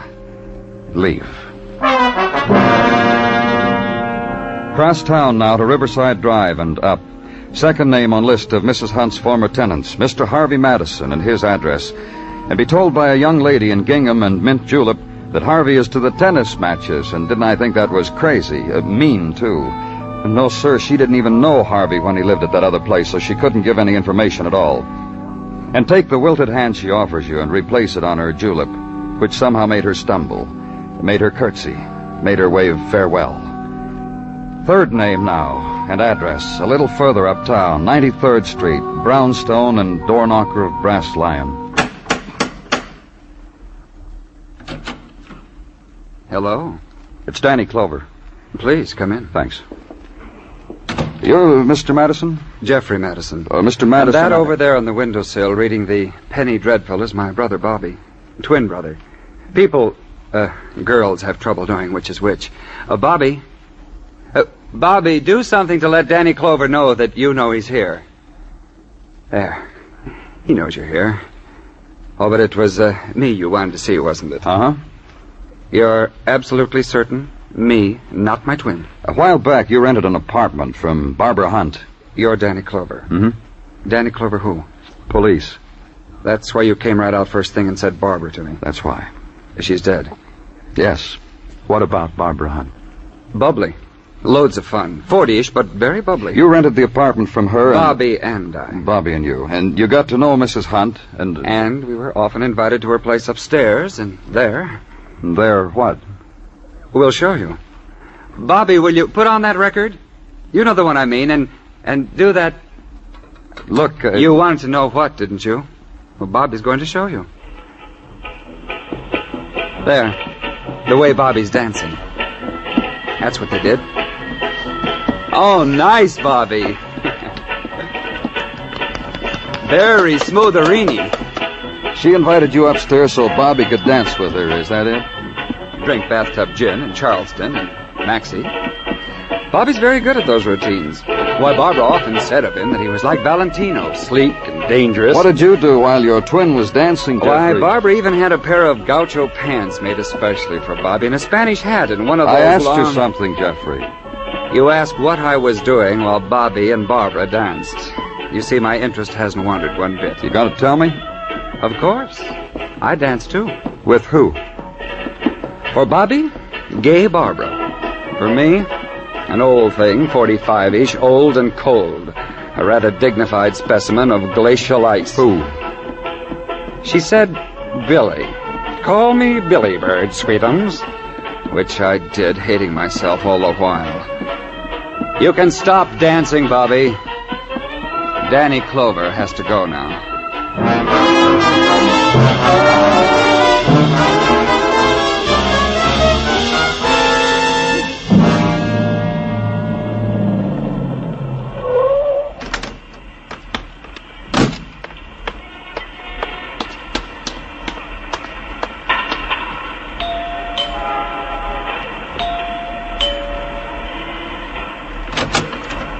Oh. Hello, Mr. Clover. Good evening, Mrs. Scott. May I come in? If you'd like. Now, what do you want? Who is it, Billy? What do you want, Mr. Clover? That was Nicky Hunt's voice, wasn't it? I ask you... Billy, who is it? Let's go in and chat with Nick, shall we? Hello, Nick. It was the big secret, Billy. You could have told me it was Clover. It doesn't concern you, and you're upset, Nick. What are you doing here, Nick? I'm not crying. That's one thing I'm doing here. I brought him home, Mr. Clover. He's the husband of a friend of mine, and she's dead. And this is a man who loved her very much. And I'm not crying. Why? Billy's been talking to me from the hospital on that my wife died happy and my wife died young, so why cry? What are you doing here, Clover? You know about cops, Nick. You remember how they stand, why they pay visits, especially on homicide cases. What's it got to do with Billy? I said, especially on homicide cases, Nick. Billy? What, Nicky? Hey, Billy. You killed Barbara? You think I did, Nick? Well, he'd think so, don't you, Clover? It's a good bet. Clover don't look like the kind of man who bets very often, either. You kill her, Billy? Billy, you killed my wife? Oh, Nick. Oh, Nick. Oh, Nick. Billy. You're not going to understand. Well, then you tell me why. You better tell me why. Why'd you do that? I didn't say I did anything, Nick. Then you tell me, Clover. What went on in your wife's apartment, Nick? What you called her memory place? I never asked. Why not? I never asked. She'd come back fine. She'd get moody, she'd go there. She'd come back fine. Always alone. Always alone, wasn't she, Nick? Hey, why you here, Clover? You didn't expect to find me here. What kind of questions would you ask if you hadn't found me? I'd asked Mrs. Scott about the twins. What are you talking about? About Jeffrey and his twin, Bobby. What about them, Mrs. Scott? Nick. What? They were Barbara's friends. What difference does that make now? I still want to know why Clover's here. How often were you with Barbara in that place, Mrs. Scott? First, what? First, I want to tell you something. About me. About my life. Know what you are, Millie? Just listen to me. I'll phone it. Will you listen? Go on. I married a man who was in stocks and bonds. A very intelligent man. Respected. And I have a fine son. My son goes to the same private school that one of our vice presidents went to. Hey, you know what she used to do, Clover? Should I tell Clover you're right, Billy? And I have my charities, and I'm on several committees who do good work. For a girl who really couldn't dance, this was quite an And I'm act. proud of my stature in the community. And you hated yourself every time you came away from that place. She was crazy. Billy. Your wife was crazy, Nick. Well, you didn't have to kill her. Get me to come up here. And you know about me, Nick, and liquor. What happens to me? How I could never refuse a drink. You kept going back there. Oh, just to remember. But I keep getting drunk. And hating myself for it. Hating myself. I have a fine boy and a husband who is in stocks and bonds. And I have a name in the community. So you killed her. So you killed her, Billy. Yes. Nick. Oh, she's dead now. It don't matter. Nick. It don't matter. You remember how it was 20, 30 years ago? All the things...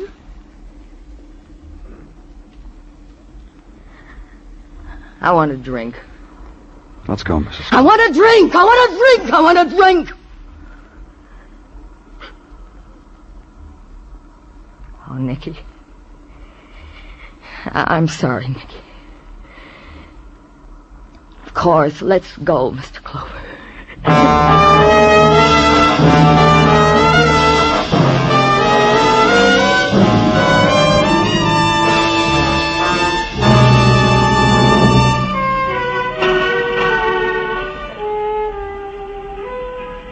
On Broadway, the night bursts open like a sudden flame. The crowd swarm appears, squeezed out from under the earth, roped off by the silhouettes of 1,000 buildings.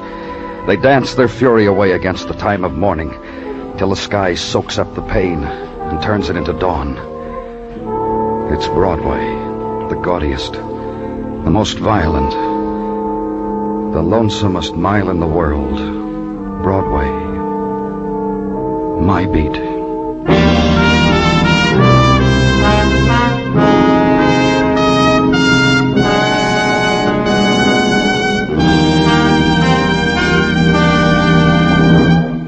Broadway's My Beat stars Larry Thor as Detective Danny Clover, with Charles Calvert as Tartaglia and Jack Crucian as Muggavan. The program is produced and directed by Elliott Lewis, with musical score composed and conducted by Alexander Courage. In tonight's story, Lorene Tuttle was heard as Billy and Sheldon Leonard as Nick. Featured in the cast were Hy Everback, Marion Richmond, and George Neese. Bill Anders speaking.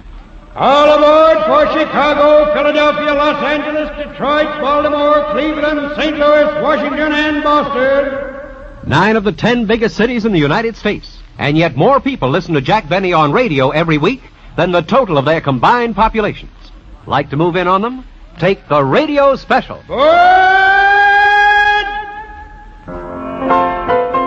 And remember, radio's outstanding theater of thrills, Suspense, is heard Monday evenings on the CBS Radio Network.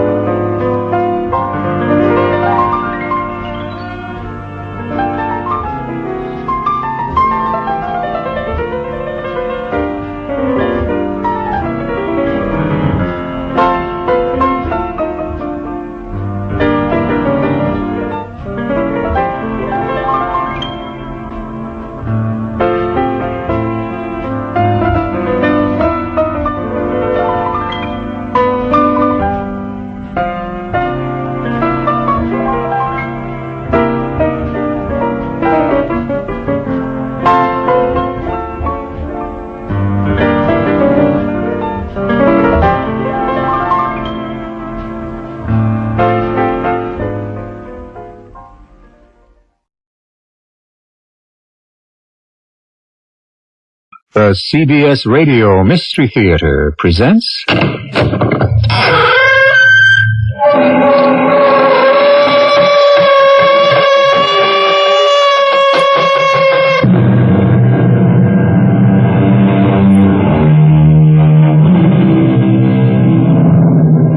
in. Welcome. I'm E.G. Marshall. I've always wondered a little about the 7 deadly sins: pride, anger, envy, lust, gluttony, laziness. I mean, I'm not touting any one of them as an admirable trait, but isn't every one of us a little guilty of all, or most of them in our lifetime? Human frailty, perhaps, but deadly sins? Surely all of us who hope for heaven would also hope to be forgiven if we committed any of them, except the 7th, the one I didn't list. Greed. That one can be truly deadly.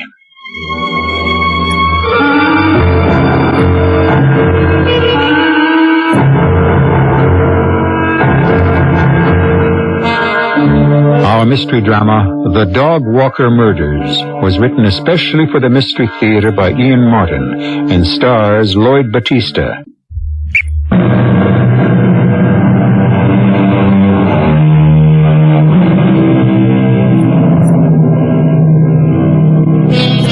The most insidious poison that saps any individual or nation is greed. It has toppled empire after empire, broken the strongest men down through the ages, men like Caesar, Alexander, Napoleon. It has broken countless unsung men like our protagonist in this story. Randy Garfield has no place in history, except maybe as an example of our permissive society. It wasn't his fault that he grew up in the era where too often the cry of the young is, "The world owes me a living." And for a while, Randy found that his peculiar talents seemed to satisfy that belief. Randy, come have a cup of tea with me. No thanks, Madame Tadonia. I will read your future. I don't care much about that anymore. But you should. He's dead, old woman. Honey is dead. We all mourn your father here at the circus. Maybe I could help your hurt, bring you nearer to him. Can you make him alive again? That is beyond the fortune teller. But perhaps I could help you to begin to live again. I think we must talk. Why? It is too noisy to tell you here on the midway. Come inside my wagon. Okay. Now, will you have tea? Why not? Why do you think you have to talk to me? It isn't all fake what I do. You might be surprised how much of the future really is revealed to me. I wouldn't be too surprised. You knew Dad was going to die, didn't you? Yes? How did you know that? He told me. He said you warned him against that fancy entrance with the parasol. Ah, what did he need with such a cheap stunt? The greatest clown the circus has ever known. Risking his life, floating all over the big top, clinging to that flimsy sunshade. He didn't need to kill himself to bring the people in. They loved him. You know whose idea it was originally. Ah, your mother's. Yes, because she thought he'd make more money. Money for her to take away from him. It's the only reason I wish she hadn't died. At least while she was alive, he'd never give in to the idea. Why did he have to do it after she was gone? Because he loved her. After the hell she made of his life? He couldn't help himself. Oh, I hate that woman. Hush, she's dead. No, not for me. Never for me. I see her face in every other woman's. You mustn't let her make you hate all women, Randy. I can't help myself. Then I must try to help you. Listen to me, Randy. I have things to tell you. Gaze into the crystal ball with me. Watch the magic mists swirl deep within the sphere. Concentrate. Probe the drifting fog. Watch as the future opens to you. Watch. Watch. Remember.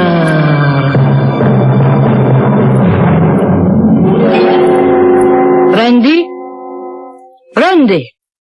You can wake up now. Huh? Oh. Oh, did I fall asleep on you? No, not exactly.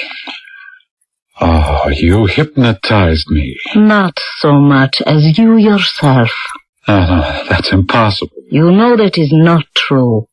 I've taught you enough about hypnotism for you to know that anyone can be hypnotized if they don't fight it. What's your post-hypnotic suggestion this time? Man, it isn't your past I care about.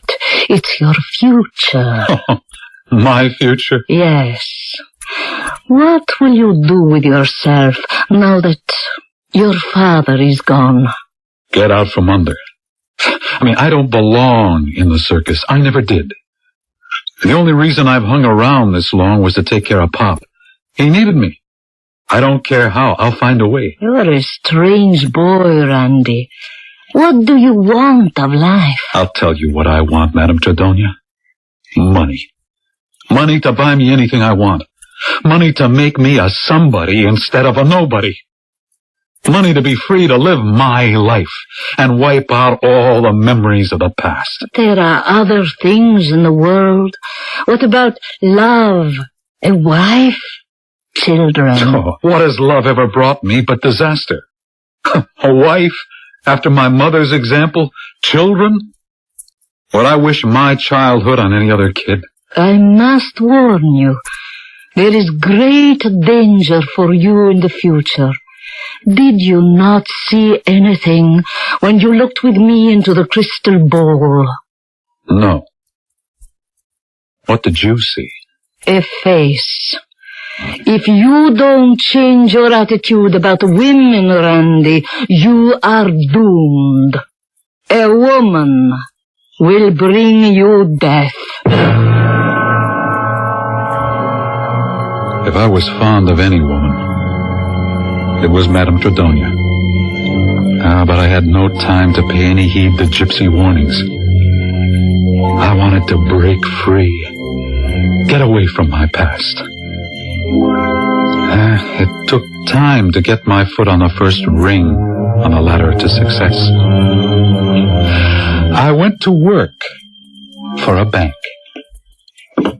Well, Randy, this is our last stop in our brief tour of the bank, the safe deposit vault.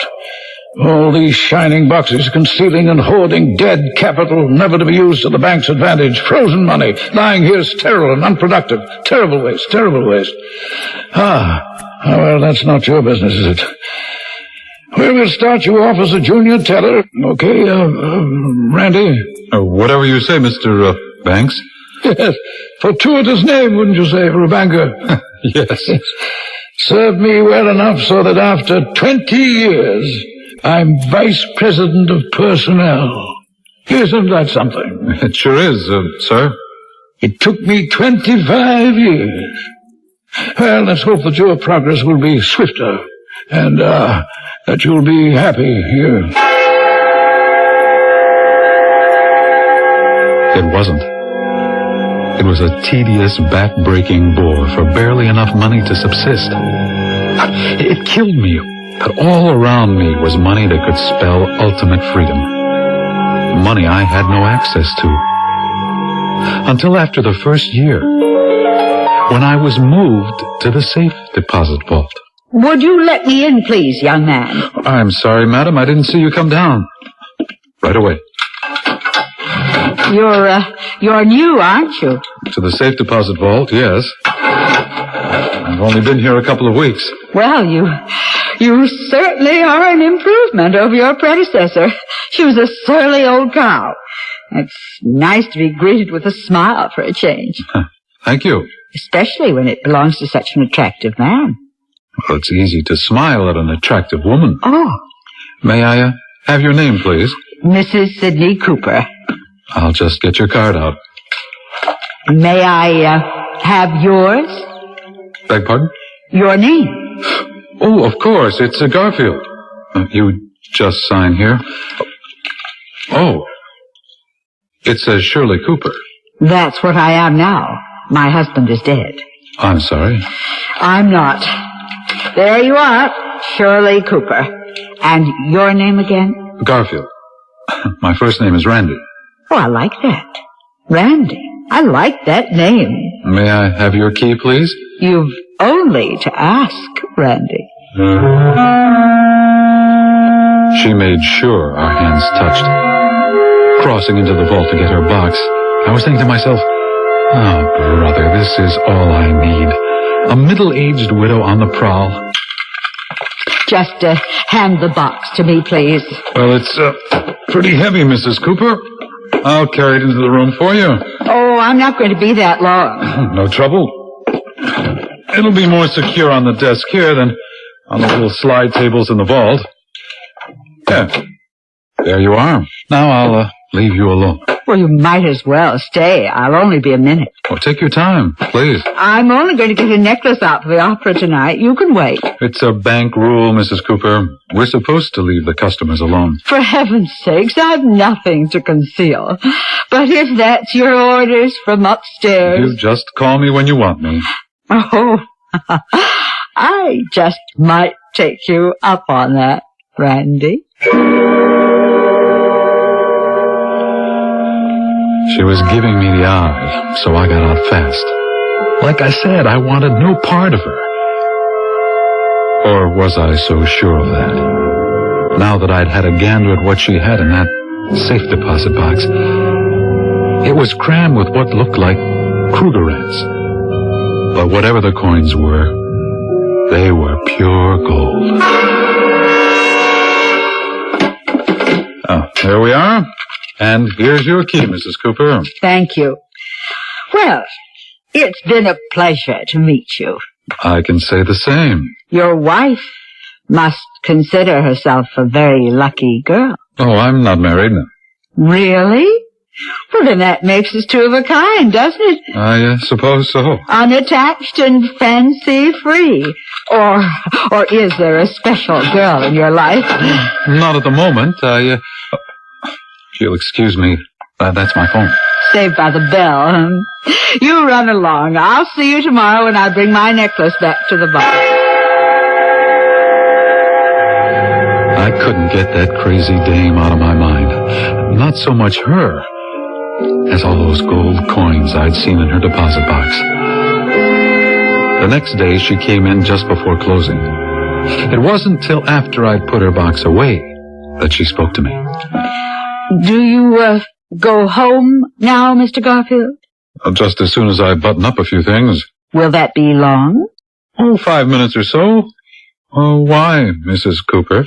Well, I think I had one cocktail too many at lunch yesterday before I came here. I'm afraid I acted a little silly while I was with you. I didn't notice anything. Well, that's kind of you to say that. Just the same, I'd like to offer you an apology. No apology necessary. I'd feel better if I made one. Will you join me for a drink? My treat.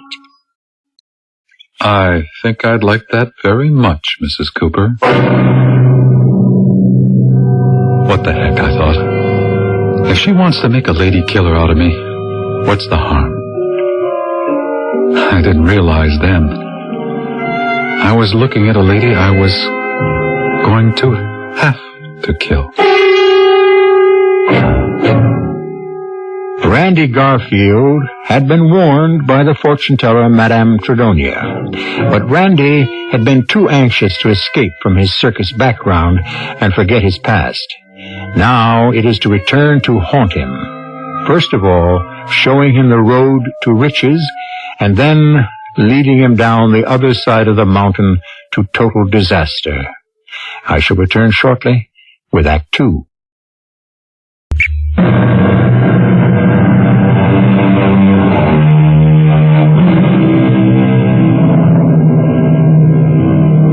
The cafe is expensive and discreetly lighted in soft tones calculated to make a woman look her best and youngest.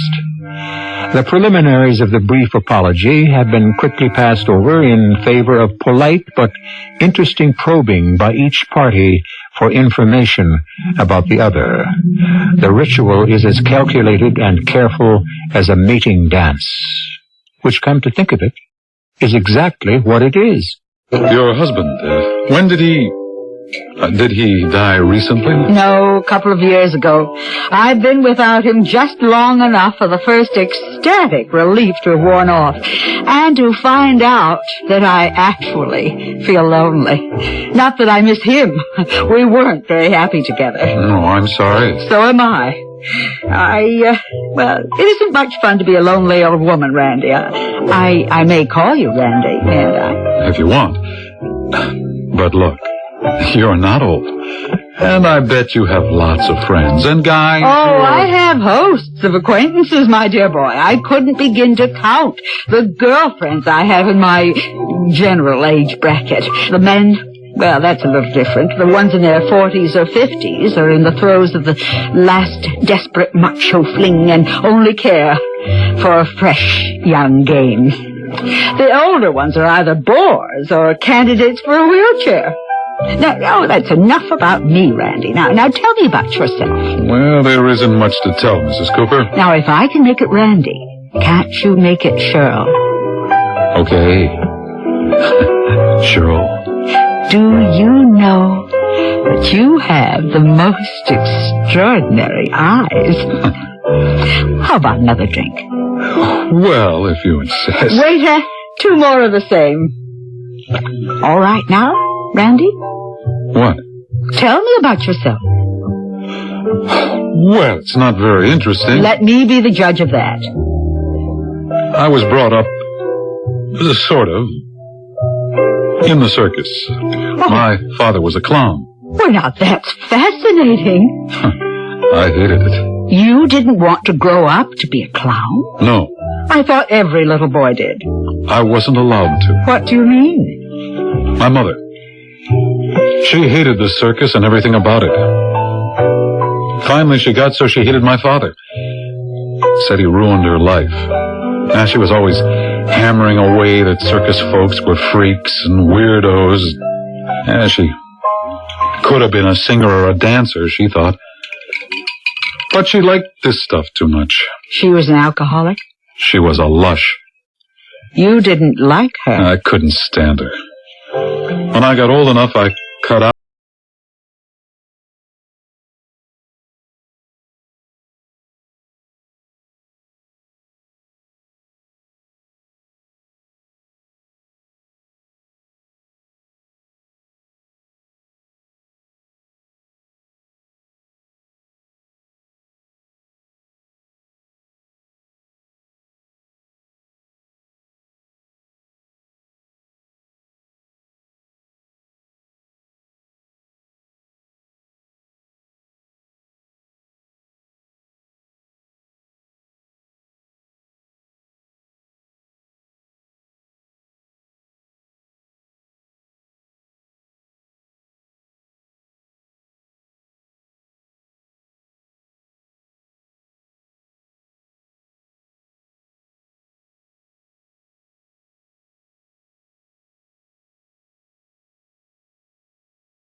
on the guide wire.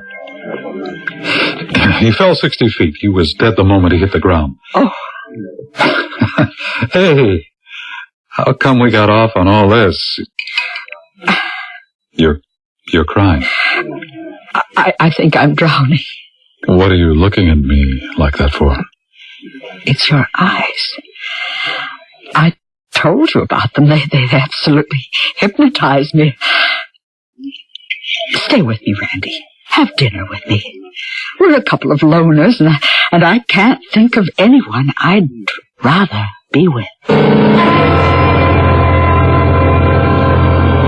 I should have walked out on it. I knew what I was getting into. And one part of me didn't like it at all. But there was the other side. No more short rations for a while. Live it up. Eat at the best restaurants. Tailor-made clothes. Money in my pocket. Besides, there was one wild idea in the back of my head I didn't want to think about too much yet. Until I did. I played it very carefully. Why won't you ever come home with me? Or at least let me come to your place. The bank, Cheryl. I think we should keep this under wraps. I've got a job to think of. I wish you'd forget that stupid little job. It's a dead end. I have no training, Cheryl. Jobs for me are not so easy to find. Then quit. You don't need one. I'll give you a better way. How? Sid left me too much for me to handle properly myself. You could marry me and take over the job. That isn't a job. I'd just be a hired companion. Oh, don't, please, Randy. I love you.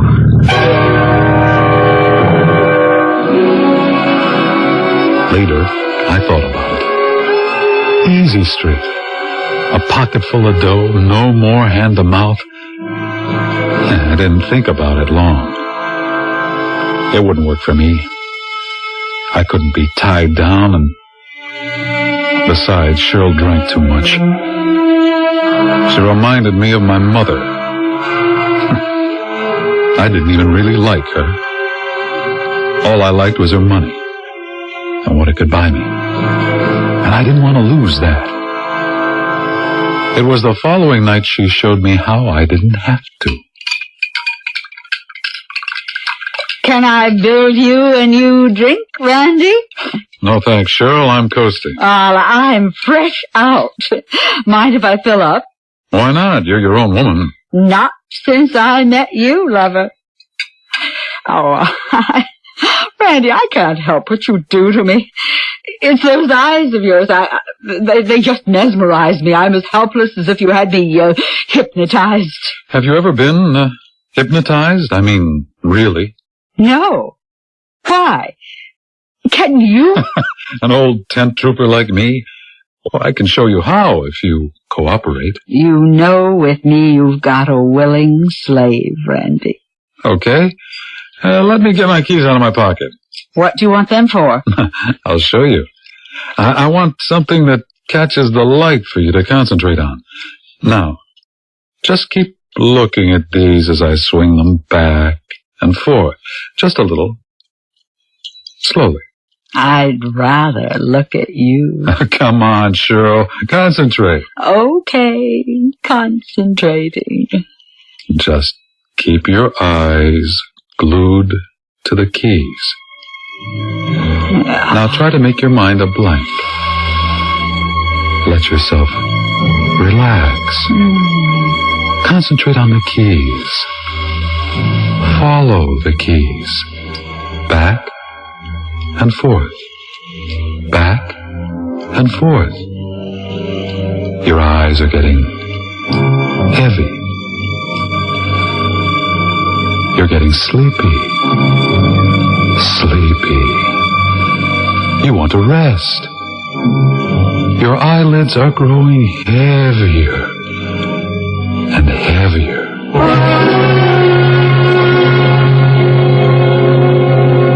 I had her under in less than 2 minutes. Her whole body relaxed and still. I bent over her to make sure she was out. And the smell of liquor on her breath almost gagged me. I remembered when my mother tried to hug me, it was always the same. A wave of hate swept over me suddenly, looking at her sitting there as if she were dead. Oh, I wished she was.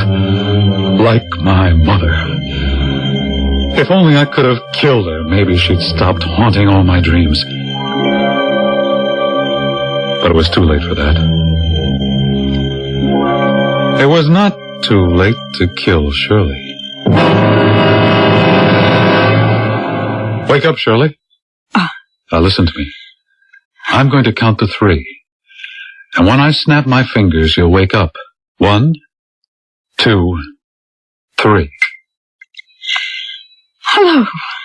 Hello, Randy. Did I fall asleep? Oh, no, that's right. You were going to hypnotize me. Did it work? Oh, no, Shirley, I struck out. I'm afraid you just fell asleep on me. You mean I'm not under your power, so you can do anything you want with me? I guess not. Well, you can if you want anyway. Well, it's Sunday night, and I've got to be at the bank early in the morning. I'd lied to her, of course. She had been hypnotized deeply. And while she was, I'd tried a little experiment. You understand, Shirley? Yes. Repeat to me what I asked you to do, just before closing. I'm to come to the bank tomorrow, just before closing. I'm to wait, if the vault is busy, till there's no one else around. Then I'm to ask you for my box, carry it to the room, and take out the Krugerrands and put them in the wastebasket. I'm to leave them there when I shut the box and bring it back to you to put away. Then I'm to go home. And what? And I'm to forget I did all this and never remember it, ever, unless you tell me to. Post-hypnotic suggestion. Just as Madame Tredonia had taught me. It used to work on me when she put me under. Would it work for me? And on Shirley? Good afternoon, Mr. Garfield. Good afternoon, Mrs. Cooper. I'd like to get something out of my box, please. Well, if you'll give me the key, I'll get it down for you. Don't I have to sign? That's not necessary once we know you. Why don't you go into that first room and I'll bring the box to you. Let me take your box. Oh, it doesn't seem to be as heavy as it was. Really? I wonder why. May I have your key, please? Here you are. Well, that's that. Could you let me out, please? I'm in a hurry. Oh, sorry, I didn't know. Well, neither did I till just this moment. I can't remember why. I just know I have to go straight home. I let myself into the room where she'd been and let the door lock behind me. They were in the wastebasket. 100 of them. Approximate value, $50,000. I didn't need Shirley anymore. She could make a lot of trouble over me once she found the gold was missing. The safest thing to do was kill her. Besides, it was what I wanted to do. The 7 deadly sins. One thing has a bad habit of leading to another, and greed, as I said at the beginning, can so often and so quickly mushroom from petty crime to the most vicious of all, the cardinal sin of murder.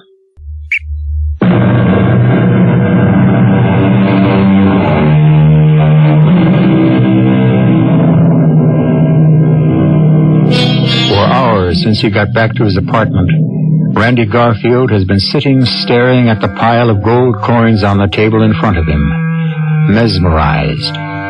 Can he get away with stealing them? Suppose Shirley should remember her, following his hypnotic suggestion. Even if she doesn't, the next time she goes into her deposit box, she'll find the gold coins missing. Could he bluff it out? No way. But only he and Shirley know of the secret cache. If she were dead, he'd be safe and rich. The harsh jangle of the telephone shocks him out of his trance. He doesn't know it yet, but this call will make up his mind. Yes? It's Cheryl. Randy, where are you? It's 10:30. Why haven't you called? I was just about to. What's wrong, honey? Randy, I'm scared. I'm afraid I'm going out of my mind. Why? I've got to tell you in person. Could you come over right away? I can't. I'm flat broke. I haven't got enough for a cab. I'll drive over to your place. Where is it? You'll never find it in the dark. Look, you know the big post office at Grand and Stoner? Yes. Pick me up there. I'll be waiting. You'd better be. There's something you and I have to settle. She guessed I had the gold. So she had to go. But how? What did I use for a weapon? Getting up from the table, the long chain holding my bank keys snagged on the corner. I unhooked the chain from my belt, started to toss it aside, and stopped. Oh, it was ready-made for my purpose. I stuffed it in my jacket pocket and left for the post office. So far, no one had seen Cheryl around my place, or me around hers. And I meant to keep it that way. Randy, can you swear to me that you didn't hypnotize me last night and somehow put this suggestion in my head to do what I'm afraid I did today? Come on, who am I, Svengali? Have a heart, Cheryl. No, you have a heart. Oh, Randy, if it's money, you can have anything you ask. Just marry me first. I want some kind of leash on you so you can't run. Well, I don't want to be on a leash. Those are my terms. Where are we stopping? Where are we now? It's the parking lot in back of my apartment. Are you coming up with me? No. If you walk out on me, you'll walk home. Only you won't walk out on me. How do you know I won't? Because I've gotten to know you pretty well. I'm still not sure how you did it, but I know you're lying, and that when I open up my box with an officer of the bank tomorrow morning, the gold won't be there. You'll either return it to me and promise to become Mr. Shirley Cooper, or I'll prosecute. Think it over. Cheryl, wait a minute. What for? No, don't turn around. I'll show you.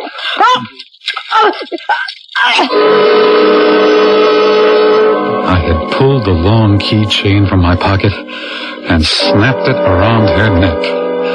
The parking lot was deserted. We were in the shadows between the cars, outside the pool of her headlights. She didn't struggle very long.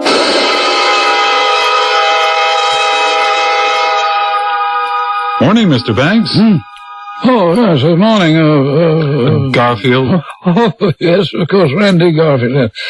That the tabloid you have under your arm? Yes, sir.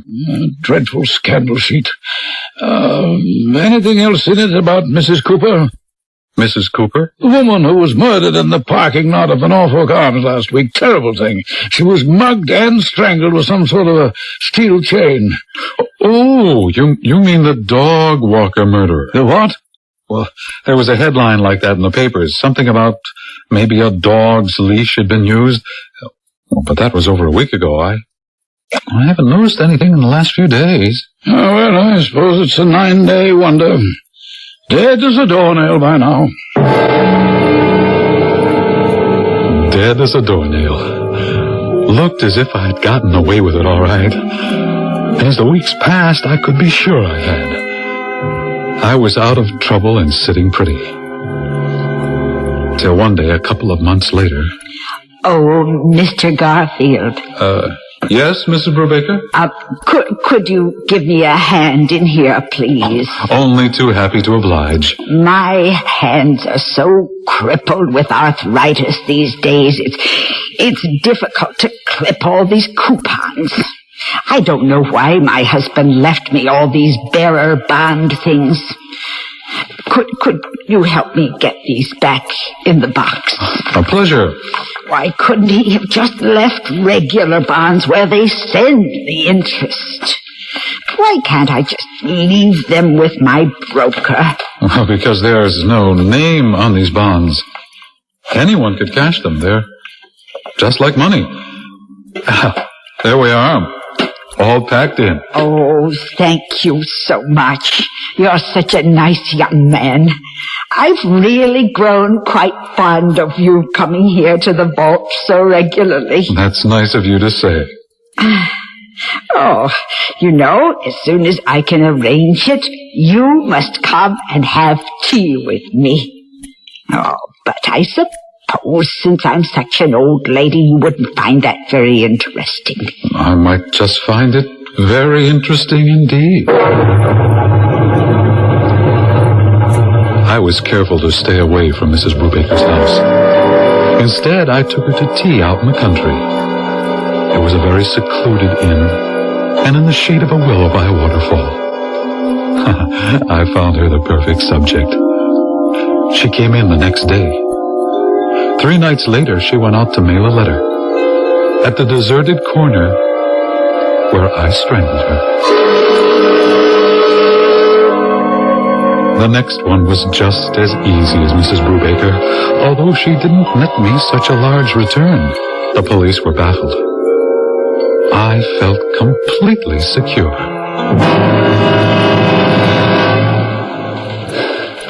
Yeah, what is it, Sergeant Rollins?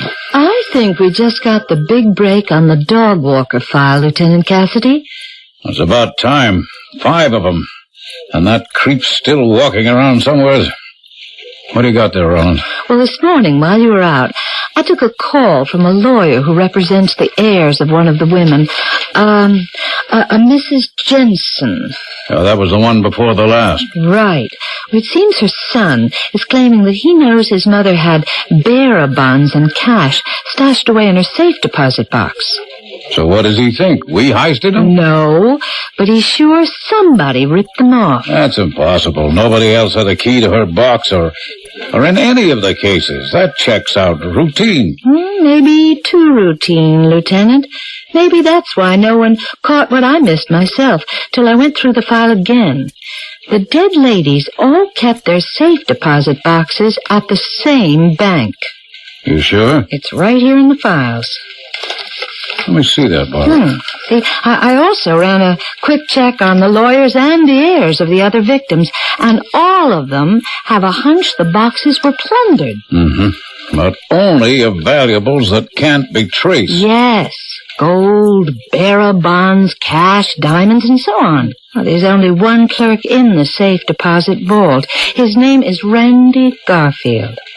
You want me to pick him up for questioning? No, we got no case. So far, it's all hunch. No real leads, just speculation. He's not tied into any of the dead dames, and how the Sam Hill could he get into those boxes to rifle them? Oh, then you don't think he's the perpetrator? I repeat, it's all a hunch. Now, how do we pin it on him?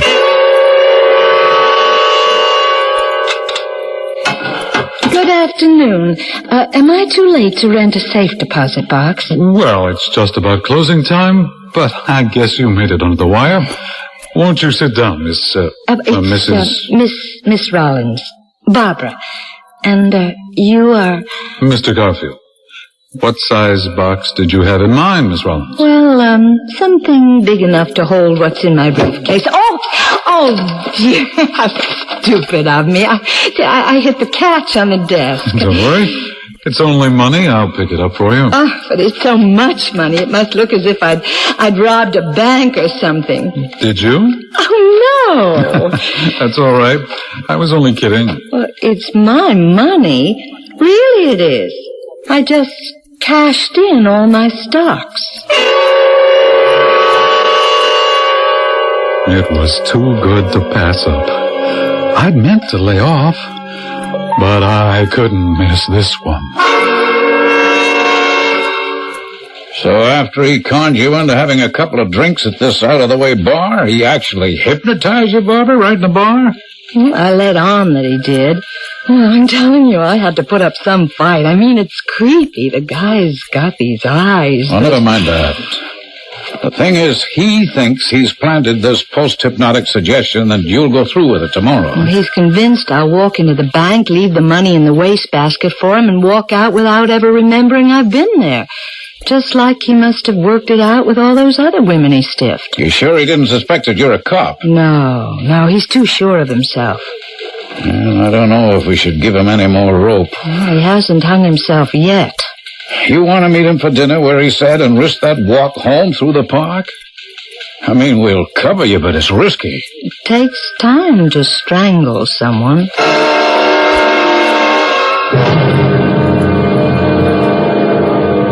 I wanted to laugh. This one was going to be the easiest of all. We were walking along the main promenade in the park. No one ahead, and with a quick glance, no one behind. It's lovely in the moonlight. You don't feel scared? Not with you. Good. No, come over here. There's something I want to show you. What?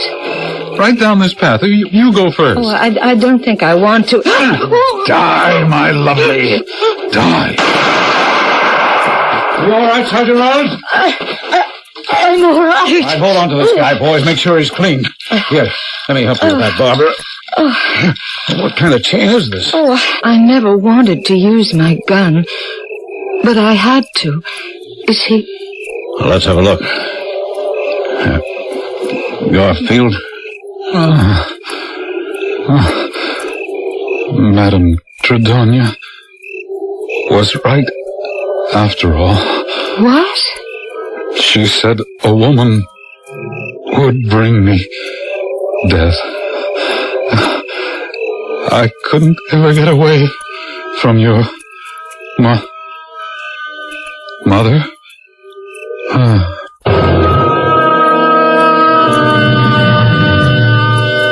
It all began with an old gypsy lady peering into a crystal ball and ended with a prophecy come true. Greed was not the only thing that drove Randy Garfield to his death, a death that he met at the hands of a woman. But was it Sergeant Barbara Rollins' hands or those of his long-dead mother? I shall return shortly.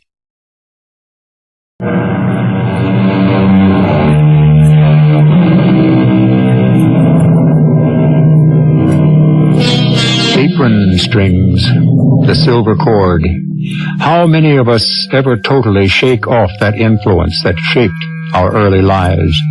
Most of us would not want to, and carry the memory of that gentle ruling hand to our graves. But a very few, a terrible few, remember not with love, but with hate, till the memory wraps their lives and brings them down in ruin. Randy Garfield was one of the tortured and the damned. Our cast included Lloyd Battista, Martha Greenhouse, Carol Teitel, and Ian Martin. The entire production was under the direction of Hyman Brown. This is E.G. Marshall inviting you to return to our Mystery Theater for another adventure in the macabre. Until next time, pleasant dreams.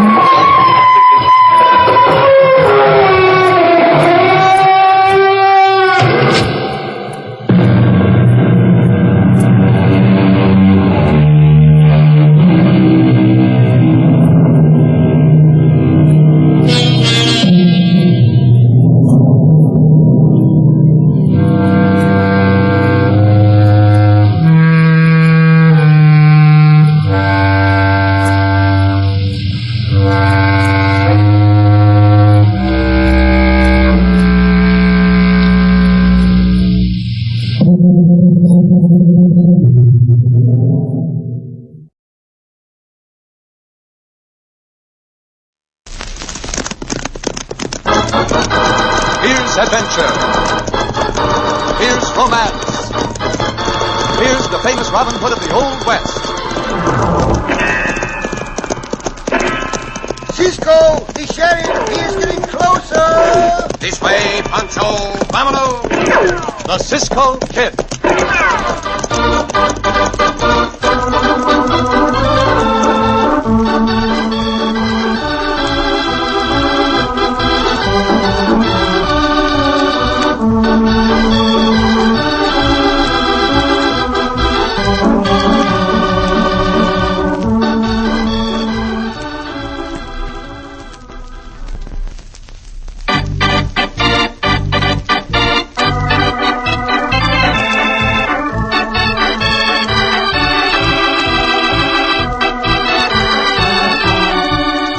Now, the Cisco Kid in our exciting story, The Buffalo Skinner.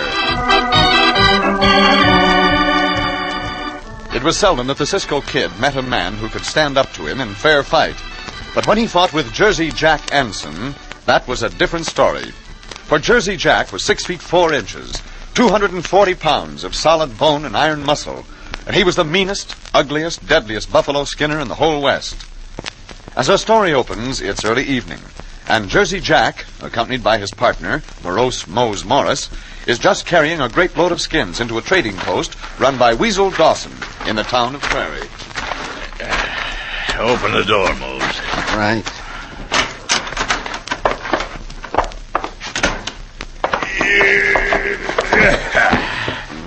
Yeah, here's some skins for you, Dawson. Great Scott, how strong are you, Jack? That bundle of skins must weigh close to 400 pounds. Over 400. Now, come on, Dawson. Hustle out the money. Me and Mose is in town for a celebration tonight. And we're going to bust things wide open. Probably wind up in jail. Yeah, not with this town marshal, we won't. He's so old he's doddery. Come on, Dawson, come on. Well, I gotta sort out them skins before I pay you, and I can't do that tonight, Jack. I'll give you $50 on account and a credit slip for the rest, payable in the morning. That all right? Yeah, but give me the 50 now. Here you are. And here's your credit slip. All right, let's go, Mose. Gonna be trouble tonight. I can see it coming. Say, wait a minute. I got a little job I'd like you to do for me, Jack. For an extra $100. Yeah, what is it? Another month, this is going to be a boom town. I want to own the cafe. I offered Annie Mason a price for it, but she won't sell. Now, if that cafe of hers was to be wrecked, she might take my price and be glad to get it. Yep, I can see it coming. An extra 100, you say? Uh-huh. Dawson, that name Weasel fits you to a T. You paid Joe Sadler $300 to wreck that store back in Adobe City so you could buy it cheap. Now you offer me $100. Who told you about that? Never mind, I know. I also know you gunned down the owner from behind his back when he wouldn't sell to you anyway. I'll take $300 for the job. Well, all right. There's your money. Now do a good job on that cafe. Yeah, leave it to me. Bring along your rifle. I don't know why I hang around with you anyway, Jack. Me a miserable man. So, he knows about Adobe City. Well, that sure settles his hash. After he does my dirty work.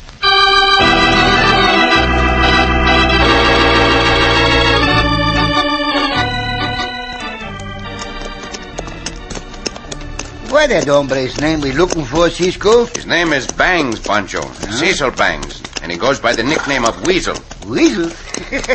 He look like a weasel, Cisco. He has that look about the eyes, amigo. But like the weasel, he is a sneaking killer. Cisco hunt for him for a long time, no? Si, Pancho. And because of the cold-blooded way he shot down our friend the storekeeper in Adobe City, we are going to find him sooner or later. Weasel Bangs maybe be here in the town of Prairie. Well, we have tracked him to this part of the country, Chico. But I am not certain he's in this town. Wherever he is, I think he will take another name. Listen, Cisco, surely it's a live town. That has that reputation, Pancho. Let us go to the cafe first and have our supper. That noise come from the cafe. No, it's coming from a place several doors this side of the cafe.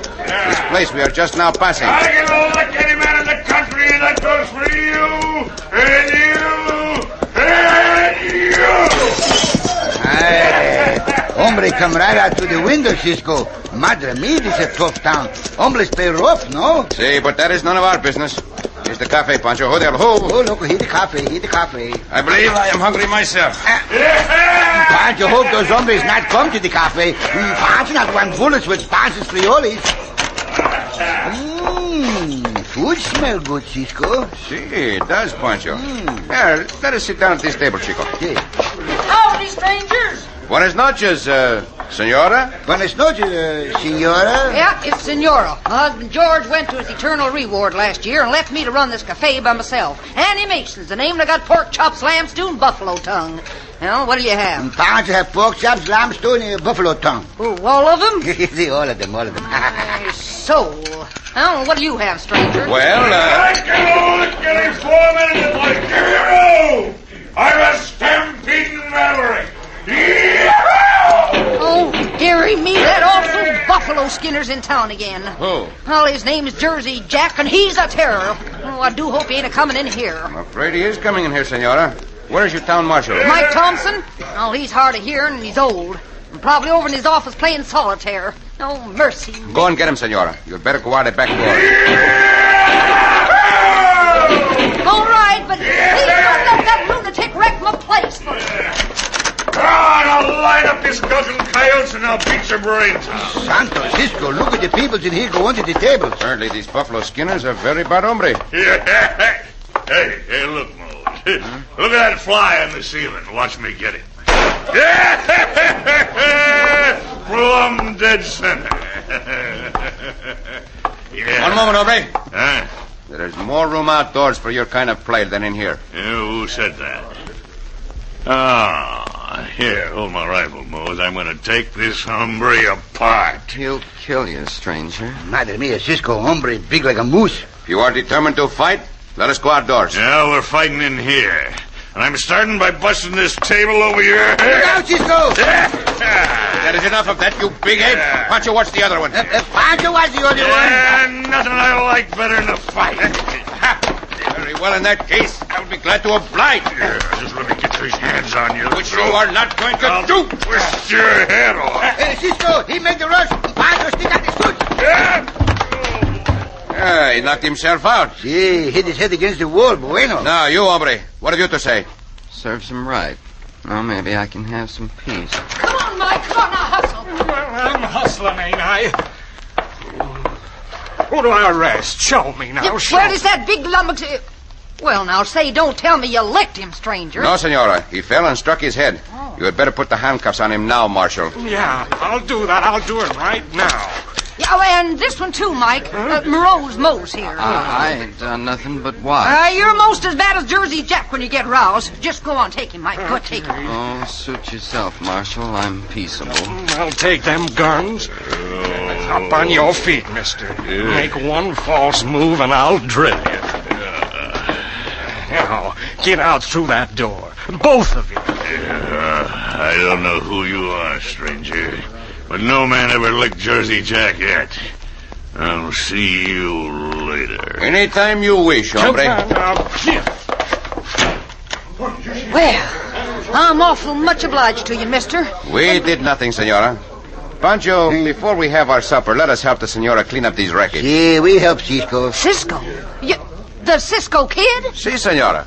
Well, my stars. No wonder. No wonder.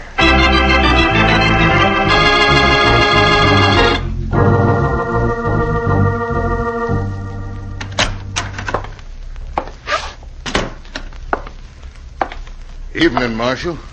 Evening, Dawson. Evening. Well, what can I do for you? I understand you got Jersey Jack and Mose in this jail. Yes, sir, I have. Disturbing the peace and malicious destruction of private property. I'd like to see him for a minute. What for? Well, I owe him some money for the buffalo hides they brought in. I want to pay him and get it off my mind. Seems if that's reasonable enough, you can go on out in the cell block. I'd go out with you if I wasn't in the middle of a mighty interesting game of solitaire. Oh, that's all right.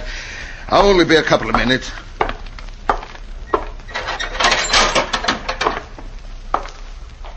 Hey, Jack. Mose. Go away. I'm sleeping. Who is it? It's me, Dawson. Here, take these things. Yeah? What are they? A file, a couple of saws, and a bunch of skeleton keys. When you get out, come to my place. Unless Cisco beat you too bad. What do you mean, Cisco beat me? I can take him anytime with one hand tied behind my back. All right. When you get out, you'll have a chance to prove it. I want Cisco finished off, Jack. I got reason to want him finished off. Now make it fast, and I'll be waiting for you.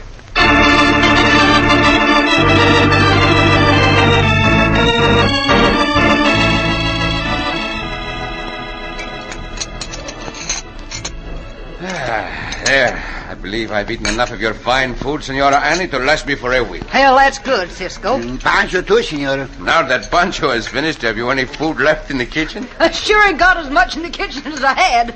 Oh, but that's all right, Pancho. Did my heart good to see you eat like that. Gracias, Senora. It do Pancho's stomach good to eat, too. You were telling us of these Dawson hombres, Senora. Tell us more about him, if you will, please. Well, he runs a trading post here in Prairie. Kind of a dapper-dressed feller, Cisco, but shifty-eyed. Oh, he's mighty shifty-eyed. Somebody said he come here from the south of here someplace. From Adobe City, perhaps? Maybe, I don't know. Well, where is his trading post, Senora? Oh, it's about a half a dozen doors down the street. It's on this side. Gracias. Well, we will see you again, Senora, before we leave the town. Right now, Pancho and I are going to have a look at these Dawson hombres. Pancho eats so much he's not sure he can walk, Cisco. Maybe you'll get there quicker, Pancho, if you just sort of roll down the street. Yes, Senora. It's a good idea. Pancho roll, no?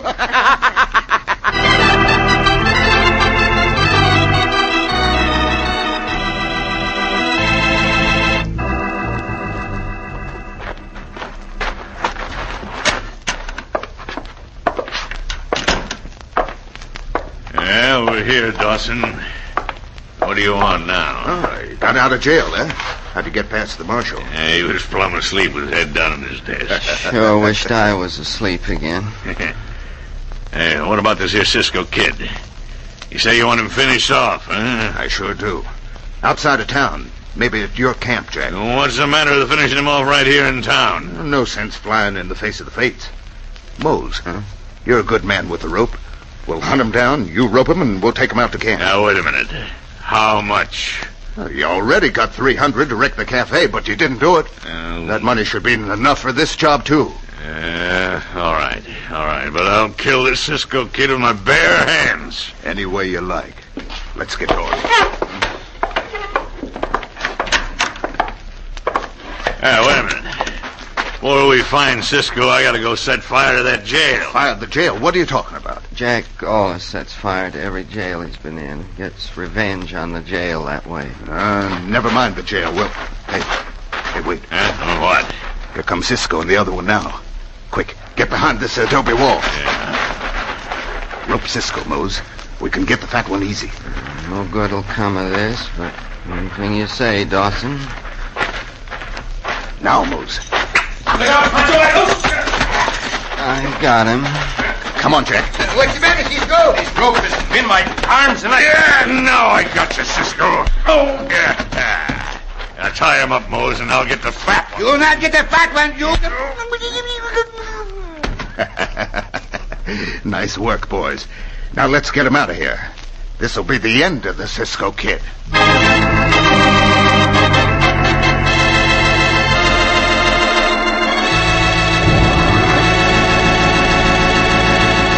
Once again, Cisco and Pancho are in an almost hopeless position. In just a moment, we'll return to the Cisco Kid.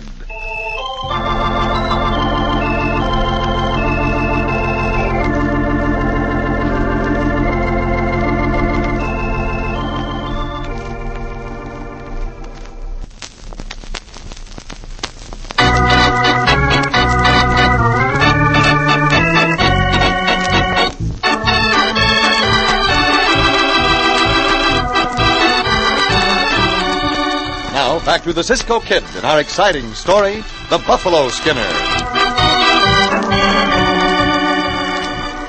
Sensing that Cisco was after him for a previous murder, Weasel Bangs, alias Dawson, had the giant buffalo skinner Jersey Jack and his partner Mose Morris waylay Cisco and Pancho and take them prisoners.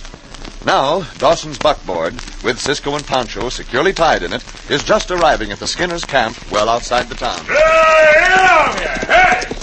This is ridiculous, Pancho. What, Cisco? To let ourselves be captured by fourth-rate brawlers like these hombres. That can do much when they rope you down, Cisco. No, but just the same... Listen, Pancho. Diablo and Loco are following us out here. Pancho like to think we find a way to use them. We will find a way somehow, amigo. Ho! Ho! Dump them out, Jack. Yeah, sure will. Come on, out of there, you. Me? Yeah, you. I'll pick you up and throw you out. Do not gotta handle Pancho like a sack of meal, hombre. Yeah, now you, Cisco. Come on, out you come. Yeah. You are going to be sorry for this, hombre. Yeah, that's a good one. Get this over with, Jack. I'm losing sleep. Yeah, come on. Build up the fire, Mo, so we can see something. All right. Well, go on, Jack. Kill them. What are you waiting for? Listen, I ain't killing no man when he can't help himself, Dawson. I don't shoot him in the back like you do. Shut up, you fool. Never mind. I'll finish him Put off that myself. gun down or I'll break your neck. I'm giving Cisco a chance to fight with his fists. Yeah, he's such a whale of a fighter, we'll see. See how he does against me. I tell you, I don't want no mistake about this, Jack. There won't be no mistake. Your fire's burning good now, Jack. Yeah, it reminds me. I ain't burned the jail down yet. You can tend to that later. You stay right here, see? Now, look, mister, nobody gives orders to Jersey Jack. Just for that, I'm going in town right now and tend to it. You said the wrong thing to him, Dawson. Cisco'll keep. Let him do a little worrying. Come on, Dawson. Get into that buckboard, Dawson. You too, Mose. While we're back in town, we can fix that cafe, too. Oh, Pancho not expect this, Cisco. That big hombre is like a child. That order of Dawson's made him stubborn. And speaking of Dawson... He the killer hombre, Cisco? I am sure he is. That talk of shooting in the back, his appearance, it points right to him. But let us try to get out of these ropes, Pancho. And I can use the knife, Cisco. Hombres take Pancho's knife. The ropes are tied too tightly to let us slip our hands out. There's just one way I can see. What that, Cisco? What that, For me to roll over to that fire. Let the fire burn the ropes off my wrists. But, madre mia, Cisco, not do this. The fire burn the hands and the wrist, too. Perhaps not too much. We must get free and enter that town before that wild maverick of a Jersey Jack kills somebody.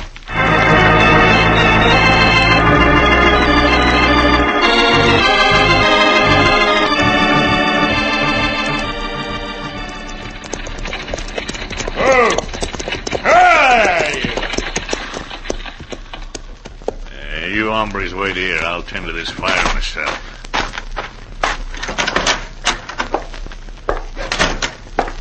Hey, you. Hey, Gaffer. Wake up. Come on, wake up, I say. What you want? Just in case you decide to start shooting, I'll take them guns. Now get out of here. Well, you can't order the marshal out of his own office. Yeah? Hey, Jersey Jack. How'd you get out of your cell? Yeah, look, get out of that door. I will not. I got another gun in this drawer. All right, you old sod buster. That'll keep him quiet for a while. Hey! Anybody out there in them cells? Anybody out there? Guess not. Well, if they can't speak up, they can burn. Yeah, this old jail ought to burn real nice. She's as dry as tinder. Yeah, I'll teach them to put Jersey Jack in their jails. And gotta get some of this waste paper over in the corner here. And light it up. There she goes. She's catching it already. Oh, that's good. All right, you old geezer. I'll take you outdoors. Dump you out there. Yeah, there. This is good enough. Down you go. Now, let's get over to that cafe, boys. Maybe we can make you a deal to buy it, Dawson.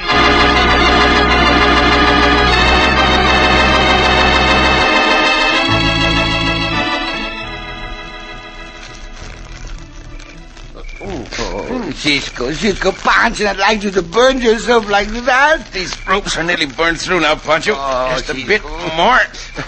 There they go. You put you so bad, Cisco? Not bad, Pancho. Huh?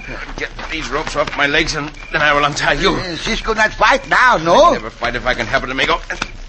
There, now I'll untie your wrist, Pancho. Gracias. But, Cisco, what if we meet the big hombre? And the big hombre want to fight? Then I suppose I will have to fight, amigo. Put your hands, Cisco. Oh, we won't worry about those, Pancho. One thing at a time. There, your wrists are free. Gracias. Pancho, hope our horses not leave, Cisco. I do not think they have. Logo! Logo! Ha-ha! Bueno, Diablo. Bueno, Logo. Easy now. Now, you get back to town as fast as possible. Possible. Up, Diablo, here. Go.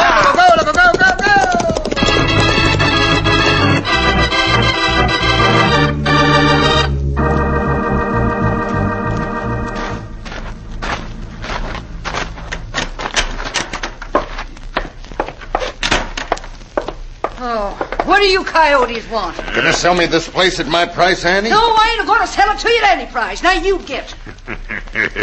You're a tough rooster, ain't you, Annie? I'm closing up this place for the night. Now get out of here. I'd just as soon. Annie, I ain't gonna fool around. Either you accept my offer, or by thunder, Jack and Mose will wreck this place right here now. Fire! Oh, what's that? Jail's on fire, Annie. Huh? And you know what? This place might be, too.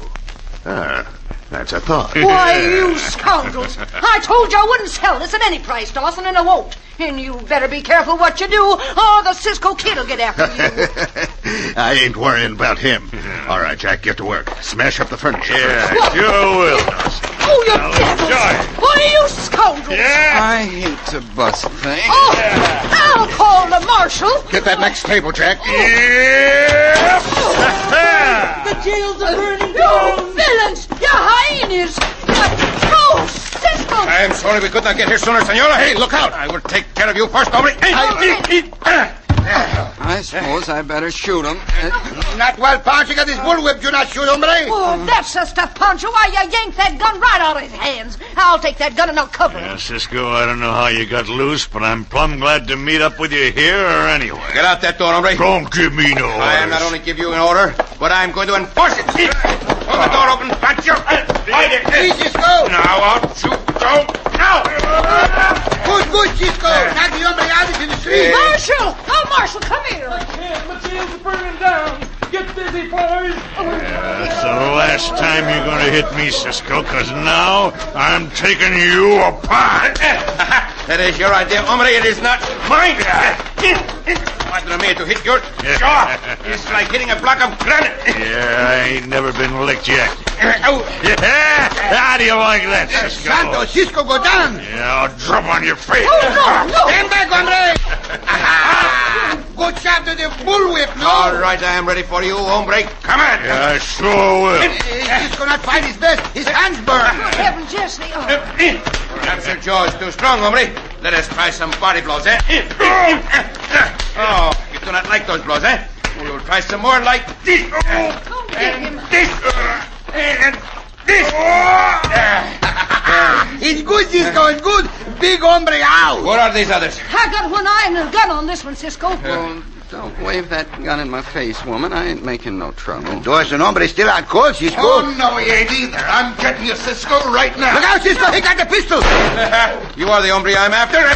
Drop that gun. Drop it. Well, by thunder, Cisco, I thought he had you sure. Hey, not get Cisco easy, senora. Well, I don't know. Maybe I've seen better fighters than Cisco, but I can't think when or where. All right, boys. If that fighting's over, come back here and help me put out this blasted fire. Come on, Pancho. We will help you, Senor Marshal. You are going to need that jail for 3 prisoners right away.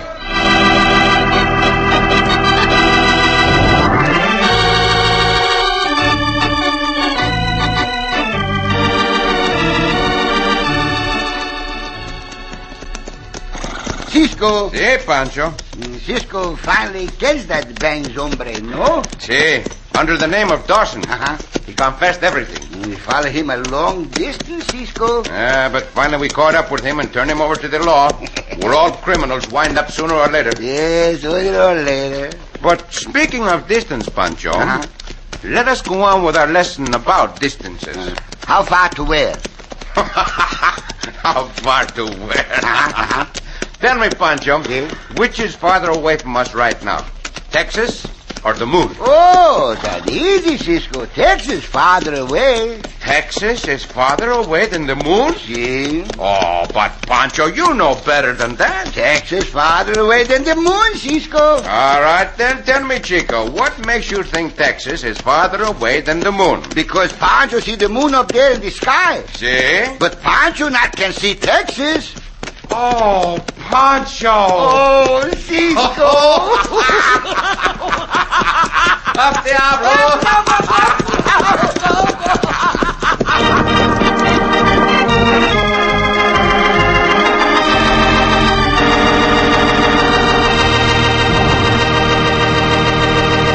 And so ends another exciting adventure with O. Henry's famous Robin Hood of the West, the Cisco Kid.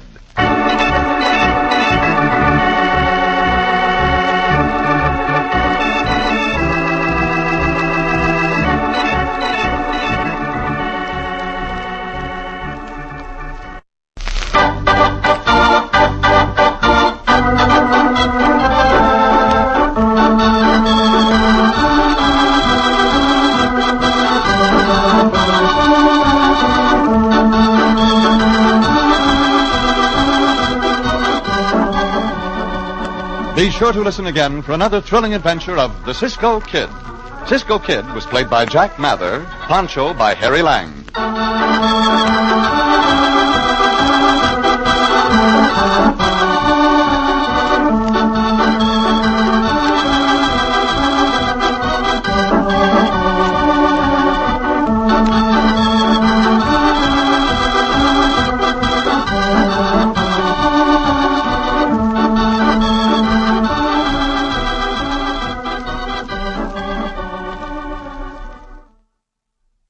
Frontier Town, the saga of the Roaring West.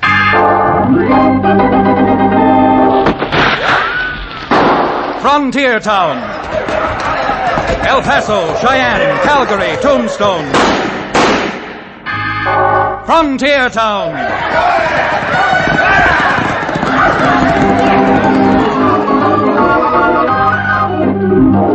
Here is the adventurous story of the early West, the tamed and the untamed, from the Pecos to Powder River, Dodge City to Poker Flat. These are the towns they fought to live in and lived to fight for, teeming crucibles of pioneer freedom. Frontier Town!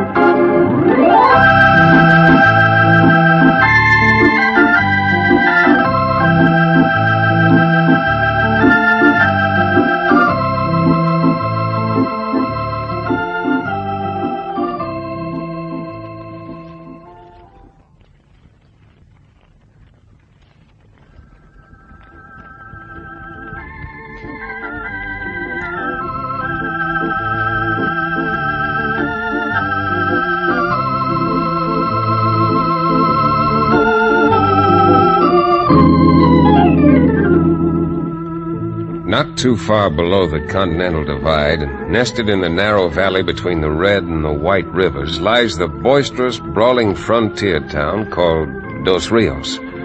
That's where I come from. And the little shingle hanging outside my office above the livery stable reads Chad Remington, attorney at law. Now that you know who I am, maybe you're thinking a saddle-stop lawyer leads a pretty dull and humdrum life. But don't you ever believe it. No, sir, with the few good folks we have and the few bad ones out my way, life is pretty raw most of the time. Well, just take what happened to me about a month ago.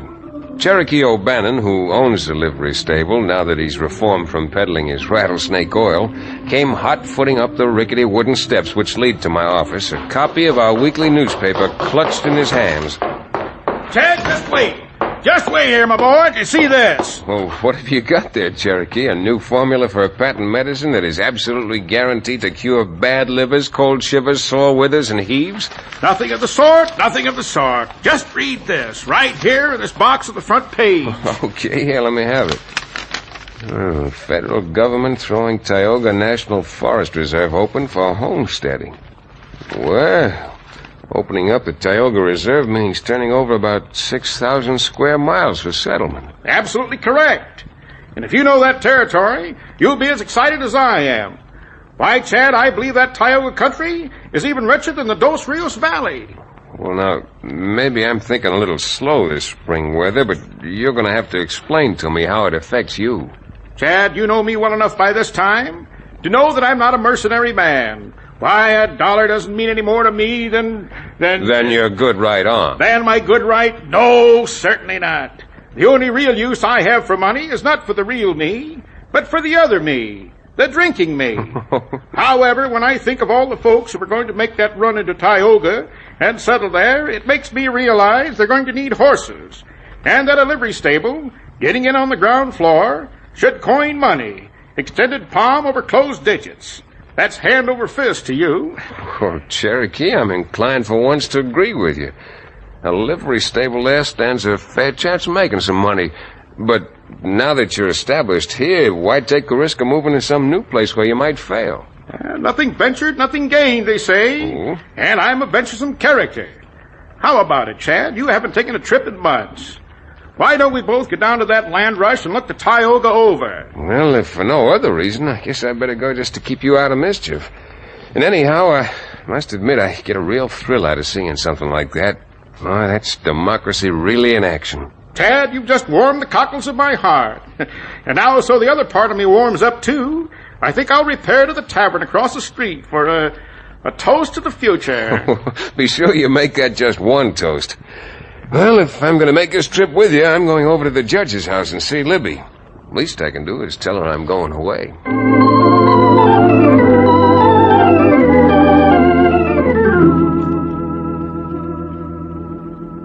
Shortly after sunrise, 2 mornings later, we crested the brow of the hill and looked down on one of the most satisfying sights man's eye has ever been privileged to see. Stretched out in a thin line for more than a mile were horses, mules, wagons, and even a few high-wheeled bicycles. Anything and everything a man or a family could ride in which would take them into the race for a piece of that rich Tioga land. Even Cherokee was impressed. Chad, and this comes from my heart, this is the most inspiring sight I have ever seen. Oh, it certainly is. History's being made right before our eyes this morning. Can you explain to me exactly how this land rush works? Well, as best I understand it, to make sure that everyone has an equal chance, that no one gets in first and stakes out the choicest land, the government's put up a barrier. Yes, I see the barrier down there now. Well, then you can see all the cavalrymen down there policing the barrier. Well, in just about 10 minutes, if my watch happens to be right, a bugler's going to come out and blow boots and saddles. Boots and saddles, eh? Yep, to warn everybody to get ready to start. And then a few seconds later, an officer will trigger a rifle. And that shot will be the start of the greatest land rush in history. I never saw this many people all together at once, even when I was making a high pitch from the back of my medicine wagon. Men, women, children, dogs. Look at them all. Instead of looking at them, let's get down there with them before we miss the starting gun. Up there, fella, come on.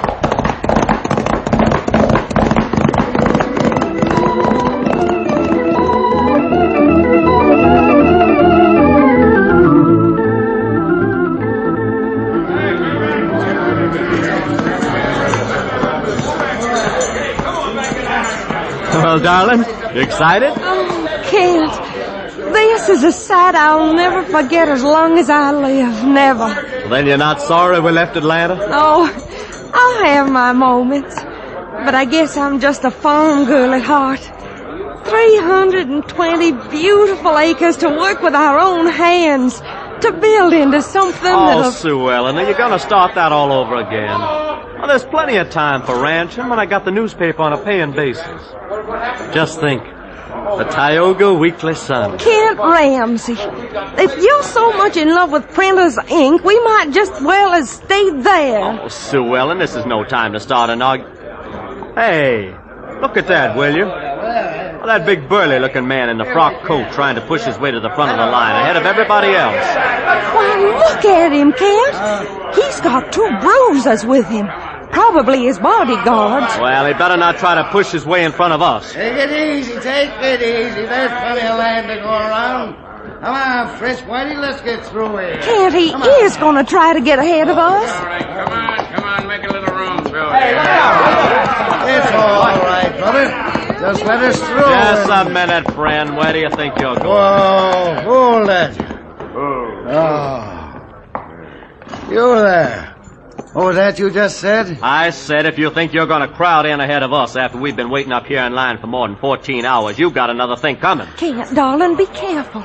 He looks meaner than a cornered possum. I beg your pardon, ma'am. Did you say something? Yes, I did. I said you looked meaner than a cornered possum. And it wouldn't surprise me if you were even meaner than that. Why, you, if you don't. We're polite to ladies, or at least we try to be. Are you going to get to the back of the line where you belong? Or am I going to have to... Are you going to have to what, my friend? Oh, you mean that? Well, if you're fool enough to want to drag your pop gun, go on. They say experience is the best teacher. Don't. Now leave that gun right where it is. Let go of me, Sue Ellen. Can't. All right, all of you, keep your hands up where I can see you. All right, Cherokee. Watch my horse. And who do you think you are butting in here? I'm the man who's been following you for the last 5 minutes, watching you almost run down people to get up to the front of the line. And I'm the man who's advising you to turn around and go back where you belong, at the rear of the line. You give a lot of cheap orders with that 6-gun in your fist. I don't need a 6-gun in my fist to see that those orders are carried out. Huh? Here, mister. You hold my gun. Why, sure. Now there's nothing in my fist but fingers. And I'm still telling you to move on. Come on, Fritz. You too, Whitey. But Laredo, you... I'm taking your advice this time, mister. But I'm going to give you some advice in exchange. The whole of Tioga isn't so big that I won't be running into all of you again. Get around there, boy. Come on.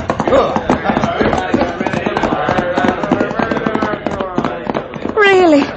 I haven't got words to thank you enough for what you did. Most of the doing you did, ma'am. When you grabbed your husband's hand and stopped him from drawing his gun, one of those bodyguards of the man they call Laredo had time to get his out just in case his boss was too slow a draw. That's when I thought it was time for me to interfere. Well, if you're rushing into Tioga with the rest of us, you stay right up better here. get back on your horse. Here comes the bugler. Oh, here it comes, honey. Get ready. Come on now, get all ready. Come on. Get ready to go. Look, folks, I've got to get mounted. Riding horses, we'll have a better chance than you folks with your wagon. So Cherokee and I'll go ahead and you follow us. I'd feel better about Mr. Laredo if we were all together for a while.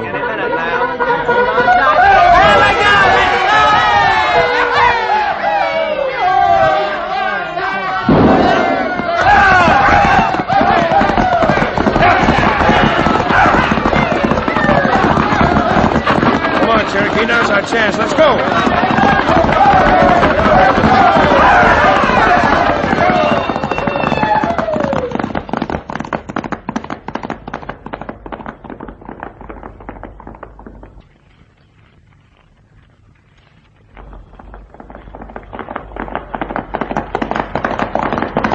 Along there, boy.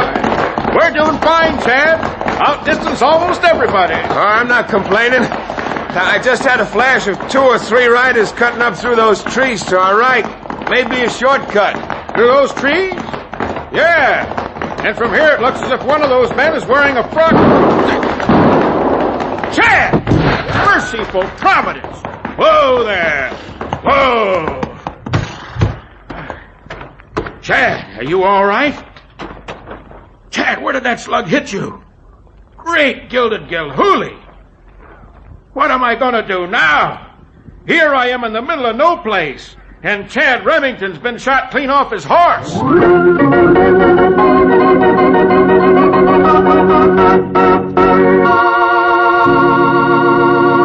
We'll return to the exciting second act of our frontier town adventure in just about 1 minute.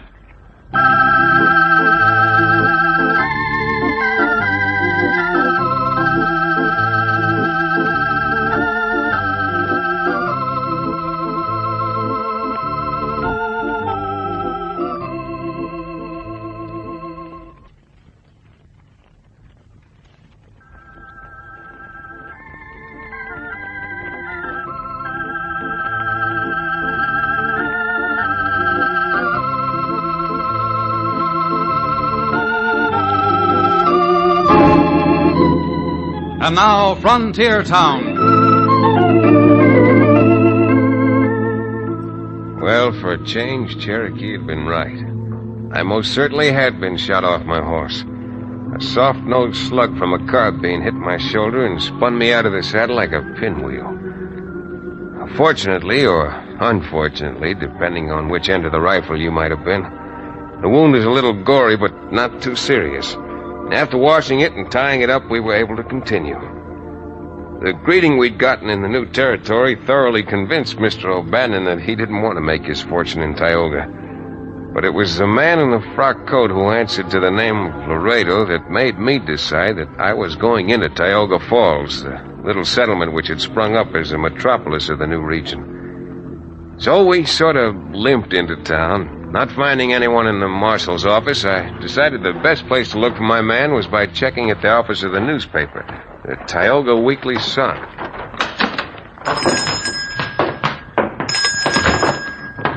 Madam, would you be good enough to give us some information? Oh, why, certainly. Well, it's you two again. Kent, my husband, and I followed you for several miles, but...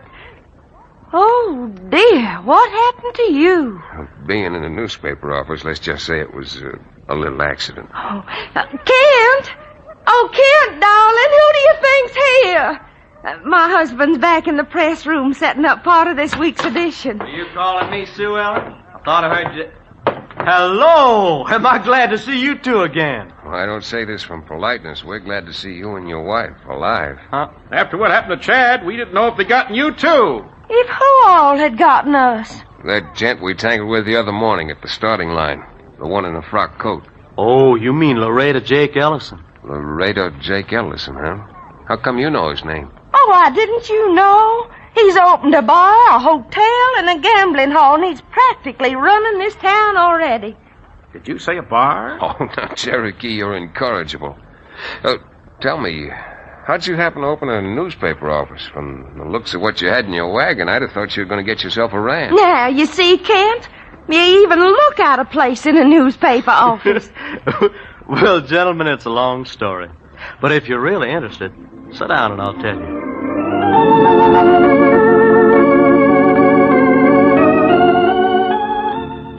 Well, with a little friendly bickering between Sue Ellen and Kent Ramsey, we learned their story. And I must say I didn't wholly disagree with Kent. The young fella had real ambition, and a newspaper can be a very influential voice in guiding the destinies of a frontier country. I also learned that Laredo Jake, even in this short time, had almost everyone in and around Tioga Falls either bulldozed or buffaloed, and was starting to run the new town very much his own way. It was a wild little town, and I talked to a lot of people and found out nothing, until about the third day when we were chewing the fat with Sue Ellen and Kent in their newspaper office. Well, Chad, what do you think Laredo Jake's going to think of this editorial? I don't think he's going to like it very much, Kent. But if I were you, and I'm not talking just as a lawyer, I'd take it a bit easy. After all, Chad's got more of an axe to grind as far as that crook's concerned. And he's just biding his time. No, you all argue with the man. Husband of mine or not, I seem to have no influence on him. Well, she's afraid she'll be a widow before she's really a bride. It's no laughing matter, Kent. When you're baiting a man like Laredo Jake Ellison, you're not out angling for catfish. You're going for shark.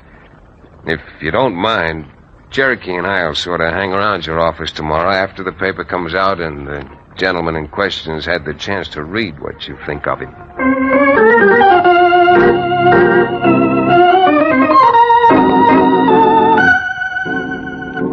What Kent Ramsey printed in the Tioga Sun would have raised the hackles on a more self-possessed person than Mr. Ellison. Well, we waited most of the day, and then late in the afternoon we saw him coming. Cherokee and I shifted our holsters just in case and waited for Laredo to say so. Boys, I'll tell you why I dropped in. I come by to congratulate the Ramseys on getting out a fine fighting newspaper. I believe that about as much as I believe that my rattlesnake oil cures lead poisoning. You're wrong, my friend. Because in this last week, I've had my eyes open. You're lucky someone didn't close it. Yes, sir, I've had my eyes open. I never knew before what an enormous influence a newspaper can have in a town. Mr. Ellison, we'd appreciate it if you'd stop beating around the bush. All right, Mrs. Ramsey. Since finding out how important a newspaper is, I've decided to make you an offer to buy you out. An offer I don't think you'll refuse. And suppose I do refuse, what then? What then? I don't know. I can't make you sell out. But I don't think you're going to turn down an offer of $10,000. Ellison, I wouldn't sell out to you for $30,000. You know, I've always heard that literary men didn't have good business heads, but I never believed it before. Well, there's no use wasting any more time.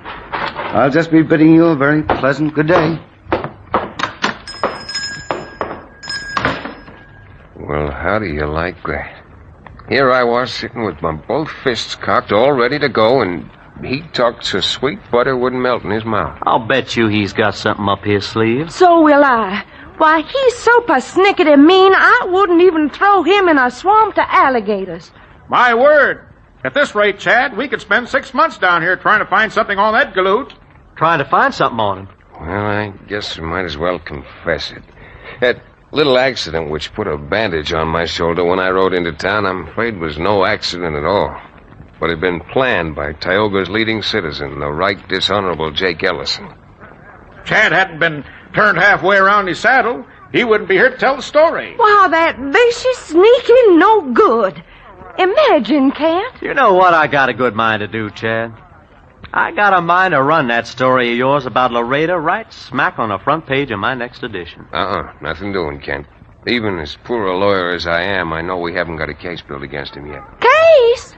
Why, y'all just said he tried to kill you. We all just told you a little story. A story no one can prove. Well, then how are you going to prove anything against a contemptible crook like that? By exercising a little patience.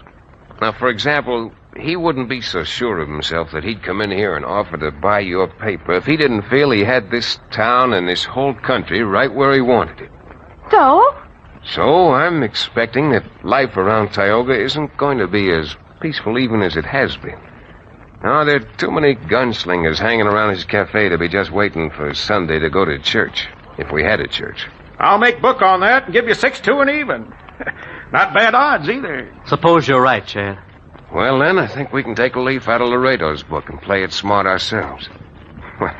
When you got a newspaper, mister, plus a little patience, it shouldn't be too hard to prove that the pen is mightier than the sword.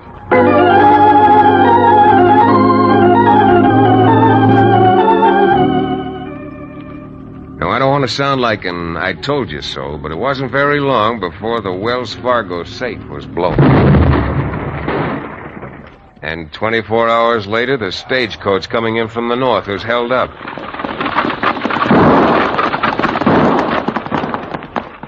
And then the very same night, 2 men who'd won at Faro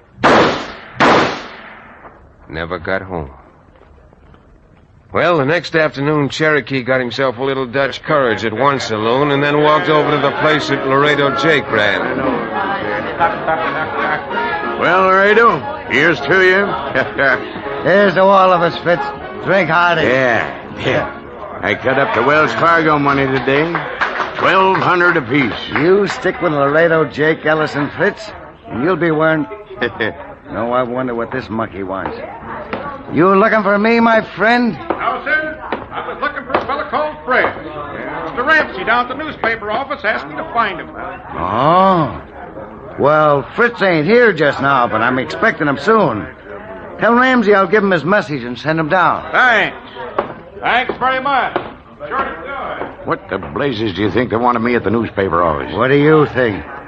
Probably figuring to pull a double cross on me. Bump you. Why, he's loco. You go down there, Fritz. See what he wants. Huh? And if he gets too hard to handle, well, you know what to do. Oh, sure, Laredo. You heard me. Now get going. I can't wait to find out what this is all about.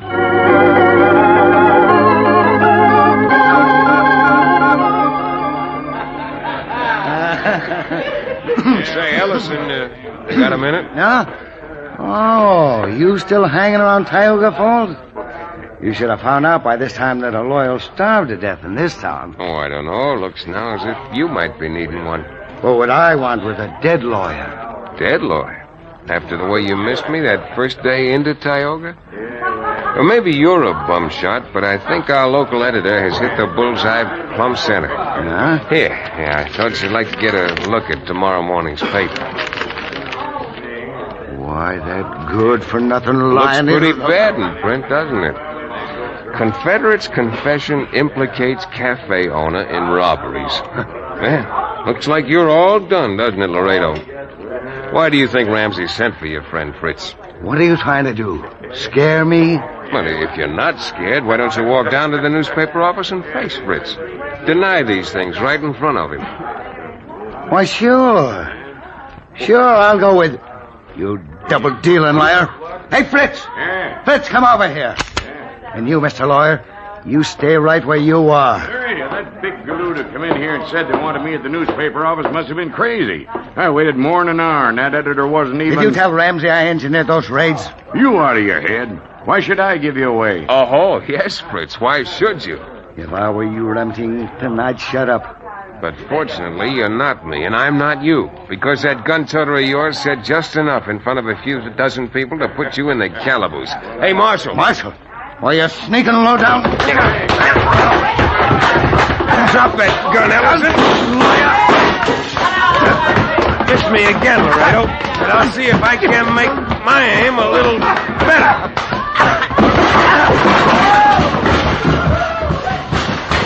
Now, Fritz, you don't want to end up worse off than your boss. Just take it easy.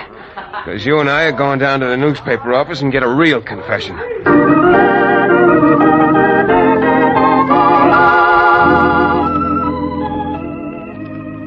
Should have seen Chad. His arms like two windmills. His fists like two pile drivers. Why, I tell you, the man was magnificent. A perfect example of American manhood. Oh, good night. With that kind of flowery prose, Kent, well, you ought to keep Cherokee here in Tioga and put him to work on your newspaper. Of course, not as a reporter. He got his facts a little wrong. Oh, but he makes it sound so beautiful. Well, what facts has he got wrong? Oh, just a few essential ones. For example, I had only one fist flying. My other hand was well occupied wrestling that buzzard for his gun. Just one fist. You can't blame that entirely on me. That saloon you sent me to for my Dutch courage treated me so well I was seeing double. And moreover, Mr. Remington, I was not wrong when I say that your brilliance, your sheer and unmatched genius, gave birth to the idea which caught that crook. Cherokee's right about that, Chad. It was you who had the idea to print up a single copy of the paper with that phony headline to trick Ellison. Maybe it was phony, but now you can run 3,000 copies of the paper with the same headline because it's true. And, Cherokee, how about you and me starting back to Dos Rios? Right now, Chad? Right now. With all the ill fortune. While you were demolishing Ellison's saloon, I saved one full bottle from falling off a table and hid it under a chair. Can I go back down there for just a minute? Nothing doing. I told you we'd stay just long enough to get our proof, and, Cherokee, I certainly didn't mean 100 proof.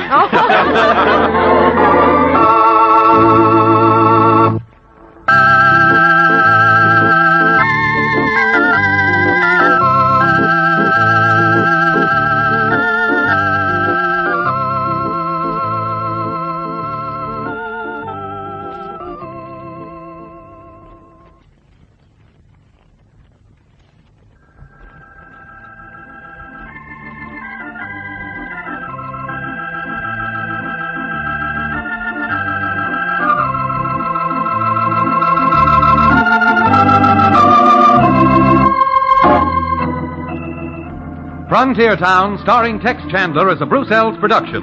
Story and supervision by Joel Murcott. Direction by Paul Franklin. Music written and played by Ivan Ditmars. Be sure to be with us again, same time next week, for another fine action-adventure story with your favorite young Western star, Tex Chandler. This is Bill Foreman telling you that Frontier Town came to you from Hollywood.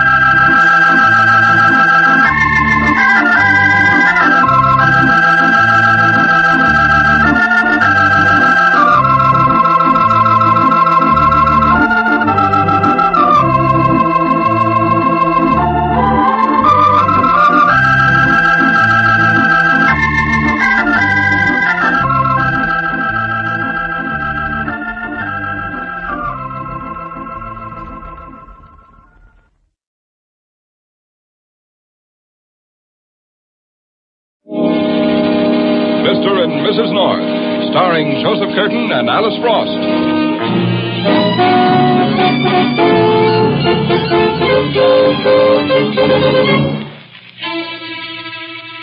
Unlike most people, Pam and Jerry North don't consider it a crime to be mixed up in a murder. And in some cases, the mix-up takes place before the murder even happens.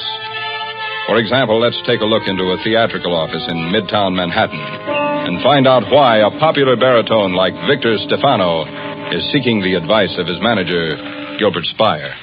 I tell you, I'm going out of my mind, Gilbert. I can't sleep. I can't eat. I can't even sing anymore. No, calm down a minute. Calm down, he says. How can I be calm when this hangs over my head like a sword? Well, just what is the trouble, Victor?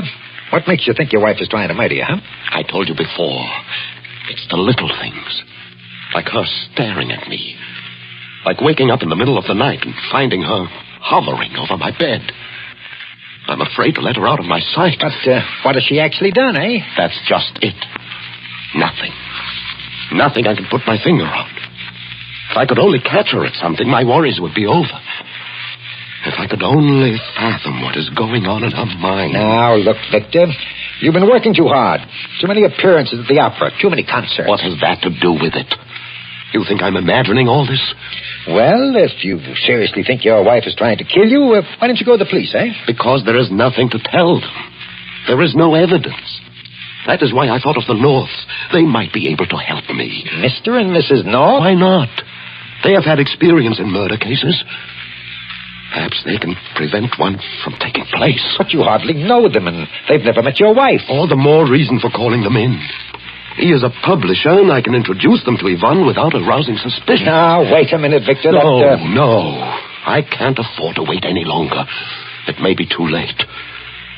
I'll invite them to my house tonight. All right. If you want to bring in a couple of amateur detectives, go ahead and invite them. But if I were you, I'd get the police.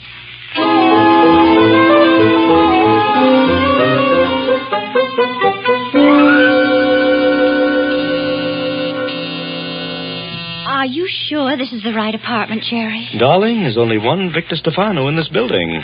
Although I must say I can't understand why he insisted on inviting us over here. I hardly know the man. Well, aren't you going to publish his memoirs or something? I will if he'll write them, but the last time I broached the subject, he... Yes? Oh, good evening. How do you do? I don't believe we've ever had the pleasure of meeting you, Mrs. Stefano. I'm Jerry North. Who? Jerry North. And this is Mrs. North. How do you do, Mrs. Stefano? How do you do? Well, shall we go in? In where? Inside. I mean, we're Mr. and Mrs. North. Weren't you expecting us? Oh, no. Mr. Stefano didn't say a thing. Oh, now, isn't that just like a man? He invites people over for an evening and then forgets to tell you about it. Jerry does it all the time. Oh, wait, Mrs. North. Oh, wait? Yes, I'd rather you wouldn't go in just now. The place is a mess. Can't we make it some other time? Oh, but Mr. Stefano insisted on our coming tonight. Oh, that's strange. He's not home. Well, for Pete's sake. I'd ask you to come in, but I'm late for an engagement downtown, and I still have to dress. Oh, that's perfectly all right. Well, we'll just forget about the whole thing. Well, I'm terribly embarrassed. Oh, don't be silly. We don't mind. Come along, Jerry. Oh, yes. Good night, Mr. North. Good night, Mrs. Stefano. Nice to have met you.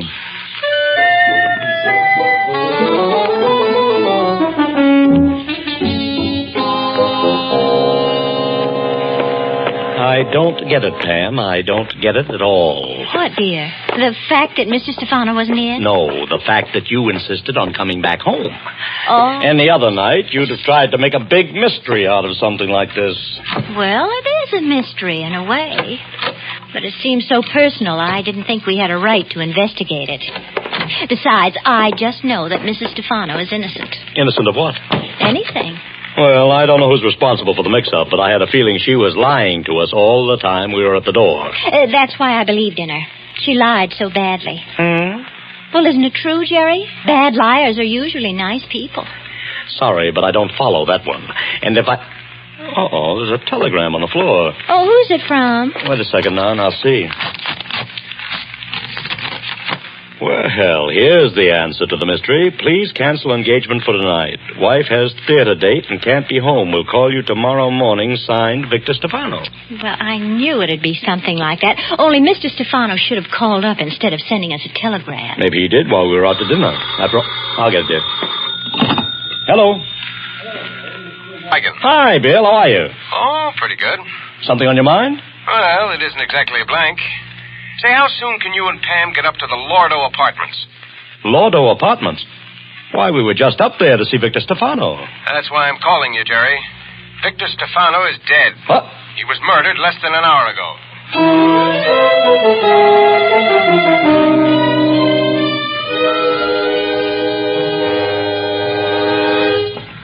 What's the story, Bill? How did it happen? Well, that's exactly what I'm trying to find out. What are you acting so mysterious about?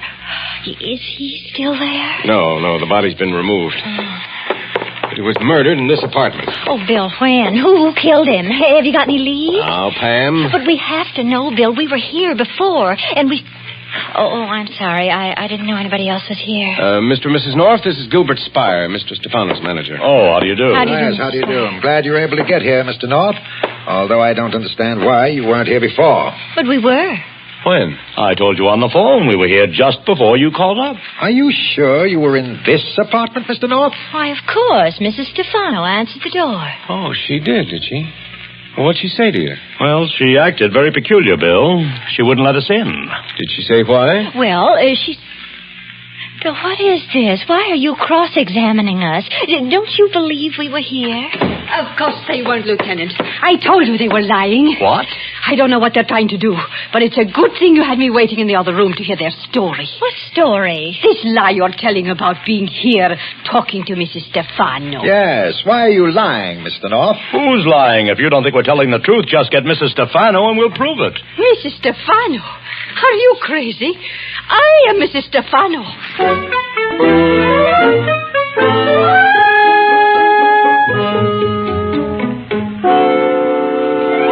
Now, wait a minute. If this woman is Mrs. Stefano, who's the one who answered the door for us? That is what I would like to know.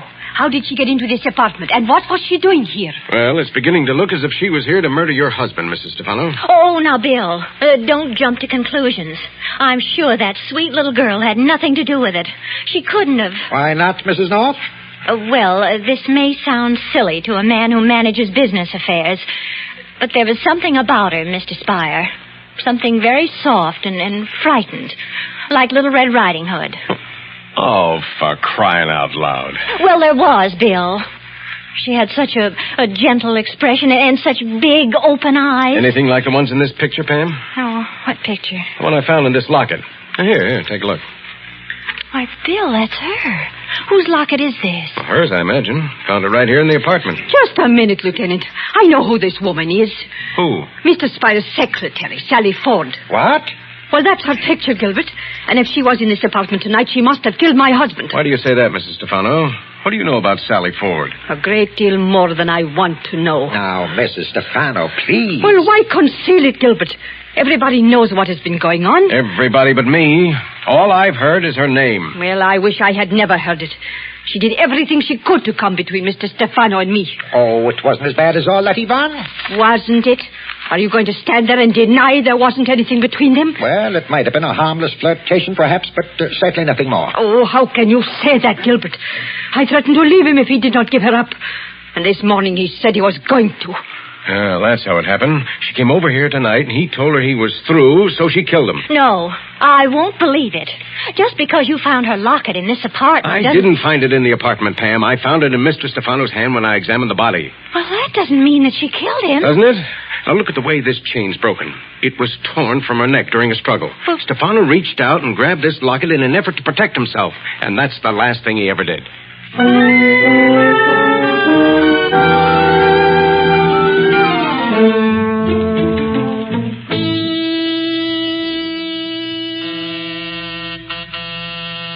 Bill, are you sure you won't reconsider before Miss Ford answers her doorbell? After all, arresting an innocent woman... She's not an innocent woman, Pam. And it won't do any good to tell me about Red Riding Hood. But if you make a false arrest... Pam, will you let the poor man alone? Yes? Miss Ford? Yes? Don't be afraid, Miss Ford. You remember us, don't you? Oh, no. Oh, I wouldn't try that if I were you. Trying to slam the door won't help your case any, Miss Ford. I'm Lieutenant Wigan, homicide. Well, what do you want of me? I want you to come down to headquarters for questioning. I'm taking you in on suspicion of murder. But I didn't kill him. I swear I didn't. He was dead when I got there. Who? Don't you know who I was talking about? Well, I knew he was dead. I admit that much. And you better come with me and admit the rest of it. No, wait. I had no reason to kill Mr. Stefano. I was very close to him. Perhaps a little too close. Get your things, Miss Ford. You're going to be gone for some time. But you're not even listening to me. Won't you give me a chance to explain? Sure, go ahead. What's your alibi? Well, I haven't got an alibi. Hey, you see, Bill? See what? A good murderess would have one. Who said she was a good murderess? I'm not one at all. Then what were you doing in Mr. Stefano's apartment tonight? How'd you happen to be there just about the time of the murder? He sent for me. I mean, he left a message for me to come there. But he was dead when I opened the door. Is that why you didn't call the police? Well, I was so frightened I didn't know what to do, and then the doorbell rang. Is that us? Yes. I didn't know who you were, and I was afraid you'd think I had something to do with the murder. So I didn't let you in. But you could have told us you weren't Mrs. Stefano. Well, I didn't want to get involved with the police. Then you should have picked up this locket before you left the apartment. Where did you get that? I found it in Mr. Stefano's hand. He tore it from your neck just before you killed him. No, somebody put it there. Somebody's trying to frame me. Now, take it easy, Miss Ford. You're in this deep enough already. Hey, what's going on here? Dick, you keep out of this, please. Now, wait a minute. Who are you? Dick Ford. He's my brother. But he doesn't know anything about it. The heck I don't. You're on the wrong track, copper. Sally didn't murder Mr. Stefano. How do you know? Because I did it. Myself. Dick? What do you say? I killed him. I did it to get even with him for the way he was treating you. Dick. I know it was a crazy thing to do, but I couldn't help myself. I didn't want to kill him. I just wanted to beat him up. And what happened? He reached for a gun and I grabbed hold of his arm. We fought for a minute, but he pulled the trigger before I could get the gun out of his hand. Bullet went right through him. Well, I'm sorry, Mr. Ford, but you can't protect your sister with a story like that. What do you mean? I killed him in self-defense. Oh, sure. You shot him with his own gun. Only he wasn't shot, Mr. Ford. He was stabbed.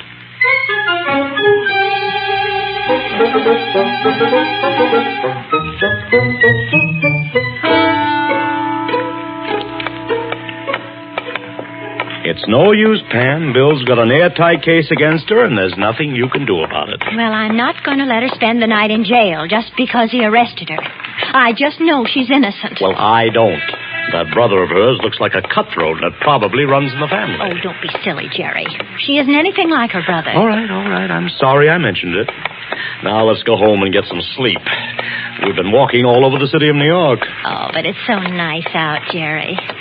Let's just walk a little while longer. What for? Where are you taking me to? Oh, no place. No place, huh? Isn't that Mr. Stefano's apartment house on the corner? Oh, is it? As if you didn't know.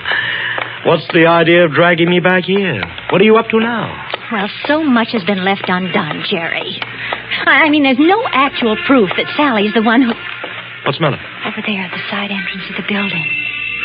That Mrs. Stefano? It is, at that. I wonder what she's doing there. Well, let's ask her. Mrs. Stefano! Oh, just a minute, Mrs. Stefano. Don't run away. Well, that's funny. She ducked into that alley as soon as you called her. You think she heard me? Of course she did. Quick, let's follow her. Oh, into that dark alley? It probably leads to the basement of the building. Come on, dear. We'll lose her if we don't hurry. Easy now. She must be around here somewhere. Oh, Jerry. Sort of creepy in here.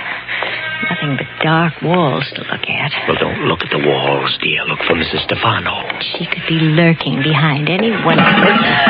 Oh, golly, what was that? I'm sorry I bumped into an ash can. Well, I wish you'd tell me when you're going to do things like that. I thought I was dead. Mrs. North. Good heaven. It's me, Mrs. North. Mrs. Stefano. Well, what are you trying to do? Scare the life out of her? Oh, I'm sorry. I did not mean to frighten you. What did you mean to do? Why did you run away from us just now? Well, I got a call to come downstairs. Just now, a man with a mysterious voice called up and told me to meet him here. Just now? Yes. He said he'd kill me if I told anyone about it. I was afraid to speak to you. Where is this man? I don't know. Sounds awfully phony to me. Me, too. That phone call probably was a trick to get you out of the house. Somebody wanted to be in your apartment while you weren't there. What for? I don't know, but we better get right upstairs and find out.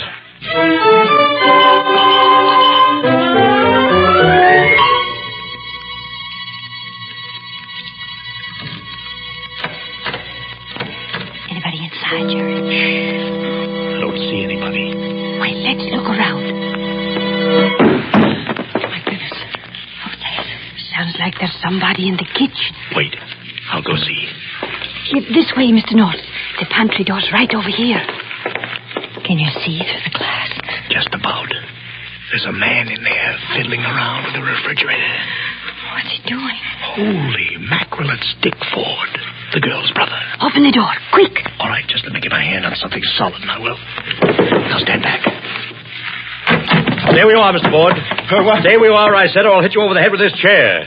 Why, I wasn't doing anything. No? What'd you come here for? And why'd you call up Mrs. Stefano and threaten to kill her? Because I wanted to search this apartment. Search it for what? Evidence. Somebody's trying to frame my sister. And I've got to prove she didn't do it. Well, that's no excuse for threatening my life. Maybe it isn't. But I'm glad I came here just the same. Look what I found behind the stove, Mr. North. What? The murder weapon. All wrapped up in some newspapers. With a pair of blood-stained gloves. Let me see those gloves. Just a minute, Mrs. Stefano. I'll take those gloves. But they're mine. You bet your life they're yours. They've got your initials on them. Then Mrs. Stefano is the Oh, one no, I didn't. We'll see about that, Mrs. Stefano. At police headquarters.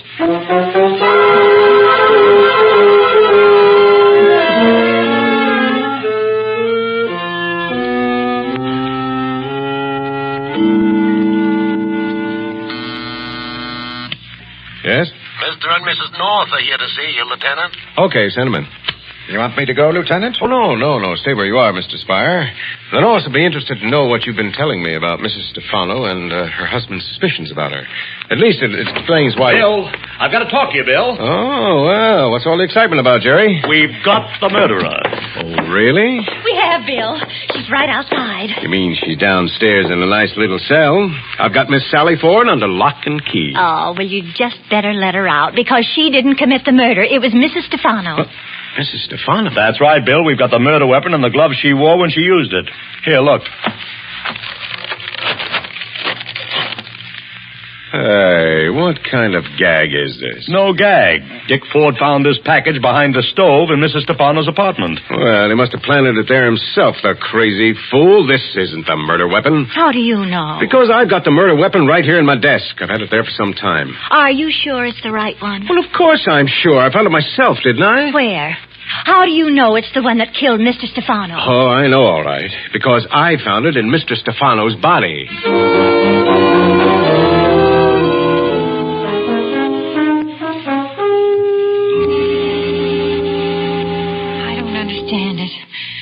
I just don't understand it, Bill. Well, you would if you'd stop trying to defend the wrong person. You see, Pam, the murder weapon isn't a knife. It's a letter opener with a steel blade 5 inches long. And now that I've had time to make a few inquiries, I found out who it belongs to. Who? Mr. Spire's secretary, Sally Ford. Isn't that right, Mr. Spire? Now, just a moment, Lieutenant. I never made any such statement. I told you Miss Ford had a letter opener like the one you've got there. But I didn't say that one was hers. Well, it is just the same. Her fingerprints were all over it. But what about the knife and the blood-stained gloves? Yeah, they were just plants, dear. Dick Ford was trying to frame Mrs. Stefano for the sake of her sister. Exactly. Well, I still don't believe that Sally did it. Well, if you need personal proof, I think I can give it to you. You'll see in just a moment. Tom. Yes, sir. Send Miss Sally Ford in here, will you? I'd like to speak to her. Yes, sir. Bill, what are you up to? Well, I don't usually do things like this, Pam. But just to convince you and Mr. Spire that Sally is guilty, I'm going to confront her with a murder weapon and let you watch her reaction. I don't get it, Bill. What'll her reaction prove? Plenty, I think. If she's innocent, she should have no reaction at all. And if she's guilty? If she's guilty, Mr. Spire, this letter opener will make her very uncomfortable. In fact, it might even drive her into a confession. Oh, she won't react to that letter opener at all. Won't she? No, because it isn't hers, and she didn't kill Mr. Stefano. Oh, she's at the door. You wanted to see me, Lieutenant? Yes, come in, Miss Ford. How do you feel? All right, I guess. You letting me go? Why, no. I just wanted to ask a few more questions. About what? About this letter opener, Miss Ford. Good heavens. Do you happen to know who it belongs to? Where did you get that? That's my question, Miss Ford. Do you know who it belongs to? Yes, it belongs to me. I thought so. But what's it doing here? How did you get hold of it? I got hold of it when the medical examiner removed it from Mr. Stefano's body. No. Don't say no, Miss Ford. It's the weapon that was used to commit the murder, and you're the one who used it. No, I didn't. I haven't seen that letter opener for over a week. It's been missing from my desk. Can you prove that? Well, I can't actually prove that it was missing, but it was. Don't you see I'm being framed by the one who stole it? I don't see anything of the kind. And if you can't prove what you say, you'll go to the chair for the murder of Victor Stefano. I won't, I tell you. Oh, Bill, she got the letter opener. Here, you put that down. Stay where you are. Put it down, Oh. I said. My head. Well, that's better. Now sit down and behave yourself. Now, Pam, are you satisfied? Completely, Bill. Now I know she didn't do it. What? You proved it yourself by what you just did. I don't follow you. Well, it's simple, Bill. When she came at you with that letter opener, what did you do? Reached out for a hand, of course. Well, exactly. And that's what any man would have done, including Mr. Stefano. I still don't follow you. But we'll figure it out, Bill. Your whole case against Sally is based on the fact that her locket was found in the dead man's hand. And according to your theory, Mr. Stefano ripped it from her neck when she came at him with a letter opener. Well, what about it? Well, don't you understand, Bill? When somebody rushes at you with a knife or a letter opener, you don't reach for any lockets. You reach for the hand that's about to kill you. Hey, then the locket was planted in Mr. Stefano's hand after he was murdered. Why, of course it was. It was planted there by the real murderer. And the real murderer invited Miss Ford to Stefano's apartment so she could take the blame for it. Then I was framed. Every step of the way. By the only one who could frame you. Who? Oh, don't you know, Mr. Spire? Or were you too busy noticing Miss Ford's reactions to the letter opener? Too busy to notice your own? I beg your pardon? Your little trap worked, Bill.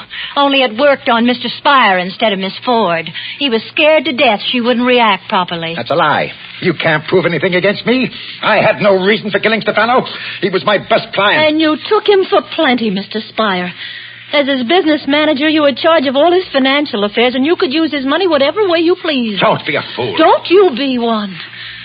What I'm saying is the truth. Mr. Stefano suspected you of misusing his money, and he told me so. He told me he was going to ask you for an exact accounting. And you were afraid to face that accounting. So you killed him and framed your own secretary. Watch him, Bill. Oh, no, you don't. You're not getting out of here just yet, Mr. Spire. You let me go. Not for a long time, Mr. Spire. Not until we've had a chance to take your fingerprints and see that they match the ones on the inside of this locket. Come with me, Mr. Spire. You're going to have your picture taken.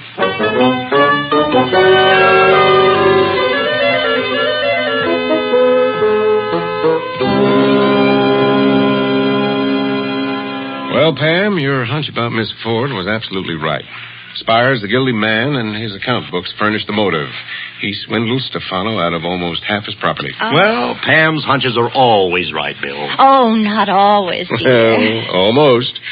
You know, I don't know why I bother about clues and things when you're around. I should just blindfold you and let you point to the murder. I don't think I'd have pointed to Mr. Spire, Bill. Not until you twisted that letter opener out of Sally's hand. Now, that's another reason I knew she was innocent from the very beginning.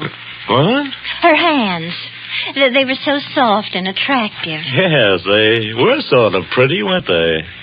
Hmm? Yeah, sort of small and dainty, like a little girl's. Oh, is that so? I didn't know that you'd taken to noticing other women's hands, Jerry. Well, I didn't really notice them, darling. I was just following one of your hunches. The Adventures of Mr. and Mrs. North are brought to you through the facilities of the United States Armed Forces Radio Service.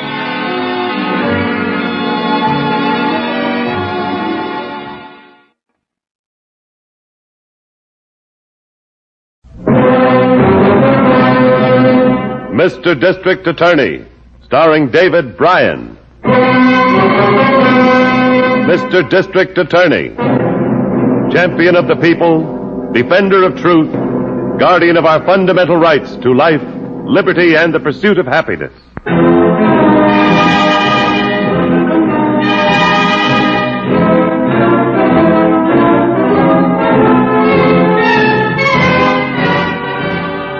And it shall be my duty as district attorney not only to prosecute to the limit of the law all persons accused of crimes perpetrated within this county, but to defend with equal vigor the rights and privileges of all its citizens.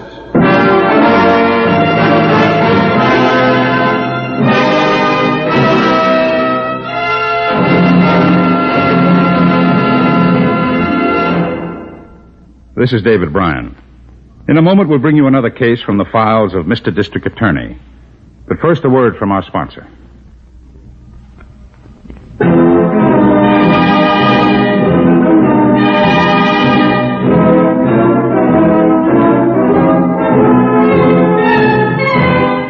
And now, here is our star, David Bryan, as Paul Garrett, Mr. District Attorney.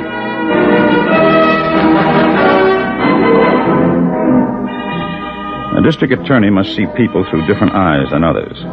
The man who passes on the street may be a criminal wanted for prosecution, or he may be an innocent man who will one day find himself enmeshed in the law by a chain of circumstance. To tell them apart is the function of justice. This case started on a lonely road on the outskirts of town. How is he, Francine? He's still out, Rocky. You hit him awful hard. Well, what'd you expect for $93,000? A love tap? Well, he isn't just another gambler who can't go to the law. He's an important man. He'll make trouble. Yeah. For who? An undertaker?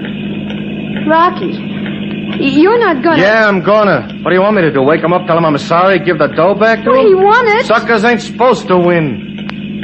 I run that game for me to win, one way or another.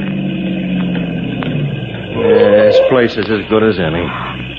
Rocky, I'm scared. Oh, you just shut your mouth and help me get him out, will you? Rocky, please. So help me, Francine. One more bleed out of you, and I'll shove the muzzle of this gun down your throat and pull the trigger. Now, you going to help me get him out, or you want me to drag you out with him? Don't hurt me, Rocky. I'll help you. That's better. Come on. Let's help, will you? That's it. That's better. All right. You hear anything coming? How could I hear anything in this rain? That's good. Nobody else will hear anything either. Well, goodbye, Mr. Ferguson. Too bad you got so lucky.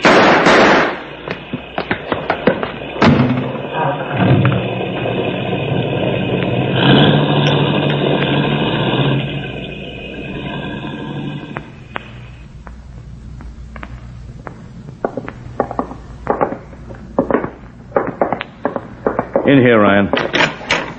I wish you'd tell me what this is all about, Mr. Harrington. District Attorney will tell you. Morning, Miss Miller. Morning, Harrington. Chief in? Yes? This is Joe Ryan, the cab driver we've been looking for.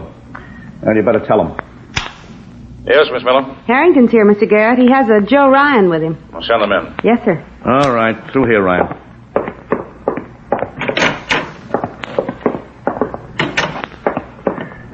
You've been a little difficult to find, Mr. Ryan. We've been looking for you for 4 days. I didn't know that till this morning.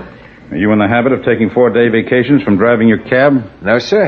I took the time off because I've been looking for a good buy on a new cab. Why didn't you register a change of address with the Motor Vehicle Bureau when you moved a couple of months ago? I forgot, that's all. Well, you know that's a violation, don't you? Yes, sir, but... Look, is that why you picked me up? No, that isn't why. 4 nights ago, Ryan, just before you took this unusual vacation, you picked up a fare outside the Chelsea Club. Just a few minutes before midnight. Remember? Ah, so that's it. What did you expect it to be? Story of the murder's been in all the papers. I know it. You picked up a fare who was found murdered the next morning, and you know about it. But you don't get in touch with the police. Why? Why should I? I don't know nothing about it. I picked the man up and I drove him home. His body was found out on Pendleton Road. What's that got to do with me? I took him home. Look, if you think I had anything to do with this, you're sending your dogs on the wrong trail. Are we? Do you know we impounded your cab at the garage? No, I didn't know it. I haven't been near the garage. Maybe you should have been. Police lab crews gave the cab a going over. This is their report. Like me to read it to you? I'd like anything that'd help to clear this up, yeah. According to this report, Ryan, there were bloodstains on the back seat and the floor mat of your cab. Type O. The report also states that John Ferguson's blood was type O. Now, what's that prove? Lots of people have type O blood. You've been reading up on the subject? I don't have to read up. I was in the medics in the service. I got type O blood myself. You trying to tell us it was your own blood on that back seat? No, a guy got hurt in my cab. When? Why, it was the same night I picked Mr. Ferguson up at the Chelsea Club. Look, I've driven Mr. Ferguson lots of times. Yeah, we know. The doorman told us. That's what started us looking for you. Who got hurt in your cab? I don't know who he was. Can I tell you about it, about how it happened? Oh, that's why you're here. All right. Well, it was after I dropped Mr. Ferguson off. I picked up these 6 guys. They were wearing those hats, you know, the convention that was in town last week. Shriners? Yeah, that's right. Well, there were 6 of them. And, brother, was it raining. They flagged me down. I don't usually take 6, but, well, with the weather and everything, I packed them in. Then what? Well, like I said, it was raining cats and dogs. They wanted to go to Savern Plaza. I took the freeway in. Some guy cut in front of me at Montrose turnoff, and I had to go for the brakes. The road was wet, and I went into a skid. Threw him around a little bit in the back seat. One of the guys in the drop seat bumped something, got a nosebleed. That's it. That's the whole story. Look, you gotta believe me about this. Ryan, just before he left the Chelsea Club, Howard Ferguson cashed a check for $2,000. That was at midnight. You say you drove him home, but his body is found the next morning out on Pendleton Road without a cent on him. And we find you out shopping for a new cab. And it doesn't look good, Ryan. I don't care how it looks. Where'd you get the money for the new cab? I won it. Won it where? Well, I won it a couple of months ago, just before I moved. That's where I got the dough to move. Oh, what do you mean by won? Oh, the guys around the garage. We used to play the numbers. You know, the numbers racket. And you won? Yes, I won. Then you won in $1 million in that sucker racket. I know it, but that's where I got the dough. I spent part of it moving, and I was holding the rest until now to buy a new cab when the new models came out. They came out day before yesterday. Uh-huh. That's where the dough come from. Honest it is. Okay. Then there's only one other thing you have to tell us about. Who sold you the numbers? A guy named Willie Lamont. Where can we find him? I don't know. What do you mean you don't know? Well, he hasn't been around the garage in a couple of months. All of a sudden, he just stopped coming around. Can any of the other cab drivers verify that you won that money? No, I never told any of them. Ryan, your story is pretty thin. You can prove the part about the blood, can't you? Find the 6 guys I picked up. Almost 40,000 of them come in for the convention from every state in the country. The convention ended yesterday. Our chances of finding them might have been good while they were still in town. Yeah, but we couldn't find you until this morning. And you didn't come in on your own. I swear to you, I took Ferguson home. Then how did his body get out on the Pendleton Road? Wait a minute. I just remembered something. You better remember for your own good. What is it, Ryan? Wait a minute. When I took him home, there's a big circular driveway at his place. Well, there was a car in front of the house when I let him out. I passed right next to it. Mm-hmm. There was a couple of people in the car. It was a limousine. Why didn't you mention this before? Well, I didn't think of it. I figured they were waiting to get into the house. You didn't wait to find out? No, I collected them fair and blue. Ryan, nobody saw that car except you. Servants didn't see anything. They didn't even hear your cab, Ryan. It was raining so hard, the rain kept them from hearing. Well, that could be one explanation. What other explanation could there be? The one that all the evidence seems to point to. Ryan, you never took Ferguson home. This is a frame. Take it easy. It's a frame. Mr. Ferguson was a big shot, so you got to pin this on somebody in a hurry. And I'm the patsy, ain't I? It's a frame, ain't it? No matter what I tell you. Everything you said will be checked, Ryan. Every single point. If you're innocent, I want to know it. I have no choice but to hold you. I know. Take him over to the county jail and book him, Harrington. Then come back and meet me in the record room. Okay, Chief. Come on, Ryan. Miss Miller? Yes, Mr. Garrett? Call the county sheriff's office. 5-squad detail. Ask for Sergeant Payne. Sergeant Payne. Yes, sir. Tell him I'd like him to come over and meet me in the record bureau. Yes, sir.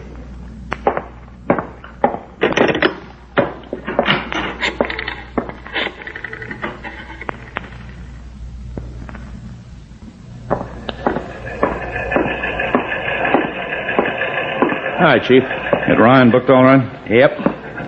Well, what'd you think of his story? Weak, but it has possibilities. Like what? This, for instance. There's a petty gambler named Willie Lamond. 3 times arrested as a runner for various bookies. Always the same charge. Taking bets on the numbers racket. Yeah, but those arrests are all dated before you convinced the state legislature that gambling ought to be a felony. He's probably been more careful since then. Gamblers are hard to put out of business. No regular joints operating. No, but there are floating places. And runners like Willie Lamond picking up bets. Well, can't be much of it. More than you think. I've had somebody on the sheriff's vice squad working on a report. Oh, who? Young sergeant. His name is Ed Payne. He's on his way over now. I thought he might be able to give us some information on Willie Lamond. Look, couldn't I have handled this gambling report? You're too well known to the professionals, Harrington. I need a young man who could work right in with them undercover. Payne's well qualified, fresh out of Army intelligence and a comparative stranger in town. Oh. Don't worry. You'll be there when we have a complete report and the time comes from the crackdown. Chief, even if we do find this Willie Lamond, he's not going to stick his neck out to help Ryan. He won't admit taking that bet. We'll have to find a way to make him admit it. Without Lamond's testimony, Ryan will be a cinch for conviction. Oh, Chief, there's a fellow over there looking around. Oh, that's Ed Payne. Over here, Sergeant. Hi, Mr. Garrett. The secretary said you wanted to see me. Yes. Sergeant Payne, this is my assistant, Harrington. Hello, Sergeant. Glad to know you. Heard a lot about you. There's somebody else I hope you've heard a lot about, Payne. A bookmaker's runner named Willie Lamond. He's still operating? Uh-huh. Left town a couple of months ago. Went to Chicago. Oh, that's rough. It's all right. We can extradite him if we have to. That might not be too easy, Mr. Garrett. Why not? There's been some talk about him since he's been gone. They say he got ambitious in Chicago. Word got around that he was holding out some bets on his new boss. And also slipping in a phony win or two to turn himself a dishonest dollar. The boss got wise to it. You mean Lamond is on the run again? I need him badly as a witness. Mr. Garrett, you know how the mobs are. If you want my opinion, Willie Lamond isn't on the run. He's standing still. Somewhere on the bottom of Lake Michigan, wearing a pair of cement shoes.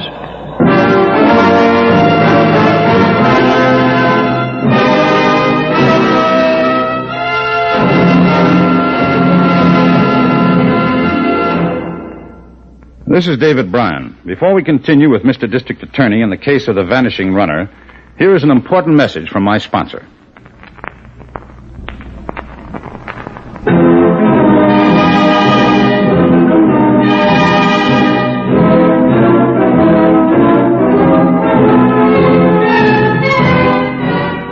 And now back to David Bryan, starring as Paul Garrett, Mr. District Attorney. A prominent citizen had been murdered, and a cab driver, surrounded by a mesh of circumstantial evidence, had been taken into custody. We needed a small-time gambler to verify the cab driver's alibi. But the underworld grapevine indicated that the only possible witness was dead. For 2 days, I had Harrington and Sergeant Payne of the Sheriff's Vice Squad check on every possible source of additional information.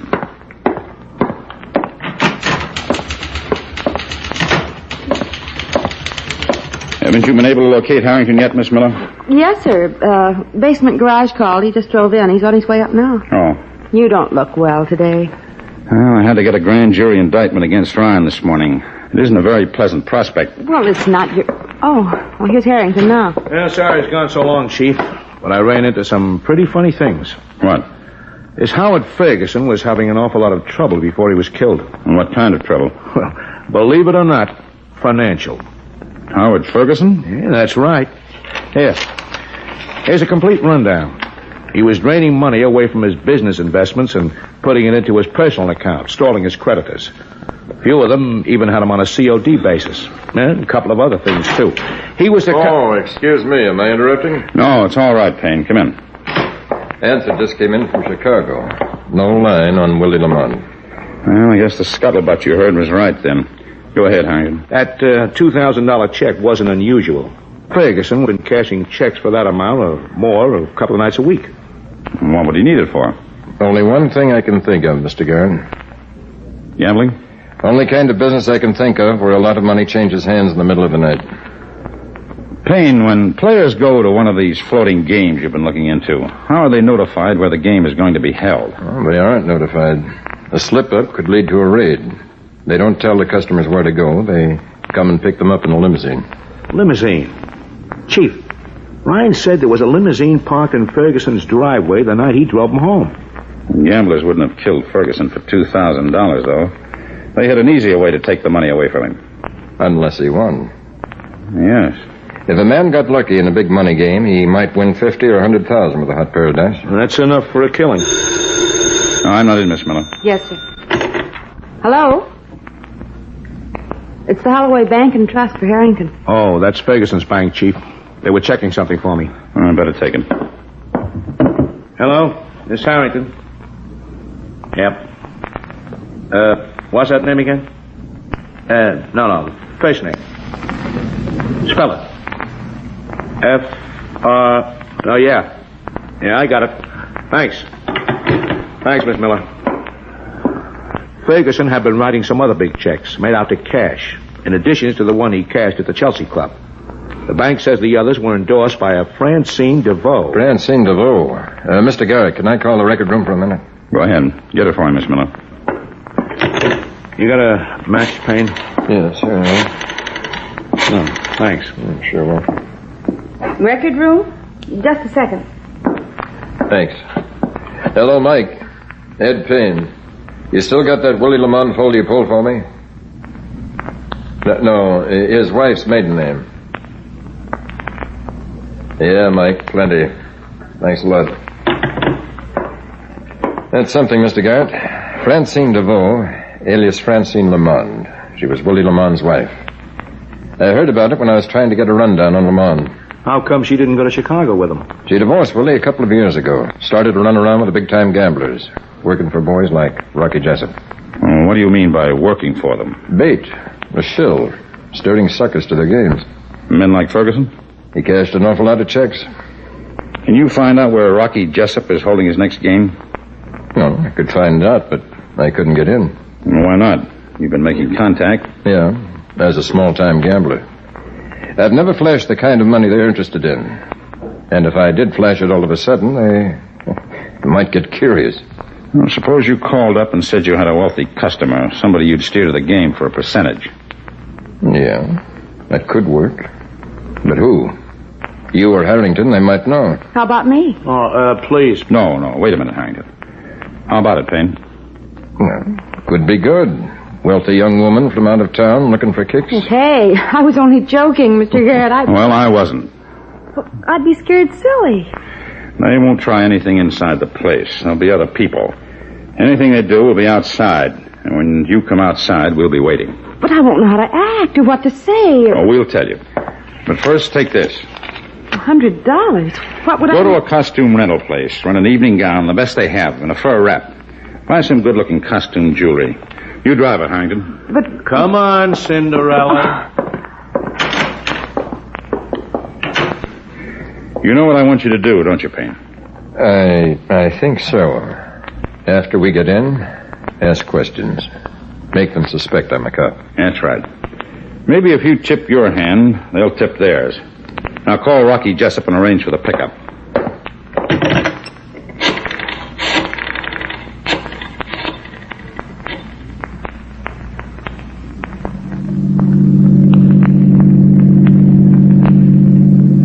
I'm scared, Payne. Do you like a little action, huh, Miss Miller? Yes, I think gambling's very exciting. Well, I run a good game. You'll like it. What's your poison? I beg your pardon? I can't hear you too well back here. No, I said, what do you like? The wheel, phone, spaceboard? Roulette, Rocky. She likes the wheel. Oh, good. You'll be happy that Payne suggested my place to you. Payne tells me you're from out of town. Yeah, that's right. Cleveland. Family and business there? Yes, they have a chain of grocery stores. Oh, that's nice. Yeah, people gotta eat. Yeah. Huh? I said that's right, Mr. Jessup. Oh, just call me Rocky, huh? But don't let the name fool you. I'm really a soft guy. Payne will tell you. Rocky's tops, Miss Miller. I don't see any particular car following us, Payne. The working relays on the radio car set up. One turns off, another one turns in behind us. You say something, Payne? Just telling Miss Miller about the percentages in the game. Odds, law of averages. Yeah. You want to listen to him, Miss Miller. This boy knows the score. You might make a killing tonight. Well, here we are. Target for tonight. Well, what kind of a place is this? Oh, don't be scared. This is just an abandoned airplane hangar. Used to be an airfield here and a flying school. There's no use letting the building go to waste, huh? You sure know how to pick the spots, Rocky. Yeah, and you sure know how to pick the dolls. Well, come on, Miss Miller. Thinking you're liable to cost me some money tonight. Nobody's going to be looking at the dice with you around. Just got to be careful, you know. All right, go ahead now, folks. Dark. Well, it'll be light as soon as we get through the other door. Don't be afraid. Come on.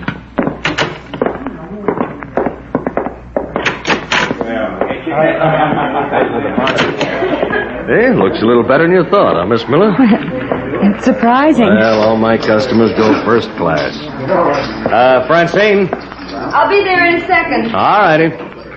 Francine's her hostess. She'll tell you where the action is.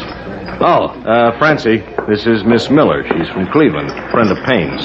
You know Payne, don't you? I've seen him around. Francine. My uncle mentioned meeting a Francine the last time he was here on a visit. He likes to gamble, too. Is that so? What's your uncle's name? Miller. Same as mine. Robert Miller. I don't remember him. Well, it could have been another Francine, of course, but... Well, it is an unusual name. How long ago? Just about a week ago. Yes, just the night before he came back to Cleveland. I didn't run no game last week. Uncle Bob said the game was in some kind of an old restaurant on Penderson Road, something like that. No, Pendleton Road. That wouldn't be our game. Would it, Rocky? No, not out there. Must have been somebody else, Miss Miller. No, he said Francine. He said it was raining like blazes. Oh, yes. And some man won a lot of money. Practically broke the game. Uncle Bob was standing right next to him. His name was Ferguson. Your uncle tells you things in detail, doesn't he? You better show me what refreshments we got, Francine, huh? Payne and the lady can just drift around and look things over. Okay, Payne? Oh, sure. Come on, Miss Miller. I'll show you the dice table. I thought that same Mr. Ferguson might be here. If he was, I bet the way he bet. I sure don't like this, Francie. Neither do I. Why didn't you tell me Payne was coming? Why? Because he's the one who's been nosing around asking questions about Willie. Well, we had nothing to do with what happened to Willie. No, but we did with Ferguson, and he was asking questions like a cop. Why would a cop steer a rich dame here? Rich dame, nothing. Huh? Did you see the label in that fur jacket she's dragging around? No. Madame Pompadour Costume Rentals. Get him over to the door. Well, I... Do like I tell you. You gotta get rid of him tonight and blow town, but fast. Now, go ahead.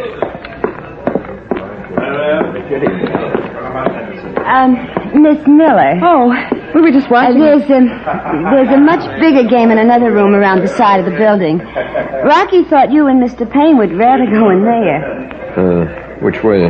Well, we have to go outside first and then around. Well, that sounds interesting, Miss Miller. Yes. Oh, that dark place again. It's only for a second. All right, cop. You and this dame outside to the car. And no funny moves or I got a hole in my pocket and you got a hole in your back. Do what they say, Miss Miller. Where are you going to take us? Same place we took Ferguson. And we're going to leave you the same way. I wouldn't count on that, Rocky. You're covered every way. Don't move. You dirty... Down, Miss Miller. Don't kill me. He's dead. Don't kill me. Don't. Let me help you, Miss Miller. Oh, thanks. How is he, Hank? Rocky, he's not dead. He'll live to stand trial. Well, I'll testify. I'll make a deal with you. We don't need any deals, thank you. Take him in, Harrigan. Payne? Right, Chief. Yes, Mr. Garrett. Round up that crowd inside. They can do their gambling in a cell for the night. Come on, Miss Miller. I'll drive you home. Thank you. You're shaking. You scared? Oh, Mr. Garrett, I just kept thinking when they were shooting, what could I ever tell the Madame Pompadour Costume Company if I brought back this fur jacket with a bullet hole in it? What? Miss Miller, if I didn't hear it, I wouldn't believe it. Oh, I shouldn't have expected a man to understand.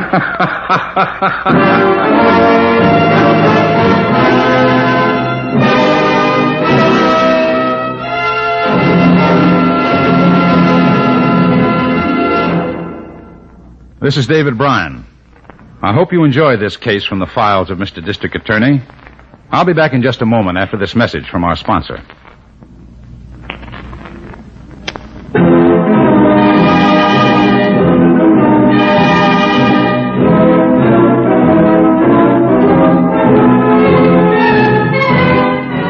Now, here's the star of Mr. District Attorney, David Bryan, with a word about the program you have just heard.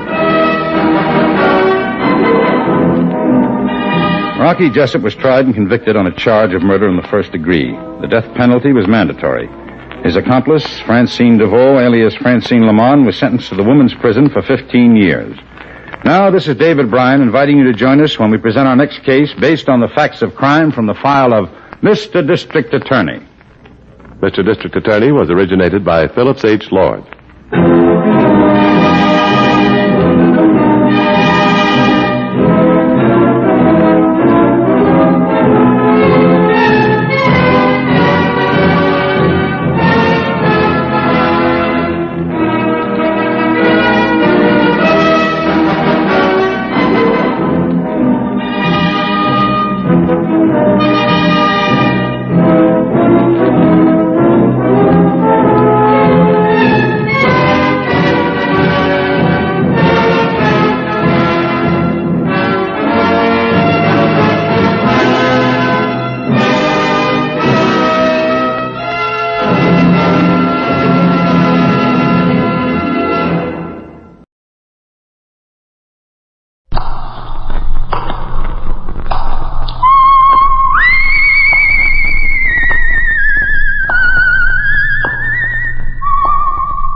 The Adventures of the Saint, starring Vincent Price.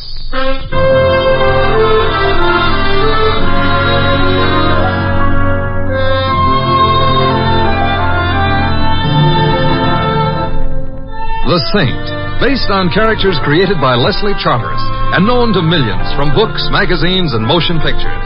The Robin Hood of modern crime now comes transcribed to radio, starring Hollywood's brilliant and talented actor Vincent Price as The Saint. Taxi! Taxi! Personally, lady, the name is Louis, but... Please hurry. Okay, but where to? I don't care. You don't... I don't like to mention this, lady, but I think you mislaid your groom. What? Of course, a girl getting married, she's kind of excited. Maybe she forgets a little something here and there, but, lady, not your husband. I'm not married. Look, you're all dressed up like your bride. You come running out of that church. They was having a wedding there. They thought they were, but... Oh, I want Jimmy. Look, please, lady, don't cry. If I had Jimmy, I'd give him to you. Who's Jimmy? I love him, and we were going to get married, and I went to the church, and everybody was there except... Jimmy. Yes. Uh-huh. I called everywhere. I know something terrible must have happened to him. Uh-huh. For a girl in your position, you know what I think you need? What? A saint.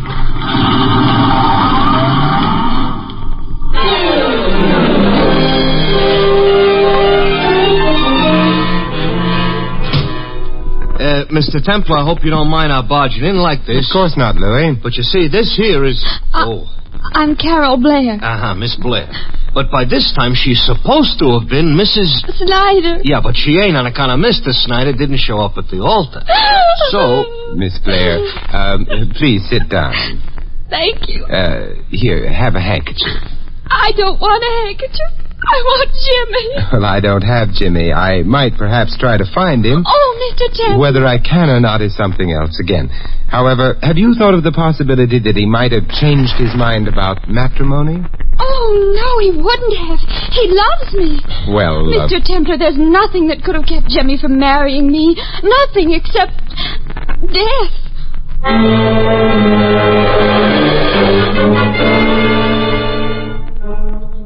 Thank you for bringing me home, Mr. Templar. You're very welcome, Carol. I'm sorry I cried so much. Well, I'll call you as soon as I have any news. Good night. Yeah. Miss Blair lives in a very mansion-type mansion. So she does. Well, let's go, Louis. Okay. Where to? James Snyder's apartment. Uh-huh. You think maybe he overslept? I doubt it. Hey, Mr. Templar, I read a book once. So I wouldn't brood about it, Louis. Oh, listen. In this here book, a girl's fella don't show up to marry her on account of he's dead. You know, on account of somebody killed him? Oh, well, that would explain why he's dead, all right. So the girl says zounds. In those days, girls used to say zounds. That ain't what Miss Carol Blair said. Well, I guess she didn't read the book. Well, probably too busy clipping her coupons. Oh, she's loaded, huh? She is loaded. Well, money and everything. I wonder if that's what James Snyder thought. Huh? Oh, yeah, Miss Blair told us he was broke, yeah. Hey, I got the solution. Yes, Louis? Yeah, maybe he got a job.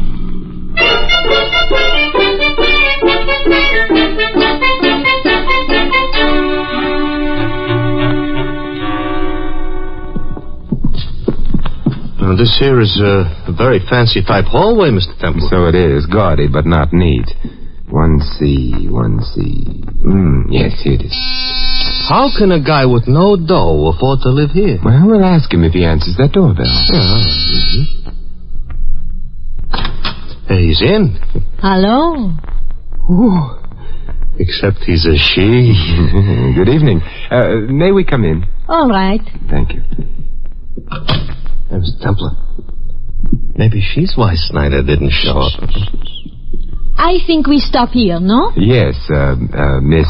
I am Marie. Oh, Mary. This is Louis. Hello. Yeah. And I'm Simon Templar. Ah, you are the same. I'm afraid I am. Spending the winter here? In this apartment? For right now, I am reading the book, you see. Book on American history. You're a student? What do you think? I think you graduated.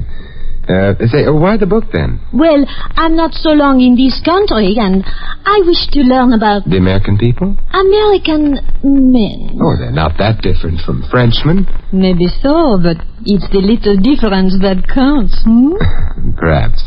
You know, there are better ways of learning than from books. Why don't you ask Jimmy? He is out. He is? Yes, he's marrying himself. Oh, it is not right what I'm saying. He's marrying a girl. Yeah, that's more usual. You don't mind? I do not mind. Well, sometimes close friends of the groom do. They say things like, what on earth does he see in her? But I am knowing what he sees in her. Be careful. $1 million. He's not bad. He's fine. Well, that is, Carol is a very pretty girl, too, despite her $1 million. Who cares? Of course, you'll probably laugh and... are you Jimmy's sister? Yeah, I thought so. But if you're not his sister, you must be... You look very pretty in red, Simon, but it is not necessary to blush. I am Jimmy's... Whoop, Kitty, it's time for bed. Wife. You said wife? Wife. Excuse me, huh? Hello? Huh? He's not here. Monsieur Templar is here. Goodbye. Was the doorman. I was saying... You said you were Jimmy's wife. It's true. Well, then if he'd married Carol, it would have also been bigamy. I am fine the lawyers say divorce not so good. So now Jimmy marry a rich girl? Maybe Jimmy gives me a big present, Big present, huh? There's another name for it. Is so? Is so. The other name is blackmail. You are a funny man. I haven't been trying. Maybe you go away now, huh? Mary, I have news for you. What kind of news? Jimmy didn't show up at the altar. You make the joke once more. No joke. He's terrible. Which means that Jimmy hasn't married that $1 million yet. I think of the poor girl who waits at the altar. Almost I cry for her. Your eyes are dry. I said almost. Goodbye. You want to be alone? From you, yes. Goodbye also to you. Oh, thanks for remembering me in time to say goodbye. Yeah, Mr. Templer? We're leaving, Louis. Except, Marie, if you happen to run into Jimmy... Yes? Advise him to be very careful. So? To date, he's left one woman at the altar, another in his apartment. He'd be safer juggling dynamite.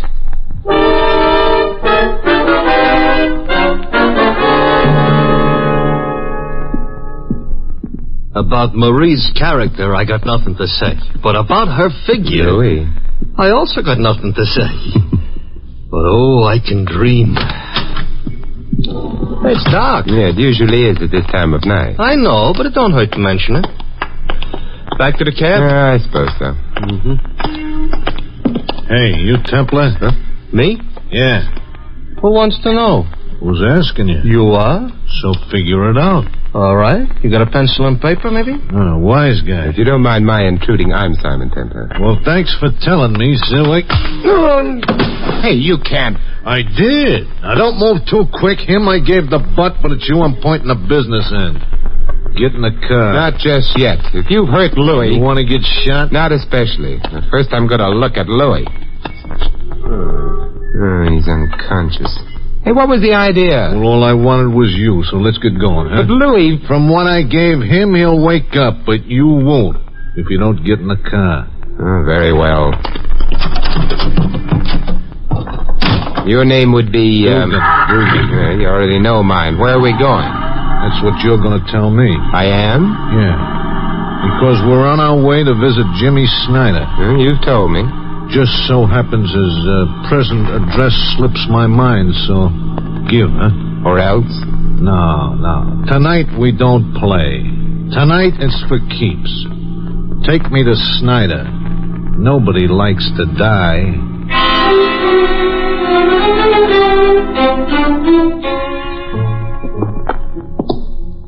This is where you live, huh? Not quite yet. Hallways are so drafty. Huh. Thank you. Mm-hmm. Snyder's in your apartment? We'll be inside in a moment.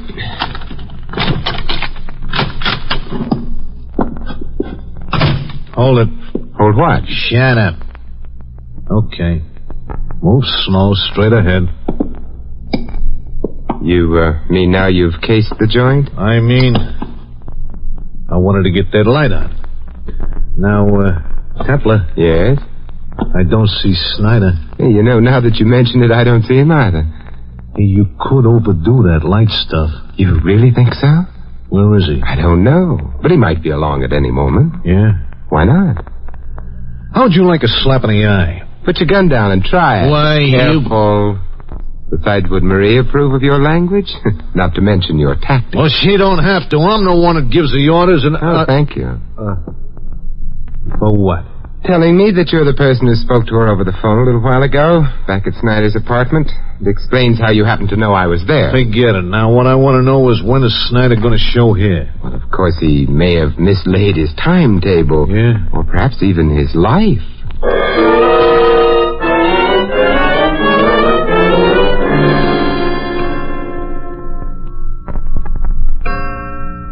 Hey, Templar. Yes?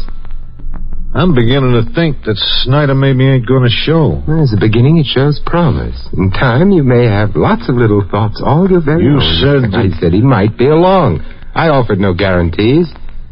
Nobody's offered a guarantee on your life. Sheer oversight. You could be playing me for a dope. Oh, good heavens, no. Are you a dope? Where's Snyder?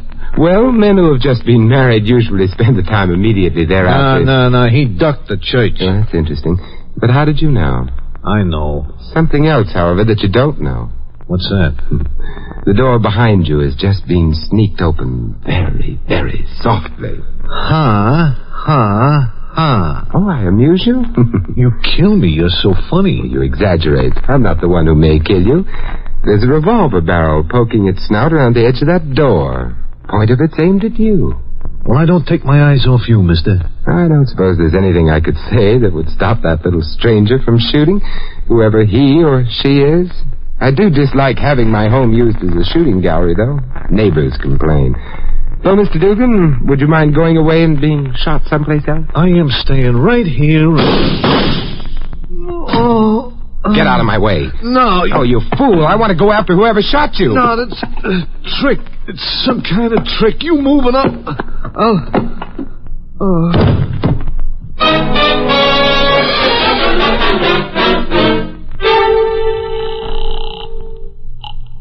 Lieutenant Archer, homicide. Hello, Lieutenant. This is Simon Templer. Lieutenant Archer just grabbed his Nash for a quick trip to the upper Amazon. Lieutenant Archer hasn't got a Nash. He's doing it the hard way. Good night. Lieutenant. Yeah? Look, stop gnashing your teeth and guess what I've got. I wouldn't want it. I'm a married man. His name used to be Dugan, Anthony Dugan. I don't like him. Someone else didn't like him harder, so now he's dead. Where? My apartment. Got the killer there, too? Sorry, no. Well, get in touch with me when you do. All right, Lieutenant. I'll be right down, Simon.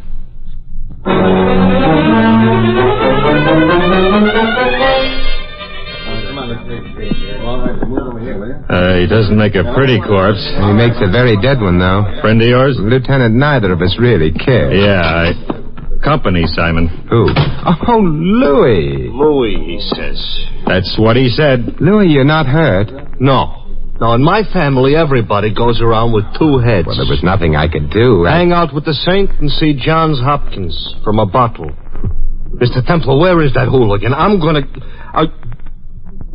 That's him? Yes, Louis.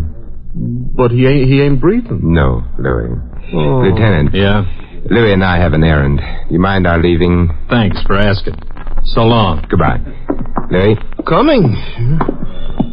But to where? I think perhaps it's time we visited Carol Blair. Uh-huh. You think maybe she needs help? Help? Or an alibi?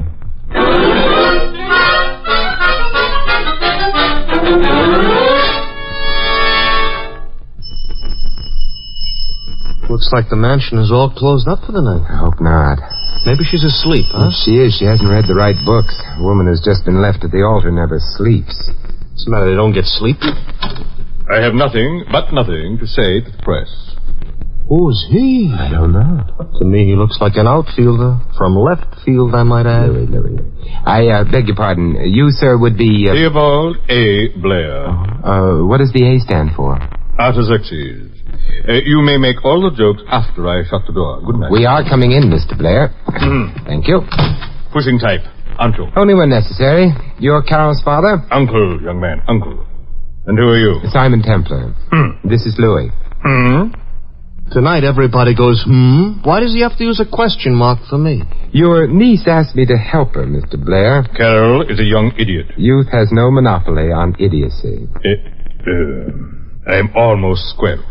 Something that hasn't happened to me in years. How about an offer of employment? The last one I received was in the early 30s. Since then, no one's been vulgar enough to... That is hardly your concern, is it? It might be. By the way, Marie sends her love. Good heavens, sir. Not here. I beg your pardon? Well, we're men of the world, true, but still. Then you knew Jimmy was married? Would you like a spot of something? Truth. I'm afraid we're temporarily out of that commodity. Dugan is dead, Mr. Blair. Indeed? How pleasant to discover that thugs like him are mortal. Were you the one who tested his mortality? Oh, he was murdered, huh?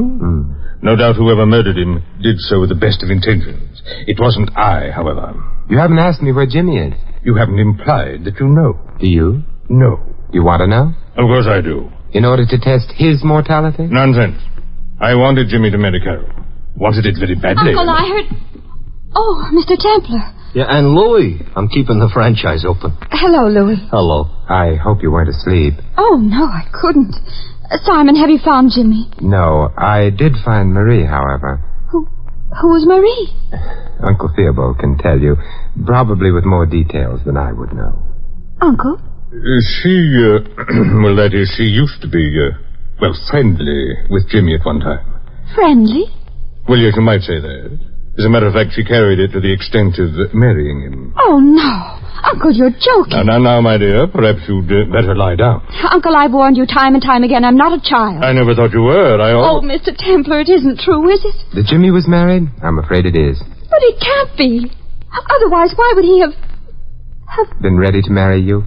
But he was under the impression that he'd been divorced from his first wife. Oh, and the divorce wasn't any good. So it seems. Then Jimmy did love me. Jimmy would be the best one to answer that. Which reminds me, Louis and I have another errand to perform. What errand? And I can't tell as yet whether it would be a matter for the police or for the medical examiner.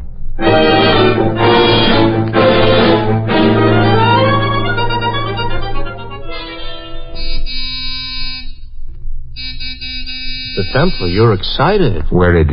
What about Marie? That's why we're ringing her doorbell. No answer. It's locked. I don't like that. It's not much of a lock. Don't look now, but you just ruined that lock. It's not important. What is important is... Ooh, Marie. Yes. Blood on her nightgown. She's dead. She was shot, huh? Yes, close range. Trail of blood leads from the couch there to this overturned end table. You mean she crawled after? Whoever shot her left her for dead at the couch. She wasn't quite dead. She fell to the floor, managed to reach the end table, knocked it over, and started to read a magazine or something, because there's one right under her hand. Not read. No? Actually, she tore a page out. That's all she was able to do. No writing on it? No, which means... Let's see. One side's the back cover. The other's a full-page advertisement for Hamilton watches. Maybe she wanted to know what time it was. It's a bad joke, but I don't feel good. She was evidently trying to tell us something with that ad. Something about her murderer. Hey, maybe the guy who shot her was a watchmaker, huh? Yeah, possibly that. More obviously that his name was Hamilton, but so far as we know, there's been no Hamilton connected with the case, and it would be stretching coincidence too far anyway. Ready-made clue like that? No. Well, I'll have to wait. Are you calling the cops? No, they can wait, too. I'm calling the Blairs. You want to let Carol know her husband is now a widower? I want to find out who's home. Hello? Carol? Simon Templar. Simon, you found Jimmy? Not exactly. Carol, is your uncle in? No, he went for a walk. In the park, he was upset. Thanks, Carol. Goodbye. Come on, Louie. Where are we going? We're upset, too. So let's make it the park.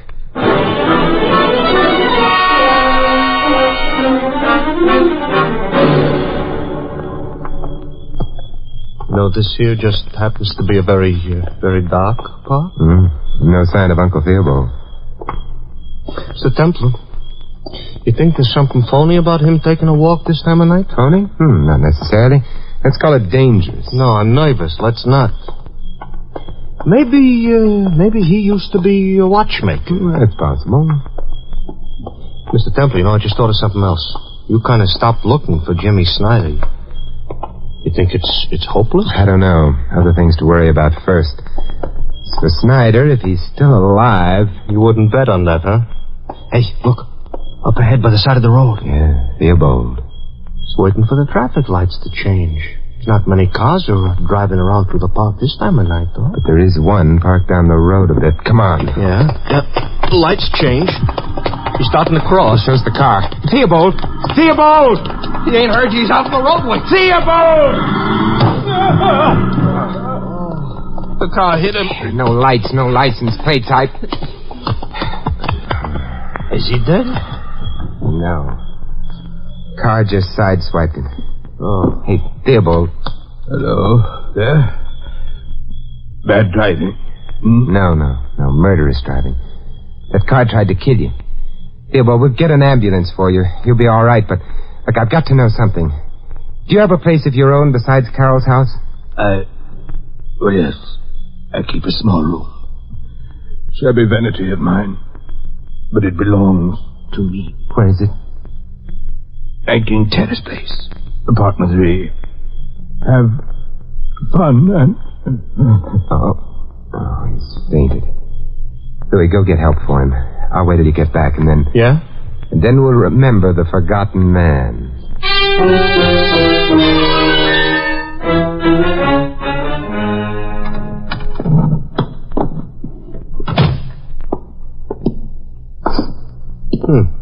This here ain't a very elegant dump. Louis, I'm worried. About who's killing everybody? No, I think that's fairly clear. Oh, you speak for yourself, John. But Mary's dying action, it puzzles me.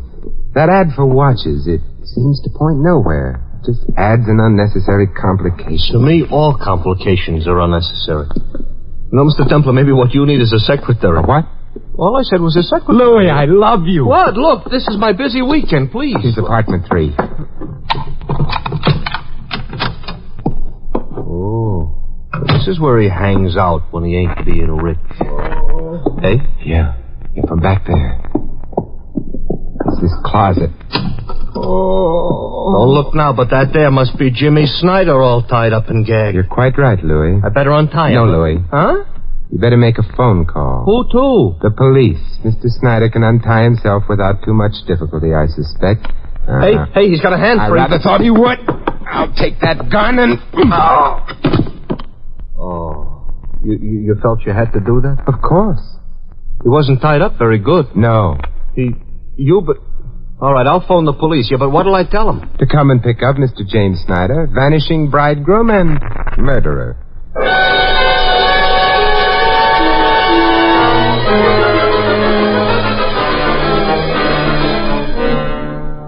Simon, I don't understand. How could it have been Jimmy? Well, he was married to Marie. Marie and her happy little triggerman, Dugan, were preparing to blackmail him as soon as he'd married you, Carol. Jimmy didn't care for the program, and so... So he killed him? Right, Louis. Oh. Your uncle also knew, so that meant that he, too, would have to die. But Jimmy tried to arrange it so that Theobald's death would seem to be an accident. After he had ran him down in the park, he went to Theobald's apartment and tied himself up. He knew someone would find him there shortly. And everybody would have thought that Uncle had killed Marie and Dugan. Simon, however did you know? Marie. She was murdered in her living room. She was wearing a nightgown at the time. It's hardly likely she would have received any ordinary visitor in that state. Yeah, except her husband, Jimmy.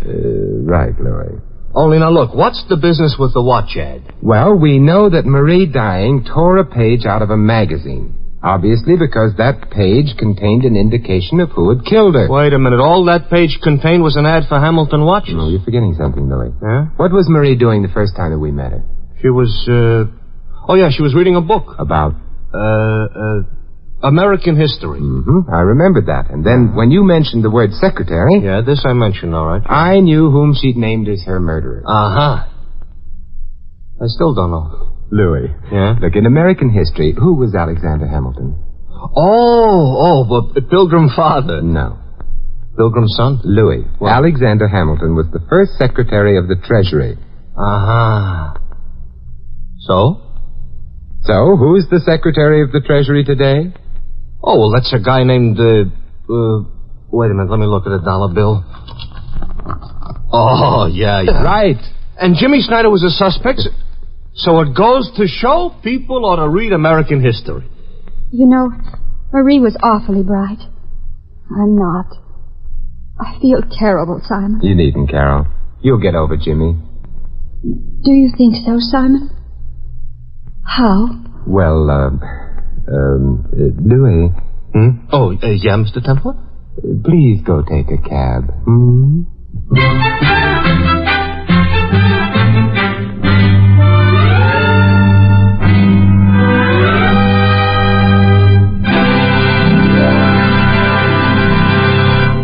You have been listening to another transcribed adventure of the Saint, the Robin Hood of modern crime. Now, here is our star, Vincent Price. Ladies and gentlemen, from the past we have received a heritage, our American heritage, and it consists of many things. It's an ideal and a way of life. It's everything America stands for, our heritage. We can repay the past only by using our heritage well today, by taking pride in the most complete expression of individual liberties, civil rights, and personal dignity. And by doing so, we'll be guaranteeing our future. For we have learned from history that unused freedom has a habit of slipping away. Of course, using our freedom makes certain demands upon us. But to the people of many countries today, these demands would constitute a gift beyond price. They mean voting in an informed way, serving on juries, taking an interest in having a voice in all the affairs of the community, the state, and the nation. All this preserves our heritage by exercising it. And by making our form of government work better at home, we strengthen democracy everywhere. We provide an example of free people governing themselves through a free government, a dynamic example of man's finest ideals at work. To every American, then, falls the task of protecting our heritage. For freedom is everybody's job. This is Vincent Price inviting you to join us again next week at this same time for another exciting adventure of the Saint. Good night.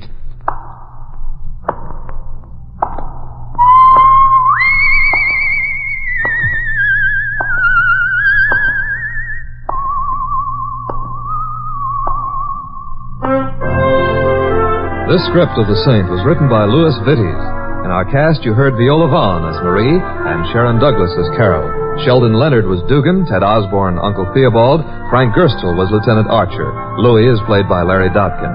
The Saint, based on characters created by Leslie Charteris, is a James L. Safier production and is directed by Helen Mack. Vincent Price is soon to be seen co-starring with Errol Flynn and Michelin Prell in William Marshall's production of Bloodline. All you Saint fans will be glad to know that the Saint comic books are now on sale at all newsstands. 3 chimes mean good times on NBC. There's fun every Sunday on NBC with 2 delightful and sometimes very bewildering families. The Blandings family continues to have typically suburban adventures in their famous dream house. Cary Grant and Betsy Drake star as Mr. and Mrs. Blandings. And Sunday also means a visit with the hilarious Harrises and their friends on the Phil Harris Alice Faye Show. This is NBC, the National Broadcasting Company.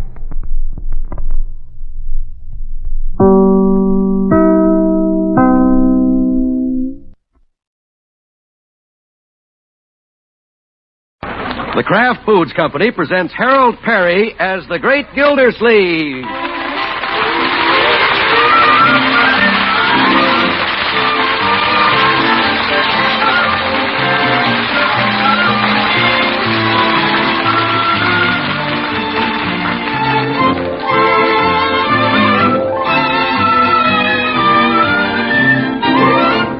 The Great Gildersleeve is brought to you by the Kraft Foods Company, makers of Parquet margarine.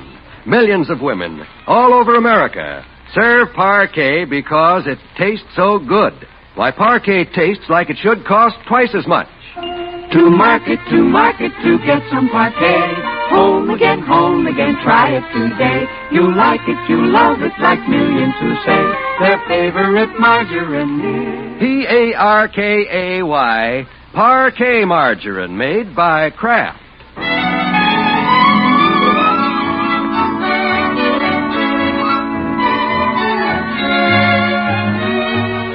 Well, after his little flyer in the ladies' hat business, the Great Gildersleeve has finally settled down to earth again. Yes, he's given up his interest in Adeline's hat salon, and he's decided to plunge back into the water department. We find our man of action up bright and early this morning, charging down the stairs. Bertie! Bertie! Yes, sir? You up already, Mr. Gildersleeve? Of course, Bertie. Is breakfast ready? Breakfast? No, sir. It ain't due for a half hour yet. You didn't tell me you was getting up early. Well, it is a little earlier than usual, but I've got a lot of things to do, Bertie. Yes, sir. I woke the children up, too. They'll be right down. So if you'll just hurry breakfast along a little. Yes, sir. I'd have had it ready now if you just let me know. You can have breakfast any time you want it. All you got to do is let me know. Yes. Well, this is a great idea, getting an early start like this. I'll really make up for lost time. Good morning, children. Hi. Unky, why do we have to have breakfast at this unearthly hour? Now, Marjorie, it's only half an hour earlier than usual. Yeah, I need my sleep, Unc. I'm just a growing boy. Yes, indeed, Leroy. Won't hurt you children to get up early once in a while. It's good for you. Oh, sure. Gee, breakfast isn't even ready yet. Well, it will be in a minute. Come on now. Let's sit down at the table. Okay. Uncle Mort, what's gotten into you all of a sudden? What? Nothing, my dear. It's just that I realize I've been neglecting my duties as water commissioner these past few weeks. Well, that's all over. From now on, I'm going to devote my full time to the water department. I'm going to be a water commissioner that Summerfield can be proud of. Hooray! Thank you. Leroy, watch it, young man. I'm serious about this. I'm even going to work before I get to the office. On my way down there, I'm going to collect a water bill. You are? Yeah, it's 3 months overdue. Some singing teacher, a Madam Bertha Kimmel, probably very bohemian, can't be bothered with water bills. Well, I'll show her. She'll either pay this bill or she'll have to dig a well in the backyard. That's great, Unc. When do we eat? Eat? Oh, yes. Wonder what Bertie's doing out there. Bertie! Yes, sir, Mr. Gilsleeve. Bertie, we're waiting for breakfast. Yes, sir. Isn't it ready yet? No, sir, it ain't ready. But it would have been if you told me beforehand. All you got to do is let me know. Yes, well... I ain't got no way of knowing when you want breakfast unless you tell me. All you got to do is let me know. Okay, Bertie. I ain't no mind reader. I know that. I ain't no gypsy fortune teller. Bertie, I ain't got no crystal ball. I understand, Bertie. All you got to do is let me know. Please, Bertie. You can have breakfast anytime you want it. Thank you, Bertie. If you want it, I can get it ready in the middle of the night. All you got to do is let me know. Guess I should have let her know.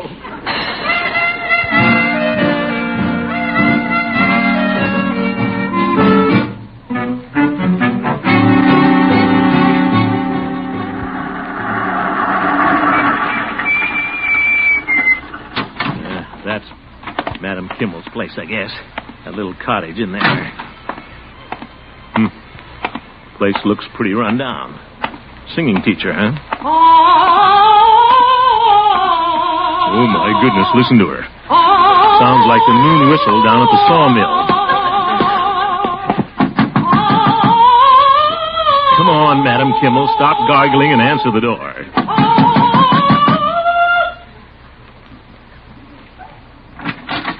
Yeah? What is it, please? Oh, Mrs. Kimmel. I mean, Madam Kimmel? Yeah? I'm Throckmorton P. Gildersleeve. Throckmorton P. Gildersleeve. What a funny name. Yes, well, I wanted to talk to you about the water. Water? Thank you, I don't need any. I have plenty. No, I want to talk to you about your water bill. You owe us some money. Oh? I owe you money. Yeah. In fact, I've got your bill right here. You owe us... Come in. I do not understand these things. You can explain it, no? I can explain it, yes. Good. Come in. Yeah, thank you. You see, Madam Kimmel, you owe for 3 months. That comes to... Sit down, Mr. Gildersleeve. Make yourself comfortable. Well... Here, I take the bird cage off the chair. Oh, yeah. Can't sit on the bird cage. Madam, I'm a very busy man, and I'm in a hurry to get to my office. Unless you want us to... Well, if you want the service, I must ask you to pay this bill in full. $9.50. Mr. Gildersleeve, I'll tell you a little secret. What's that? I do not have any money. You don't have any money? No. Oh, but do not worry. I have plenty soon. Then I get my call from the Metropolitan Opera Company. Opera Company? Yeah. I'm a singing teacher only temporarily. I am really a star of the opera. You are? But yeah. I sing them all in my day. The Cigarette Girl in Carmen. Yeah.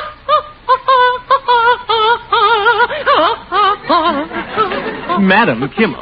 Oh, Mimi in La Boheme.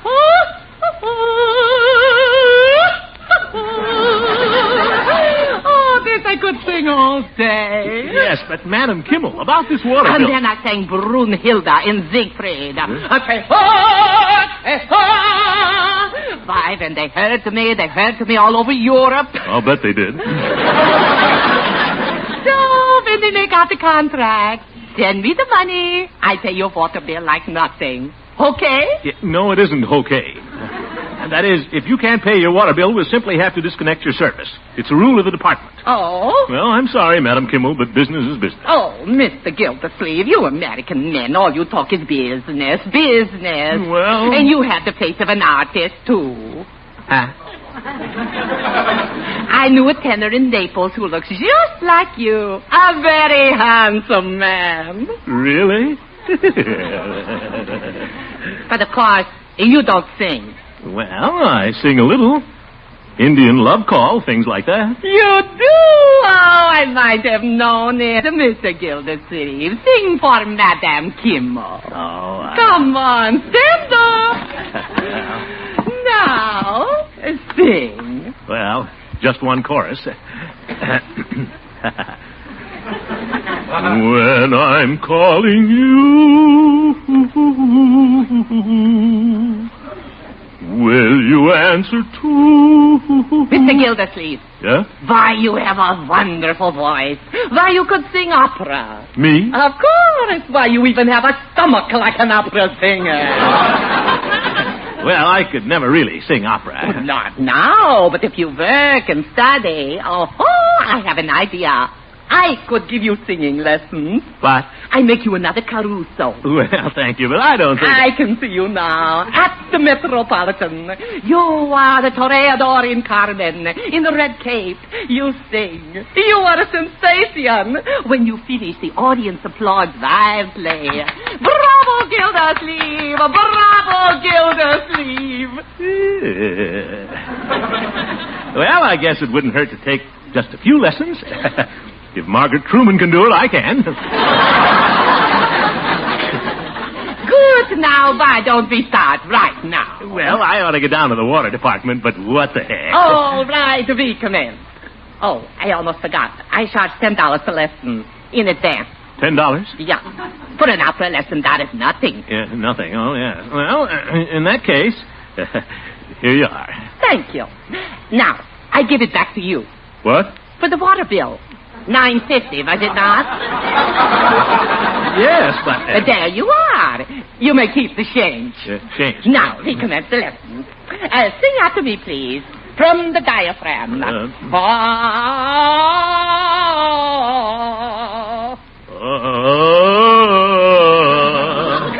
Now this time, what's your legato? Huh? Oh, yes, my legato.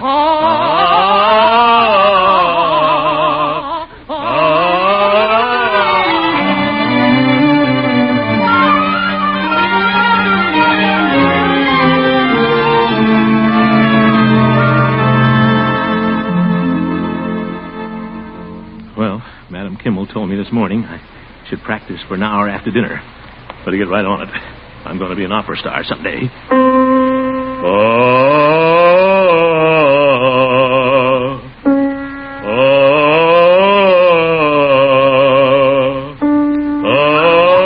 Don't you feel well? Huh? Oh, what's the matter? You got a stomach ache? Leroy, I feel fine. You got indigestion, Mr. Gildersleeve? I'll get the baking soda. For heaven's sake, there's nothing wrong with me. I'm just practicing my singing lesson. Huh? Singing lesson? Yes, it's just possible that I may go into grand opera. Opera? Uncle Mort. Are you kidding? No, I'm not. Someday you'll all be shouting, "Bravo, Gildersleeve!" Oh, for God's sake. Opera? What next?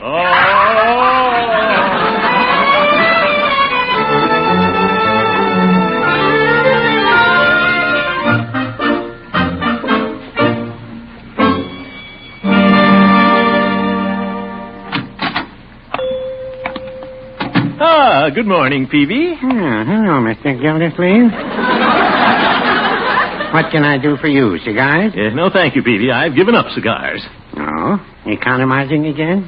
No, it isn't that. I just don't want to take any chances of spoiling my legato. How's that? Yeah. Skip it, Peavy. I want you to listen to this.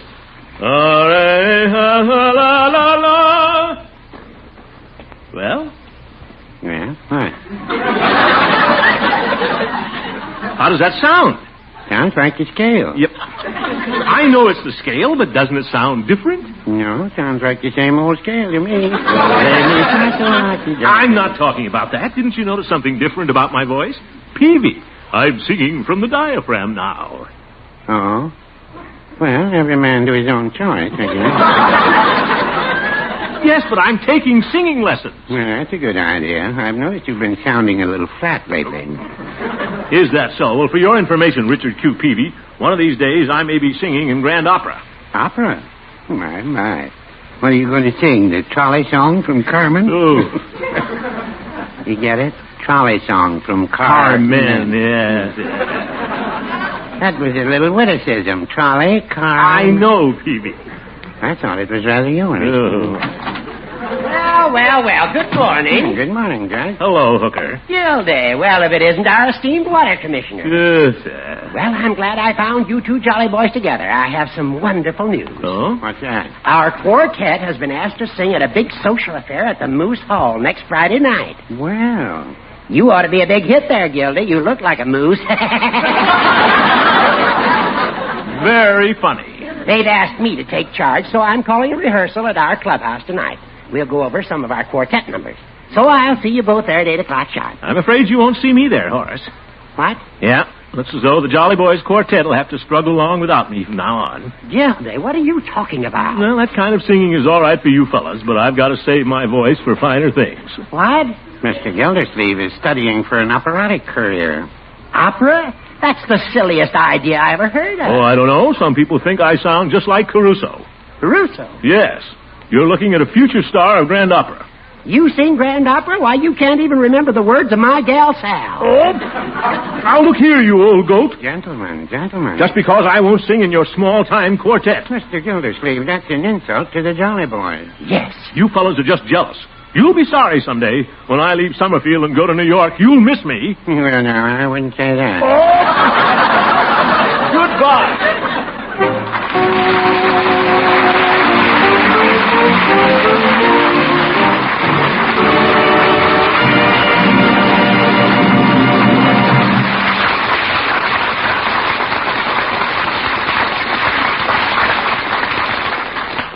Bertie, you keep talking about testing parquet margarine. Uh-huh. Well, you eat parquet all the time anyway. What's the reason for testing it? Well, I guess I just like to. Like when I test it out on them sweet potatoes before I serve them. I sure do enjoy that test. Same way when I try parquet out on hot waffles. That's a wonderful test, I'm telling you. You mean you enjoy testing parquet's taste? Yes, sir. I keep on testing parquet because that margarine tastes so good. Tastes like it should cost twice as much. No doubt about it, Bertie. Parquet has a wonderfully light, delicate flavor. A luxury flavor. And friends, here's the reason for it. Parquet margarine is prepared like a rare luxury food from the selected products of American farms. Yet for all its delightful flavor, Parquet costs only about half as much as the most expensive spreads. So friends, we'd like to ask you to try Parquet on your own waffles or rolls or bread. See if you don't agree with Bertie about the wonderful flavor of Parquet margarine. See if you don't agree that Parquet tastes like it should cost twice as much. That's Parkay, Parquet margarine made by Kraft.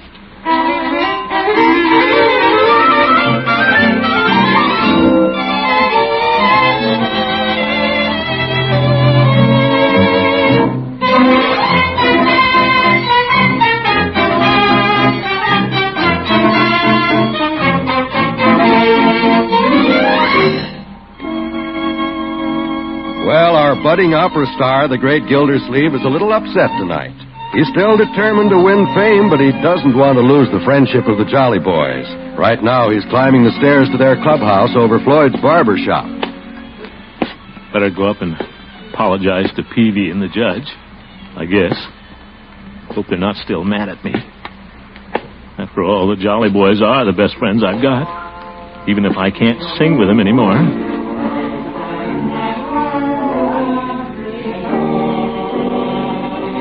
Listen to him.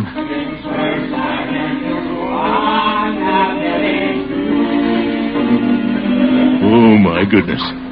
The judge is off key again. They do need me, all right. Well, it's too bad. I've got to save my voice for my career. You just have to understand. Well, hello, fellas. Well, look who's here. Hello, Judge.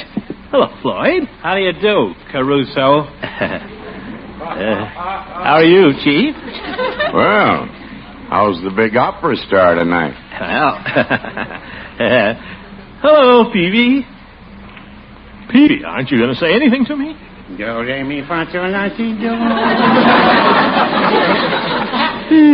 Aren't you in the wrong place, Gildy? This isn't the Metropolitan Opera House. No, we're just a small-time quartet. Now, fellas, you've got to let me explain. I'm still a jolly boy, just because I can't sing with you. Oh, we couldn't expect you to sing with us. You got to save your voice for that high-class stuff like the quartet from Rigor Mortis. Yeah. Fellas, you've got to understand. Well, if you'll excuse us, Gildy, we're rehearsing our program for Friday night. All right, I'll just hang around, and when you get through, fellas, maybe we can have a little card game. Huh? What do you say? Well... I don't know, Commish. What? Gildy, I'm afraid I have a painful duty to perform. Hmm? Since you seem to feel that you are too good to sing in our Jolly Boys Quartet, Perhaps you're too good to associate with our humble members. But, Judge, I don't feel that way. Well, we do. So on behalf of the Jolly Boys, I accept your resignation. Resignation? You've Judge... made your choice, Gildy. You've chosen fame instead of friendship. So there's nothing more to say except goodbye. Judge, fellas. Goodbye, Mr. Gildersleeve. Go on, Commish. And best wishes from Peavy's Pharmacy. So you just go your way, Gildy, and we'll go ours. Well, okay, if that's the way you feel. It's all right with me. I don't care. I got a lot of other friends. I don't have to be a jolly boy. I'll join the Moose.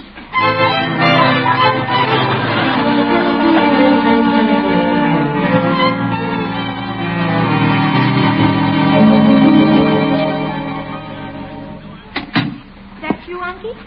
Yeah? My, you're home early. I guess so.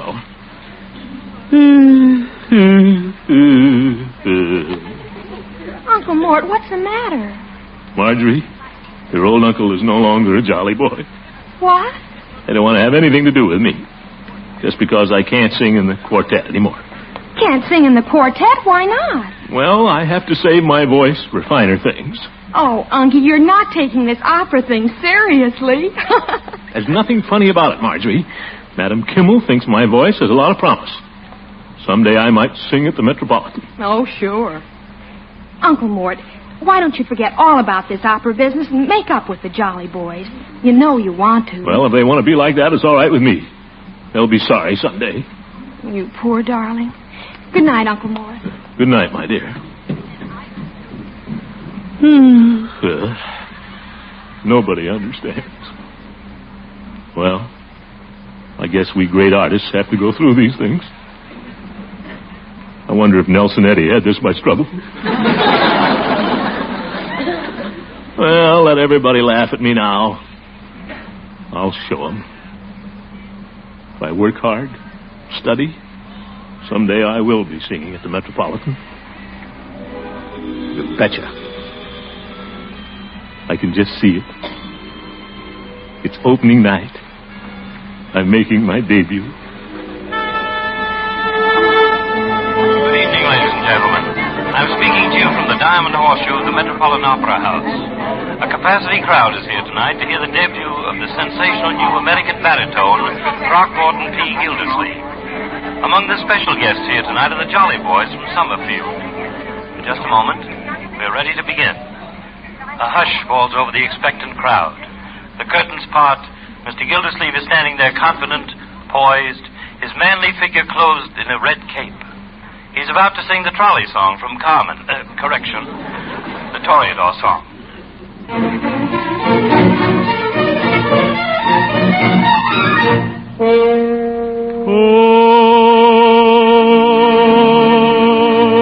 Toreador, atiento, Toreador, Toreador, non hablar che uno chattopador, abbiam mirate intento, y que aspetta amor, Toreador, aspetta amor, Toreador, Toreador,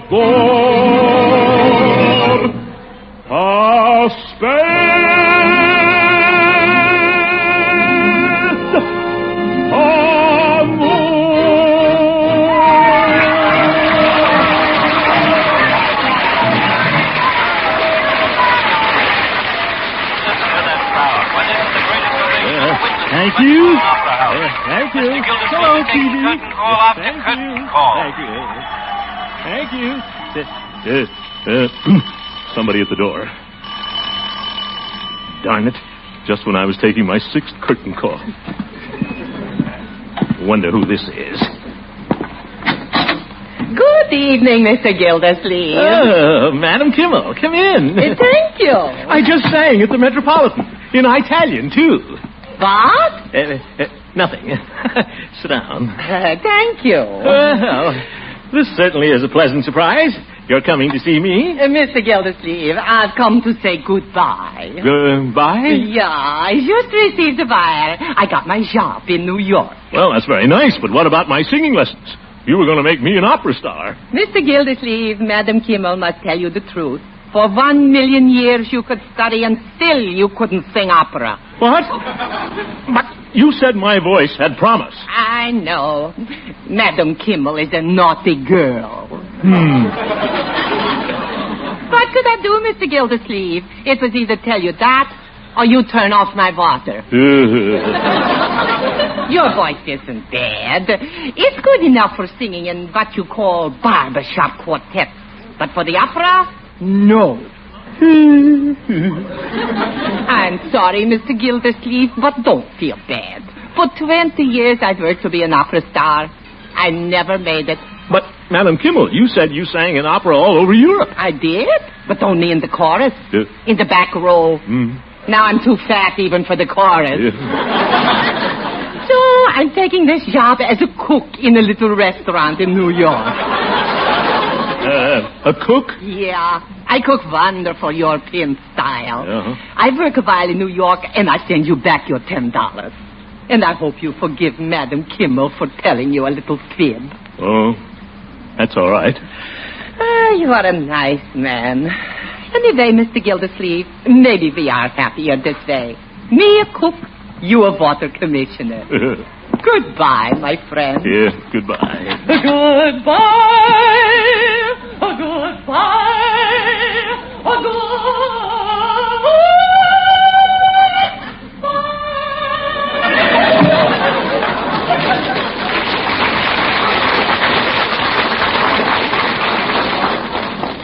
Goodbye. I wonder if the Jolly Boys will take me back.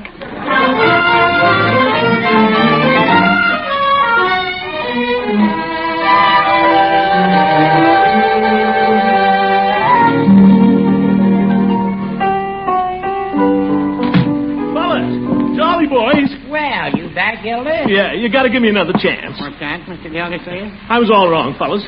Madam Kimmel told me I couldn't be an opera singer in 1,000,000 years. I could have told you that, Gildy. Yeah, you were right. This is where I belong, fellas, in the Jolly Boys Quartet. Please take me back. What do you think, gentlemen? Well, I guess the commissioner's learned his lesson. Sure. Welcome back, Commissioner. Gee, thanks, Jolly Boys. It's all right, Gildy. And believe me, I'll never do another silly thing like this as long as I live. Well, now, I wouldn't say that. Come on, fellas. For it's always fair weather when good fellows get together. Sure is. With a sky on the table. And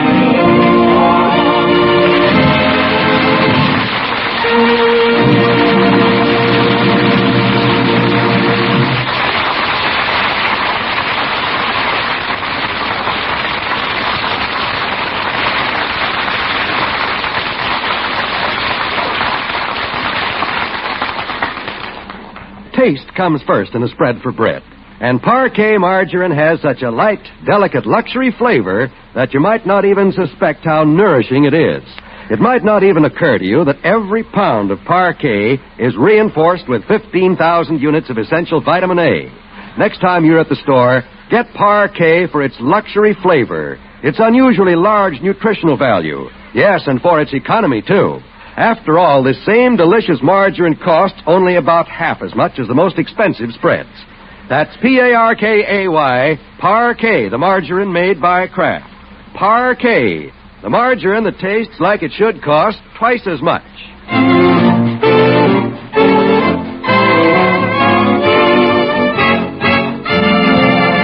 Leroy. Yeah? What do you want, Unc? Leroy, there's something very special about this week. You know what it is? Sure. Washington's birthday, and I got out of school yesterday. That's one thing. But this is also American Brotherhood Week. What's that, Unc? Well, it's just a way of reminding us that all Americans, young and old, must join in the fight against religious and racial prejudice. You can do your part at school, Leroy, by judging your classmates as individuals, not by their religion or nationality. Remember, it has taken many different kinds of people, Leroy, to make America great. Brotherhood is more than just a word. It means all of us working together in the American tradition of tolerance, freedom, and understanding. That's all. Remember that, folks. Good night.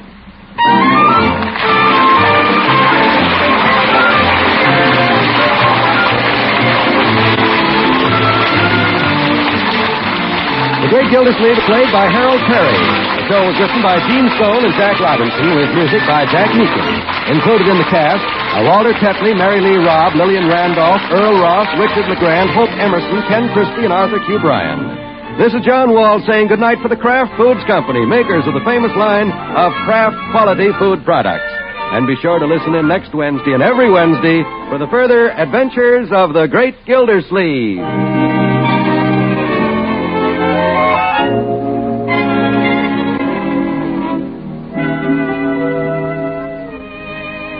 Here's a real bargain, an all-aluminum Silent Butler. $1.50 retail value, and it's yours for only 50 cents and a Pabst label.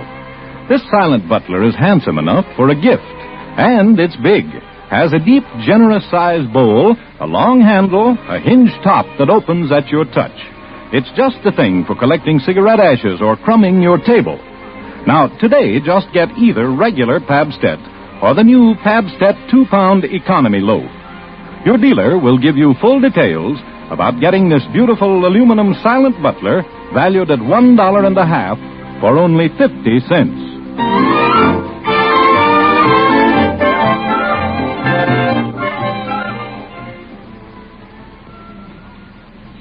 This is NBC, the National Broadcasting Company.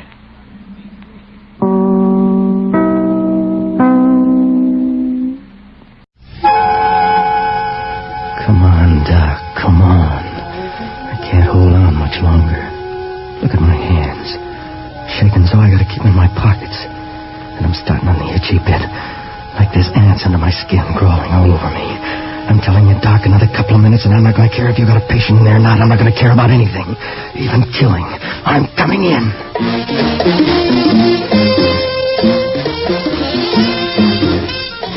Theater 5 presents The Fix.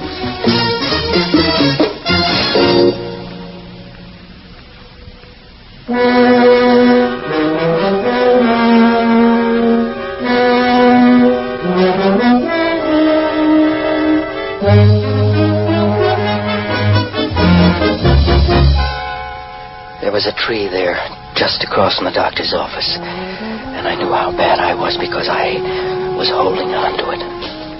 Then I heard footsteps. It was the same cop who'd been by before, but he was coming up this side of the street this time. If he saw me still hanging around, I was dead. Then while I was still up near the corner, the light in the office went out. Okay, I crossed the street, and when the door opened...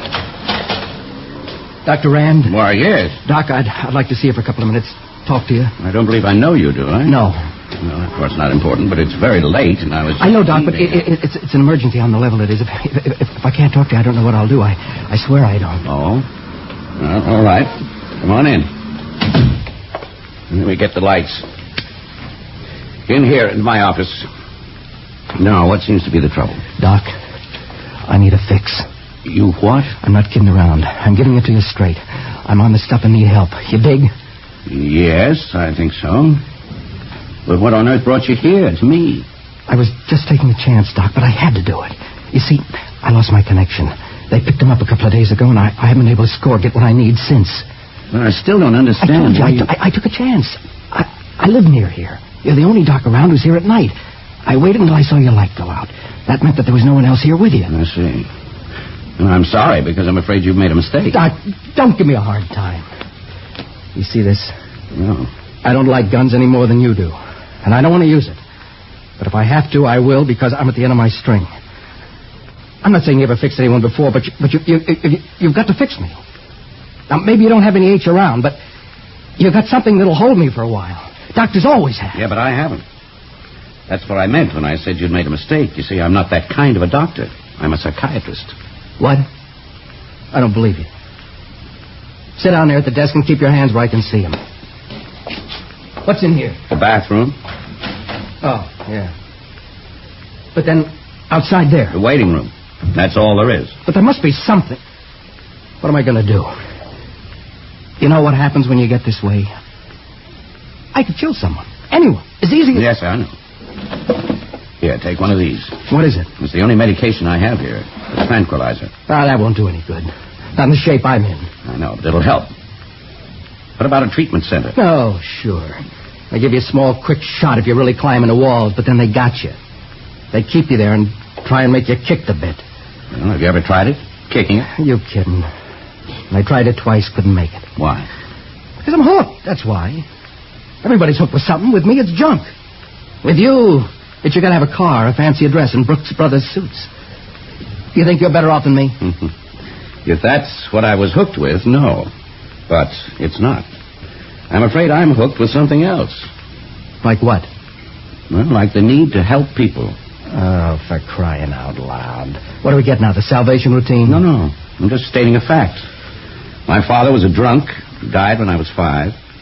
My mother didn't give a hoot about me. All the time I was a kid, I kept wanting someone to be interested in me, but no one was, so we call it compensation. Because having someone care about me was terribly important to me. What are you getting at? I'm trying to explain why I'm interested in you and anyone who comes in here. Don't answer that. Why? Why not? Are you kidding? You think I'm going to have you saying there's a crazy hophead here called a fuzz? All right.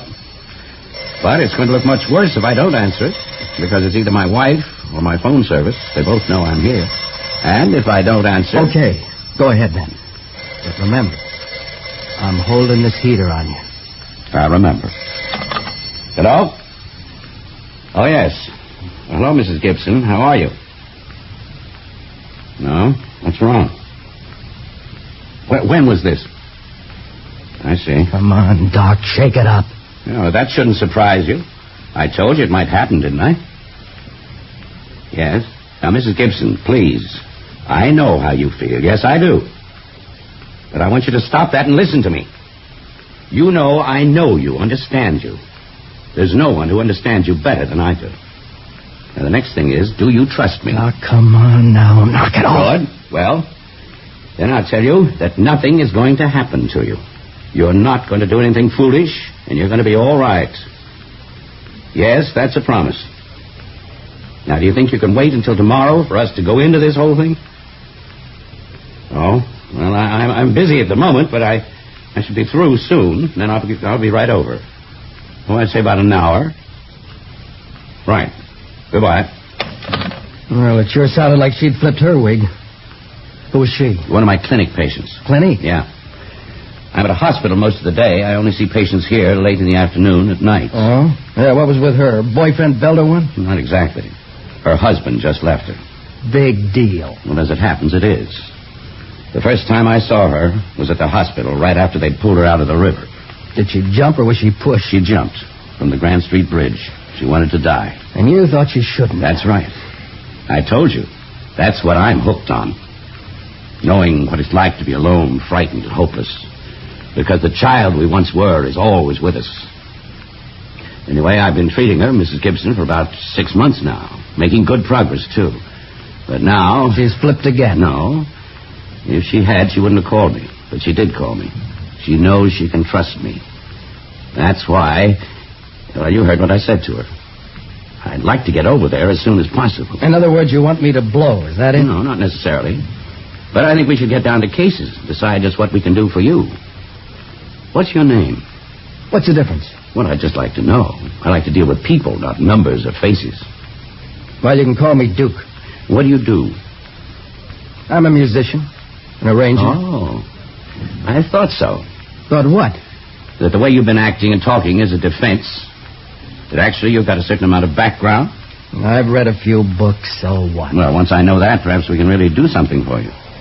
Now, suppose I took you over to the hospital and let them give you something to... What's that? It's the doorbell. Oh, I know that. I mean, who is it? I don't know. It's the cops. Oh, that Mrs. Gibson jazz, the whole phone bet was a phony. What do you mean? I mean, there is no Mrs. Gibson. The whole thing was a tip-off to someone to call the law. You don't really believe or trust anyone, do you? Why should I? Well, you ought to try it sometime, like now. You might be surprised.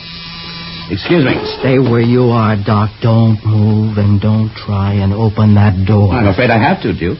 For your sake as well as my own. No, you just start out of here and I'll blow you wide open. Don't you think we've had enough of this? Put that toy gun away. Toy? Certainly. I knew it was toy from the very beginning.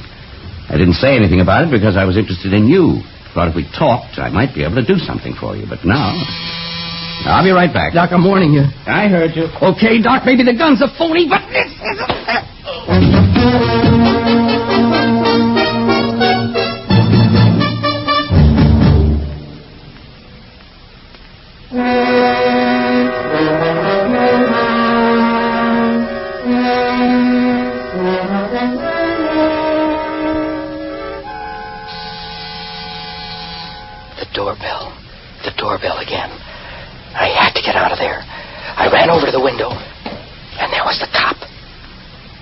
chased up the street looking at whoever was ringing the bell. I was trapped. I couldn't go out the window with him there, and if I didn't open the door, he'd know something was wrong. There was just one thing to do. I dragged the doc into the bathroom, tied and gagged him with towels, and shut the door. Then, when the bell rang again, I went to the door, opened it. Dr. Rand? He was tall, thin, and kind of strange looking. I only took a quick look at him because I was more interested in the cop.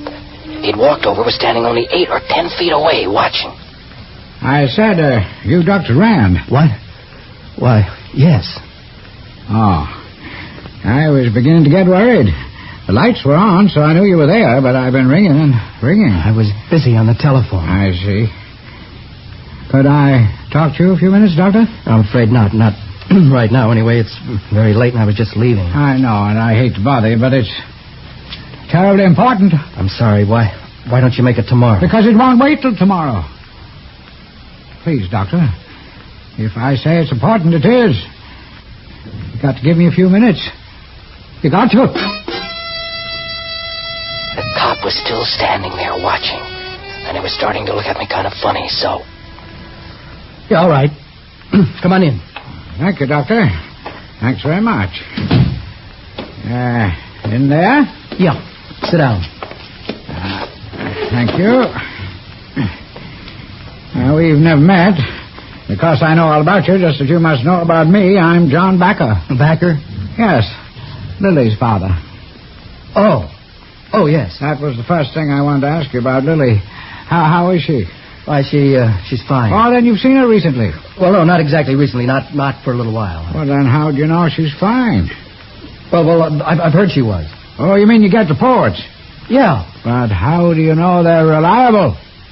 I mean, well, you know as well as I do that you can't always trust what people say. Look what they used to say about me. They? The neighbors. Isn't that how the whole thing started with them? Well, I don't know. At least... Oh, but you must know. What did they tell you? These teachers and all at the school.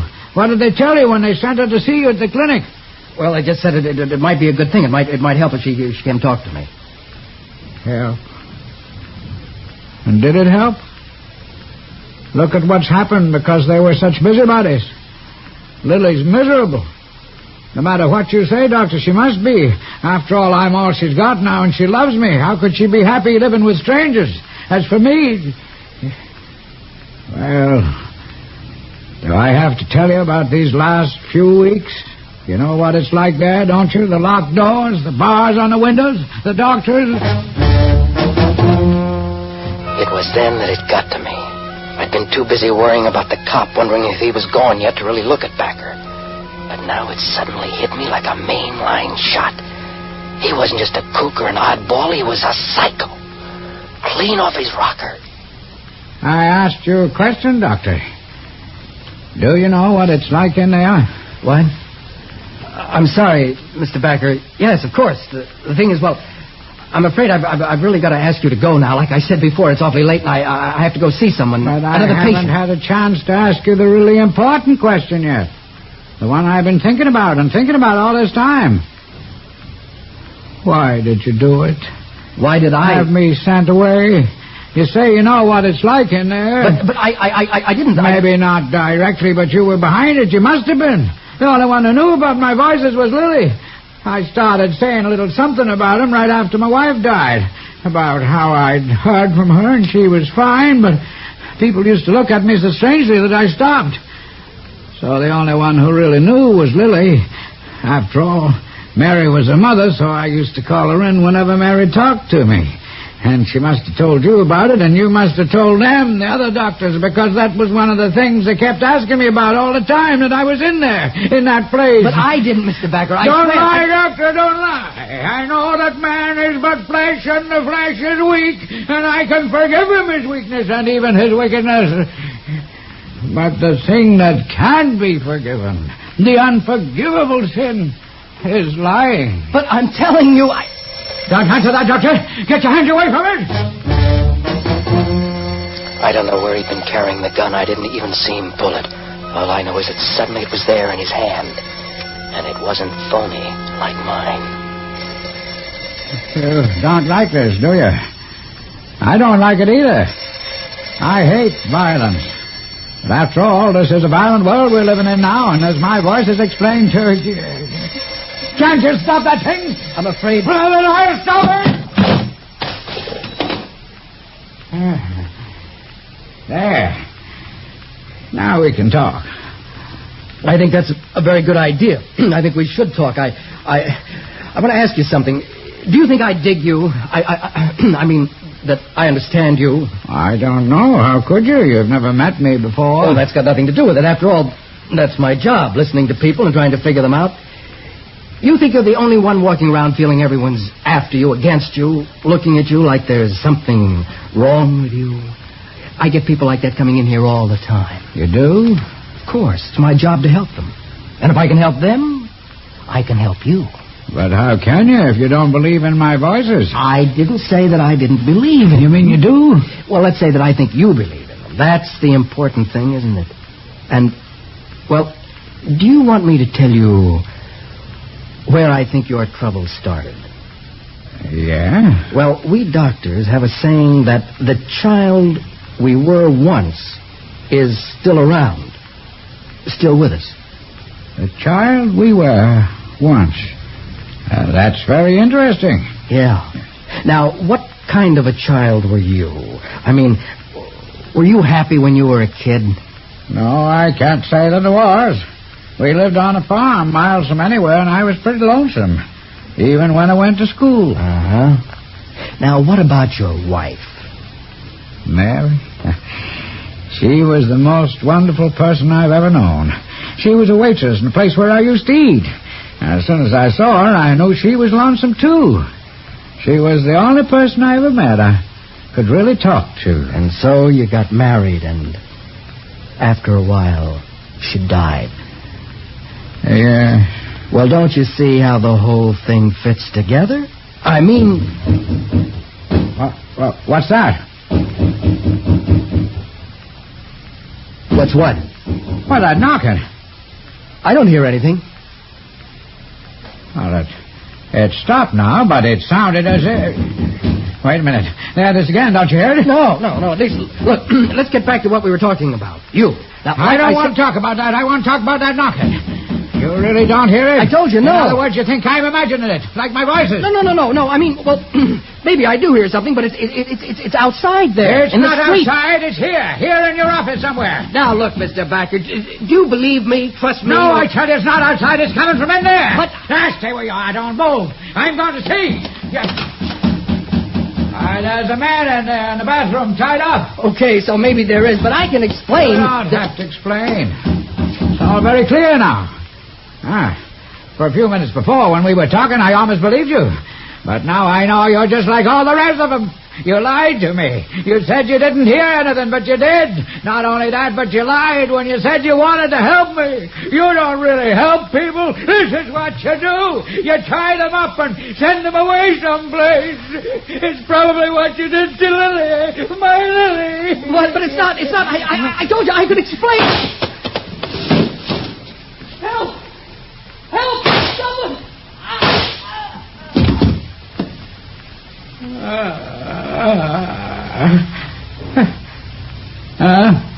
What?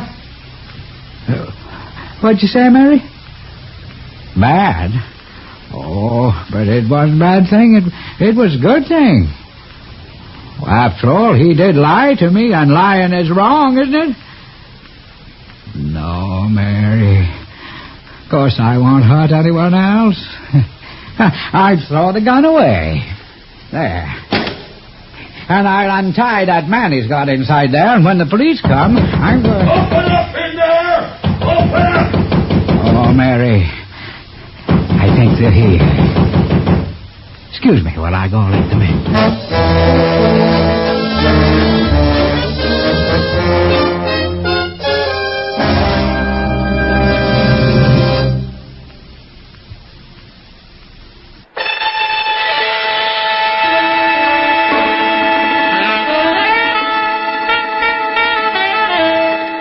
Theater 5 has presented The Fix, written by Robert Newman and directed by Warren Somerville. In the cast, Cliff Carpenter, Stotts Cotsworth, and Ian Martin. Audio engineer Neil Pulse. Sound technician Ed Blaney. Original music by Alexander Vlastotsenko. Orchestra under the direction of Glenn Osser. Executive producer for Theater 5, Edward A. Byron. We invite your comments. Write to Theater 5, New York 23, New York. This is Fred Foy speaking.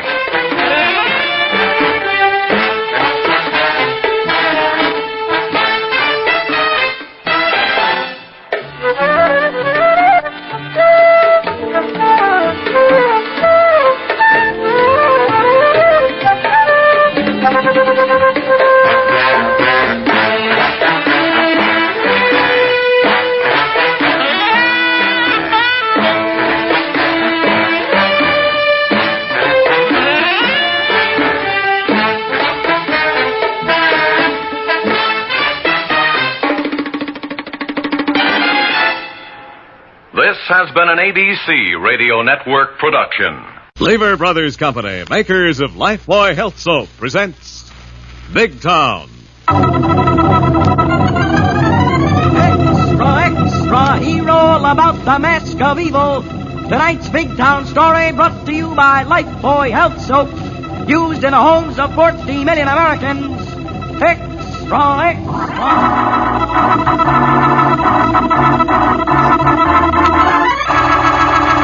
Lifebuoy Health Soap presents Big Town, the headline stories of a great city dramatically reported by Steve Wilson, fighting managing editor whose creed, as with all great newsmen, is emblazoned on the masthead of the Illustrated Press.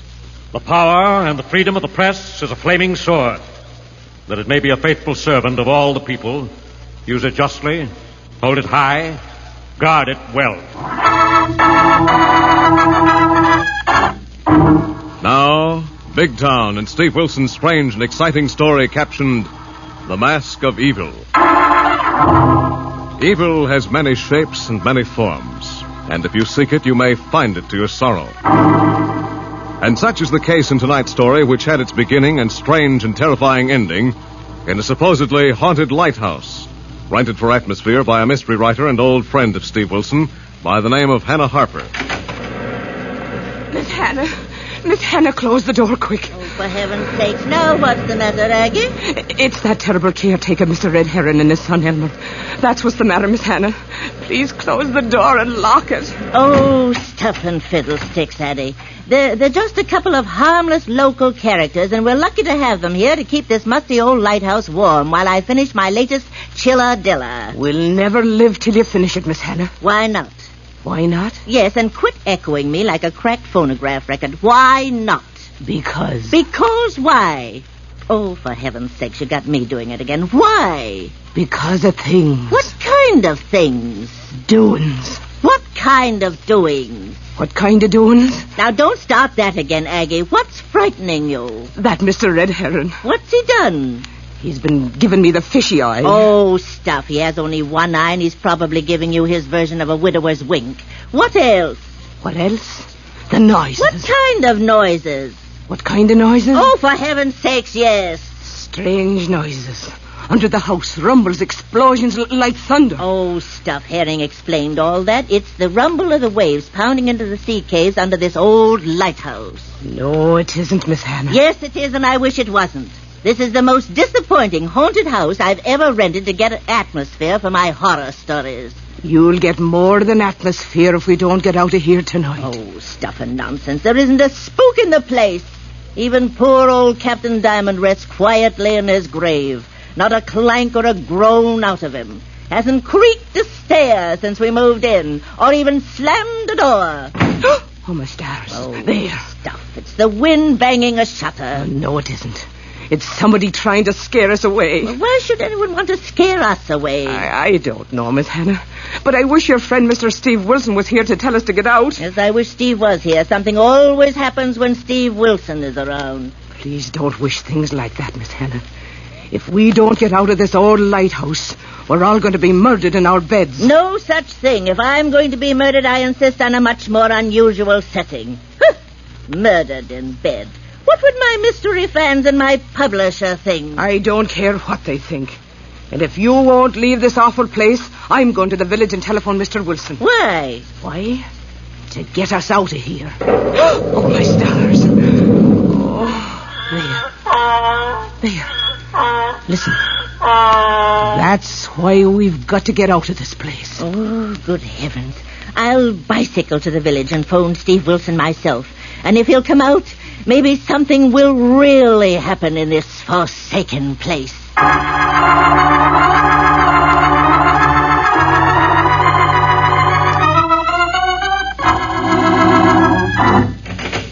Hi, Steve. Anything special on the hook for your wondrous girl reporter? Not a thing, Lorelei, but close the door on those teletypes and come perch on the corner of my desk. Thanks.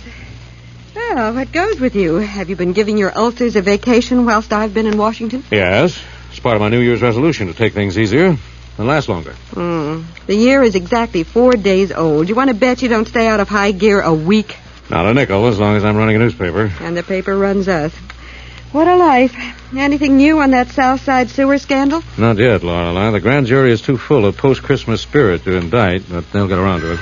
Uh-oh, your private wire to your so-called underworld listening post. Yes, the holiday truce is over. Hello, Steve Wilson, Illustrated Press. Steve, quit billing yourself like a vaudeville act on television. Hannah! So help you. This I gotta hear. Well, hard-hearted Hannah Harper, the horrific harpy of horrible happenings. How are you? Terrible, thank you. What's wrong? I've rented another haunted house for atmosphere, but practically nothing happened. Well, what is it this time, Hannah? A murder man's? Deserted railroad station or Bluebeard's castle? An abandoned lighthouse near Corpse Cove. Corpse Cove, wouldn't you know it, Steve? Hiya, Hannah. Happy New Year. Oh, hello, Lorelei. Same to you. Are you sitting on Wolf Wilson's knee this year? No, on the corner of his desk. I'm not playing Charlie McCarthy to his Bergen act until next year. Good. Get Steve off his managerial post and bring him out here on the double. Are you in trouble again, Hannah? Trouble, my publisher are having cat fits and kitten britches. Why? I've a deadline on a bedtime story called The 7 Corpses, and I haven't found the first one. Hannah, I refuse to be a stand-in for one of your bodies. Oh, please, Steve. Aggie, my housekeeper, is hiding under beds and threatening to leave if you don't come and rescue us from a fate worse than death. Well, what's going on, Hannah? Oh, blessed if I know, Steve. It's just noises and explosions down under the lighthouse. Explosion? Yes, I've told Aggie it's waves in a sea cave, but I'm beginning not to believe it. Are you two alone in that lighthouse? Might as well be. I rented the light from a bank that handles the estate of a character called Captain Diamond. Captain Diamond? Yes, who retired here until they buried him under a huge slab of concrete right outside the front door. Well, anyone else there besides the captain's ghost? Yes, a local gnome called Red Herring. Red Herring? No. Yes, so help me. And his son Elmer, who is a cross between Paul Bunyan and his ox.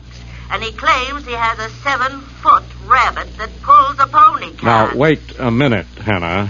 Harvey was only a 6-foot rabbit. So Elmer never heard of Harvey. Well, have you seen this 7-foot apparition? No, and I don't want to, for heaven's sake, drive out, Steve. Bring the Lorelei and Harry the Hack and his trusty monkey wrench. Are you serious, Hannah? I'm never serious, but I'm worried, Steve, and a little bit scared, so please come out here. Okay, Hannah. How do we get to the lighthouse? Drive to Corpse Cove. Corpse Cove. Yes, turn right and follow the cliff road, but warn Harry the Hack to be careful. Oh, why be careful, Hannah? Because part of the road has fallen into the sea.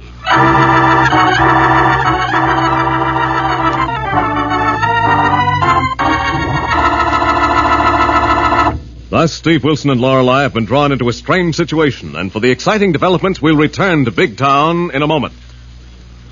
You know, I always thought the great thing about Life Boy was this. It made me feel wonderfully clean. Extra clean. But I never knew how right I was till the doctors actually proved it. Yes, it's true. After comparing the effects of daily baths with different soaps, these doctors made this amazing statement. Actually, you're cleaner, safer from BO when you bathe daily with Lifebuoy than when you bathe with any other leading soap. Here's the reason. Lifebuoy does more than just remove the grime and perspiration you can see. Lifebuoy is more effective than any other leading soap against the invisible dirt that can form a foothold for BO. Lifebuoy gets you even cleaner than the eye can see. After 820 scientific tests, these doctors say that Lifebuoy's purifying ingredient makes the difference. And this same purifying ingredient actually makes Lifebuoy milder, safe even for a baby's tender skin.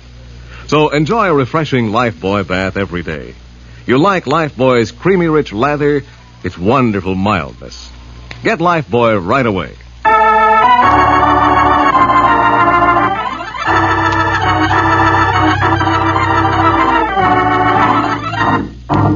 Now back to Big Town and to Steve Wilson and Lorelei as they drive to an abandoned lighthouse to help a lady novelist who gets into jams by renting haunted houses for atmosphere. Say, boss, Miss Kilburn, speaking of atmosphere... Speak of it, Harry. If you will observe out of the left window of the hack, you will see very little else besides atmosphere, except in seawater about 100 feet straight down. Yes, Harry. So watch for any more spots where the road has fallen into the sea. I'm watching. That last one came on me kind of sudden. Yeah, so does death. So take it easy or we won't live to get Hannah Harper and Aggie out of this jam. What kind of jam they got themselves into this time, boss? We're not sure. Neither is Hannah. Oh, there's the lighthouse, Harry. Stop here. Yipes and how the road ends. That's all there is. There ain't no more. Should I cut my lights? Well, no, wait, Harry. There's something coming out of the ground over there. Holy moly. It walks like a man, but it looks like a bear. Oh, that must be Elmer, the caretaker's son. Ooh, quote and misquote. Who takes care of the caretaker's son while the caretaker's son is taking care of us? Wait a minute. He's coming over to the car. I'll get out and talk to him. You want to borrow my knocker, boss? Hold it, Harry. Good evening. What do you want, mister? Does Miss Hannah Harper live here? She did. Where is she? I don't know. Are you Elmer Herring? Yeah, I'm Elmer Herring. Who are you? Oh, we're friends of Miss Harper and Miss Aggie. Then get them out of here. Why? 'Cause I don't like them women. Why not? 'Cause they don't believe I got a rabbit 7 feet tall. Oh? Have you? Yeah. That's fine. Now, if you don't mind, I'll go into the lighthouse. Wait a minute, mister. Let go of my throat, Elmer. What? Keep out of this, Harry. Yeah, or I'll throw you both in the ocean and your automobile, and I can do it, too. I'm sure you could, Elmer, but then we wouldn't be able to take Miss Hannah away from here. Yeah. Yeah, that's right, you couldn't. So, how about letting go of my throat, and I'll go into the lighthouse and talk her into leaving. Okay, but you get them out of here. Elmer, get back in the cellar. Get. Okay, Pa. Okay, but don't you let him laugh about my 7-foot rabbit. I won't, and get him to work. All right, mister. I heard you. Get them women and get. Why? It ain't safe for 'em to be here at the lighthouse alone. Why not? You ask too many questions, mister. Get them women and get. That will be up to Miss Harper. Get 'em and get. Well, you seem to have another visitor. This is your busy night. I said get 'em and get. You're in a rut, Mr. Herring. Get 'em and get. Good evening, Mr. Herring. Evening, Doc. I came as quickly as possible. Who are your visitors? Strangers. Come to get the writing woman and the other female what talks like a parrot. Very good. From that which I hear, your friends will be happier elsewhere, sir. That remains to be seen, and I didn't catch the name. Dr. Fu, doctor of dentistry, sir. And you? I'm Steve Wilson of the Big Town Illustrated Press. Oh, a newspaperman. Yes, but we're here as friends of Miss Harper. Good. Very good. And a good friend is he who gives wise counsel. In this case, to depart. Now, thanks for the suggestion, Dr. Fu. And what is your reason for coming here as quickly as possible? A professional visit, sir. I have come to pull teeth. Well, now, Mr. Herrings, he doesn't sound as if he had any teeth. You're darn right. Had him knocked out in a fight in Singapore 20 years ago. Quite so. And I am preparing a set of false teeth for Mr. Herring. When do I get him, Doc? Oh, very soon. But now, where is your son, Elmer? That the molar must be causing him great pain. He's in the cellar. Oh, so that's what made Elmer feel so mean. A toothache. Yes, but the matter will soon be remedied. Who's going to hold Elmer while you pull a molar, Dr. Fu? No one, Mr. Wilson, for I shall put him to sleep. And now, if you will excuse me, gentlemen. All right, mister. Go get them women and get them out of here. Steve, what's going on here? First a dim-witted giant with a toothache and a 7-foot rabbit, and then a monosyllabic rustic, and finally an oriental doctor of dentistry. I don't get it. It can't happen here. Well, it is happening, Lorelei, and if it's one of Hannah's publicity stunts to publicize her next mystery novel, I'm going to dunk her in the ocean. Now, wait till hack, Harry. Jack Force. Come on, Lorelei. I'm right with you, Steve. Lead the way.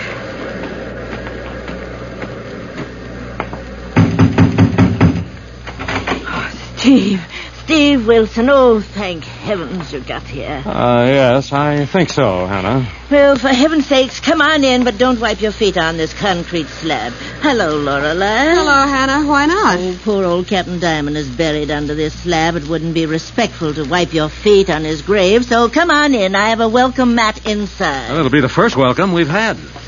What do you mean, Steve? Now, all right, Hannah. Where did you hire these freak characters to put on that vaudeville act? Act? What act are you talking about? Elmer, red herring, Foo. Who's Foo? An oriental dentist here to pull Elmer's teeth. And our leg, if you ask me. Steve, Lorelei, I swear I haven't arranged anything. Oh, heavens.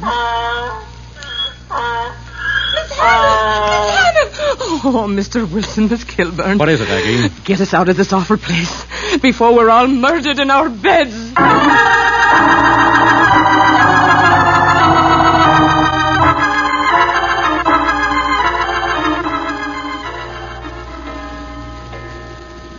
Oh, my goodness. Midnight.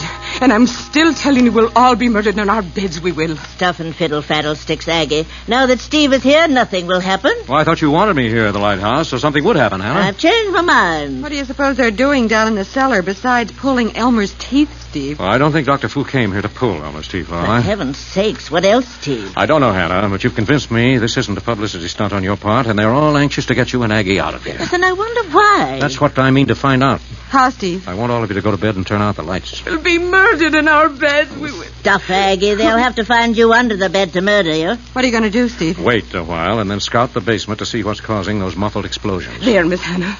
I told you it wasn't waves in the caves making that awful noise. I just said that to keep you from having the screaming memes, Aggie. I got him anyway. Oh, why did you send Harry away with a hack, Steve? To phone Fletch on City Desk to check our morgue files on this fabulous Captain Diamond buried under Hannah's doorway. Why check on Captain Diamond, Steve? I think Dr. Fu is here because of Captain Diamond, Hannah. What makes you think so, Steve? You say you found papers indicating Diamond made a fortune trading in the Orient before he retired? Yes, but the bank I rented the place from said he'd lost all his money. I wonder, that old picture of him over the fireplace doesn't look like a man who would part with money once he got his hands on it. Well, I suppose he had money when he died. Where does Fu fit? Oh, I think by his accent, Dr. Fu, if he is a dentist, practiced in the Straits, Lorelei, Singapore, Calcutta, or even the east coast of Africa. May have worked on Captain Diamond, learned his secret. Well, how'd you arrive at that long arm of deduction, Steve? Well, look at the mouth of that old sea dog up there in the picture. A full set of false teeth, if I ever saw one. Heavens, Steve, you're right. Maybe Dr. Fu heard of Captain Diamond's death. Yes, through Red Herring, who sailed with the captain as a mate. And they're looking for the captain's money. Oh, a buried treasure. That's what they're after. And they'll murder us all in our beds to get it. Oh, go to bed, Aggie. Get under the bed. You'll be safe. Wait a minute. Listen, that's Dr. Fu's car. He's driving away. I guess they've quit the treasure hunt for tonight. Good. Where do Herring and his son live, Hannah? Downstairs, under the old light. Uh-oh, not so good. Is there any way to get down there from here? No, only through a passageway under the light. This keeper's house was built later. Then I'll have to get in that way. Oh, Steve, you're not going down there right away. Elmer likes to choke people. He might think you're trying to steal his 7-foot rabbit. No. I'm going to wait a while. Give Elmer and his father time to settle down and sleep. You hope? Don't worry. Now, you girls get to bed and turn out your lights. And sleep, I suppose. At least keep quiet. Yeah, all right. Come along, Aggie. Get your nightie. Nightie? That I'll not, Miss Kilburn. The least I can do is be decent. if I'm going to be murdered in me sleep.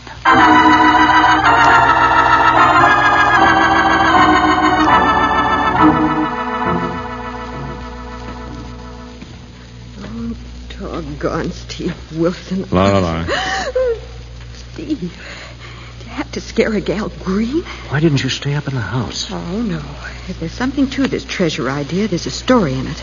And I'm a reporter, and whether you go, ergo, I go. All right. But keep quiet and keep back.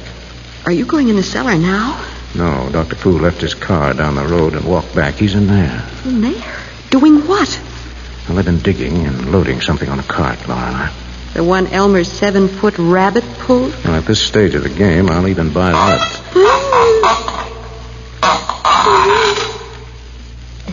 Steve, what was that? I think those modern Pandoras are opening a box, commonly called a coffin. Grave diggers. Yes. Grave robbers. Those muffled explosions must have been blasts to open a hole from this cellar to Captain Diamond's burial vault. Steve, if the money's in the coffin, they'll get it and get away before we can notify the police. Give me my share, concern, you fool. Give me my share. Give me it, let me get. Wait, Lorelei, they're quarreling over the loot. Maybe we won't need the police. Give me my share, you wretch, you. Will you give me my share? But certainly, my friend, you and your son shall have your share now.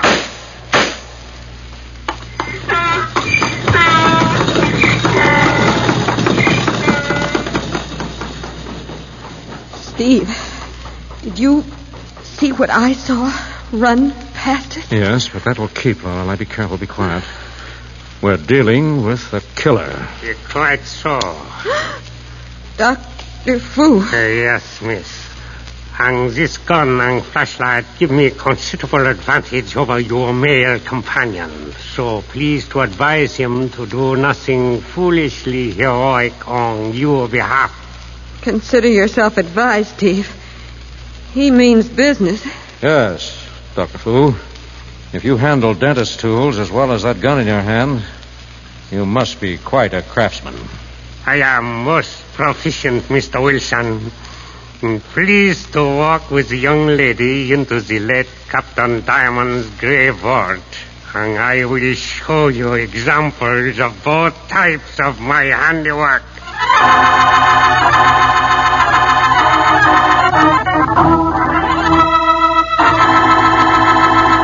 Thus, Steve and Lorelei are caught in a really deadly situation. In a moment, we'll come to the exciting climax of tonight's story, brought to you by Lifebuoy Health Soap. Friends, if you say this is startling, well, I say it's startling too. The doctors have proved it. Lifebuoy, with its purifying ingredient, gets skin cleaner, stops BO as no other leading soap can. Yes, after comparing the effects of daily baths with different soaps, these doctors made this amazing statement. Actually, you're cleaner, safer from BO when you bathe daily with Lifebuoy than when you bathe with any other leading soap. It's Lifebuoy's purifying ingredient that makes the difference. Remember, this purifying ingredient actually makes Lifebuoy milder, safe even for a baby's tender skin. So ask for Lifebuoy and enjoy that Lifebuoy bath every day.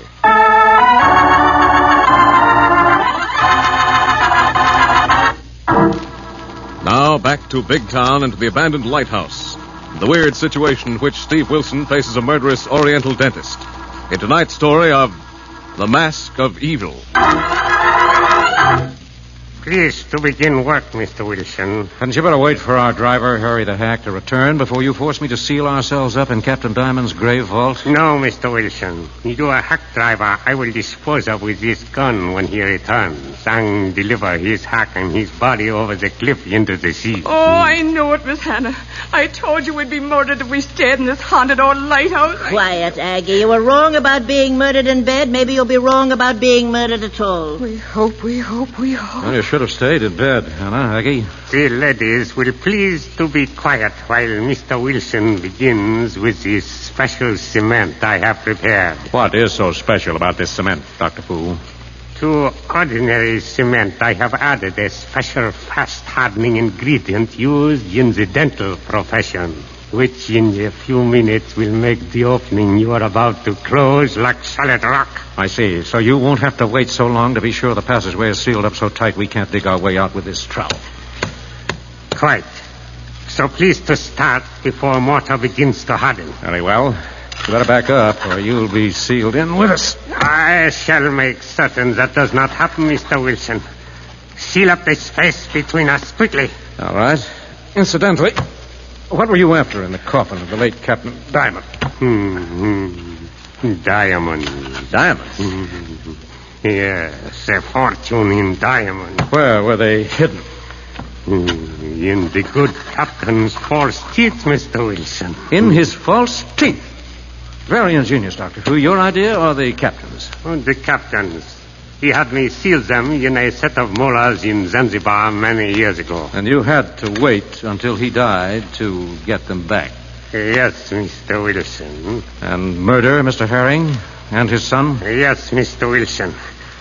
Please to continue and finish before cement hardens, or I shall be compelled to shoot. Well, then you'd have to finish sealing up this hole yourself. It would be no task.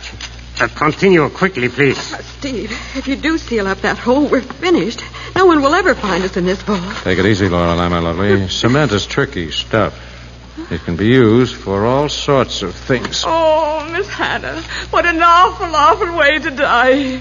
Buried before you're dead, with bodies laying all around. Hush, Shaggy, you're getting morbid. Oh, Steve, you've simply got to think us out of here. I'm going to try. Get back, Hannah.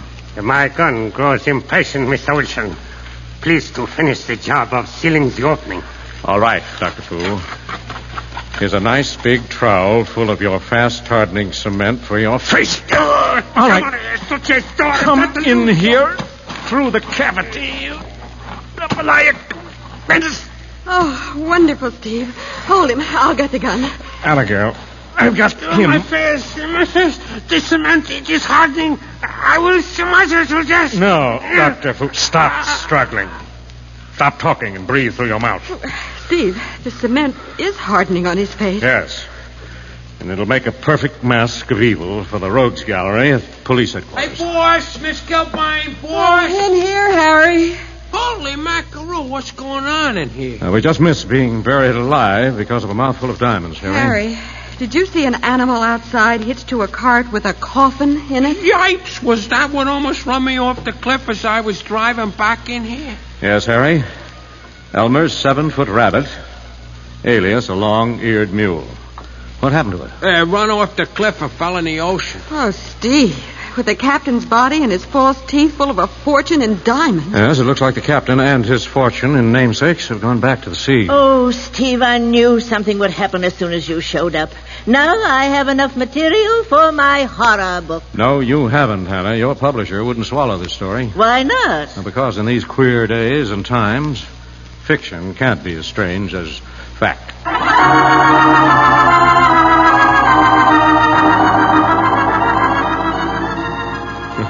And so ended, with the arrest, conviction, and execution of the deadly Dr. Fu for the murder of Elmer and his father, another exciting adventure of Steve Wilson and Lorelei of the Big Town Illustrated Press.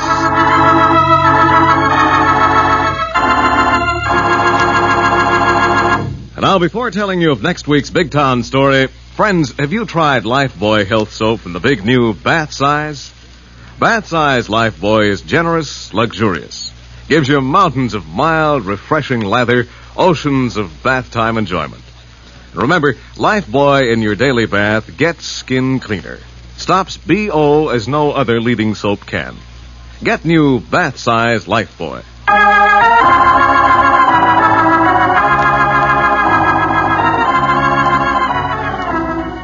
Next week, the makers of Lifebuoy bring you a hard-hitting story of the building racket entitled Nightmare House. Another exciting assignment in the newspaper career of fighting Steve Wilson of Big Town. Don't miss it. In tonight's dramatization, all names, times, and places are fictional, and any similarity to other names and places is purely coincidental. Big Town features Edward Pauly as Steve Wilson, Fran Carlin as Lorelei Kilburn, and was written and produced by Jerry McGill. Next Tuesday night, same time, same station, you'll hear the newsboy calling... Extra, extra, hero all about it. The story of Steve Wilson and Nightmare House. Brought to you by Lifebuoy Health Soap. Another fine lever product. Extra,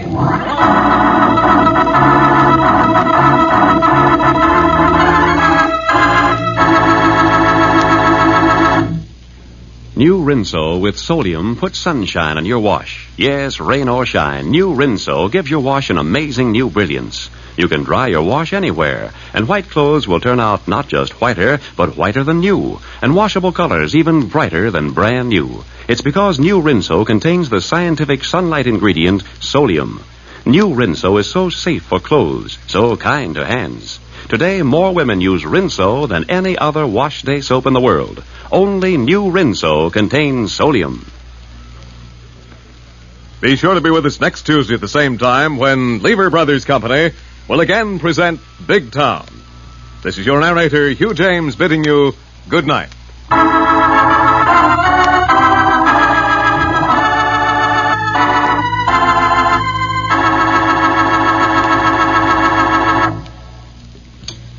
This is NBC, the national broadcasting company.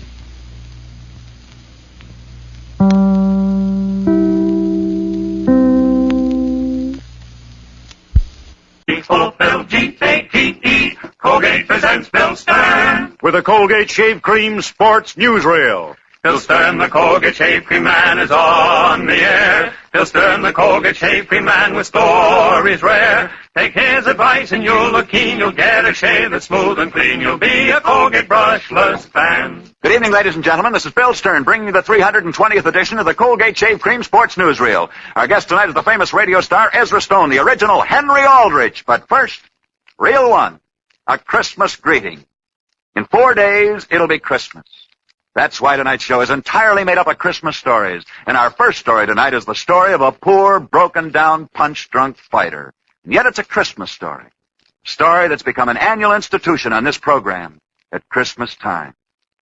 Did you ever hear of a fighter named Swifty Edwards? Chances are you don't remember him. Swifty Edwards was once a good fighter. But Swifty never got very far. He was just a boy who could take it on the chin. By 1926, Swifty Edwards was all washed up. He'd been knocked from pillar to post. He was just a human punching bag. No fight promoter wanted any part of him. But if Swifty was a poor fighter, at least he was honest. He never took a crooked fight, and he always tried his best. One thing made Swifty stand out from the hundreds of other has-been fighters. Swifty had a beautiful wife. He was very proud of his wife. Their love and devotion was honest and sincere. Several days before Christmas, in 1926, Swifty went from one fight promoter to another, trying to get a fight. Everybody gave him the same answer. No dice, Swifty. You're all through, kid. Why don't you wise up? Swifty was desperate. He had to get a fight somehow. He had no money, and Christmas was coming. And each Christmas, Swifty'd always given his wife a new dress. Well, there'd be no new dress this Christmas if Swifty didn't get a fight soon. Finally, Swifty reached the end of his rope. He went to a shady fight promoter. And Swifty asked that shady fight promoter for a fight. Sure, I got a fight for you. But of course you got to do me a little favor. You see, I got a new fighter on the way up. You could beat him on the level. Except this fight ain't going to be on the level. Get it, Swifty? Why, you rat! I never saw a fight in my life. Okay. Don't get tough with me. There's $20 in it for you, and no one will ever know. Swifty took that fight. All his life he'd fought clean, but now nobody'd give him a break. Yeah, Swifty had agreed to throw a fight. He was ashamed to tell his wife. Instead, he tried to act enthusiastic. Gee, honey, I got a fight. Boy, will I murder that guy. He's a cinch for me. Look, I got the money in advance. $30. Here it is. Here, honey. Here's your Christmas present. Get yourself that new dress. Don't worry about me. I'll win easily. Swifty was happy. At least his wife would never know how he'd gotten that money. Christmas Eve came. Swifty climbed through the ropes to fight his first crooked fight. In the first minute, he realized that if he wanted to, he could win. But he'd made a bargain, and so in the second round, he went down and he was counted out. Quickly, he dressed and left that fight arena. It was Christmas Eve. His wife would be waiting for him. At least he hadn't let her down. But as he entered his shabby room, his wife met him at the door. Her face was twisted with grief. Swifty, what happened? You told me you were going to win. You said you couldn't lose. You never told me that before. What happened tonight, Swifty? For a moment, he didn't answer, and then he spoke. Never mind, honey. It's Christmas. Come on, let's be happy. Can I see your new dress? His wife looked up as she said, I took that $30 you gave me, Swifty, but I didn't buy a new dress. I wanted to give you a Christmas present, too. You said you'd win, so I bet the $30 on you to win. And now we've got nothing. Yep. That's the story. And each year when it's close to Christmas like it is tonight, I always think of another Christmas. A poor punch-drunk fighter who tried so hard to say, Merry Christmas. Reel 2. If he ever played hooky when he was a boy, then he did it to play hockey. For 40 years, he's been a leading figure in the ice world. He's the famous manager of the New York Rangers, Lester Patrick. Well, one time I asked Lester Patrick how he liked Colgate brushless shave cream, and this is what he wrote. Colgate brushless is one no-brush cream that's got the number of my bristly beard and sensitive skin. It stays on the job, keeps my whiskers soft, lets me sail through to the finish without interference. Then, too, Colgate brushless doesn't clog my razor, and it washes off presto. Signed, Lester Patrick. You hear that, my brother shavers? Well, all you need to get on Lester Patrick's shaving team is Colgate brushless shave cream, the shave cream of champions. Yes, sir. And if you tell me your beard is tough and your skin is tender, I'll say swell. Colgate brushless was made for you. Made to shave you close and clean without a snag or a pull and without after irritation. If after your first Colgate brushless shave you don't agree, then just send the top of the carton to me. Bill Stern, care of Colgate, Jersey City, Zone 2, New Jersey, and I'll see that you get double your money back.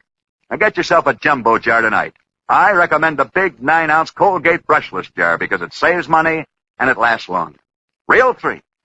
Colgate's camera close-up of Henry Aldrich.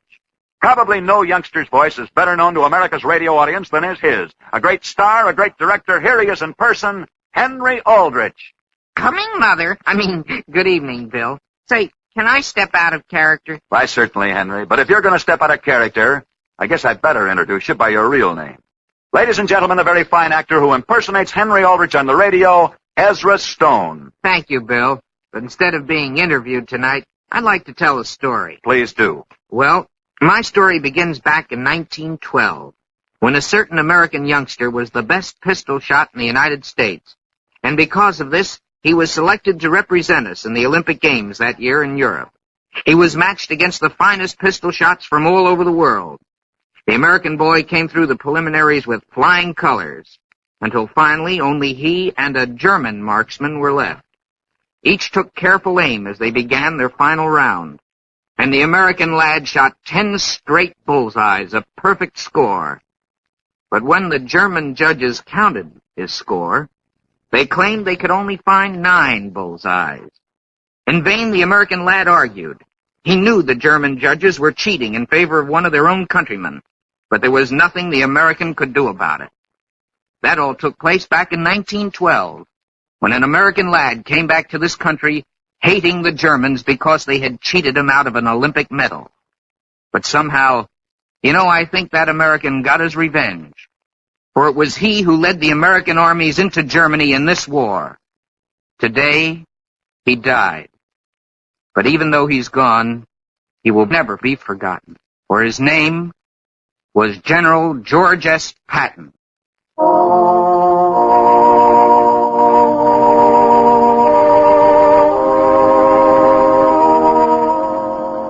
You're so right. General Patton was a great athlete. Much more important, a great American. Thank you so much. Good luck and good night. Ezra Stone, better known as Henry Aldrich.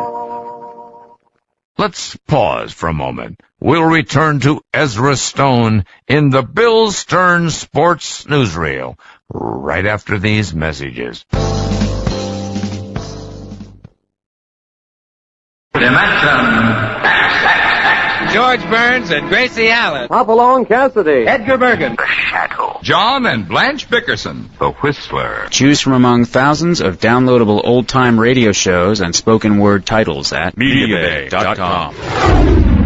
The best voice on the net. Yeah.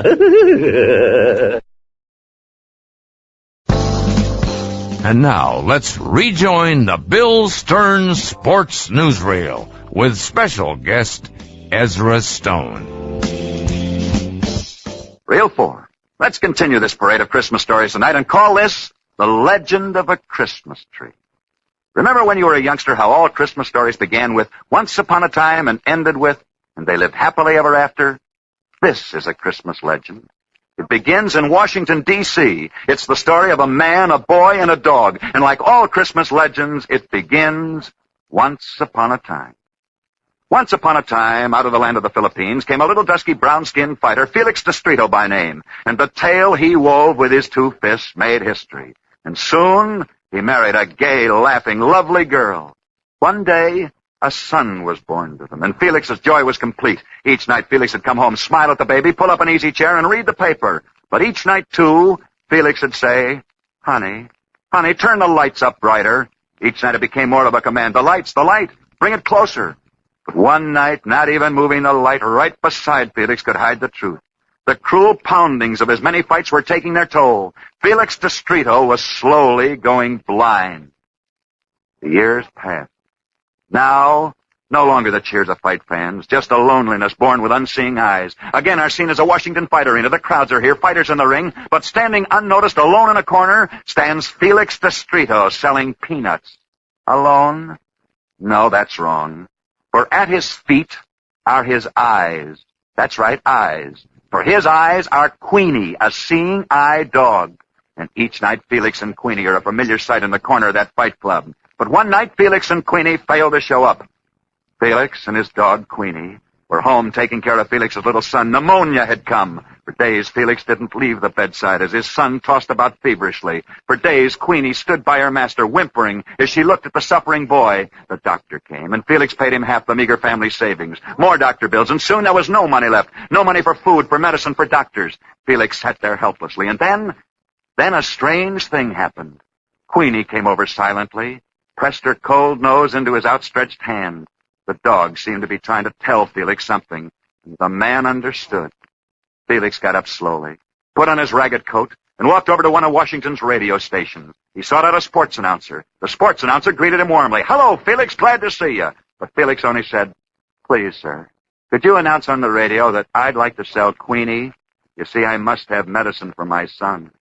The announcer nodded his heart. His heart was too sick to speak. That night, the miracle happened. From every newspaper, from every radio station in Washington, out went the appeal, not for someone to buy Queenie, but for money to help a fighter who was willing to give up his eyes that his son might live. And then came the response from the so-called hard-boiled fight fans, from the writers, from everyone, everywhere. The story created a sensation. Irving Berlin, the famous songwriter, heard about it, and since it was just before Christmas, it inspired him to write a special Christmas song.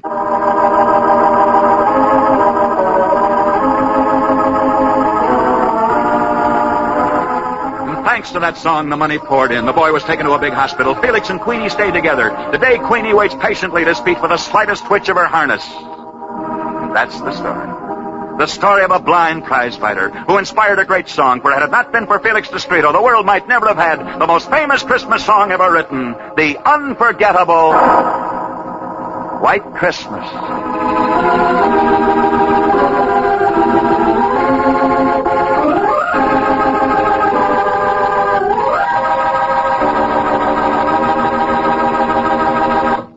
Profile of a great song.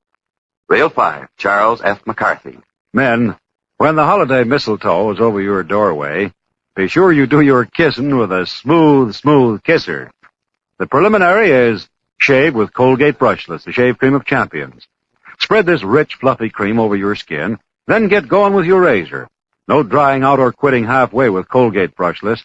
It keeps busy to the end of your shave. Keeps the toughest whiskers soft so your razor can shear them off close and clean. No wonder over half the men in America now enjoy the speed and convenience of shaving the brushless way. No wonder so many of them enjoy Colgate Brushless, the shave cream of champions. Ask for Colgate Brushless, the shave cream of champions, in the 9-ounce jar tonight. And now, back to Bill Stern. Reel 6, Colgate's Candid Camera catches the story behind the story. Exclusive, New York City.